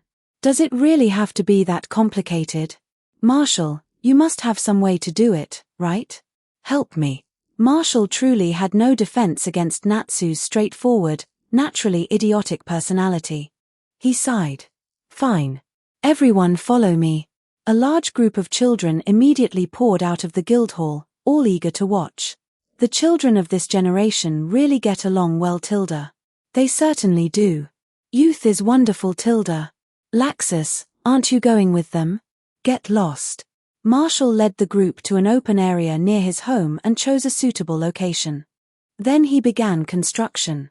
First, he used earthmake magic to raise a small mound and keep the nest off the ground. Next, he wove branches together with woodmake magic, forming a structure resembling an enormous bird's nest. He pointed toward the bed of dry grass in the middle. Place the egg here. I'll carve magic circles around the outside to regulate the temperature and humidity. After that, you'll only need to visit occasionally and turn the egg. That should be enough. Marshall is incredible, as expected of Marshall. There really isn't anything he can't solve. Children's praise was always sincere, and Marshall accepted it without the slightest embarrassment. Natsu, however, had never seen Marshall use such a wide range of magic before. His eyes immediately lit up. Marshall, your magic looks really strong. Want to fight me? No. I'm not very good at fighting. Marshall shook his head so violently that sweat appeared on his forehead. You should challenge Gray instead. This was exactly the situation he had always wanted to avoid. If Natsu, that single-minded battle maniac, decided to follow him around demanding fights, Marshall's peaceful life would be over. So that's all we need to do. Lizana sounded slightly disappointed. I wanted to help Hatchet with the magic I just learned, Tilda. Your new magic? Amham. Full body takeover, animal soul. Lizana transformed into a large bird. Marshall vaguely recognized it as a flame-crested pheasant, a giant bird whose meat supposedly tasted similar to chicken. She went around absorbing small animals. That's disturbingly evil. This is my friend Boscha, Lizana explained. She was struck by a magic train and badly injured. There was no way to save her, so she asked me to carry her life with me. Marshall was immediately consumed by guilt. Wait. Am I the bad guy here? Doubting such a kind and innocent girl? Enduring the condemnation of his conscience, he offered a sensible suggestion. You could still sit on the egg while transformed. Magic can regulate the temperature, but it probably won't be quite as natural as the warmth of a living creature. It might even hatch faster. Really? Then I'll come help whenever I have time. Natsu was deeply moved. Thanks, everyone. I'll definitely hatch it. He suddenly pointed at Gray. Oh, and you're forbidden from coming near it, Ice for Brains. You'll freeze the egg. Ha! You idiot. I'm not going to use magic on it. You want to fight? Bring it on. Urza narrowed her eye. Natsu and Gray immediately threw their arms around each other. Ahaha, Tilda, we're such good friends, Tilda. Still transformed into a giant bird, Lizana pecked gently at Marshall's arm. What about your egg? Aren't you bringing it here so they can hatch together? Ah. No, that won't be necessary. Marshall forced a smile. I can take care of mine myself. I've already set up the proper magic circles at home. There was no chance he would allow someone as dangerous as Natsu anywhere near his egg. Nearby, Elfman looked at Lizana, who could already perform a full-body takeover. His shoulders drooped. Then he glanced toward Marshall, surrounded by children who openly admired him. Elfman quietly clenched his fists. A decision began to form in his heart. Chapter 48. 1,619 words. While everyone else's attention was fixed on the so-called dragon egg, several people quietly sought Marshall out. The first was Elfman. Mirajane's younger brother was sturdy, honest, and easily the gentlest of the three Strauss siblings. Myra and Lizana both possessed a mischievous streak, but Elfman was almost painfully sincere. At that moment, he stood nervously before Marshall. Despite being 2 heads taller, he somehow seemed like the smaller one. Elf bro, did you need something? Marshall's tone was perfectly casual. After 2.5 years of practicing how to act like a child, he had long since abandoned any sense of shame. Calling other children big brother or big sister came naturally to him now, especially when it gave him the chance to tease them. Marshall, I wanted to ask you for help. Elfman fidgeted awkwardly. You know how I learned the same takeover magic as my sisters? I don't think I'm very talented at it. I can only manage a partial takeover, like Myrene before she learned to control hers. I can transform one arm, but that's all. His shoulders drooped. It's been bothering me, but I was too embarrassed to tell my sisters. You know a lot about magic, and you always come up with good ideas. Could you help me figure out what I'm doing wrong? That's easy enough. Show me your transformation first. All right.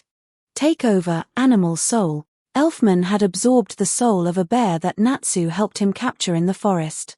Just as he said, however, only one of his arms transformed. He could not perform a full-body takeover. Marshall took hold of the enlarged bear arm and examined it with magic power. He had learned takeover magic himself, although he had already expelled the weak magical beasts he once absorbed. He had no use for such unimpressive forms. Ah, I see. Marshall released his arm. Your soul can completely suppress the bears. There's no chance of the takeover failing. As for why you can't transform your entire body, he looked Elfman up and down. You don't believe in yourself enough, Elfman. Someone who hesitates at every step will never get anywhere. Right now, what you need most is confidence. But I really can't do it. His parents had died young. His elder sister was overwhelmingly strong-willed. The villagers had looked down on him throughout his childhood, and his own gentle, honest nature had only made him more timid. There were many reasons Elfman had grown into such an insecure boy. It was not something Marshall could fix in a single conversation. That's because you haven't discovered your strengths yet. Elfman, what do you think you're good at? Is there anything you can do better than everyone else? Well, the light seemed to vanish from Elfman's eyes. I don't think there is. I'm weaker than Natsu and the others. I'm not smart like you. Lizana is more talented with magic, and even Myrene is better at cooking. He lowered his head. I don't have any strengths. You poor idiot. Why don't you compare your cooking with Natsu's instead? Marshall sighed and shook his head. Then start with a small goal. How about becoming the strongest and most muscular person in the guild? I think you have talent in that direction, and I can help you. The strongest? Elfman considered the idea. A faint light returned to his eyes. I think I might be able to do that. I've always wanted to become a real man. Exactly. I recently developed a body conditioning magic that lets you become stronger while lying down. Marshall smiled. Ask your sister to bring you to my laboratory sometime. I'll design a version specifically for you. All right. Thank you, Marshall. In theory, body conditioning magic was extremely effective for building muscle. Marshall had no intention of turning himself into an enormous muscle-bound brute, however, so he needed a male subject for comparison. Elfman was perfect. They would each get exactly what they needed. No sooner had Elfman left than Kana cornered Marshall. She planted one hand against the wall beside his head and narrowed her eyes. Marshall, your magic experiment is finished now, isn't it? That means you finally have time for me, right? The experiment has only achieved preliminary success. It's reached a stopping point, but there are still plenty of improvements to make over time. Kana lowered her head. Her shoulders began to tremble as though she were about to cry. I understand. Big sister misunderstood. I thought Marshall was looking forward to catching magical beasts with me too, but apparently it was all one-sided. Wait. I never said I wasn't going. Kana instantly raised her head. There was not a trace of sadness in her eyes, only triumph. She grabbed Marshall's cheeks with both hands and began threatening an 8-year-old child. Tilda, you're not allowed to stand me up again. Otherwise, big sister won't let you off so easily. I know. Once my egg hatches, I'll go catch magical beasts with you. You promised. Marshall had agreed some time ago to help Kana capture magical beasts for her summoning cards. Then he learned enchantment magic, became completely obsessed with researching body conditioning magic, and kept postponing the trip. He felt somewhat guilty about it. Now that the first stage of his research was complete, he finally had time to leave Magnolia. After remaining indoors for so long, He was beginning to feel restless anyway. Satisfied with his answer, Kana walked away humming. Marshall had only just begun to relax when Levi blocked his path next. Levi, you too. Did they arrange a schedule so they could corner me one after another? Marshall, I want to discuss something with you. Go ahead. Marshall accidentally caught another glimpse of Levi's thoughts. A sense of danger immediately washed over him. There's an event at the Naruto amusement park next month. Will you come participate with me? Levi handed him 2 tickets. Marshall looked down at the promotional text. The first spring Sakura Shuriken throwing tournament is about to begin. Register as a pair to enter. Fabulous prizes await, including a mysterious grand prize for the champions. The Naruto amusement park looks forward to welcoming you. Marshall stared at it. There were so many things wrong with this that he did not know where to begin. What kind of event is this? You really don't know? Am I supposed to? I never pay attention to the park's daily operations. It's a cosplay event themed around Sakura, Levi explained excitedly. Each pair dresses as Sakura and Sasuke, then competes in a shuriken throwing contest. I heard the winners receive a commemorative figure personally signed by the creator. I really want it. What? Since when did I agree to sign anything? They don't mean you. Levi covered her mouth and giggled. Redis is signing it. You really haven't heard? The Naruto manga is much more popular than your original novel now. Redis has become a famous manga artist. Didn't you notice he hardly visits the guild anymore? Oh. I assumed they locked him in the studio again. Marshall genuinely paid very little attention to anything involving Naruto. Although he still maintained his daily writing schedule, he now treated it mainly as routine practice for script magic. His royalties continued arriving, and he was always busy with other research, so he had never bothered following the novel or manga's wider influence. That was not the real problem, however. The problem was Levi's thoughts. Myra and Urza have monopolized Marshall for months and accomplished absolutely nothing. They clearly haven't recognized his true potential. In that case, they can't blame me for making my move first, Tilda. I only need to accompany you to the event. Well, Tilda, could you transform into your 15-year-old appearance that day? Participants under 10 aren't allowed to enter. Your plan is rather obvious. Marshall felt as though something inside Levi had gone terribly wrong. Perhaps someone needed to drag her away and shock some sense back into her. I'll win Marshall over little by little, and once we're both grown up, I'll make sure he chooses me before any of them get the chance. The romance books were right. A perfect love story has to begin with a childhood bond. Hell nah. This was far beyond something going wrong. She was completely broken. What kind of ridiculous books had Levi been secretly reading over the past few months?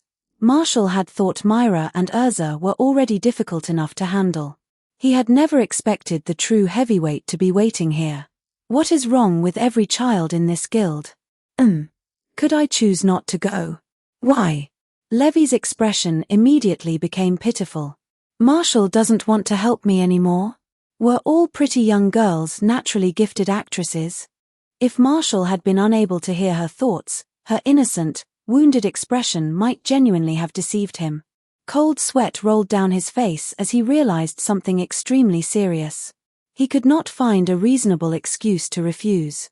An ordinary 8-year-old would never reject such a harmless request, and Levi was clearly exploiting that fact to advance her grand childhood romance plan. Was his habit of pretending to be a child finally coming back to punish him? That wasn't fair. He could not allow Levi to continue charging down this ridiculous path. He needed a perfect excuse. Think. Come on, useless brain, think. I'll help. Yay. Levi immediately pressed one of the tickets into his hand. It's on the 20th of next month. Don't forget, Tilda. Read 40 chapters ahead and support me on Patreon. Patreon.com newbie translator.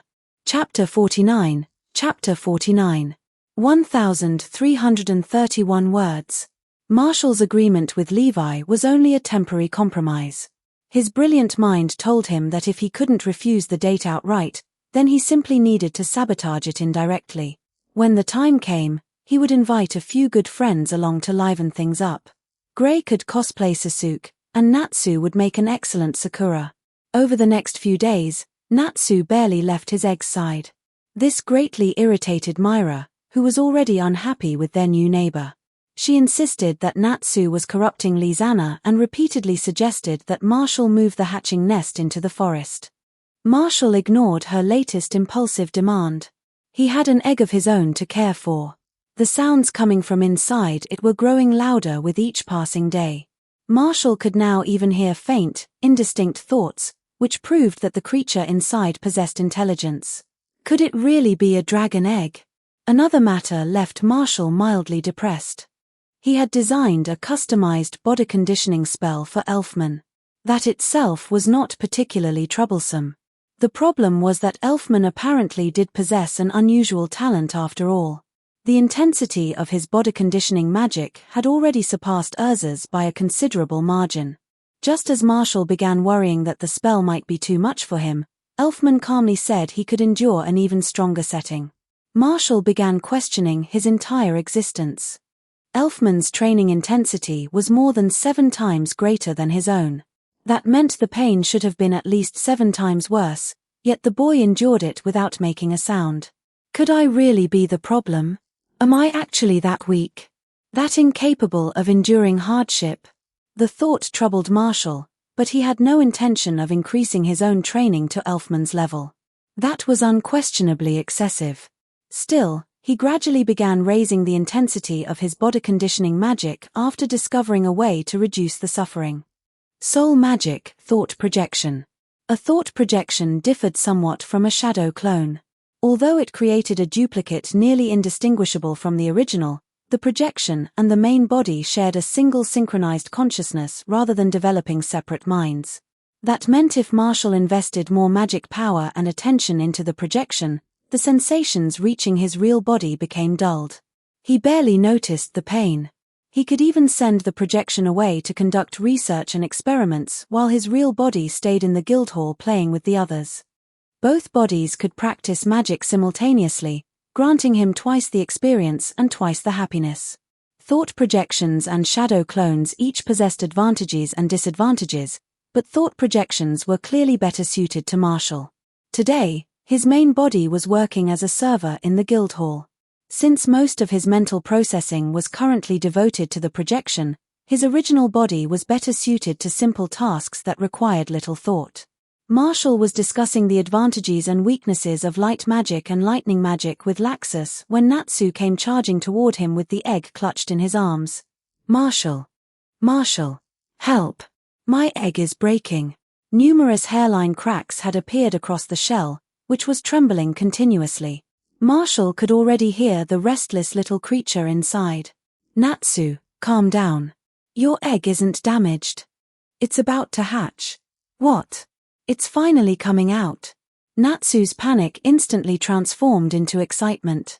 Every idle person in the Guildhall gathered around to watch. That egg is actually hatching? Could it really be a dragon egg? I've never seen one like it. I'm betting it's some giant bird. There's no way it's a dragon. Shut up. It's a dragon. My dragon. The cracking grew louder. Then the shell suddenly burst apart, and a tiny blue creature shot into the air. A cat. It can fly. It has wings, does that make it a bird? That's obviously a cat. A blue cat, but still a cat. While everyone argued, the little blue cat wobbled through the air before floating down onto Natsu's head. The wings on its back disappeared. It raised one paw and cheerfully greeted everyone. The entire Guildhall stared in amazement. A talking cat? That's incredible. So cute, Tilda. A dragon. My dragon. Natsu lifted the kitten above his head like Simba, making everyone burst into laughter. Taking advantage of the commotion, Marshall switched places with the thought projection at home and hurried toward his bedroom. Sure enough, his own egg had begun cracking too. Apparently, the 2 eggs had nearly identical incubation periods. However, his kitten seemed to be having more difficulty breaking through the shell. Marshall approached the trembling pink egg and encouraged the little creature inside. "Come on. You can do it." Crack Tilda. Unlike the blue kitten, which had flown elegantly from its shell, this one smashed its way out with brute force. A white kitten with pink stripes appeared before Marshall. It blinked its large, intelligent eyes and stared at him for a moment. Then it opened its mouth. "Mommy." Marshall nearly lost his balance. He gently stroked the newborn kitten and offered her the kindest smile he could manage. "That's incorrect. You should call me boss." "Mommy." Marshall drew a deep breath. He had never been more grateful that he hadn't brought this egg to hatch beside Natsu's. He pinched the big-headed kitten's cheeks, smiling with narrowed eyes. "Come on.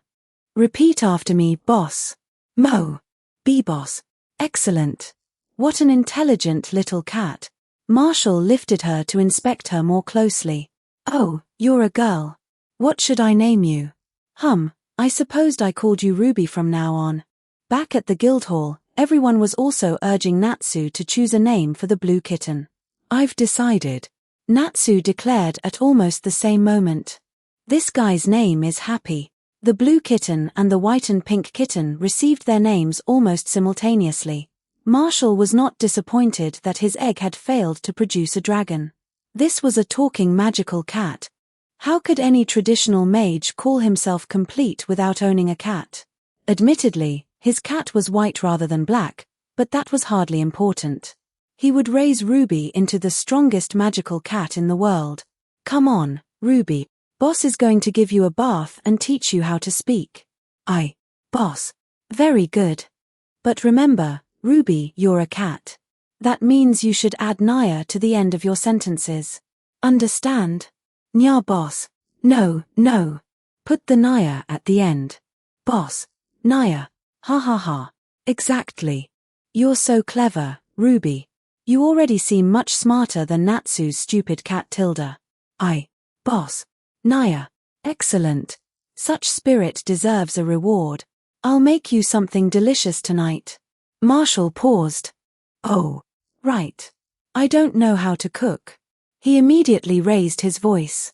"Virgo. Hurry and make something delicious for my cat." Virgo appeared and silently stared at the kitten in Marshall's arms for several seconds.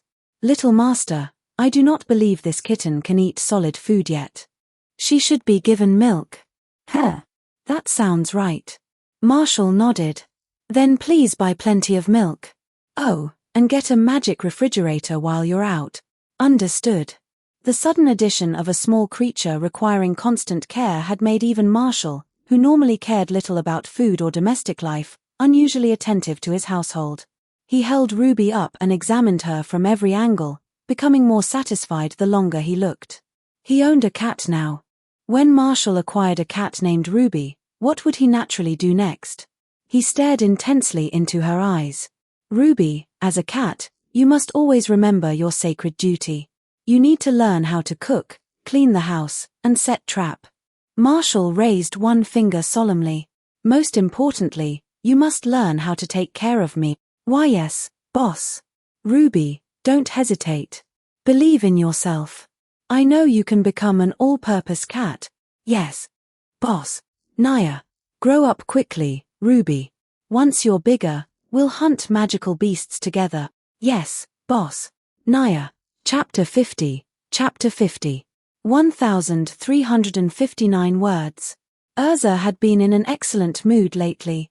And it wasn't only because Marshall had named his cat Ruby. The day Marshall carried the little clothed kitten into the Guildhall and announced her name, the place had erupted into chaos.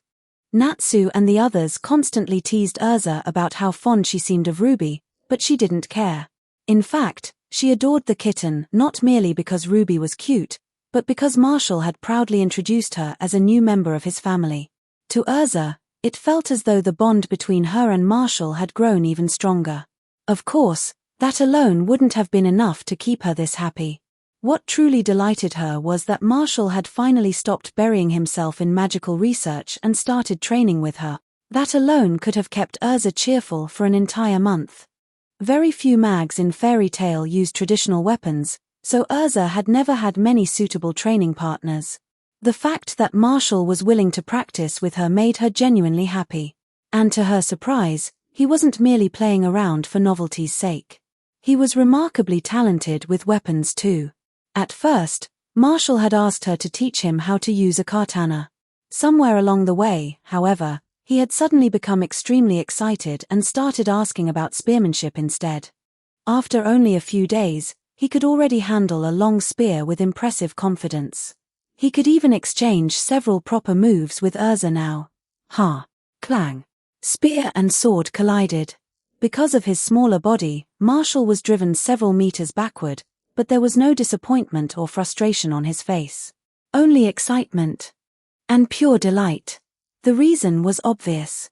Spearmanship LV1, 50.8%. When someone was truly happy, there was no hiding their smile. Marshall hadn't managed to suppress his wants in days. Honestly, he regretted not experimenting with weapons sooner. He possessed an outrageously powerful system, yet he had never thoroughly explored everything it might be capable of recording. The thought filled him with shame.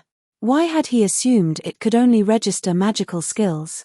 He had already tested ordinary abilities like drawing and writing, so why had he never considered that martial techniques might also qualify as skills? Oh, right. Marshall had always thought of himself as a mage. Never mind, then.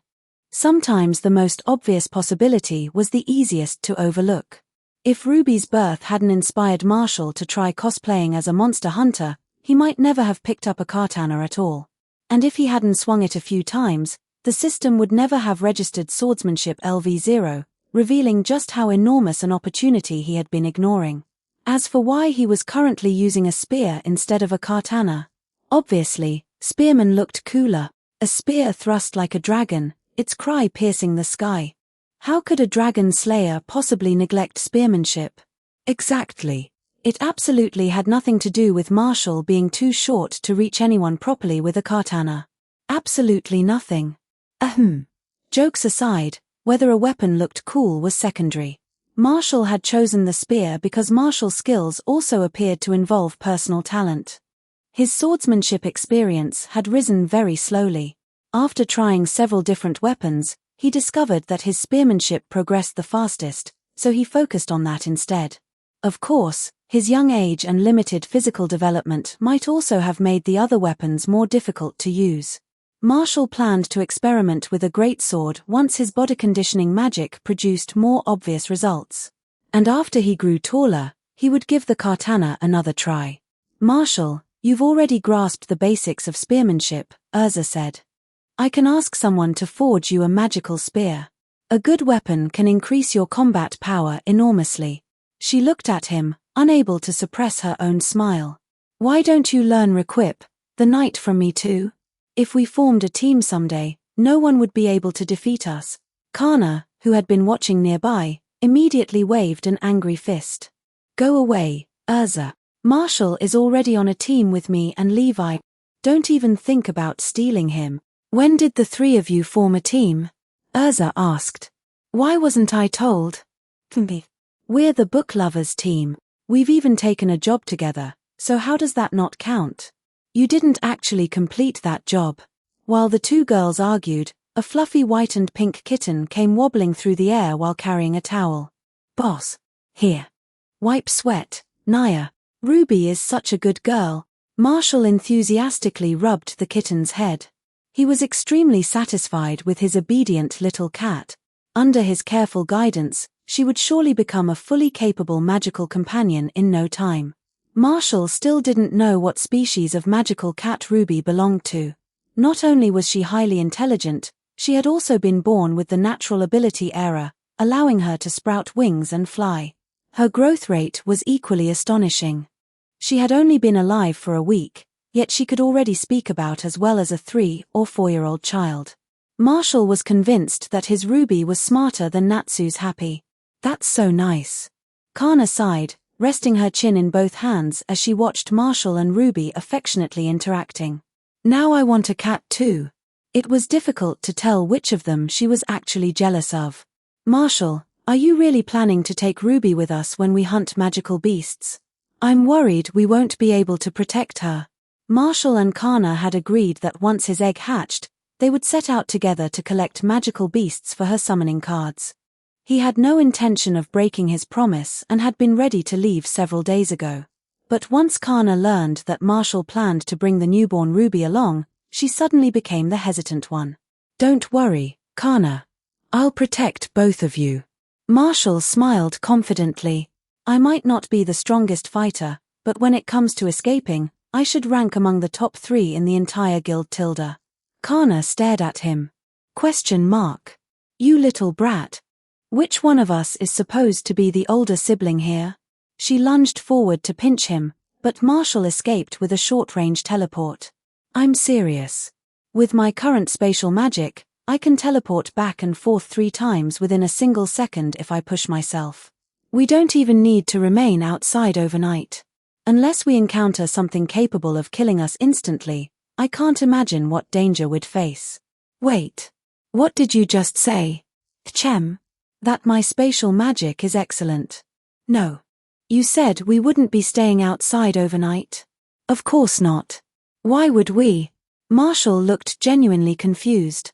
"I have no interest in camping outdoors. We'll obviously return to Magnolia every evening." Kana froze completely. That's right. Marshall could teleport back to Magnolia whenever he wanted. There was no reason for them to camp in the wilderness. Then what about the sweet sibling moment she had spent so long imagining? The 2 of them lying together on the grass beneath the night sky, watching fireflies drift beneath the Milky Way. What was all that supposed to be? "Evidence of your impressive imagination," Marshall silently remarked. There was no chance he was sleeping outside like a hobo unless absolutely necessary. He learned magic to make his life more comfortable.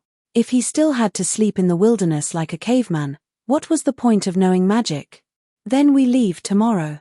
Kana spoke through clenched teeth, clearly irritated with herself. Marshall responded with immediate enthusiasm. "No problem. Ruby present. Naya. Starting tomorrow, we're officially monster hunting partners." "Yes, boss." "Naya. May the gods light your way." Naya." Kana watched Marshall happily high-five his kitten and sank into deep thought. Why did it look as though Marshall was only excited because he could go adventuring with his cat? Could it be? Was Kana merely the extra? Read 40 chapters ahead and support me on Patreon. Patreon.com Newbie Translator. Chapter 51. 1420 words. Then we're off. Inside the Fairy Tale Guildhall, Marshall's hunter team was saying goodbye to their friends. Urza rested a hand on her fully equipped little brother's shoulder, her expression gentle. "Remember to be careful. Don't act recklessly. If things become too dangerous, I can always accompany you next time. There's no need to trouble you every time. Don't worry, nothing serious will happen." Marshall shook his head. Even the youngest mags in this world were far beyond ordinary people. Gray had traveled alone from the distant north when he was only 8 or 9, crossing an enormous distance simply to join Fairy Tale. At that point, he had only been studying magic for about a year. People in this world were unusually accepting of young geniuses. Marshall was already 9, so no one found it strange that he was heading out to hunt magical beasts. Of course, the people close to him would still worry. Myra, who had been anxiously bouncing one leg nearby, certainly looked restless enough. "TCH Kana, if you let Marshall get hurt, don't blame me if I beat you up." "Ha!" Kana snapped. "You've been getting awfully arrogant lately, Myra. Urza isn't the only person in this guild who can fight you. I'll take you on whenever you want. TMPH, save it until you come back in one piece. I want to go adventuring with Marshall too. That sneaky bitch. If I didn't need to stay and look after Elfman and Lizanna, I'd never let her have him to herself." Marshall smiled. His friend's concern was genuinely touching, even if some of it felt a little heavy. Levi stepped forward with a gloomy expression. "Be careful, both of you. Next time, once I become more skilled with solid script magic, I'll be able to join you in hunting magical beasts. I want to go adventuring with Marshall too. But I'm too weak. My magic power and spells are both inferior to his. At this rate, I can't even stand beside him. This won't do, Levi. You have to work harder for the sake of your future family. All right. There were times when Marshall deeply regretted possessing telepathy magic. If being deaf would have stopped him from hearing people's thoughts, he might genuinely have considered rupturing his own eardrums. Levy's combat ability wasn't especially impressive. Her true strength lay in her firm grasp of magical theory. She was one of the guild's rare scholarly mags, and even Marshall occasionally asked her for advice when he encountered something unfamiliar. Unfortunately, solid script magic was primarily supportive at lower levels and possessed limited offensive power. Learning enchantment magic might compensate for that weakness, but Levi didn't have enough time or focus to divide her attention between both disciplines. Marshall understood. Not everyone had a system. Without his cheat, he might not even be as strong as Levi was now. Then we're leaving. Tilda will be back tonight.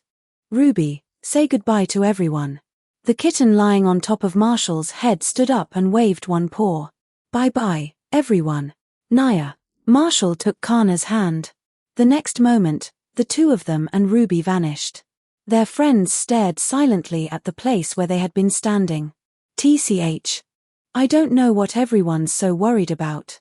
That kid is more reliable than any of us. I'm leaving. That's true. Marshall is an exceptionally capable child. I hope everything goes smoothly. Marshall, Kana, and Ruby reappeared in the village beneath the snowy mountain where they had previously captured the Vulcans. This was the most distant location Marshall had marked with a teleportation coordinate. It's a real adventure, Kana exclaimed. Marshall, which direction do we go from here? Southwest. Most of that region is undeveloped forest. We should encounter plenty of powerful magical beasts. Great. Let's go. Flying card. Kana threw a card into the air. It rapidly expanded into an enormous sheet of paper resembling a flying carpet. She had developed the spell by combining card magic with Marshall's flight magic. It allowed passengers to sit on the enlarged card and fly through the air. Although Kana hadn't captured any new magical beasts yet, Marshall's ideas had helped her create several powerful cards. This flying carpet card was one of them. Kana grabbed Marshall and pulled him aboard, waving one arm excitedly. Full speed ahead. The card took off. Its speed was roughly 100 kilometers per hour. That wasn't especially fast, but since they needed to search the ground below for magical beasts, it suited their purpose. I think this card still has room for improvement, Marshall said. We could use a small amount of spatial magic to expand the interior, then add wind magic to block the air resistance. That would let it fly faster. He looked around the bare surface. We could add a table and tea set too. Hee. Then you can help me redesign it. Easy. Easy, Naya. The two children and their kitten chatted cheerfully as they traveled. Not long after leaving the village, they entered an untouched wilderness. More than half the country consisted of unmanaged, primeval forests like this. Magical beasts roamed everywhere, while ordinary monsters were so common they barely attracted notice.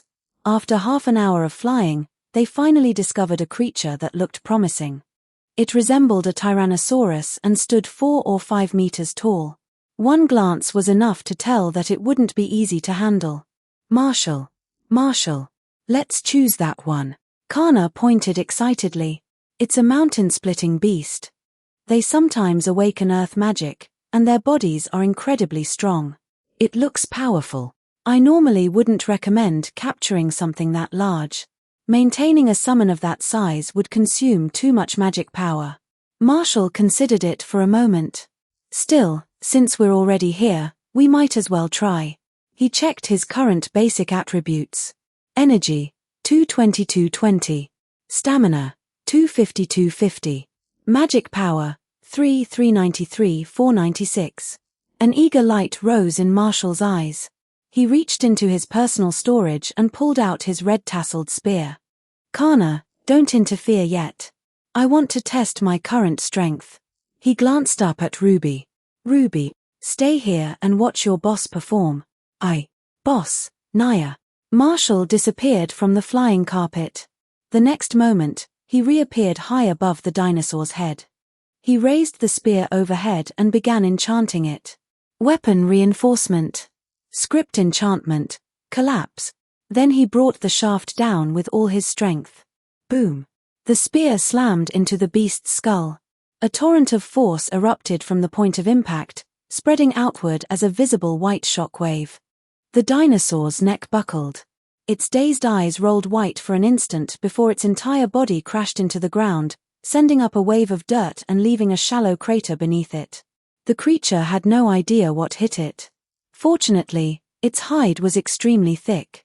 After roaring incoherently for a while, it staggered back to its feet. Not bad. You can take a beating. Marshall grinned. Again, because they needed to capture the creature alive, he avoided using the spearhead. Instead, he wielded the weapon like a staff and beat the dinosaur until its howls echoed through the forest. Marshall's small body and high mobility made him little more than an insect in the beast's eyes. It couldn't even follow his movements. Every counterattack struck empty air, while Marshall continued pummeling it from every direction. Magic reinforcement prevented the weapon from breaking, while the script enchantment collapse added a force field effect that multiplied the power of every blunt strike. Marshall didn't use any other magic throughout the battle. He simply enjoyed the raw satisfaction of landing one solid blow after another. He had to admit, close-quarters combat was dangerously exhilarating. The rush of blood through his body was almost addictive. Several minutes later, Marshall stood atop the unconscious dinosaur with his spear planted beside him and declared victory. "Marshall, you were amazing. Long live boss. Naya." Marshall waved at them and wiped the sweat from his forehead. Breathing heavily, he checked his panel again. Energy, 215-220. Stamina, 96-250. Magic power, 3-255-3-496. Marshall stared at the numbers. Then he laughed. This had been nothing more than voluntarily making himself suffer. A few proper spells could have ended the fight almost immediately, yet he had insisted on beating the creature with a stick for several minutes. And still, why had every solid impact felt so satisfying? Inspiration plus 666. Marshall appeared to have discovered another excellent method of gaining experience. Combat. It felt incredible. Chapter 52. Chapter 52. 1548 words. Kana. Summon the wind weasel. It's about to release its mist. In a clearing deep within the forest, Marshall and Kana had surrounded an adorable little deer from opposite sides. It was a mist deer, a magical beast capable of producing a special fog that ordinary wind could barely disperse. Lightmake, swords of radiant confinement. Marshall swept one hand through the air. Dozens of glowing swords descended from above and stabbed into the ground in a circle, trapping the young mist deer in place. Terrified, the creature curled into a trembling ball before releasing an enormous cloud of thick fog from its skin. Wind weasel. Use divine gale. At Kana's command, the small weasel beside her activated its natural wind magic. Ordinary gusts couldn't disperse a mist deer's fog, but the wind weasel's magic was equally unusual and happened to counter it perfectly. Once the mist was blown away, the little deer completely lost its nerve. It lowered its head, trembling as it tried to hide like an ostrich, all desire to resist gone. That left only the final step. Yes, the contract worked. Kana stared at the newly formed card, her face lighting up. It's a 5-star card. This is amazing. We did it, Naya. Congratulations, Boss Kana, Naya. Hello, little dear. I'm Ruby, Naya. Ruby, who had appointed herself the team's official cheerleader, flew over and landed on the dejected mist deer's head, hoping to make friends. Unfortunately, the deer had no interest in speaking to her. Contracted magical beasts only obeyed Kana while their summoned forms were active. Their real bodies remained mostly unchanged from before the contract. If it hadn't known it couldn't win, the mist deer would have fled long ago. Magical beasts still had their own lives to live, and to extend the shelf life of her cards, Kana needed to prioritize creatures with strong survival abilities. If the original magical beast died, its card became useless. With Marshall's help, Kana's card magic had already developed into a complete system of its own. A card's star rating represented the amount of magic power possessed by the summoned creature. 1 star equaled 500 units of magic power. This wasn't the Magic Council's official measurement system, but the standard used by Marshall's system. For example, Marshall currently possessed more than 3,000 magic power, which would make him only a 7-star card. Once summoned, this mist deer would possess a little over 2,000 magic power, making it a 5-star card.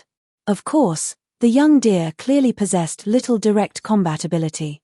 In battle, it would mainly serve as a specialized tactical card used to create a field of dense fog. That didn't mean the card was useless. Whenever Kana summoned a contracted magical beast, the ratio between the magic power she supplied and the creature itself supplied was 1:4. Kana paid 20% of the total cost to activate the summoning and teleportation, while the original creature contributed the remaining 80% to create a pseudo-thought projection. For example, if Kana wanted to summon this mist deer, whose real body possessed roughly 2,500 magic power, she would need to spend 500 magic power at once. The completed summon would then take the form of a mist deer projection carrying around 2,000 magic power. At first glance, that appeared inefficient. The summoning cost was high enough to make the entire spell seem almost useless. But that wasn't really the case. For one thing, this mist deer was clearly a magical beast specialized in magic power. Its greatest strength was simply possessing a great deal of it. Most combat-oriented magical beasts actually had much smaller reserves, meaning low-star cards were far more common. More importantly, those 500 points were only necessary when directly summoning a 5-star card. That was the traditional method. True summoning card magic wasn't supposed to be played that way. Under Marshall's guidance, Kana had successfully developed the sacrifice summoning method. Using the properties of link magic, she could drain magic power from low-star cards and use it to summon stronger ones. If Kana wanted to summon the 5-star mist deer, she needed to provide 500 magic power, but that energy didn't need to come from her. She could instead sacrifice a 2-star card. After summoning a magical beast with slightly more than 500 magic power, Kana could immediately drain its entire reserve and use that energy to activate the 5-star card. That reduced her personal cost to roughly 100 magic power. The only price was that the sacrificed creature might face a tiny risk to its life for a while after being completely drained. It also couldn't be summoned again until it recovered. Using this method, Kana could summon extremely powerful magical beasts while consuming very little of her own magic power. Both her raw combat ability and endurance improved enormously. With that, Kana's card magic system had officially taken shape. From now on, all she needed to do was collect as many cards as possible. High star or low star, every card had value. The 5-star mist deer might not be especially useful in direct combat, but it made an excellent sacrifice. Kana couldn't completely drain the same sacrificial creature every time, so magical beasts with enormous reserves were actually the most valuable fuel. A sacrifice carrying more than 2,000 magic power could theoretically be used to summon a Sun tier card possessing over 10,000. In Kana's completed ranking system, cards were divided into 3 major classes: Star, Moon, and Sun. Cards below 5,000 magic power were Star tier. Those between 5,000 and 10,000 were Moon tier. Anything above 10,000 was classified as Sun tier. Unfortunately, the strongest magical beast Kana and Marshall had captured so far was only 8-star. Creating a higher-ranked card remained a distant goal. Today marked the 7th day since Marshall's hunter team began its expedition. They had already traveled deep into the southwestern forest, where rare magical beasts could be found everywhere. It was the perfect hunting ground. They spent each day searching for prey, then returned to Magnolia with a single teleport every evening. Marshall had been having an excellent time, especially after discovering that combat could produce inspiration. He seemed to have awakened a new hobby. Relying on his enormous magic reserves and exceptional mobility, he had begun searching specifically for large, slow magical beasts he could bully. As a result, the forest often witnessed the harmonious sight of a 9-year-old child beating the hell out of a 9-meter monster. Close-range fighting consumed only stamina, while injuries reduced energy. Marshall's heal script enchantment could restore energy while also recovering a portion of his stamina. Whenever his stamina was completely exhausted and then recovered, its maximum value increased slightly as well. Body conditioning magic was especially effective at raising energy. Close quarters combat improved stamina more efficiently, and meditation remained the best way to increase magic power. At this point, Marshall lacked nothing. The future of a perfectly balanced build was calling to him. Once again, he had entered another glorious upward spiral. Fight and feel great. Recover and feel great. Grow stronger and feel great. Then fight again. Marshall now firmly believed that, given enough time, he could raise all three of his basic attributes to completely absurd levels. Becoming a Super Saiyang no longer seemed impossible. Worse, he felt as though he was beginning to pick up the guild's habit of enjoying fights. Could it be that those idiots had discovered long ago that fighting made them stronger, and that was why they did it every day? Wait. Wasn't that obvious? Why would they constantly fight if there were no benefits? Surely it couldn't be because they simply enjoyed it. Damn it. I had failed to discover this secret sooner. What an enormous loss. All right, the contract is complete. Let the deer go, and let's find another magical beast that can actually fight. Marshall impatiently punched the air. Kana watched her little brother behaving more and more like a proper fairy tale member and smiled with equal parts helplessness and affection. All right. Whatever you say. Let's keep moving, Tilda. The two children and Ruby climbed back onto the flying card and continued onward. After traveling for a while, Kana seemed to spot something below. Marshall, look. Is that a small village over there? Or maybe a fortified settlement? She leaned forward in surprise. They built it in the middle of a primeval forest? That's impressive. Marshall was equally startled. You're right. And I think I can see the flag of a wizard guild. He narrowed his eyes. There's a guild all the way out here? I've never heard of one in this forest, Kana said. That emblem. Is it shaped like a cat? She tilted her head. I don't recognize it. Should we go take a look? Wait, Kana. Marshall's expression slowly changed. Can you feel that? Feel what? An incredibly powerful source of magic. He stared at the distant settlement.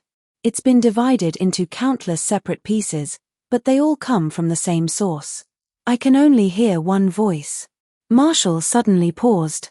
Then a faint smile appeared on his face. Let's go. The master of this place is inviting me inside. Chapter 53, Chapter 53.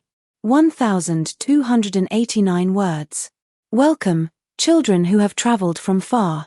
When Marshall and Kana arrived at the settlement aboard the flying card, an elderly man with a white beard came forward to greet them, accompanied by the villagers. He wore clothing resembling the traditional dress of an indigenous tribe. My name is Rubo. You could say I'm the guild master of Kate Shelter. He smiled gently. I never expected such young children to visit a place this remote. May I ask what brings you here? This really is a wizard guild. Kana looked around in surprise. Kate Shelter. I don't think I've ever heard of it. Our guild isn't particularly famous, but we are officially registered with the Magic Council. Marshall pretended to examine the surrounding village before suddenly speaking. A guild with only one member? Rubo turned toward him and sighed. Your talent for telepathy magic is remarkable, child. I suppose there was no hiding it from you. What? What are you talking about? Kana stared around in confusion. There are lots of people here. Marshall tapped the side of his head. This village is unusually quiet. There are almost no distinct voices. If you calm down and sense their magic carefully, you'll notice that every one of these people possesses exactly the same magic power. He looked toward Rubo. If I'm not mistaken, they're all thought projections. The younger generation truly is extraordinary. Rubo regarded the tiny Marshall with a complicated expression. You are correct.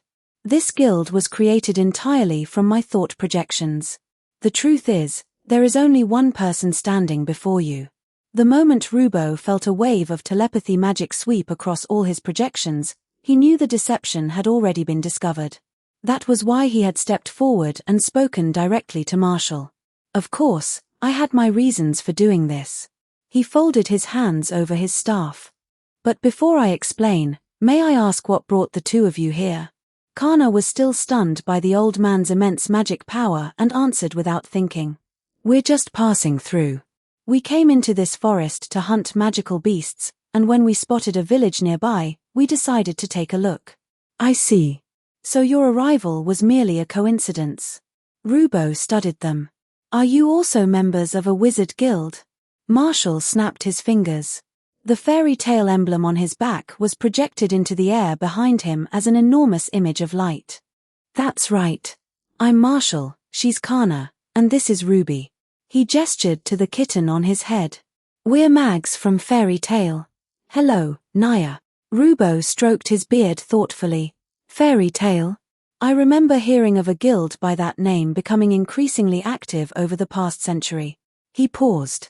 Although its reputation seems somewhat questionable. An old acquaintance of mine on the Magic Council often complained about your guild. Marshall and Kana both fell silent. They knew their own guild far too well. Marshall smoothly changed the subject. Our guild members are simply more honest about expressing themselves. Since you know someone on the council, you should also know our guild master. He's one of the 10 wizard saints. My apologies. I rarely communicate with the outside world and maintain only the minimum necessary contact with the council. Rubo didn't pursue the subject. Still, a guild capable of raising such exceptional young mags can't be entirely terrible. He then began explaining without further prompting. The truth is, I created all these thought projections for the sake of one child. She was brought to me last year. She had nowhere else to go and desperately admired wizard guilds. Rubo's expression softened. I wanted her everyday life to be a little happier, so I had no choice but to create this place. What? Kana exclaimed. You created an entire guild by yourself just to keep one little girl company? Her eyes widened with admiration. This old man was incredibly kind, far more grandfatherly than Makarov. Marshall, however, looked at Rubo with newfound respect. Maintaining so many thought projections must consume an enormous amount of magic power. His voice became quieter. And without a physical body, you can no longer replenish what you use. Wait. Kana's expression changed. Sir, are you? Hee. It doesn't matter. Rubo smiled peacefully. Being able to see the faces of old friends again after so long has already brought me great happiness. He turned away. Come with me. I'll introduce you to Wendy. I hope you'll take that child with you. Rubo began walking toward the largest building in the settlement. I've spent a long time waiting for someone trustworthy to appear and give Wendy a new home. Perhaps your arrival truly is the guidance of fate. You trust us that easily? Marshall asked. He. How wicked could 2 children possibly be? Rubo looked back at him with amusement. And regardless of anything else, living with you would surely be better than spending her life surrounded by a group of people who are already dead, wouldn't it? He tapped his staff against the ground. Why don't we consider this a request entrusted to your guild? Kana hadn't thought much of the village until Rubo said that. Only then did she suddenly realize there wasn't a single living person around them. A chill ran down her spine, and she moved behind Marshall. Marshall. I think we accidentally found another incredibly serious job. We're already here. We might as well see where this leads.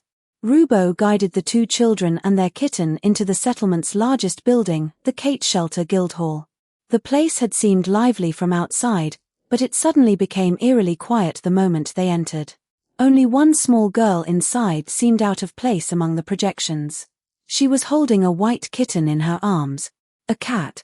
Another cat, Naya. The moment Ruby spotted the white kitten, she excitedly flew from Marshall's head.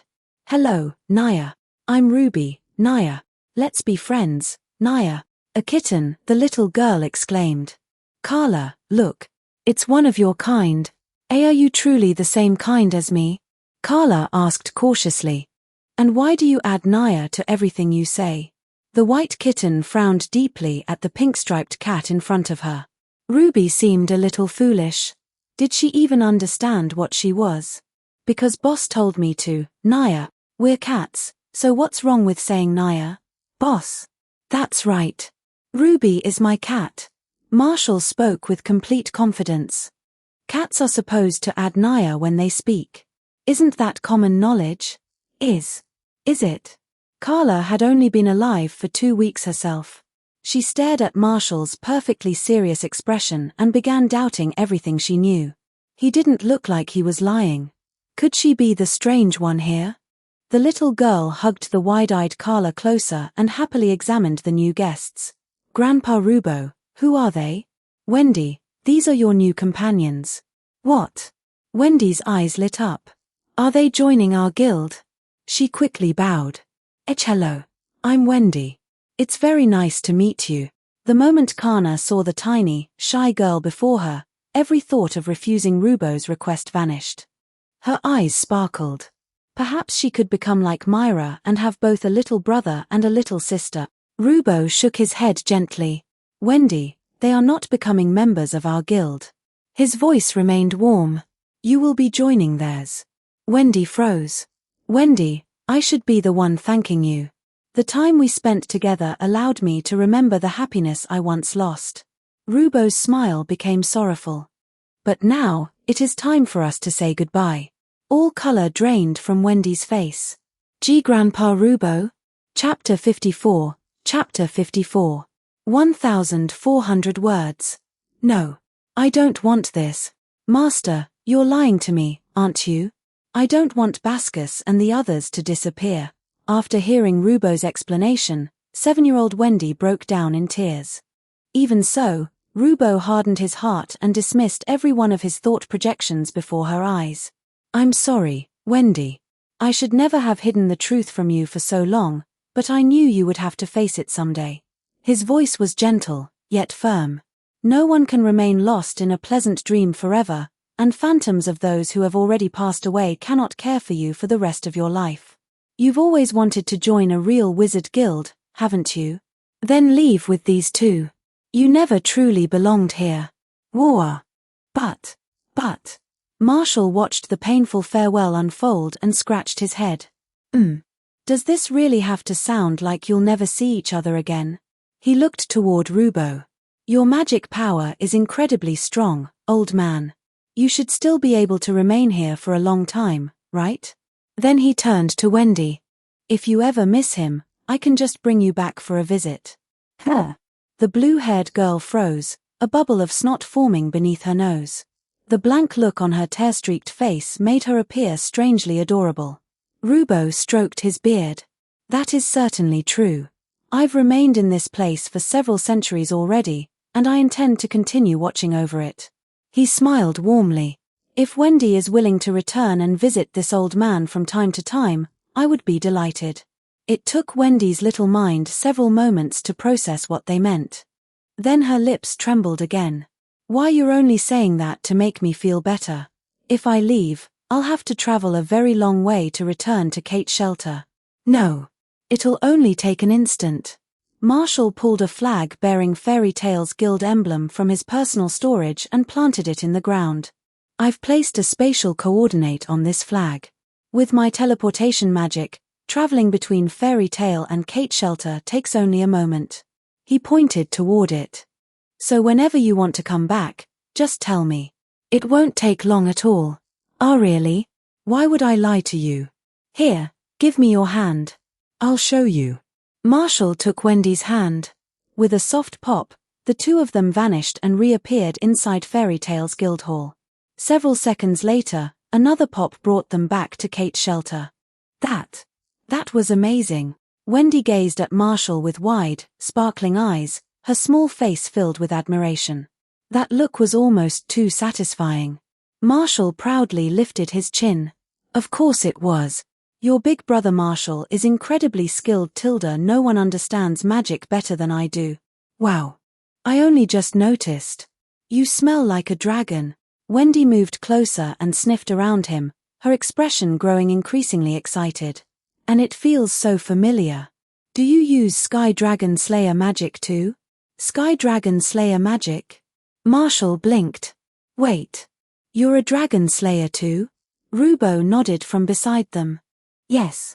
Wendy is a sky dragon slayer. Her magic was taught to her by a dragon. Taught by a dragon? Kana asked. Marshall, doesn't that sound similar to Natsu?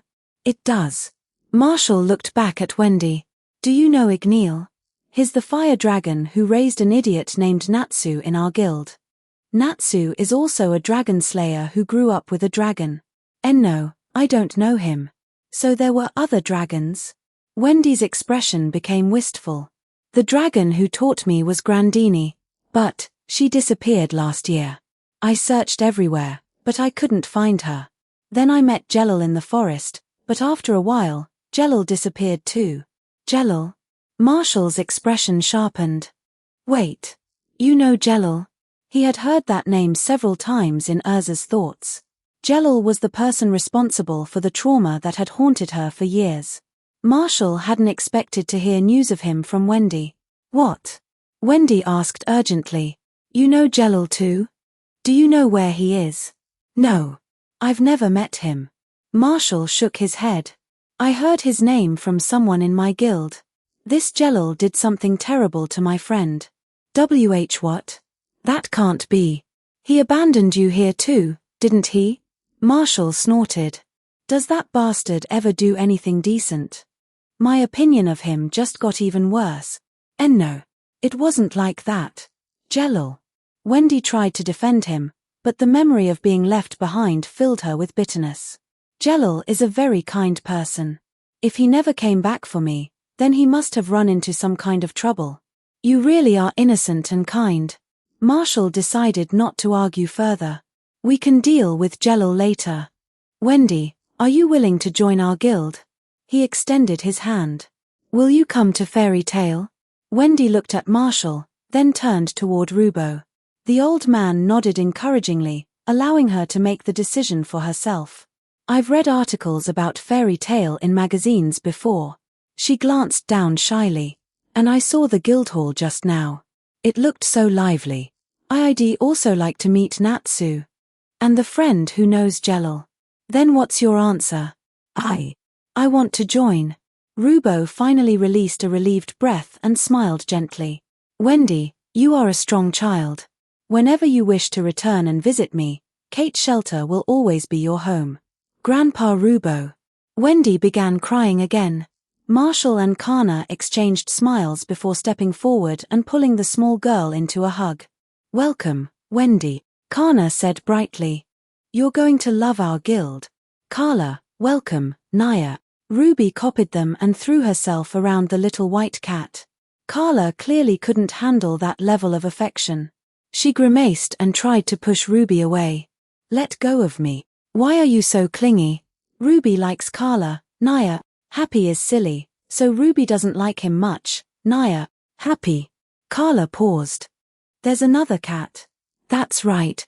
Happy is Natsu's cat. He's a boy cat, but Ruby is much smarter than Happy. Naya. Now that Wendy had overcome the hardest part, her emotions gradually settled. She smiled and stroked Carla's head. That's wonderful, Carla. You have more companions now. I don't need companions. Having Wendy is enough for me. Tilda, but Wendy wants Carla to have lots of friends too, Tilda. Honestly, Wendy. The other dragon slayers all have cats beside them too. Then I really was given that command to approach a dragon slayer. Someone like me. Marshall glanced at Carla. What is this little white cat mumbling about? Her thoughts barely connected. A command? What command? As far as Marshall knew, Ruby had never received any mysterious instructions. She was simply a silly little cat. If anything, Marshall was the one who had been ordered to look after her. Big brother Marshall, Wendy said, do you use dragon slayer magic too? Was your magic also taught to you by a dragon? No. I learned it myself. Marshall paused. Well, I learned it from Natsu. What? Kana exclaimed. When did you learn dragon slayer magic? You never told me. Oh. I haven't mentioned it to anyone yet. Marshall shrugged. It isn't anything particularly impressive. You. Kana stared at him for a moment, then sighed. Never mind. You after all, I don't think any magic you learned would surprise me anymore. Marshall smiled and carefully examined the tiny Wendy from head to toe. I use light dragon slayer magic. He leaned closer with obvious interest. But Wendy, is your sky magic the same legendary lost magic said to possess healing abilities? Why yes. I'm still not very skilled, but I can use sky magic. I can eat light elements, Marshall said thoughtfully. Does that mean you can swallow the entire sky? It's air. Wendy cried. How could anyone possibly eat the sky? Air isn't technically a single element. Marshall's eyes began shining with curiosity. Wendy, I'm extremely interested in your sky magic. Could you teach me? But I don't know how to teach someone. That's fine. Marshall smiled brightly. Just show me what you know. I'll figure out the rest myself. Read 40 chapters ahead and support me on Patreon. Patreon.com newbie translator. Chapter 55. 1,400 words. Wendy joined Fairy Tale. The guild's shameless adults celebrated so loudly that the entire building seemed to shake. Wendy's soft, gentle personality felt almost completely out of place in Fairy Tale. Most of the guild's recent young recruits had been walking disasters like Natsu and Myra, so when an adorable, well-behaved little girl finally joined, the adults nearly lost their minds with excitement. The last child to enter the guild at such a young age had been Marshall. At Rubo's request, Marshall became Wendy's official guardian. Admittedly, having a guardian only 2 years older than her sounded rather strange, but Marshall had accepted payment for the job. Keeping his word was one of the few virtues he proudly claimed to possess. As for the payment, Marshall had no need for money, and Kate Shelter possessed no valuable treasures, so Rubo gave him a book containing his personal insights into soul magic. Marshall hadn't thought much of it at first. Then he noticed that the experience bar for soul magic LV3 rose rapidly whenever he read it, and he immediately accepted the book without another word. Reading advanced magical texts could accelerate the growth of related skills. That was one of the reasons Marshall loved books, but he had never encountered one that granted experience this quickly. It inspired him to begin collecting more rare magical texts. Perhaps he could find other precious experience books like this one. Since Marshall had accepted Rubo's payment, he naturally had to fulfill the request properly. He and Kana temporarily suspended their magical beast hunting over the next few days so they could help Wendy settle into her new home and adjust to life in Magnolia. Kana had appointed herself the older sister of both children. Since she had grown up in a church and claimed to possess extensive child-rearing experience, she personally supervised every detail of Wendy's new home. Wendy moved into Fairy Tale's girls' dormitory. As for where the rent came from, naturally, her father Rubo paid for it. He gave Wendy all the money Kate Shelter no longer needed, enough for her to live comfortably for several years without accepting a single job. In truth, Wendy didn't need to take jobs yet anyway. Her immediate priority was training and becoming stronger, especially learning to control her Sky Dragon Slayer magic properly. Natsu's Dragon Slayer magic was roughly composed of Fire Magic LV3, Attribute Conversion Magic LV1, Enchantment Magic LV1, Dragon Power LV2. Wendy, despite also being a Dragon Slayer, possessed only level 1 skills across the board. There was a 6-year age difference between them, and the difference in experience was considerable. Fairy Tale was filled with loud, outgoing personalities, so Wendy often escaped to the reading group, where the atmosphere was calmer. She quickly became Marshall's little shadow. Ruby, rather embarrassingly, became Carla's shadow. Happy suffered an even greater humiliation by becoming the cat neither of them wanted around.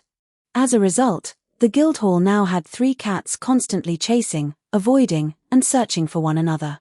An already noisy guild became even livelier. Marshall, when are you going to start learning sky magic? Wendy was deeply grateful for everything Marshall had done and desperately wanted to repay him somehow. She was even more enthusiastic about teaching than he was about learning. Marshall lowered the experience book in his hands and released a long sigh. A sweet little girl who called everyone Big Brother and Big Sister had arrived in the guild. He had finally met his match. Wendy's behavior was almost identical to how Marshall had acted when he first joined Fairy Tale. With her adorable appearance and sweet voice, she had effortlessly won the affection of everyone in the guild. The difference was that Marshall had deliberately acted cute for his own wicked amusement. Wendy was genuinely adorable. She wasn't performing at all. That was simply what she was like. No one else could see any meaningful difference, but Marshall still felt as though he had somehow lost. It appeared he would need a new role within the guild. He would surrender the position of resident adorable child to Wendy. I'll learn it. Of course I'll learn it. Marshall closed the book. I might have more things to do every day now, but studying magic is still the most important. I can't allow that to fall behind. Marshall's daily schedule had become increasingly crowded. He practiced close combat with Urza, read with Levi, hunted magical beasts with Kana, and played pranks with Myra. Now he also needed to study magic with Wendy. He was beginning to run out of time. But Marshall intended to become a true master of time management. A minor inconvenience like this would never defeat him. He grabbed Wendy and teleported with her to the small white laboratory in the forest. Carla, who had been distracted by Ruby, stared blankly at the empty space before jumping up in alarm. Hey, take me with you. Marshall immediately began the lesson. Wendy, use sky magic on me first. Oh, okay. I can currently increase attack and defense. It works like this. Wendy waved one small hand. Marshall immediately felt a thin magical layer settle over his body. The sensation was extremely familiar. This is enchantment magic? Huh. Marshall knows enchantment magic too? Wendy looked surprised. I enchant a person's body with the sky attribute to improve their abilities. Theoretically, every dragon slayer uses enchantment magic, Marshall explained. Most of them simply don't realize it. He studied the magic surrounding his body. But it seems you're especially talented with it. Sky attribute. Wendy, don't use enchantment magic this time. Let me experience the effects of pure sky magic. How do I separate them? Wendy fidgeted. I can usually only use sky magic by itself when I'm healing injuries. That's easy. Marshall deactivated the heal script in his body conditioning magic. Within moments, controlled damage began spreading throughout his muscles, leaving him covered in small injuries. He clenched his teeth against the pain. Wendy, try healing me now. Huh.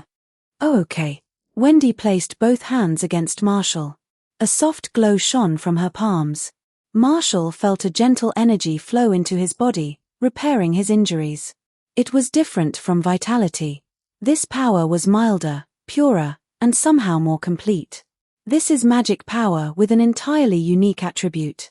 Marshall's voice became increasingly excited.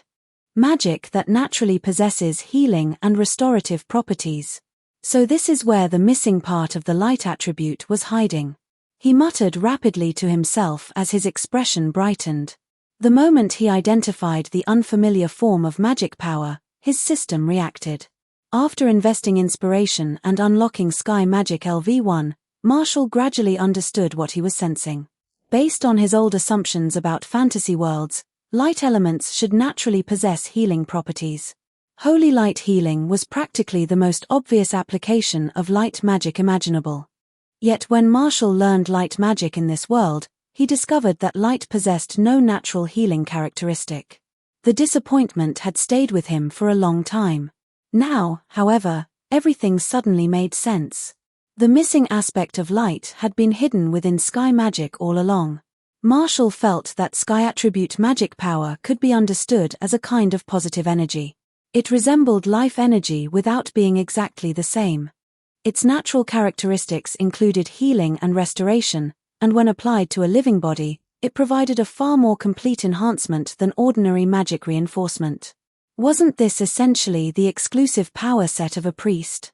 Could the loss of this positive energy be the reason healing magic had vanished from the world? Marshall's inspiration surged as he formed a bold theory. Perhaps sky magic had once been one of the core techniques used by the old churches. Then the gods disappeared. Without divine beings, Priests could no longer make effective use of this positive energy, causing true healing magic to gradually vanish. The more he thought about it, the more reasonable it sounded. He couldn't understand why this positive energy was supposedly so difficult to control, though. He had learned it almost immediately. More importantly, how had the gods of this world disappeared in the first place? The only other beings that seemed to have suffered a similar fate were dragons. Dragon Slayer magic. Marshall smiled. The magic of this world was becoming more interesting by the day. Inspiration plus 666. Chapter 56. Chapter 56. 1522 words. Marshall learned sky magic. Once he understood the general principles, he tried teaching it to other people, but every attempt ended in failure. Just as Gildarts had said, sky magic depended heavily on the mage's natural aptitude. For an ordinary person, learning it was nearly impossible. Marshall experienced that difficulty himself. Even after using inspiration to force sky magic to level 1, gaining further experience was painfully slower even than crush magic. Barring some unexpected breakthrough, he saw no realistic way to raise the skill without investing even more inspiration. Still, pouring a large number of points into sky magic would offer excellent value. It provided direct healing and restoration, making it far more versatile and convenient than his heal script. If Marshall weren't saving inspiration to upgrade meditation, he might already have given in to temptation. Speaking of hoarding, inspiration, 780,321. Meditation LV3, 200 193 1000000. With 780,000 inspiration and another 200,000 experience already accumulated in meditation, he was extremely close to the upgrade. It should happen within the next 2 weeks. Progress had been slower than he originally predicted, but that wasn't a serious problem. Marshall's magic power had now surpassed 3,500. Unfortunately, several months of stagnation had allowed Kana, who possessed over 4,500, to pull noticeably ahead of him. Myra had more than 5,500, while Urza had over 6,500. Those two were practically cheating. The undisputed leader of Fairy Tail's younger generation was still the 17-year-old Laxus. He had passed the S-Class Mage trial 2 months earlier, and his magic power had already exceeded 10,000. Marshall was 4 years younger than Kana and 5 years younger than Myra and Urza. He was already much stronger than they had been at his age, yet he still found the gap frustrating. That was why he had been pushing his body conditioning magic so hard lately. The limits restricting his magic reserves had finally begun to loosen. Once meditation reached level 4, Marshall expected his strength to experience explosive growth. But first, he needed to stop fantasizing and deal with the problem directly in front of him. This week, he had promised to accompany Levi to the amusement park for the tournament. Which was, in effect, a date. Marshall had to admire her creativity. Who else would think of asking a little kid on a date? This proved that reading too many books wasn't always beneficial. Sometimes books could corrupt a person completely. As far as Marshall was concerned, Levi possessed the most dangerously overactive romantic imagination in the entire guild. No contest. As a responsible adult, at least spiritually, Marshall felt obligated to correct her misguided ideas. Still, he had already agreed to go, and he had no intention of breaking his promise. He would attend. But he simply wouldn't be attending alone. The day of the date arrived. Levi woke at dawn and carefully made herself look as pretty as possible. She had put enormous effort into preparing for today, studying more than a dozen romance novels and memorizing every supposedly charming gesture she could find. Levi was determined to leave a lasting impression on Marshall, not merely as an older sister, but as someone special. Before the other troublesome girls realized what they were missing, she intended to secure an overwhelming lead. Levi arrived at the entrance to the Naruto amusement park.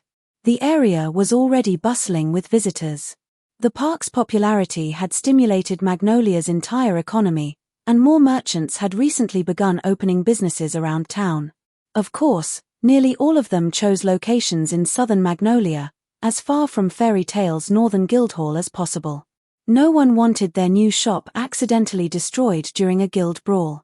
Levy's eyes immediately lit up. She had already spotted the grown-up Marshall. He hadn't disappointed her. As promised, he had transformed himself into the appearance of a 15 or 16-year-old boy. Perhaps because Marshall had been exercising so frequently lately, his transformed body looked more athletic than before. And considerably more handsome. Marshall Tilda. Levi jogged toward him, stopped directly in front of him, and spun around. What do you think of my outfit today? Does it look nice? It does. I like it. Levi secretly celebrated. She immediately wrapped both hands around Marshall's arm and gave him a sweet smile. Then let's go. Our goal is first place. Wait a little longer. Someone else hasn't arrived yet. ? Levy's heart lurched. A terrible premonition struck her. What? You invited someone else? Yeah. Natsu has been demanding a competition with me for ages, so I challenged him to this tournament. He should be here soon. Oh. It's only Natsu. Levi was annoyed, but she quietly breathed a sigh of relief. As long as it wasn't any of those other girls, the situation could still be salvaged. Marshall. We're here. The moment Levi heard Natsu's familiar shout, she turned around. Her vision went dark. It was over. They had all come. Kana, Urza, Myra, Lizana, even Wendy had followed them. Her perfect date was dead before it even began. Well, Tilda, who's this adorable girl all dressed up so beautifully? Kana examined Levi from head to toe, her smile polite but her narrowed eyes anything but friendly. Oh my. Isn't that our dear Levi? She tilted her head. I was wondering why you kept running away whenever you saw me lately. I thought I'd done something to upset you. Her smile grew sharper. But you seem awfully happy today. Ahaha. Kana, I have no idea what you're talking about, Tilda. Levi forced an innocent expression. Are all of you participating in the Shuriken tournament too? You already have partners, right? Surely none of you plan to steal Marshall from me. Her date plan had suffered a catastrophic failure, but she still had one final position to defend. TCH. I'm partnering with Urza, Kana said. Myra's with Lizana, Gray's with Elfman, and Natsu's supposed to enter with Happy. Scheming little thief, Myra muttered under her breath.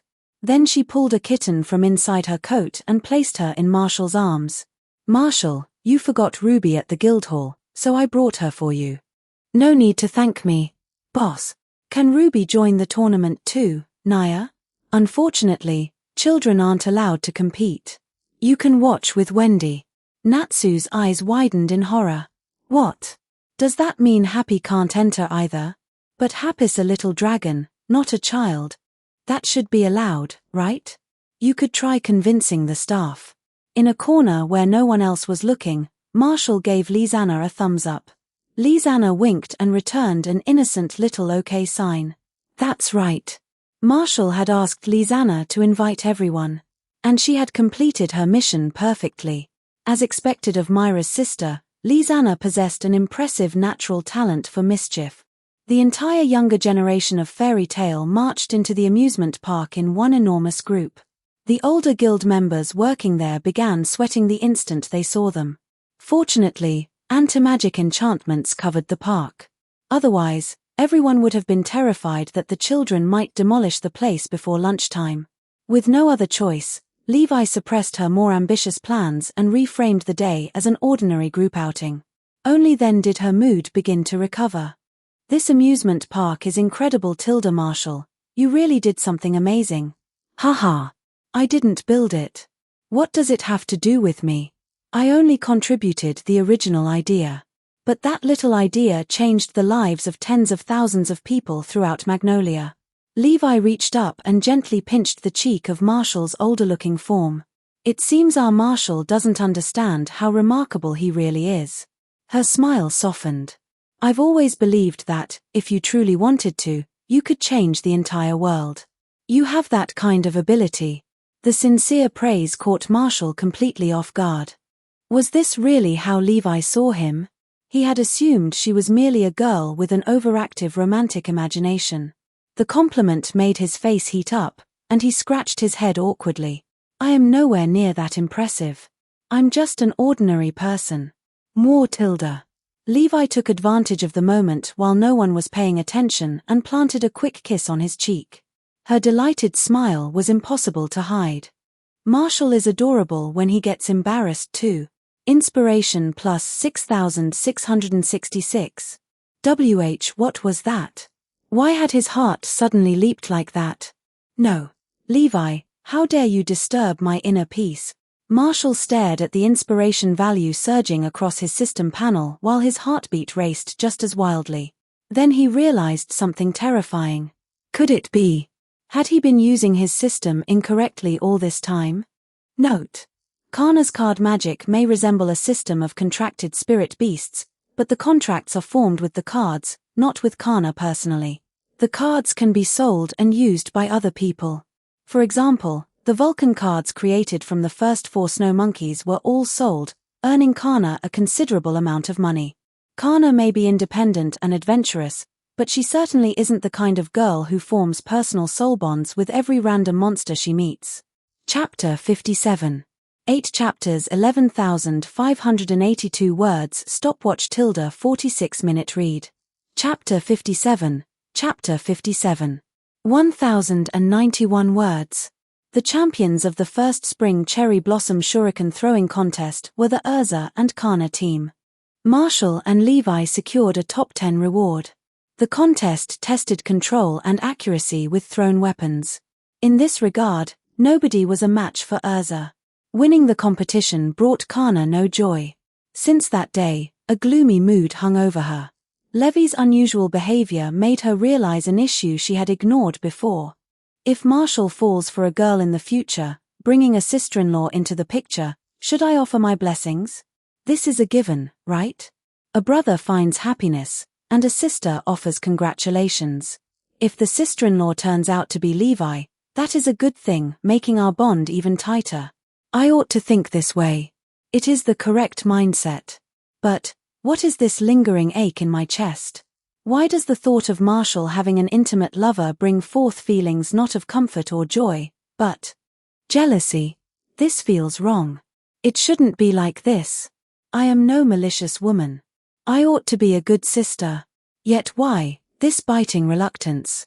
Kana knew Marshall was different from that bastard father of hers, Gildarts. Marshall was a responsible child. He disliked endless adventures, he preferred staying with family. But within a family, are there degrees of closeness? Marshall will grow up one day. He will marry another woman and form a new family of his own. When that time comes, will he remain close to his sister? If Marshall leaves me behind too, I cannot accept that. Yet I am just his sister. What reason do I have to stop it? 13-year-old Kana fell into confusion. Annoying. Frustrating. Hateful. Living like this was fine. These happy days could last a long time. Why do I let my imagination run wild? If only something could make me forget my troubles. Kana recalled getting drunk on fruit wine at Marshall's house. The memory of that sensation felt wonderful. Perhaps I can find a chance to try it again. But drinking in secret feels wrong. Kana hesitated. Meanwhile, following the date, Marshall fell into a gloomy state. He discovered his system possessed a dishonest streak. Several days of pure happiness yielded less inspiration than a single kiss from a beautiful girl. This evil system is encouraging me to conquer beautiful girls. The audacity. How could it do this? What? Is this my truest inner desire? A pervert blaming the system? Bullshit. Marshall was a proper gentleman. Teasing younger girls was one thing, but pursuing an immature girl was out of the question. Marshall lacked that level of depravity and had no desire to get electrocuted. Of course, putting the younger girls aside, Marshall approved of this system. He enjoyed getting close to beautiful girls. The main issue remained: he was too young. Damn it. Possessing skills with nowhere to use them, facing a treasure chest without the key, how could this not cause depression? Marshall shifted his focus to the older women. For the sake of inspiration points, he had no qualms about acting like a gigolo. He knew transformation magic. He could turn into an adult and become an arsonist of heart. Before that, Marshall needed to test the reliability of the system's unorthodox methods. First target, I choose you. Virgo, do you like me? Want a hug? I don't mind at all.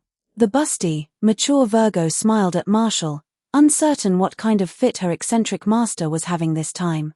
Little master, do you require Virgo's comfort? As a domestic service celestial spirit, I cannot provide emotional services. Then if I want a hug, will you refuse? Virgo rejects such unreasonable requests in general, but for the little master, Virgo has no choice but to obey. Forget it. You make me sound like a villain. Marshall lost interest. Virgo resembled a robot, devoid of inner voice. He struggled to guess her true thoughts. Speaking of which, have you always had this personality, Virgo? It's so rigid and boring. Virgo is a service-type celestial spirit. My personality undergoes fine-tuning according to the master. Master desires a crisp, capable celestial spirit who gets things done, so I maintain a serious personality. Ah, that sounds awkward. You switch personalities. Isn't that exhausting? Can't you be your true self in front of me? Marshall sighed. Virgo's dedication to service bordered on extreme, fitting for a zodiac spirit. Little master, are you certain you want Virgo to revert to her true self? Modifying my personality might disappoint you. This piqued Marshall's interest. Oh, is your true personality terrible? Change it and let me see. Don't worry, I won't blame you. Then please summon Virgo again, little master. When Virgo reappeared before Marshall, little seemed to have changed, save for a pair of iron handcuffs on her wrists. A whip was thrust into Marshall's hands. Question mark. What is the meaning of this?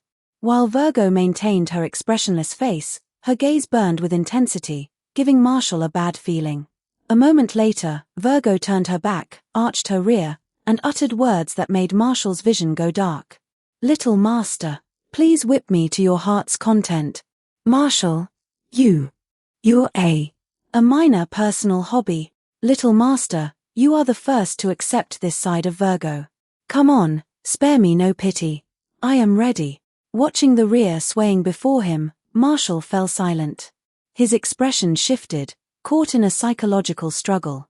Demon Marshall, he, a masochistic celestial spirit at my disposal. Fantastic. This is exactly what I wanted. Angel Marshall, no. You are an upstanding youth with 9 years of compulsory education. You cannot indulge your desires. Demon Marshall, my desires? This is Virgo's desire. We are a perfect match. What reason do I have to refuse? Angel Marshall, you make a fair point. Alright, count me in. Inner consensus achieved. A sadistic smile spread across Marshall's face as the long whip swung down. Exclamation point. Tilde. Inspiration points plus 666. Kai tilde. Inspiration points plus 999. Inspiration points plus 999. Inspiration points plus 999. Marshall's face flushed. Virgo wasn't the only one reverting to her true self. He seemed to have awakened some dormant aptitudes of his own. Tilde subarashii tilde. Guhaha. Ha ha ha ha ha ha. Yes, that's right. This feeling, this is what I've wanted all along. Even better, the meditation upgrade energy he thought would take another 2 weeks to gather reached full capacity. What am I waiting for? System, allocate points. Meditation LV3, meditation LV4. Little master. A second later, Marshall's eyes rolled back, and he fainted. Chapter 58. 1,369 words. Boss is awake. Naya. Marshall slowly opened his eyes and found himself lying inside Pauliusica's house, a place he hadn't visited in quite a while. Why am I here? The last thing he remembered was, oh no. Please tell me I didn't just publicly humiliate myself. Marshall shot upright in alarm, only to discover a crowd gathered around his bed. Kana, Urza, Myra, Levi, Wendy. Even Makaruv and Pauliusica were there, His heart began pounding. Then he sensed that something else was wrong and asked in confusion. What happened to me? Marshall, you're finally awake. Kana's eyes were red as she wrapped both arms around him. Her body trembled slightly while she explained. You suddenly collapsed and wouldn't wake up no matter what we tried. If Virgo hadn't carried you back to the guild, we wouldn't even have known where you were. Usyka stepped forward and calmly explained the situation. You're suffering from severe magical saturation. Your body is constantly absorbing magic power from the surrounding environment, but your internal capacity is limited. Any magic power you can't contain continues circulating through your body and placing pressure on it. She frowned. If you didn't have that spell continuously consuming magic power, you might not have woken up at all. Oh, so that's what happened. It must be an effect of meditation. I'll just turn it off. Marshall's face suddenly went pale. He couldn't control the meditation skill anymore. It continued operating passively no matter what he did. He could feel magic power pouring into his body from the surroundings, but there was nowhere for it to go. The excess energy kept surging through him, leaving even his skin prickling with pain. I don't think I can stop it. We drained your magic power several times while you were unconscious, Usyka said. But you appear to possess some unusual ability to absorb energy from light. Your reserves filled again almost immediately. She crossed her arms. Now that you're awake, try actively consuming the excess. Oh, okay. The spell that consumes the most is Crush Mag. You idiot. Are you trying to demolish my house? Sorry. Marshall hurriedly changed spells. Metal Make, Gundam Creation, Molding Magic was a form of creation magic, and producing physical constructs required enormous amounts of energy. Among its various branches, Metal Make was especially expensive. That was why Marshall rarely used it. He clapped his hands together. Outside the house, a steel giant more than 10 meters tall rapidly took shape. A vast amount of magic power poured out of him, and the swollen pressure inside his body finally eased a little. Only then did Marshall have time to inspect his changed attributes. Magic power, 10005-350. The number representing his current magic power was constantly rising and falling. His recovery speed was terrifyingly fast. More importantly, his maximum had suddenly exceeded 5,000. Was this some kind of joke? How long was I unconscious? 3 days, Kana answered. He had slept for that long. That meant meditation had continued raising his maximum magic power throughout the entire period. No wonder his body hurt. His reserves had grown by nearly 2,000 in only 3 days. It was astonishing that his small body had endured the strain at all. Marshall finally felt a lingering sense of fear. He had expected a level 4 skill to be powerful, but this was ridiculous. And why did all his level 4 skills insist on activating themselves? Telepathy magic had done the same thing, and now meditation had joined it. None of them listened to him. He had only recently discovered a few methods of controlling his telepathy, and now meditation had become a new problem. Did magic in this world have lives of its own? Marshall's head hurt just thinking about it. Makarov reluctantly pulled his interested gaze away from the steel giant outside and approached the bed. Marshall, how do you feel now? Not too bad. My magic power simply recovers much faster than before. Marshall considered it for a moment. That isn't really a bad thing, is it? As long as I keep consuming magic power and maintain a balance between income and expenditure, I should be fine. Although he temporarily couldn't control meditation, it was clearly another form of extraordinary talent. The benefits far outweighed the disadvantages, so Marshall quickly stopped worrying about it. That's good. Makarov studied him seriously. Maintaining meditation automatically is an extremely advanced magical technique. Even I haven't completely mastered it, yet you appear to have awakened the ability by accident. He sighed. Your talent truly is frightening. However, this is also a considerable burden for you. It isn't an ability someone at your current stage should possess. Makarov raised one finger. It isn't necessarily harmful, but you must learn how to control it. Understood. Yes, Master. When Gildarts returns, ask him for advice. He can do something similar. Understood. The amount of magic power drawn in by level 4 meditation was excessive for Marshall, but it was probably perfectly suited to mags with enormous reserves. Someone like Gildarts, for example. Compared with the ocean of magic power inside him, Marshall's current reserves were barely a drop. There's one more thing, Makarov continued. You need to strengthen your body. Your magic power seems to have entered a rapid growth phase earlier than expected. As it continues expanding, it will place increasing pressure on your body. If your physique can't keep pace with your magic power, you may develop permanent health problems. After thinking for a moment, Makarov added, you could also study transformation magic more deeply. The giant magic I taught you is one branch of it. Transformation magic could help solve your current problem. It's especially useful for people who possess enormous amounts of magic power with nowhere to use it. Giant Magic LV1 Transformation Magic LV1, 3.1%. I'll try it when I have the opportunity. Marshall scratched his head. He already possessed more magic than he had time to study. For now, he preferred focusing on body conditioning magic and raising it to level 3. His magic power was clearly no longer a problem. Even if he ignored it entirely, meditation would continue driving it upward. His physical condition was the part that remained far behind.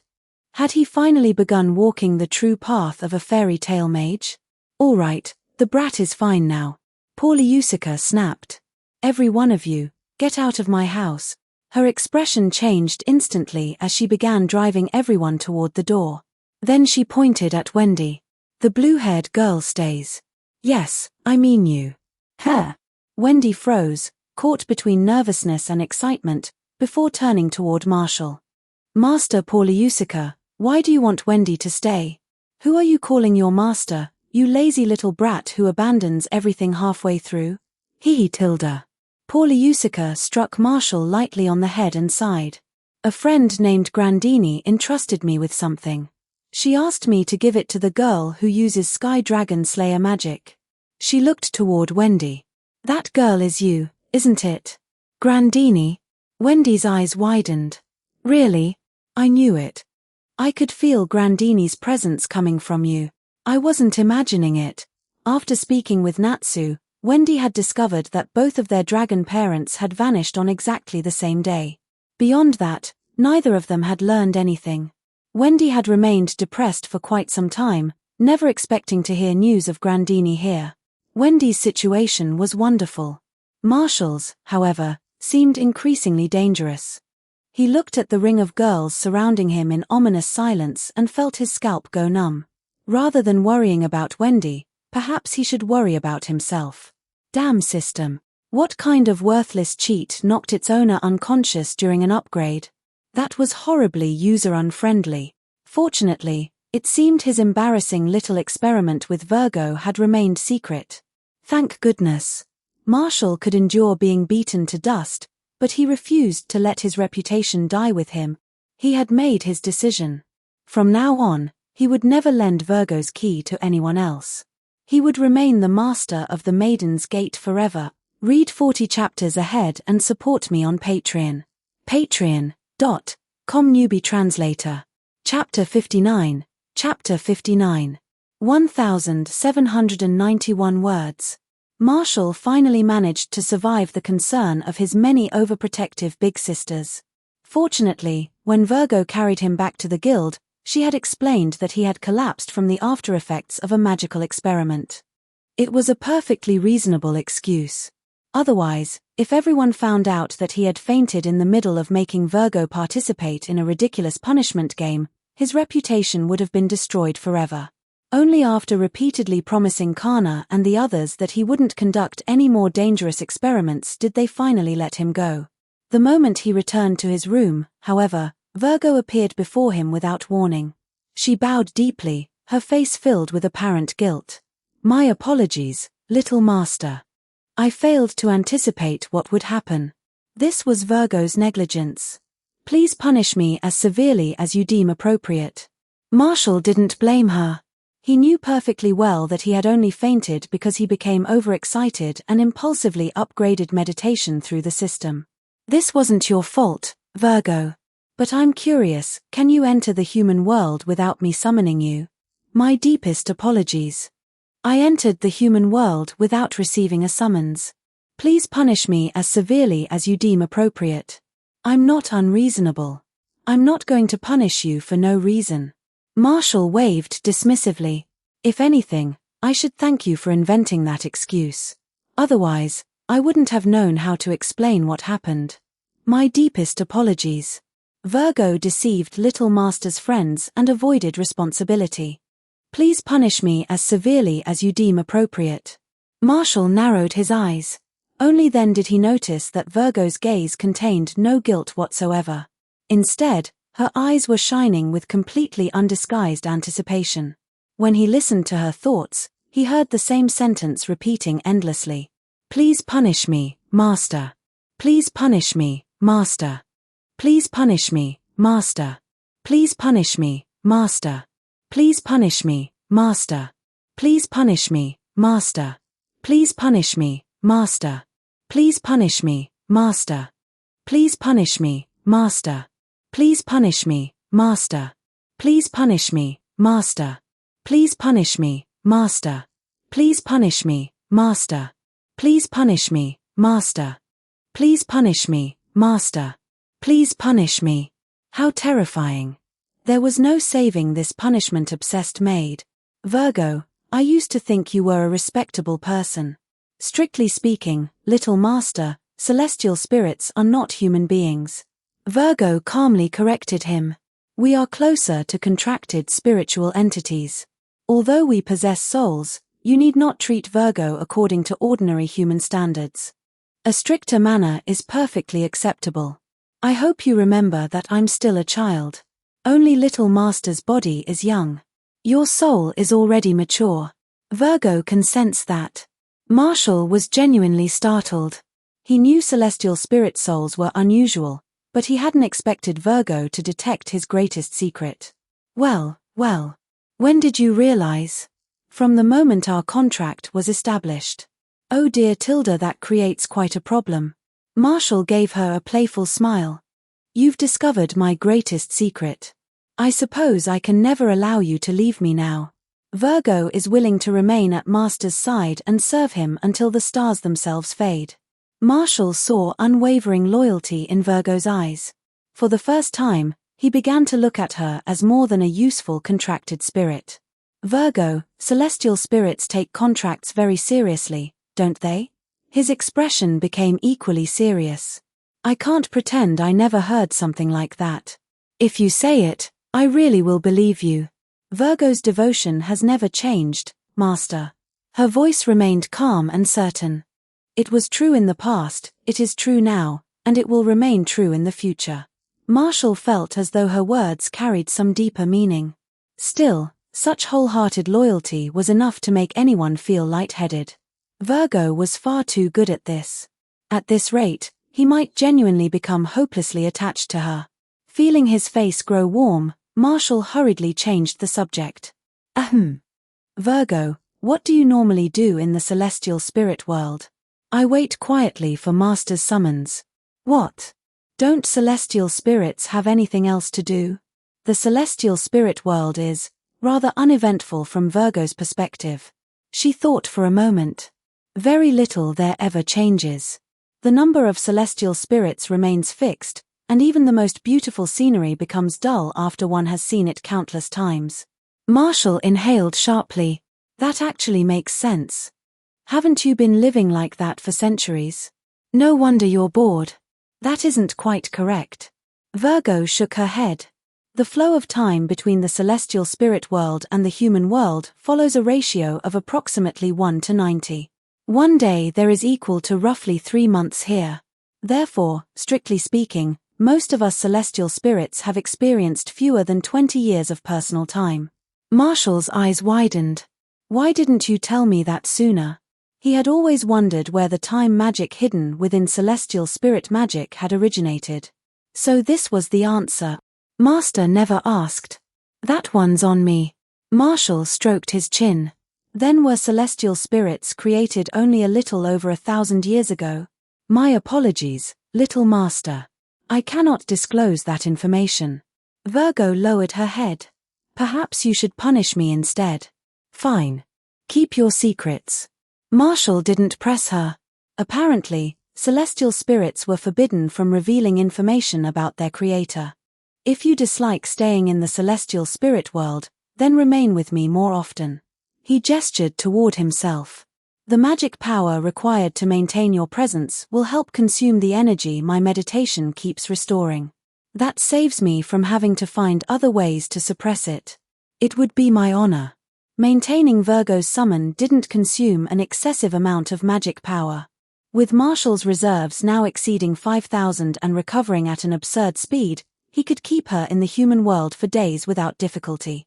If celestial spirits didn't occasionally need to return home and replenish their stellar energy, Virgo could probably remain beside him indefinitely. Although meditation now activated automatically, Marshall had discovered that consciously meditating increased his recovery rate even further. At this point, completely exhausting his magic power had become almost impossible. There is one more matter, little master, Virgo said. Your current reserves are now sufficient to unlock additional applications of celestial spirit magic. What? Marshall perked up. I still can't access a celestial spirit's intermediate abilities. Then what did I unlock? You are very close to that threshold. Virgo continued. The new ability is called Star Dress. Through Requip magic, you can wear a portion of a celestial spirit's power and temporarily gain some of that spirit's abilities. Oh. Celestial spirit magic can do that too? Marshall's eyes lit up. Let me try it. Certainly. Would little master prefer a maid uniform or a butler's suit? Question mark. A butler's suit. Marshall answered immediately. I do not possess any strange clothing preferences. A perfectly fitted celestial spirit outfit formed around him, woven from stellar energy. After repeatedly testing it, Marshall noticed several unusual changes on his system panel. Celestial Spirit Magic LV1, +1. Earth Magic LV1, +1. So Star Dress can temporarily increase the effective level of related magic. Marshall examined the results. But level 2 is still far too weak.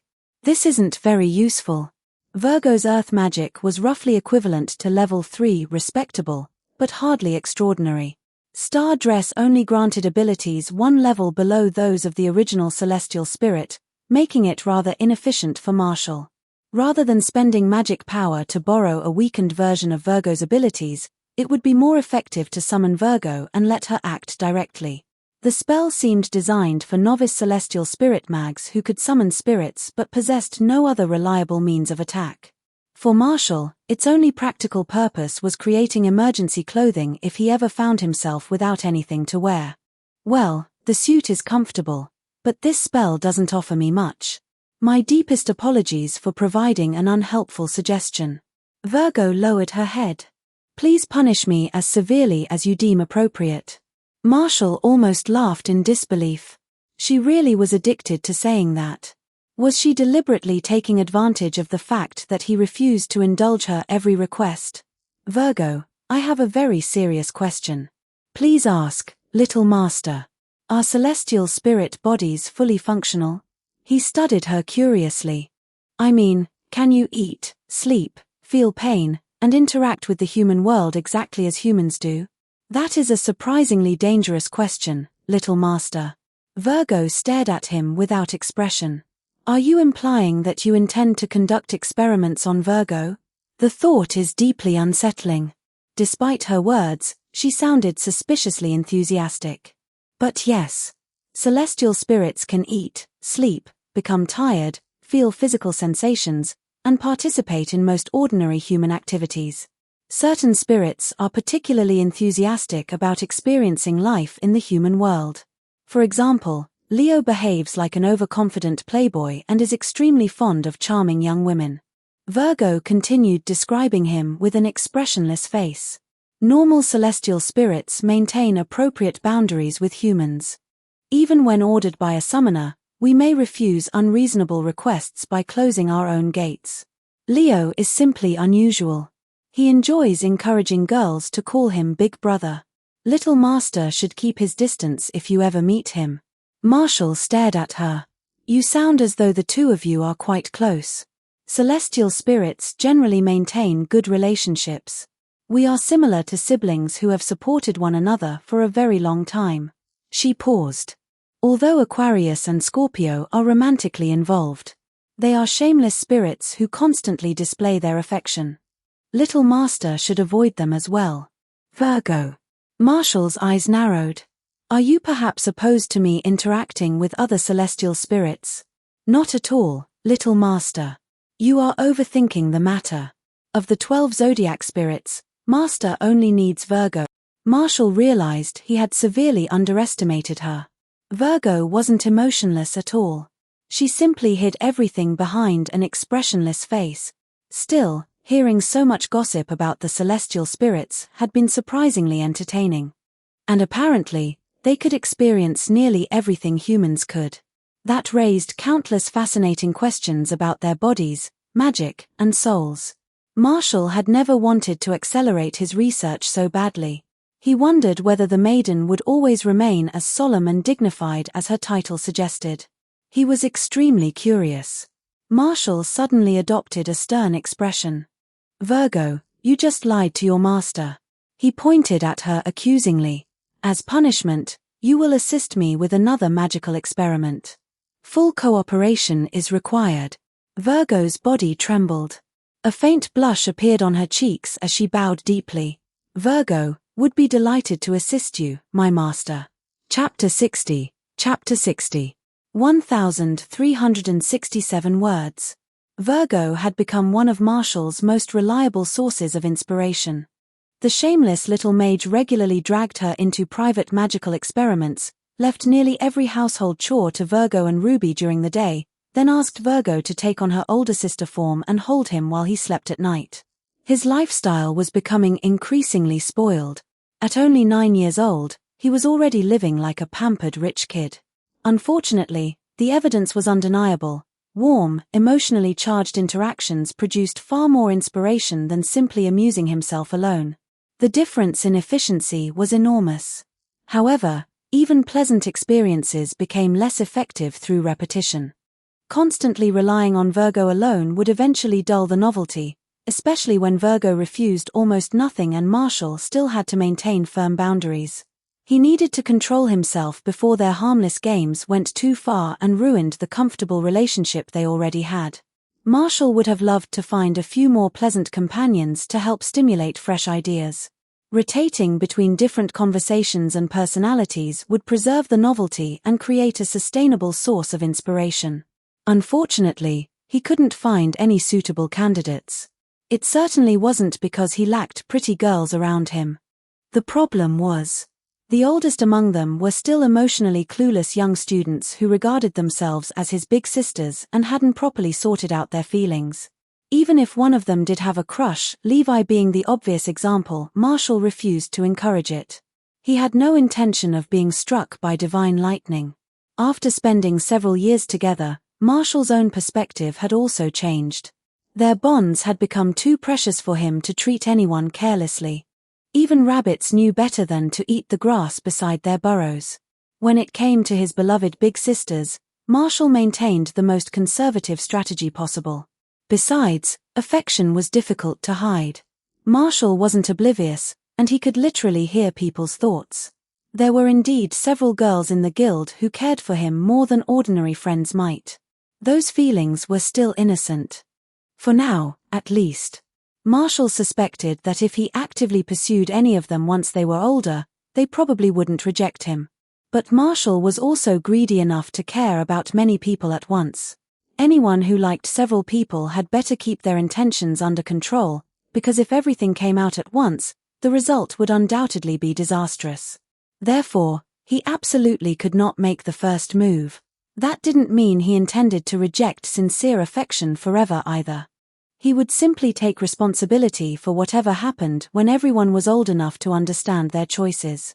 In conclusion, since everyone close to him was firmly off limits, Marshall devised another inspiration-gathering plan. He would transform into a young adult, speak with visitors from outside Magnolia, share a pleasant conversation, create the impression of a dreamlike chance encounter, and then disappear after gathering enough inspiration. Purely emotional communication. Nothing more. Unfortunately, Marshall had been far too busy to put his chance encounter plan into action. He had been occupied with training his body. After meditation reached level 4, Marshall temporarily abandoned most of his other magical studies and devoted himself to body conditioning magic. He was becoming increasingly dissatisfied with his small, childish body. Under normal circumstances, an adult mage's body could contain a great deal of magic power without suffering any physical strain. A mage stored magic inside something known as the magic container, a mysterious internal reservoir somewhat resembling the dantian described in cultivation novels. Its capacity naturally expanded as the mage grew older. According to several books Marshall had studied, a 10-year-old's magic container should hold roughly 2,000 units at most. He had no idea where his body was storing more than 5,000. If he didn't strengthen himself quickly, Marshall was genuinely afraid that his growing magic power might eventually tear his body apart from within. Roughly a month after meditation reached level 4, Marshall successfully raised body conditioning magic to level 3 and improved the spell yet again. This time, he incorporated controlled electrical stimulation. The current activated his cells and greatly increased the effectiveness of his physical training. Marshall devoted nearly all his attention to strengthening his body. He frequently sparred with Urza, used Elfman to test new conditioning programs, and whenever he hunted with Kana, any particularly irritating magical beast occasionally ended up becoming a nutritious meal. Under the combined effects of those brutal training methods, Marshall's body grew noticeably sturdier. He also shot up in height.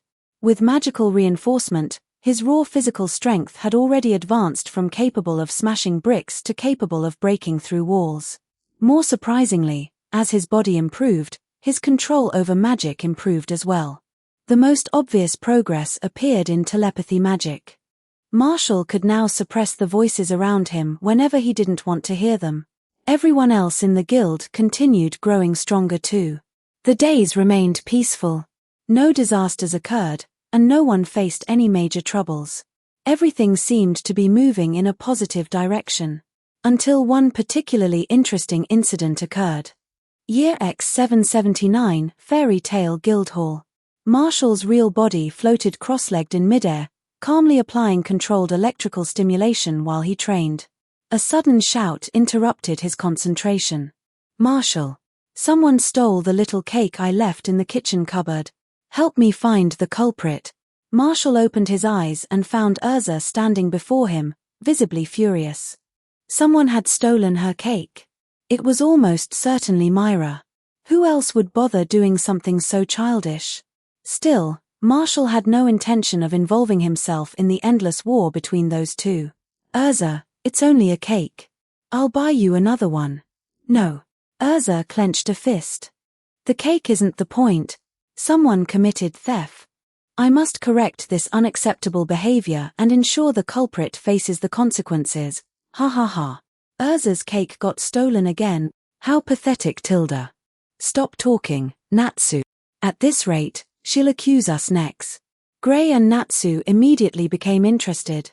They had been beaten by Urza over similar incidents many times before, yet whenever an opportunity arose, they still couldn't resist provoking her. Urza's expression darkened. "I suspect the two of you did it. See? I warned you, you idiot. That's unfair, Urza. We don't even care about your stupid cake. It seems you two have grown restless." Urza slowly reached for her sword. "I've been so busy training with Marshall that I've neglected you lately. Why don't you show me how much you've improved?" "Fine. We're not scared of you. Let's take this outside." Marshall shook his head helplessly.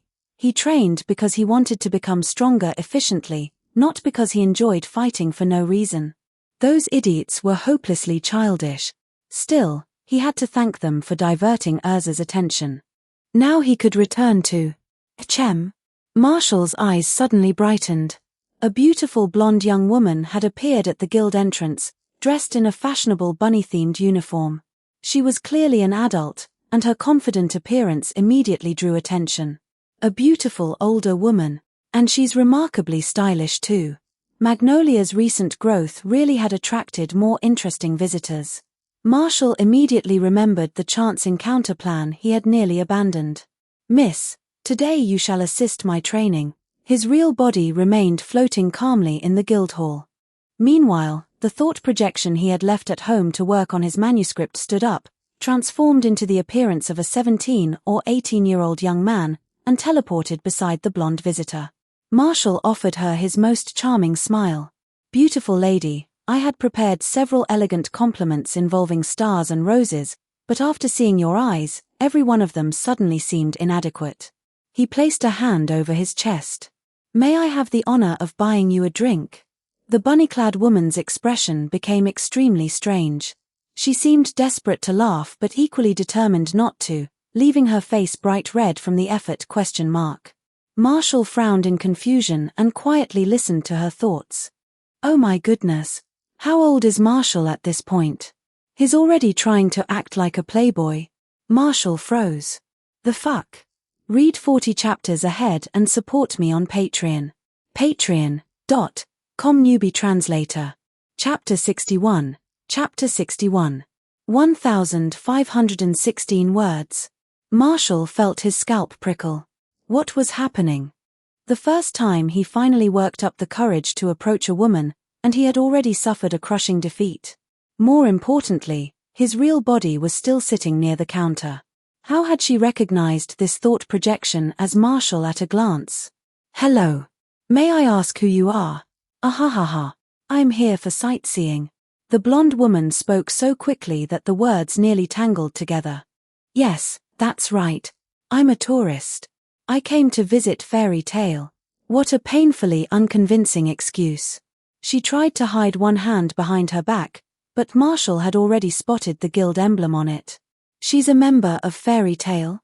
Why have I never seen her before? And she clearly knows me. What do I do? Urza told me not to reveal my identity, but Marshall started flirting with me the instant I walked through the door. What am I supposed to do now? And what should I call you? Beautiful lady. Her. Oh. I am Lulu Luffy. This woman knew Urza too? Far too suspicious. There was a traitor among them. Abort the mission. I see. Miss Luffy. Marshall gave her a polite smile. My apologies for disturbing you earlier. I just remembered that I have something important to take care of. Since you'd like to tour the guild, she can accompany you. Marshall reached into seemingly empty space, pulled out a small ruby from who knew where, and placed her in the suspicious bunny girl's arms. His thought projection then returned to its original location and vanished without hesitation. Her. It's Ruby-chan. Hello, bunny, Naya. Do you know Ruby, Naya?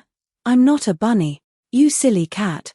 Meanwhile, Marshall's real body quietly hid himself and began observing from a distance. His disastrous attempt at flirting had left him too embarrassed to show his face. Perhaps he should never randomly approach women again. A person's first failure could leave a lifelong psychological scar.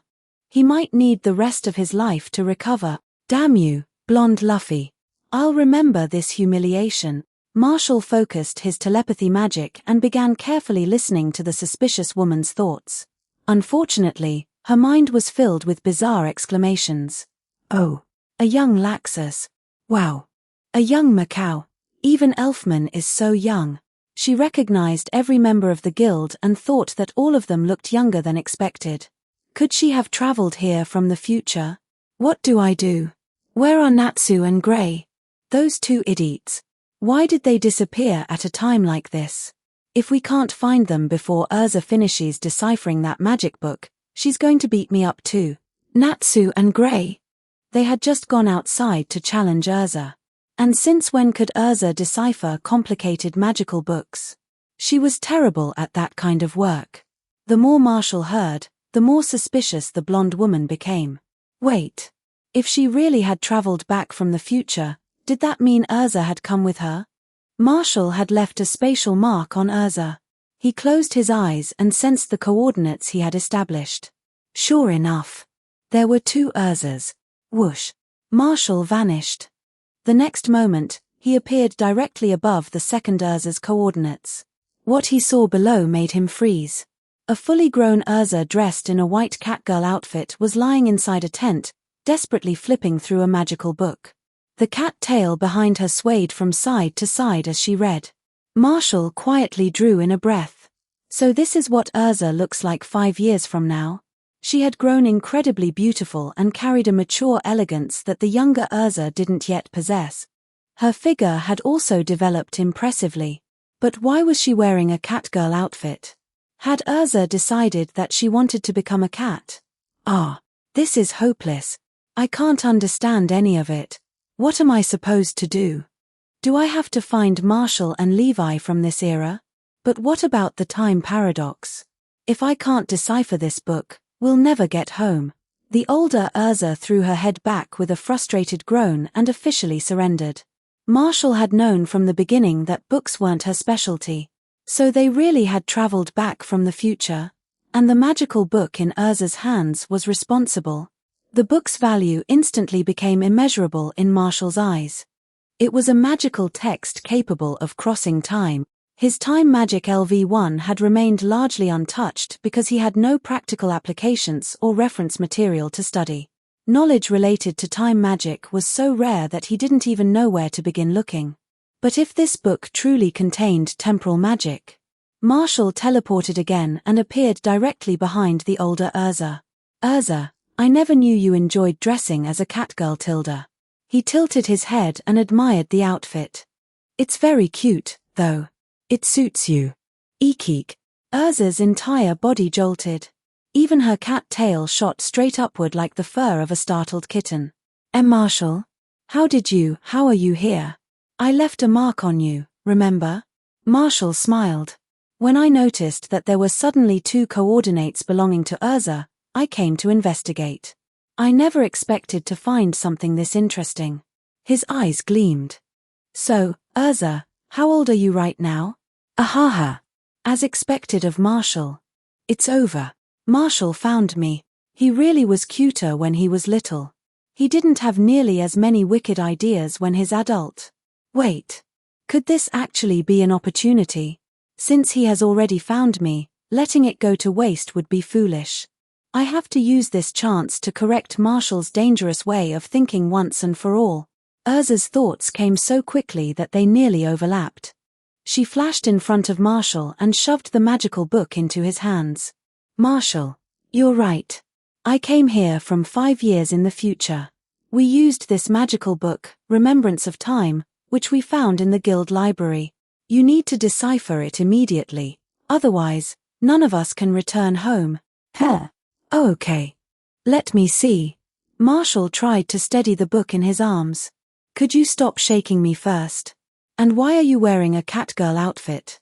Are you sure you don't want to change? I was afraid someone would recognize me if I wore my armor. Urza released his shoulders. It doesn't matter anymore now that you've found me. As for this outfit, the temporal disturbance is preventing me from properly accessing my personal storage. These were the only 2 sets of clothing I could retrieve. I see. That's easy to solve. Marshall examined her outfit again. I can ask Virgo to bring you something from the celestial spirit world. No one would recognize those clothes. The moment Marshall accepted the magical book, a strange hunger rose inside him. His mouth almost watered. Marshall? Urza asked. What's wrong? Nothing. He stared at the book. It just suddenly smells delicious. I'll summon Virgo and have her bring you some clothes first. Marshall forced down the inexplicable hunger and summoned Virgo while preparing to study the temporal magic book. Before he could begin, however, Urza suddenly seized both of his shoulders and stared into his eyes with a grave expression. Marshall, before that, there's something I need to make absolutely clear. What? For some reason, Marshall immediately felt guilty. Marshall, I know that around this time, you began developing some dangerous ideas. You wanted to explore more emotional possibilities, but you need to understand that what you were considering was wrong. It's over. How did she discover my chance encounter plan before I even put it into action? Love is pure and sacred. Urza declared passionately. It is the mutual attraction of two sincere hearts. There should never be deception or betrayal. Wait. Did my future self really become that awful? Even in Marshall's original plan, he hadn't intended to deceive anyone's feelings. In any case, you must promise me that you'll be extremely cautious whenever emotions are involved. You must never treat another person's feelings as a game. Understood? Yes. Louder. I can't hear you. I understand. Marshall sighed. He hadn't expected his chance encounter plan to die before it had even officially begun. Well, there was nothing he could do. He had already decided never to approach random women again after today's humiliation, so abandoning the plan wasn't much of a loss. Excellent. That's the spirit. Urza beamed and patted his head. That's my good little brother. Perfect. Now Marshall shouldn't end up dating several girls at the same time. You did it, Urza. Chem. Marshall froze. Wait a minute. Something didn't sound right. Had they not been discussing the same issue? Perhaps they should start the conversation over from the beginning. Marshall definitely hadn't agreed to that part. As for dating several women at once. Future me, you magnificent bastard. You actually did it. It won't take long since at chapter 100 it's already in X783. Chapter 62. Chapter 62. 1406 words. Stop. What are you doing to Marshall? Just as the older Urza was about to let go of him, a young girl suddenly appeared and startled her so badly that she nearly jumped out of her skin. It was little Urza. Oh no. It's me. The older Urza nearly turned to stone on the spot. The younger Urza immediately pulled Marshall behind her and glared warily at the suspicious woman in the white catgirl outfit. Marshall, who is this cat woman? Why is she dressed so strangely? That's you, sweetheart. Marshall hadn't expected Urza to appear either. Fortunately, she didn't seem to recognize her future self. He scratched his head. She's a friend of mine. She asked me to help decipher this magical book. He quickly changed the subject. Why are you here, Urza? Oh. She's Marshall's friend. The younger Urza relaxed and gave the older woman a polite nod. My apologies. Then she turned back to Marshall. I'm looking for Natsu and Gray. I think I hit them a little too hard during our spa earlier. After thinking about it, Myra was probably the one who stole my cake. I accused them unfairly, so I wanted to apologize. Do you know where they are? Marshall could locate Natsu and Gray simply by checking their coordinates, but he had no desire to complicate matters further. No idea. Myra should still be at the guild, though. All right, then I'll go settle things with Myra first. The younger Urza stormed away as quickly as she had arrived. Only after she disappeared did the older Urza finally relax. Was I really that energetic when I was younger? She smiled nostalgically. That brings back memories. You've certainly changed a lot from my perspective, Marshall said. The Urza I know would never wear a catgirl outfit. Nonsense. I've always liked cute clothes. The older Urza crossed her arms. I didn't wear them when I was younger only because they never fit properly. I see. Then I'll give you a catgirl outfit for your next birthday. Urza stared at him. Wait. Is that why you gave me a catgirl outfit that year? Both of them suddenly fell silent. The more they thought about it, the more uncomfortable the possibility became. Urza decided she couldn't reveal anything else about the future. Who knew what kind of strange consequences a time paradox might cause? Marshall also decided to speak as little as possible.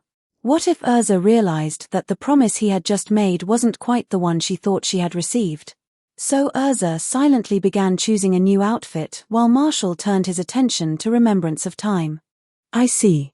He flipped through the pages. The principles are extremely complicated, but deciphering the actual method of use is surprisingly easy. The person who opens the book is transported to the point in time they remember first. He continued reading. The effect lasts for only 6 hours. Once those 6 hours pass, everyone transported by the book will automatically return to their original time. Marshall's eyes shone. What an incredible spell. It took him barely 15 minutes to understand how the book worked. By then, Urza had only just finished choosing and changing into a star dress she liked. There was no longer any doubt that the woman before him had come from several years in the future. Marshall could barely contain his excitement over the existence of such an absurdly powerful spell. He didn't know exactly what Urza had misunderstood earlier, but he doubted the mysterious power of time could be altered so easily. If this Urza had come from the future of the same timeline, then the future Marshall she remembered must also have encountered a future Urza at this exact point in the past. In other words, the future Urza believed she had changed was probably the same future she had already come from. Marshall didn't think she had altered anything. Her passionate warning had most likely accomplished nothing at all. Besides, Marshall had only promised to treat people's feelings seriously. He had never promised that he would only ever care for one person. Those two things were not contradictory. His boundless capacity for affection remained perfectly firm. What? Only 6 hours? Urza's eyes widened. We've already been here for 2. We need to find everyone else immediately. She tried to remember. The person who opened the book was Natsu. Yes, I'm almost certain it was him. There's no need to panic. Marshall waved dismissively. Have you forgotten? Natsu and Gray both carry my spatial coordinates. I can find them easily. The only person without one should be that blonde woman. He paused. Apparently, she has one too. It seems my future self marked everyone. You mean Lucy? Urza asked. You always enjoyed teasing her, so you placed a mark on her very early. She immediately covered her mouth. Sorry. I said something I shouldn't have again. Hee. Marshall smiled strangely. That's fine. I think I already understand why I enjoy teasing this particular newcomer. He spread his hands. That makes everything simple. When the time is nearly up, I'll gather all of you in one place. He looked at Urza. Until then, you can relax and enjoy revisiting the past. Urza stared at him for a moment before smiling and shaking her head helplessly. As expected, no matter how troublesome a problem seems, it always becomes simple once it reaches you. Thank you, Marshall. You've helped your big sister again. We're family after all. Marshall casually tossed the book from one hand to the other. There's no need to thank me. If anything, you're the one who brought me an incredibly valuable gift. Knowledge about time magic is almost impossible to find. Well, actually. Urza stopped herself. After a moment, she shook her head. Never mind. I shouldn't reveal anything else. She looked at Marshall. Could you use the telescope technique to show me what Natsu and the others are doing? Marshall blinked. The telescope technique? Urza froze. Wait. Don't tell me you haven't invented it yet at this point. But it's based on a technique from your own novel. She slapped a hand over her face. Oh no. I said too much again. Urza felt as though she had spent the entire day doing one foolish thing after another. Marshall's eyes, however, immediately lit up. The telescope technique. Wasn't that the jutsu used with the third Hokage's crystal ball? Of course. By controlling the refraction of light, he could reproduce something similar. Haha, I see. Marshall grinned. I overlooked another obvious possibility. Thanks for the inspiration, Urza. He formed a circular screen of light in front of himself. Then, high above the forest, he combined spatial magic with lightmake to create a floating marker capable of bending and redirecting light. By collecting and projecting those distant images, he could reproduce whatever appeared beneath the marker. Just like that, the light telescope technique was born. Sometimes I'm genuinely jealous of your talent, Urza admitted. But this spell only exists because you reminded me. Never mind. As long as you're happy. She leaned closer. Let's see what Natsu and the others are doing. Give me a moment. This spell requires some precise control. Marshall adjusted the angle of the light marker. I need to work out how to control the zoom. Because he could sense Natsu's and Gray's coordinates, locating them was easy. After adjusting the refraction angle, Marshall soon found them beside a river. He magnified the image. There were 4 people and 1 cat. The younger Natsu and Gray were enthusiastically beating each other senseless beside the river. On the bank nearby, their disguised adult counterparts were also enthusiastically beating each other senseless. Happy sat to one side, watching all 4 of them brawl with great interest. Urza looked utterly defeated. Those 2 idiots. She clenched her fists. What are they even doing? Ha ha ha. This is incredible. Marshall leaned closer to the image. Wait. Let me see whether I can preserve this as a photograph. Photography is also based on light, so theoretically, I should be able to do it. Urza immediately began feeling guilty. Oh no. No one can ever discover that Marshall's infamous spying spell, telescope magic, and his blackmail-producing snapshot magic were both inspired by me. No. This entire trip through time has been a disaster. Chapter 63. Chapter 63. 1,477 words. For the next several hours, Marshall continued experimenting with his new magic under the older Urza's watchful eye. Because light telescope magic relied only on basic refraction, it couldn't see through buildings the way the third Hokage's crystal ball supposedly could. Still, it was already extremely useful. One particularly valuable feature was that people observed through the telescope found it very difficult to notice. Unlike telepathy magic, it left almost no detectable trace of magic power, making it perfect for discreet surveillance.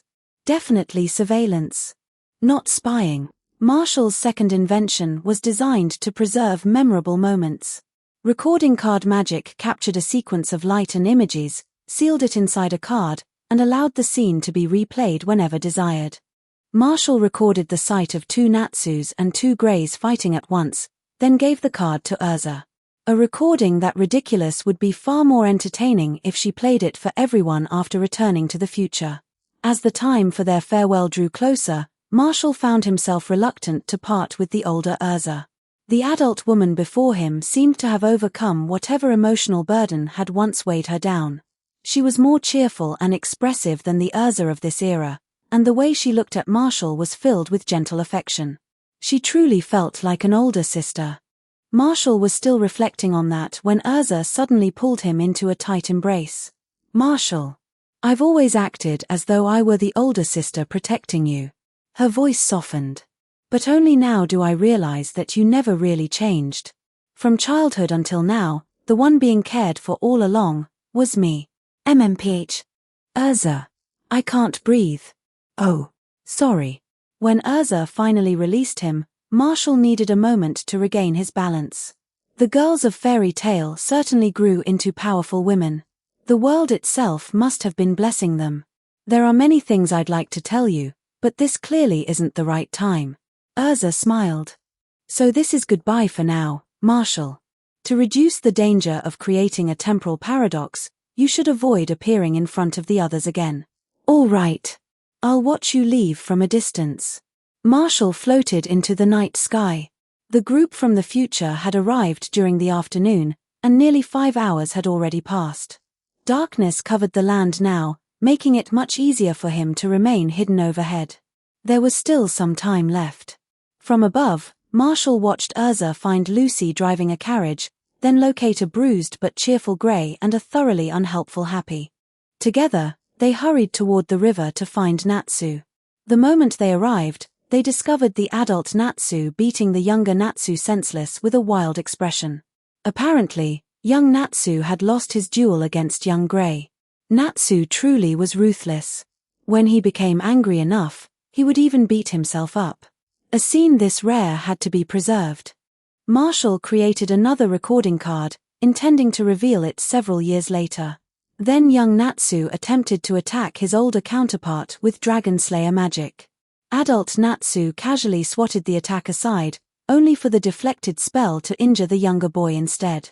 Natsu was currently 12, nearly 13, and possessed only a little over 2,000 magic power.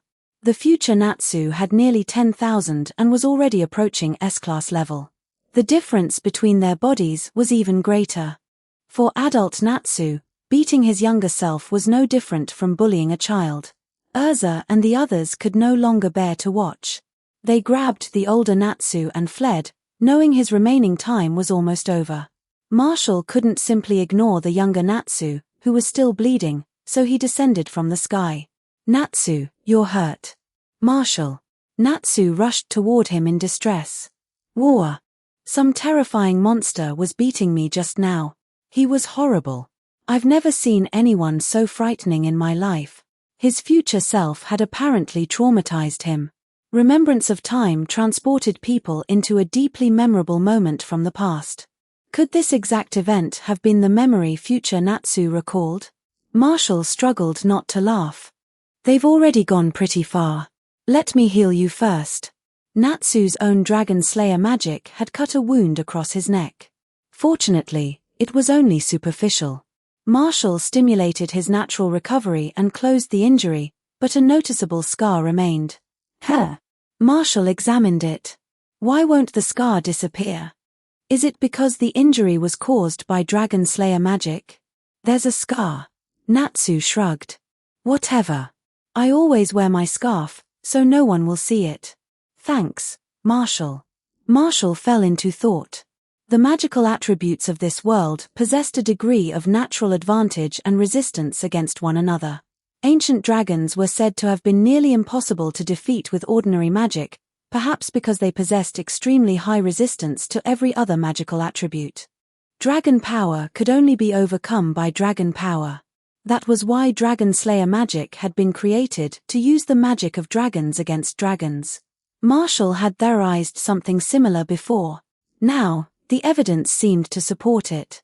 Natsu's body was constantly evolving toward that of a dragon. Did that also make him more vulnerable to dragon slayer magic? Damn it. The more I think about it, the angrier I get. Natsu clenched his fists. "I'm going to find that monster and get revenge. They seem to have left already. You'll probably have another chance to meet him someday." "Really?" He ran away fast. Natsu snorted. "Fine. I'll beat him up after I grow stronger." Still muttering angrily, Natsu marched off to find Gray and demand another fight. Marshall rose into the sky again and flew toward the forest's edge. There, he found Gray standing behind a battered adult Natsu and locking his arms in place. Happy was sprawled across Natsu's head, while Urza and Lucy each held one of his wrists. All of them wore solemn expressions, as though conducting some mysterious ritual. It looked extremely strange. Marshall stared for another moment, then secretly recorded it. Urza seemed to sense something. She raised her head toward Marshall's hiding place, smiled, and waved. A brilliant light flashed. The group vanished instantly, leaving no trace that they had ever been there. Marshall slowly descended from the sky. On the ground lay Remembrance of Time. He picked it up and stared. The book hadn't returned to the future with them. Wait. Could this be the very copy that Marshall himself would eventually place inside the guild library? Did that mean Natsu and the others would one day discover the book Marshall had brought back from this event, then use it to return to the present? What would happen if Marshall refused to place it in the library? Since the book had remained in this era, didn't that mean it would vanish from the future when they opened it? Did the book only exist during the years between now and that future moment? Then where had it originally come from? Who had created it? And after disappearing from the future, where would it go? Marshall's thoughts spiraled until he felt as though his brain was trying to grow new folds. This book was extraordinary. It seemed like something that shouldn't logically exist, yet it was undeniably resting in his hands. Then the strange hunger returned. Marshall stared at the book, increasingly tempted. He opened his mouth and took a bite. He didn't chew through the cover. Instead, he consumed a small amount of the space-time energy leaking from its pages. Delicious. Marshall had never tasted anything as wonderful as space-time. On his system panel, the experience bars for both spatial magic and time magic rose by a small amount. This book was extraordinarily nourishing. After several bites, however, Marshall forced himself to stop. He was afraid that continuing might cause the book itself to disappear. If he consumed too much of its temporal energy and future Natsu could no longer use it to return to the past, would the book still end up in Marshall's hands now? Would some kind of temporal correction erase his memories of everything that had happened? No. Better not take unnecessary risks. Marshall felt deeply uncertain and decided to stop eating. The book was far more valuable as an object of research than as food. Wait. He had already eaten a noticeable amount of its power. Could that cause Natsu and the others to return to the wrong point in time? No, that didn't make sense either. The future Natsu had presumably used the same book after Marshall had already taken those bites. So perhaps they had originally been supposed to arrive even earlier. Marshall frowned. His brain was beginning to itch. Enough. He refused to think about it anymore. Chapter 64. Chapter 64. 1,565 words. After seeing off the Urza from the future, Marshall felt strangely empty. He liked beautiful older women. He liked the grown-up Urza even more, and a grown-up Urza in a catgirl outfit. That was the best of all. To seize even more happiness in the future, Marshall would have to work twice as hard. Not that he considered himself lazy. He was only 9, yet his magic power had already surpassed Kana, who had inherited Gildarts's monstrous talent. He had caught up to the prodigy Myra and was steadily approaching Urza, the genuine walking cheat. But it still wasn't enough. Marshall remained incapable of accurately sensing the full extent of Makarov's or Gildarts's magic power, which proved that the gap between them was still enormous. With such clear goals standing directly ahead of him, he had no reason to relax. Besides, he possessed a system. Marshall was confident that he could eventually reach the very peak. His cheat was excellent in almost every respect. Its only true weakness was that it required time to develop. Given enough of that, Marshall believed he could push his 3 basic attributes and countless magical skills to heights no one else could ever reach. That was why obtaining the time-space grimoire Remembrance of Time had thrilled him so much. He had finally found a way to advance his time magic experience. The celestial spirit world's flow of time was only 1/90th that of the human world, and the system had confirmed that celestial spirit magic contained elements of time magic. That allowed Marshall to make a bold assumption. Perhaps the difference in time flow within the celestial spirit world was itself a magical effect. If time magic could slow time there, couldn't it also be used to create a chamber where time moved faster? A genuine hyperbolic time chamber? If Marshall succeeded, he would possess more time than he could ever use. He could push every skill to level 5. Who could possibly stand against him then? 1 week after obtaining Remembrance of Time. Time Magic LV1, 19.7%. This isn't working very well. Marshall stared at the experience bar with dissatisfaction. The growth rate has slowed down again. Why is time magic so ridiculously difficult to train? He had already drained the grimoire of nearly all the experience it could provide. Marshall now understood its fundamental principles. At its core, Remembrance of Time used a form of teleportation. Ordinary spatial magic transported something through the 3 dimensions of the physical world. This spell simply added time as a 4th dimension. By anchoring a particular moment and creating relative displacement, the grimoire transported people into the past. It was exquisitely designed. A magnificent piece of magic. Marshall still couldn't learn or reproduce it. He suspected his time magic level was simply too low to perform something as advanced as temporal travel. At level 1, he could only make certain inorganic objects move backward along their own timelines. Even then, the effect was extremely limited and consumed a ridiculous amount of magic power. The only practical spell Marshall had managed to develop from the inspiration contained in Remembrance of Time was Reparo. Yes, exactly like the repairing charm from Harry Potter. Its effect and appearance were nearly identical. It restored damaged inorganic objects to the state they had occupied before being broken. Makarov praised the spell highly. Ever since Marshall developed it, the guild master no longer needed to worry nearly as much about fairy tales furniture being destroyed. He even claimed Marshall could publish a paper on the spell at a magical academy and perhaps earn an advanced mage's qualification. Gray was far less pleased.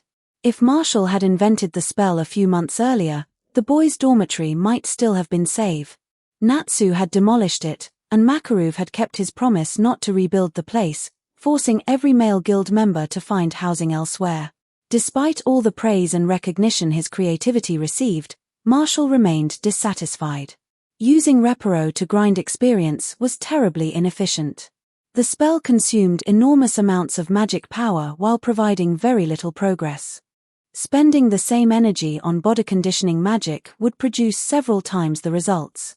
In the end, his greatest problem remained unchanged. He simply didn't have enough time. Thought projection allowed him to train two things simultaneously, but dividing his attention between two bodies was already his limit. Marshall would have loved to imitate Rubo by splitting himself into dozens of people and training like Naruto abusing the shadow clone technique. Unfortunately, he couldn't do that. A thought projection simply wasn't a shadow clone. It lacked that one crucial advantage. Are you worrying about which magic to study next again? Makarov watched him with a warm, grandfatherly smile. The guild's youngsters became more impressive with each passing day, and no one could have been happier than their guild master. Fairy Tail's future looked brighter than ever. Master, does the guild have any other books related to time magic? Time magic is exceptionally rare. Makarov stroked his mustache thoughtfully. As far as I know, the only spell recorded in our guild's collection that involves time magic is Fairy Sphere, one of the 3 great fairy magics created by our first guild master. Huh. We really have one? Marshall's eyes lit up. Then I want to learn it. You. Makarov scoffed. You're far too young. Fairy Sphere is one of our guild's greatest treasures. Do you think we teach it to just anyone? Become an S-class mage first. Then we can discuss it. What? That's so stingy. You insolent brat. Marshall hadn't realized Fairy Tail possessed its own equivalent of a secret supreme cultivation art. If he hadn't casually asked Makarov, he might never have discovered it. Previously, Marshall had possessed little interest in becoming an S-class mage. He was too lazy to accept ordinary jobs anyway. Now, however, he finally had a reason to work toward the title. Still, if you truly want to study time magic... Makarov's smile suddenly became suspicious. I may have an idea. Would you like to hear it? What is it? Of course I'm interested. You really are an impossible child. Makarov shook his head. Your attention is scattered, you're greedy, and you want to learn absolutely everything. Worse, you somehow possess enough talent to succeed at most of it. There truly is no justice in the world. Oi. Master, get to the point. Ahem. Makarov cleared his throat. There is a form of magic that may suit you perfectly, archive magic. It was developed by mags to preserve and pass down knowledge. It converts information into magical data that can be stored, searched, retrieved, and shared. Generation after generation, mags have uploaded their magical research into vast archives. In theory, once you learn archive magic, you could gain access to knowledge concerning nearly every kind of magic in the world. Makarov grinned. Tempting, isn't it? What? Why didn't you tell me sooner? Marshall's face flushed red, though whether from excitement or irritation was difficult to say. This magic was practically designed for him. Why was he only learning about it now? If he had discovered it earlier. Actually, it probably wouldn't have changed much. His greatest limitation was time, not a shortage of spells. Still, archive magic would make studying them far more convenient. Teach me. Hurry up and teach me. Calm down. Getting excited won't help.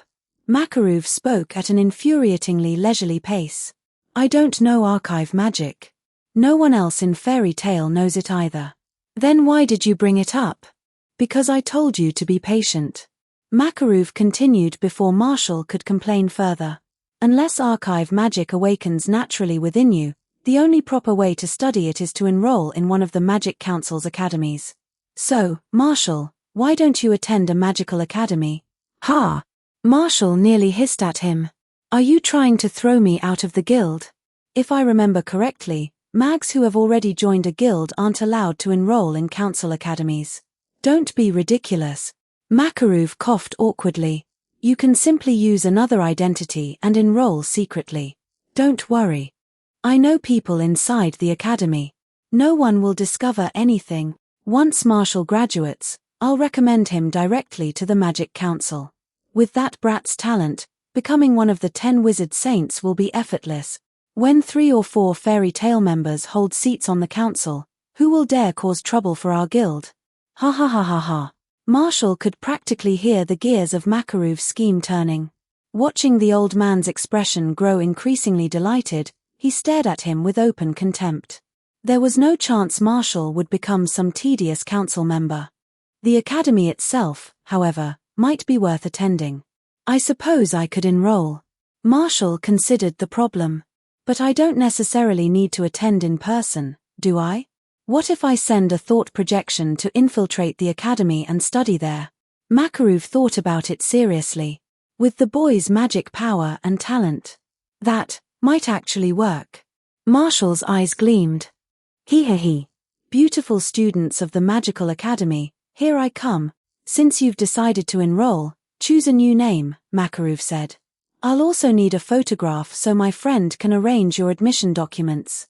A new name. Marshall thought for a moment. How does Marshall Hannah sound? No problem. Don't forget to like and subscribe to Novels Wonderland.